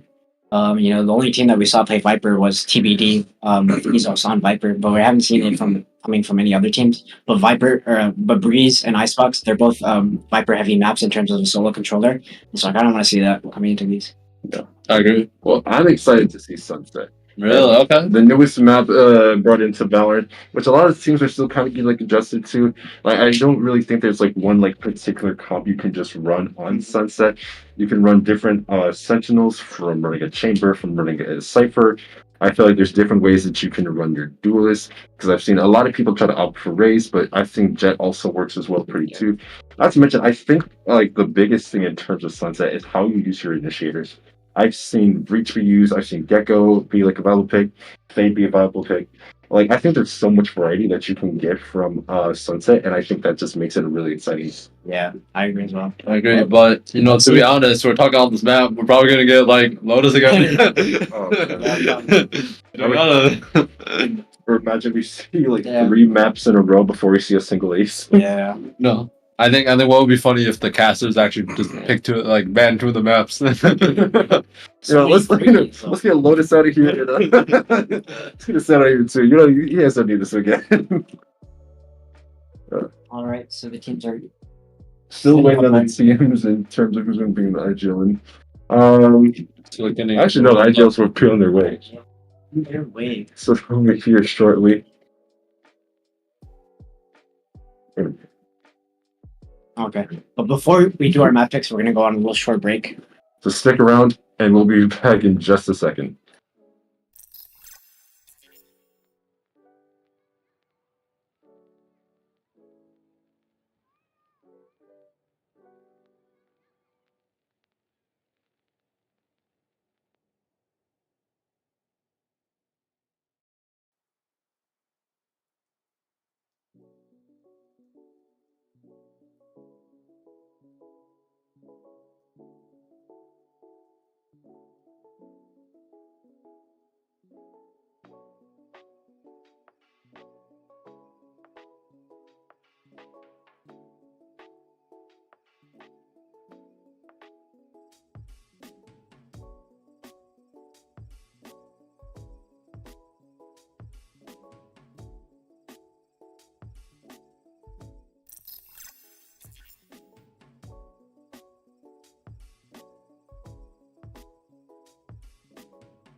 Yeah, it's fine. It's fine.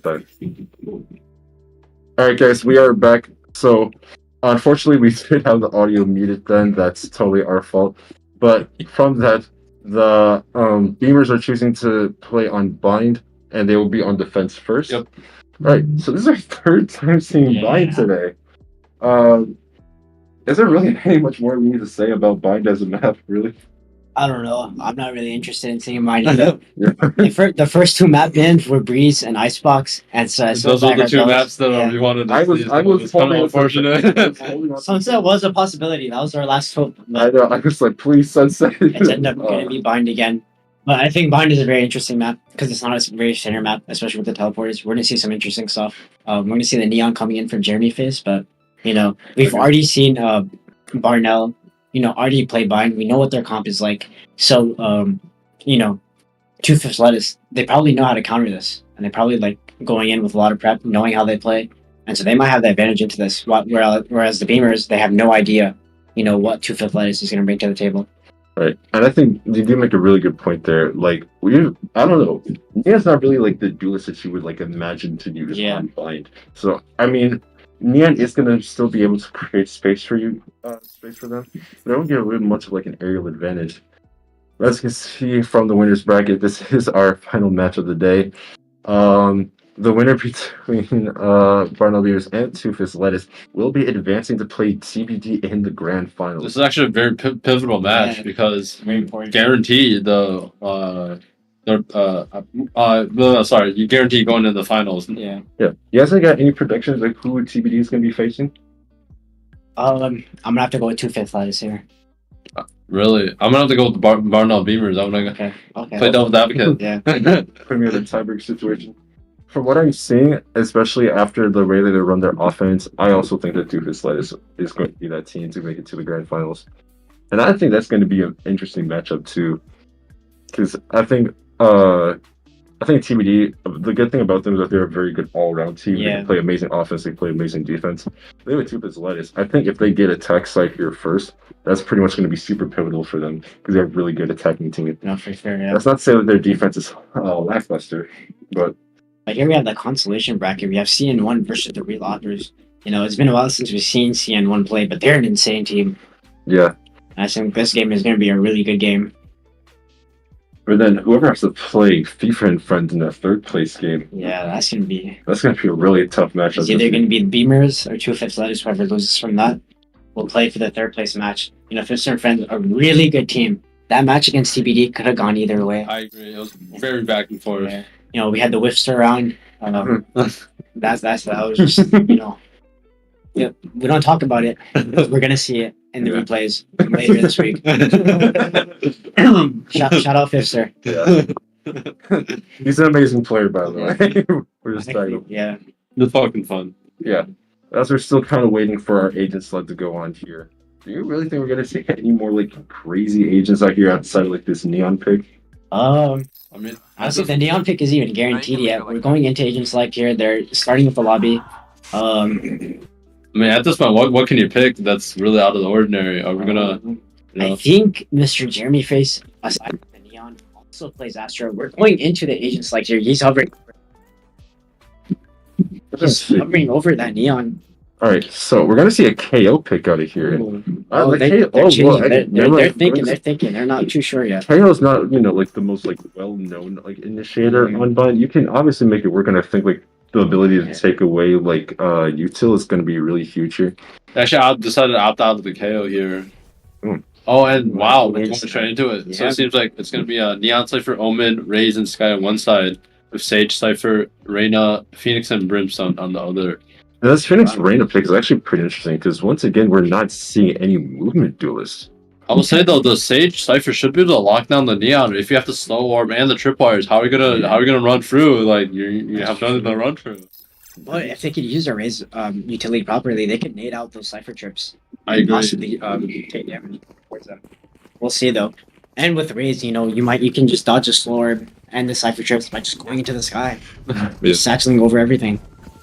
And speaking of Sky, I actually wonder how the Sky nerfs are gonna impact this match because normally you would see the Skies flash down be long, but now you might not want to do that considering you're gonna lose that flash forever. Yeah, But I think like the key thing to look at this half is high octane offense versus high octane defense. Obviously, like with 2 movement duels with a Raze and Neon comp, and both of them being able to opt to is going to be super huge. But I think having a Cypher and your Sage start on defense is really going to be pivotal here. It's like off rip, and Neon's gonna just gonna run in. It's gonna start looking for. Yeah, it's an orange mark. Annoying Gorge. It's going to come in, try to clear anything this Hugo with the Sky Dog. He doesn't find the 2 people back site though. The B hit is coming in fast. However, look at the Cypher stall here. They are unable to push on the site. Ooh. There are going to be a few like trades coming out here. Pick first. Trade out immediately. Because they're just going to back out. Yeah. Lettuce. Honestly, they really hold this side like pretty well. It is going to cause Two-Fist Lettuce to rotate out over towards this A side. Hold on though. There's still 2 players in A. I guess it's going to try to clear out these angles here. Nothing to be seen yet, but you have to check out this lamps in towards like this truck area. They're gonna get the information that he's in U-Haul.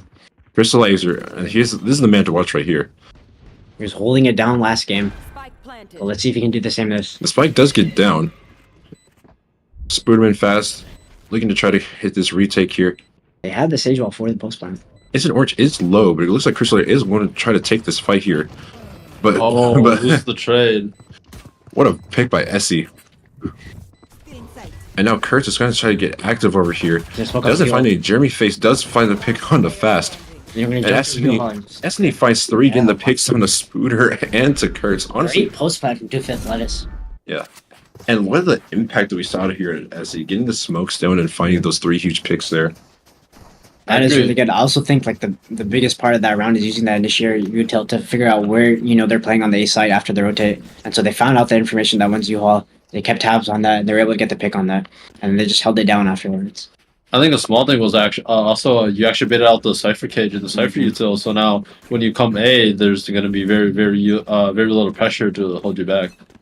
I think we can also give a huge credit to Two-Fist Lettuce mid-rounding here. They saw a lot of defensive pressure towards that B site, and they instantly knew to rotate and how to handle themselves. And look at this. Go fly through immediately. AXA comes on. And Barnell's beamers. Yeah. Melted like butter. Very fast round. Only 1 person dying here for the way of Two-Fist Lettuce, and honestly, this is the type of high-octane offense we were expecting to see from these guys. Very fast takes coming in. Another thing I like about them too is that it's not that they're just like they think it's just like go fast and like that's not their only strat. They are very strategical about how they're like choosing to hit here. They're trying to making it really hard for like the defense to choose like your one particular fight when you have a Jet and a Raze dashing at you, and then the rest of the team is just following suit. And I think that's really going to be impactful if they continue to fight like this. So, round starting off here by default, Two-Fist Lettuce all over the map, just trying to collect information, trying to get ult orbs. They are on a lower buy compared to Barnell's beamers here. Kind of a default here. It's broken and prodding. It's also showers. But it looks like majority of Two-Fist Lettuce is going to be checking towards this garden area. There is a trip here. Not to mention 2 members. Kurtz is here. Clear. Kurtz and Crystallizer are here. We saw the real Awpers struggling with this trip last game. Let's see how Two-Fist Lettuce react to that. They're just going to go break it. Amazing swing by Chris, but immediately traded by The Neon is an elbow. Oh, shuffling the guns out. Shuffling guns, okay. He's giving us. Look at Two-Fist Lettuce stealing guns there. Just immediately just... Oh, give the guns to the teleporter. Is he still bringing the guns through? He's like, hey guys, I have a present for you. Let's start shopping real fast. Oh. Now Crystallizer, he's finding these picks. It's 1v2 situation. Don't count Crystallizer out. This guy is probably one of the best defensive players we have in this tournament right now. But does he know that both of these players are going to be here towards this... he doesn't know the sky is just shower showers. His tap is unaware. She doesn't know. Yeah. Nobody is long. Should be realizing. No more flashes now. No more cage there for protection. He's going to swing off, get one. Actually. It actually avoids the stun, but Jeremy Face swinging hard. That was very close. Nice try by Crystallizer, making that round a lot closer than it should have been. And it's honestly a really good way to get those guns off of the members of Barnell's beamer. Shout out to Jeremy Face for shuffling the guns over towards his teammates. I'll say Barnell Beamers actually lost their buy, so now they're gonna have to forced to be saved again, and they're gonna probably have to lose the next one. And if you're Barnell's beamers here, like, what is really a strategy? You know that Two-Fist Lettuce is going to come with really fast offense. Now, it's not to say that your defense is bad, but obviously if they're just able to just get these picks and then immediately rotate off super quickly, how do you have to adjust to that? A lot of the utility that's going to come in from Two-Fist Lettuce would not be fast enough. So you could maybe get away with an early peek outside like one of these choke angles and maybe like punish them for that because they're trying to go so fast into these sites. As it's going down, Crystallizer is going to be taking He's gonna whiff his satchels, yeah. Yeah, it happens to the best of us. It's Orange is Orange this one to pick on the Kurtz. Fast is going to head over to this elbow side, try to see if it can find like any of these fish. Probably on a flank trying to look for as much But look damage at as he can. Neat trying to get aggressive here, He's just trying to blind. find some fights. Completely blind though. But he does know that the Cypher is here. Lost the cross. Shows He's that- aware of the timing. Oh, but gets the great trade. shot onto Lucky Guess. And It's that's a actually 2v2 situation. 2v2. Suddenly, Spiderman knows that the people here. Oh, takes out the utility. yeah. They know where the last one is. They shouldn't play disciplined here. And now it's the duelist duo. Chosen when Mr. Jeremy faced. Can Spiderman try to isolate in these fights to get it work? He does a lot of damage. He does a lot of damage on the Unable Chosen, to but hit. can't find the kill. And that's 4 rounds for Two-Fist Lettuce. Great round by the Chosen One. You know, we haven't been talking about him a lot, but this guy is an immortal player from Europe. From Europe. Actually. You know what country? Huh? New York. I don't know what I know he lived in Europe. He hit immortal in EU, but he's not European actually. Do you happen to notice any difference between like EU gameplay and North American gameplay? One is worse than the other. I'll leave that to I'll leave that to other people that No comment on that one. Gonna have to stay silent to deny the allegation. I didn't say it was better. I just said one's better than the other. Yeah. You're gonna see Two-Fist Lettuce here, trying to fight more towards his A side. You do have a lurker towards like B long, try to see if they can get into like, this garden area. Also, you actually have 3 ults for both teams. Oh, the Phoenix ult. And is Neat's gonna pop invested. his Phoenix ult, but he doesn't clear Lucky Guess on that box. But both of them are gonna be able to get out here. Very aggressive Phoenix ult, I would say. Somebody's swung top box. He would have got. Yeah, I was thinking Oh, Lucky God. Guess after getting that kill might just like jump over the box and try to kill him as soon as he can. And look at Jeremy face, he's already into the Already site into here. the site. This is the look that we're Gotta talking stun about to earlier. help. 2 members of Beamers here. Jeremy face needs to find something, but Crystallizer. He was able to stun both of them onto the site, but unable to capitalize off that utility. Chosen One's gonna get one with the ult. And that's pretty much the site for Lettuce here. But now the Beamers. Chosen, and he a wants 3v4 more. retake. Wants more after that. Brony is going to find Chosen, but unfortunately, Lucky Guess finds Fast. Numbers dwindling here for Barnell Beamers. But they are going to try to wrap towards elbow here. Spooderman is watching it. Decides to back out, so you at least know there's at least one there. But Spooderman does find Lucky Guess, and now it's a 2v2 situation. I think they're unaware that they're actually both elbow. Oh, it seems like. Yeah, it seems The like wall's going to go up for Neat. I don't think they China know they're taps both his spike. backside. And yeah, they're And the cleanup is just that nice for Two-Fist Lettuce. 0-5, not the best start, but I will say last match we did get a, I believe, a 1-6 start, and they brought it back all the way to like 11-9. It was kind of crazy. But something you have to realize about Beamer's defense here is that any initial push that Two-Fist Lettuce has, they actually are doing a really good job of stopping that. It's just, you know, when Two-Fist Lettuce starts their mid-rounding and start hitting these other sites, it doesn't seem that, you know, the defense just doesn't seem as strong. So they need to be able to have that defense be consistent throughout the entirety of the round. Yes, for sure. I'll say with Neon all here, I wonder if there's going to be an explosive push. I'm going to try to fight towards the shower Double side. Showers. Neat is here. He's probably going to get cleared out by the Has Sky his Dog. Phoenix flash already. But look at Jeremy. Jeremy is going to get sat down by Kurt. Oh no! Oh no, he got hit by the dog. Blinded. The Chosen One does shoot. It's gonna be a 4v3. And then here comes a Cypher roll by way of Barnell's Beam. So I think they're actually going to know what these guys are. They're all going to be here towards this A site here. Knowing their location, they shouldn't give up picks so easily. Looks like they are going to try to rotate out. But Crystallizer, look at Crystallizer getting pushed up here. He sees that there's so much space. Oh, but then now they know about this Crystallizer lurk. And now they're rotating back to B. Oh, they're gonna take the teleporter. And Cypher back, and Lucky Guess takes us. That's huge. That's honestly a huge pick to have, because now there's no pressure towards this B side. Two-Fist Lettuce once again find themselves with a free plant. And now it's up to Kurtz and Fast to try to see if they can do this retake here. Very aggressive pick here, picking 1v2. Chosen One still wants to get as much as he can. No real shots at being able to connect here. Looks like they are starting to hit their execute though. I think the Chosen One is really just trying to buy time here. He finds one on to lead, and that's 2 on the round for the Chosen One. And That smoke CT is just impossible to retake with the cross. Like, there's too many crosses, too many angles. Win 6. This is a very slow start. I think Barnell Beamer's comp is more like defensive sided, considering they have double sentinel. And the fact that they're losing on the defensive rounds, where you think it would have the more impact, this is going to be really hard for them, especially when they have to try to go on offense here. On offense, they have no initiator utility as well, so it's going to be a struggle to clear a lot of angles. I don't know if the double duelists will be able to rank up with the for the no initiator. Yeah. Now they do have more ults here. They do have the orbital strike, and they do have the Sage of Fire. Oh my god, 5 sectors beat, but two of them are already taken down. They're melting just like butter. Satchel's coming on site. Crystallizer is able to get a pick on the Chosen One, but Lucky Guess with 3 on the round. I will say that was a good read. They was an amazing read. If they failed to fight together, I feel like, some people double backed after seeing some util, and some people committed to the fight, but I feel like if they all were on the same page, like, hey, we're just going to fight this choke over towards short, they might have been able to get a lot more damage done. I agree. Yeah. And if you're Barnell's Beamers here, you even get an amazing read ahead, and now you have to go into a save round. Like, what really can you do to stop these guys? Well, maybe the Brimstone could come in clutch, or the Sage ult. I always say this, Tubeless wanting to track here towards this B side. A B split here. Flash. That's going to be a huge pick by Ponies, gets straight out by, Oh, it's the double kill. But fast. Now that's what Barnell Beamers need. And he can go for the rest if he needs to, just to secure this round, but I think they're confident winning this 2v4. And they have the spike down too, so they could collapse on the spike here. The spike, however, is in a very precarious area.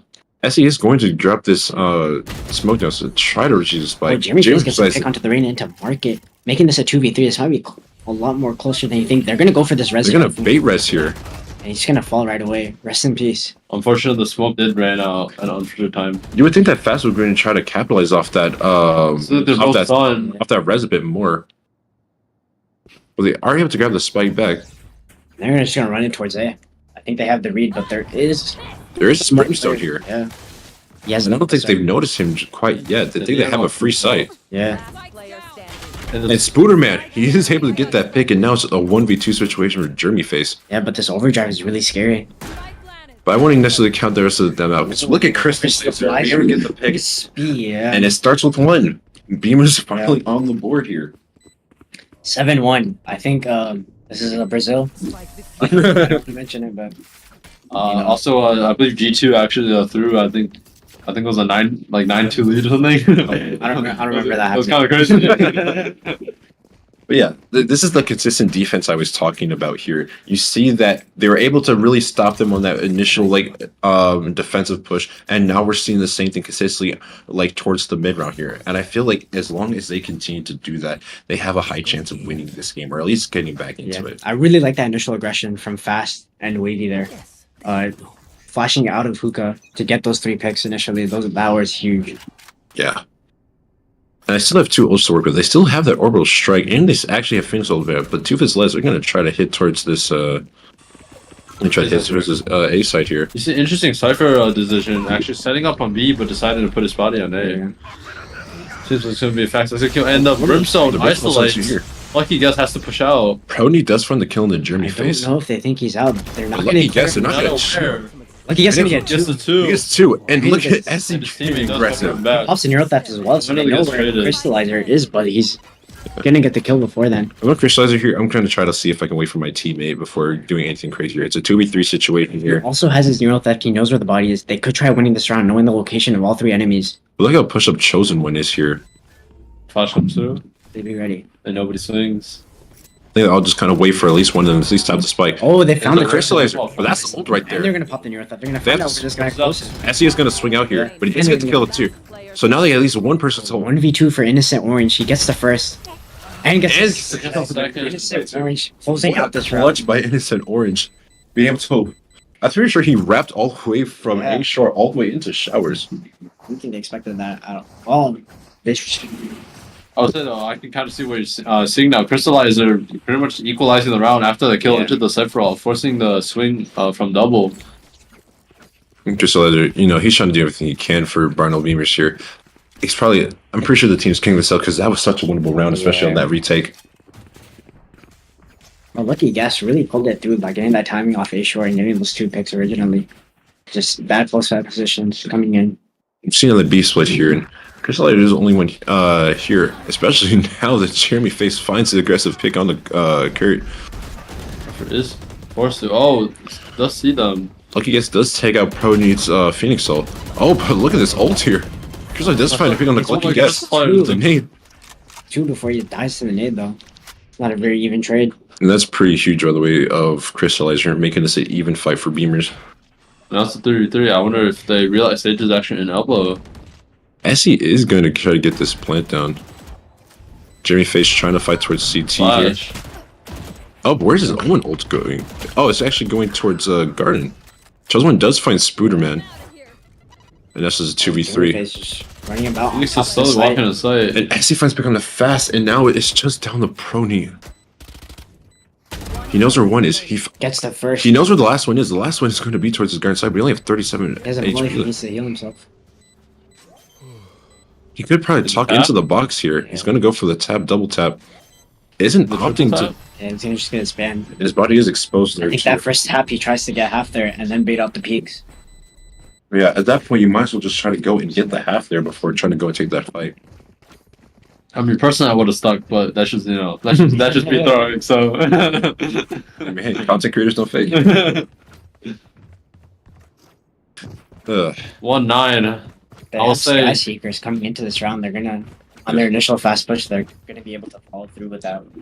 And look at this broken by the way of Barnell. Only one Spectre, a couple Sheriffs, Classics. They're not really on the same page here with this buy. One person should not be forcing the rest saving. Yeah. And honestly, that could be very detrimental if Barnell does end up losing this round. So it's going to be another B split here, by the way, to this Lettuce.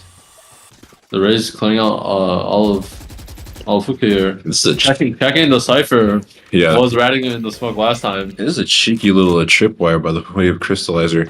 But actually, now you realize there's 4 members of Barnell Beamers here. Just waiting. It's only Spooderman to anchor down the A site, but they are going to try to execute this. Looks like they're out. Nothing's really fine yet. Lucky Guess does find fast. In 2, there's so much chaos is happening and Trace come out. So the Beamers are just melting like defense. It's only Crystallizer here on the site. He does find the pick on the Jeremy Pants. And Spooderman, he's finally coming in with this rotate. He only has a Sheriff in hand and a Stim Beacon. It's going to be really hard for him to fight. Oh, wait, he actually might have a timing on these 2 people. He sees one. He sees one, and he gets a great shot right there. He's going to try to pick up this Phantom. Not much time left for the Beamers. They're going to have to get something going for them. Crystallizer is very low HP as well. It's going to be hard to get any value. There's been this trip right here. They're probably going to swing off that. Oh. And a huge pick on him, Spooderman, but now it's just about to Crystallizer 16 HP. Crystallizer, unfortunately. That's pretty much impossible, yeah. 110. They can maybe get the second round for the Beamers and maybe make this a 10-2-half and then try to come back on attack. But 1-11, I don't see them coming back. Especially you saw how broken their buy was and how low their economy. They are going to be able to try to buy here. But, and, you know, they do have 2 ults online. They have a Reyna ult, they have a Cypher ult, but I don't think they're going to be as impactful to try to get anything going for them compared to, like, the Seekers that Two-Fits Lettuce have. Seems like an out for a B push yet again. We might actually see some counter aggression here. We might see a fight off the rip here. Crystallizer is going to swing, but Lucky Guess is holding for the anti-flash. The Reyna might try to get some more coming in. There's going to be a B. And Prony tries to help out, which the Chosen One, he absolutely just melted his Beamer's defense. Comes out into a favorite. And now it's Spooderman a 1v5. He'll have to ace to try to salvage this round to make it a 10-2, but they know he's here in the TP now. They're going to try to spam for him. I think he's having a little bit of fun just jumping around, knowing this round is just impossible to win here. And that is 11-1 for Two-Fist Lettuce. This might be the biggest up we've seen all today, right? This might be the most one-sided. Like, this is an absolute blowout that we're seeing here.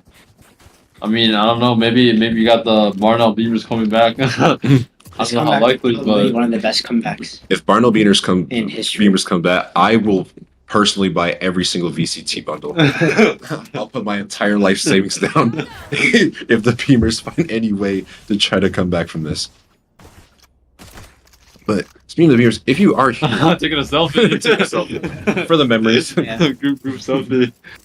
Yeah, but if you are the Beamers here, especially on this offensive half, what are you looking at trying to exactly do with this double duelist of Arena and Phoenix?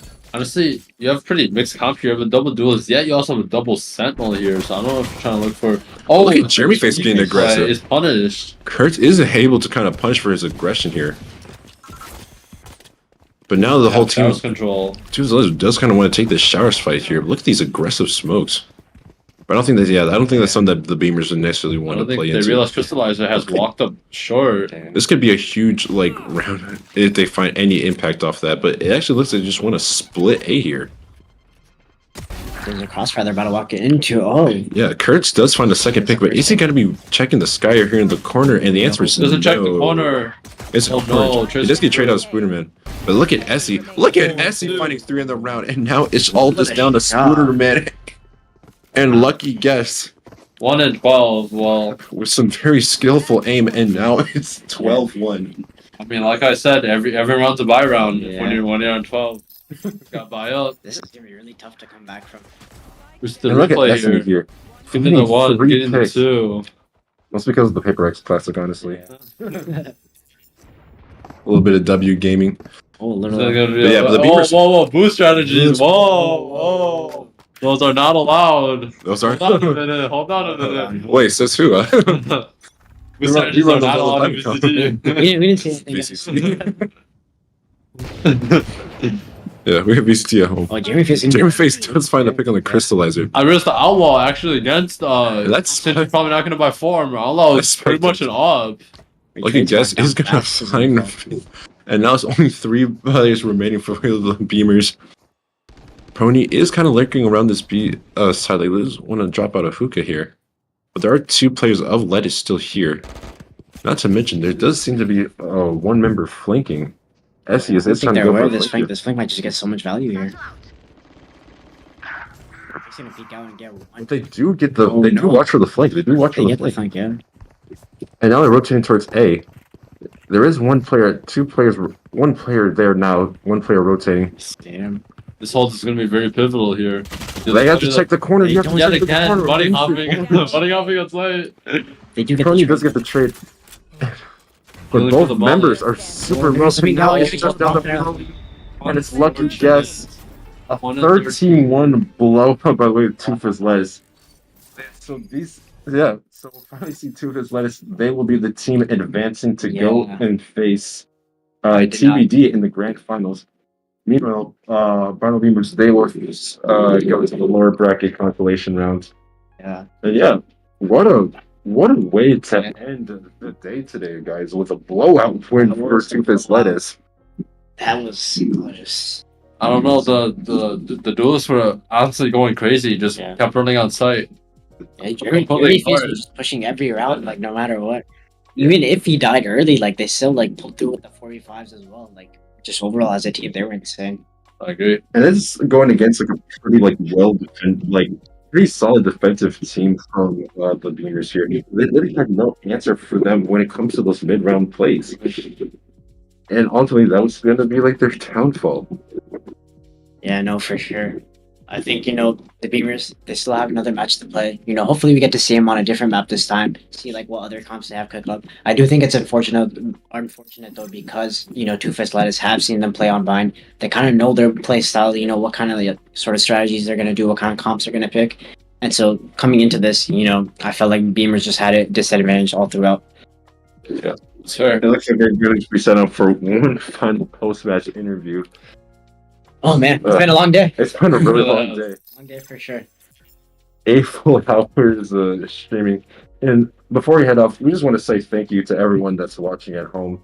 Obviously, you guys are the main reason for that any of this would be possible. So thank you so much.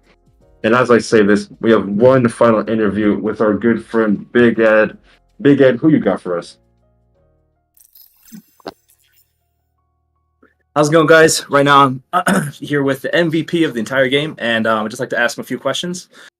So really dominant performance out there from you guys. What was the strategy? How did you guys come out the gates so fast? Okay. So me and Mr. Jeremy Face, we're on a team together right now, and we've been playing Bind like a good amount, and so I'm really comfortable playing with like his Neon and my Cypher. So like, and I'm also just very comfortable kind of on Cypher on Bind. Like I know like how to put my trips. I know like what my setup is, and I don't know. I feel like the key there. We're just kind of all really comfortable on this map. Well, you guys definitely look very comfortable. So actually, I just found out that you've played actually a lot of games with the guys you'll be playing tomorrow in the finals. What are the kind of mind games that go into that? Do you think you know their habits? Do you think they know yours? What kind of adjustments do you think you'll make? Yeah, so yeah, I've played with UW Stingy, who's David, who I played last semester with, and he's a really solid player, and so I'm kind of excited to play against him. And I don't know, it's kind of been like a little bit since we played together. I know, like I've seen him play before, but I'm not like truly comfortable with what he is now, and I feel like it's just gonna be really fun. I think it's gonna be definitely a tough match, and I'm excited for that. No, we're super excited too. Get a good night's rest, and we'll see you tomorrow. Yeah, thank you so much. All right, back to you guys. Thanks, Ed. And all right, so before we call it a night, we just want to review like pretty much all the matches that we had going in today and start preparing to look at the matches for our playoff series starting tomorrow. Honestly, we've seen like a lot of amazing matches here today. Let's look at this winner's bracket here. TBD in the grand finals, they'll be playing Two Fist Lettuce. Two Fist Lettuce for the grand finals. That will be at approximately 5 p.m. tomorrow, and that will be our first best of 3 game. And so we get to see 3 maps this time. We get to see a variety of different styles, a variety of different comps. So that would be a great match to tune into. It's gonna be hella fun. And I think it's going to be like especially good coming away from TBD being the number 1 seed, being really good on both offense and defense, where Two Fist Lettuce was able to really just hold their own like offensively in terms of this really fast-paced offense. So I think if Two Fist Lettuce wants to have any shot at like making this game comfortable, we have to see more from them on defense. Yeah, no, for sure. I'm honestly curious if it seems like gonna do a little, like try hard a little bit, try to do like VOD review, try to look up for the other team, try to counter chat anything. What's he gonna do any? I mean, if I'm trying to win, I definitely, especially if I got these 2 guys as my grand finals. They might try to ban maps that the other team is really good at. Like for instance, like concerning the interview, just we play a lot of mine. Like, hold on. I guess we just won't play mine then.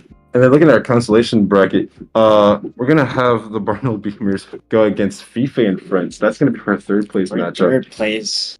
And then on top of that, we have CH1 going against the real Awpers, and Ace Alleycats going against Parapals. So I think these are gonna be a lot of good matches to watch. What are your predictions for these 3 matches? We'll see how Fifster&Friends and the Barnell Beamers. Those are our other best of 3 matchup. I think it's another map that's going to go down to the wire. I really think that the biggest thing to watch out here is if Fifster&Friends are going to be like really consistent in terms of like their offensive play. You don't want to see the Whiffster again. Yeah, I'm pretty sure that as long it doesn't just have to be FIFA. Remember, this is Fifster&Friends. Friends have to be able to pull their weight. Friends needs to pull their weight as well. Yeah. But yeah. But we're going to wrap that up for today's stream, guys. Thank you guys so much for staying with us if you've been here throughout the entire day. We're going to be live again tomorrow starting at noon Central Time.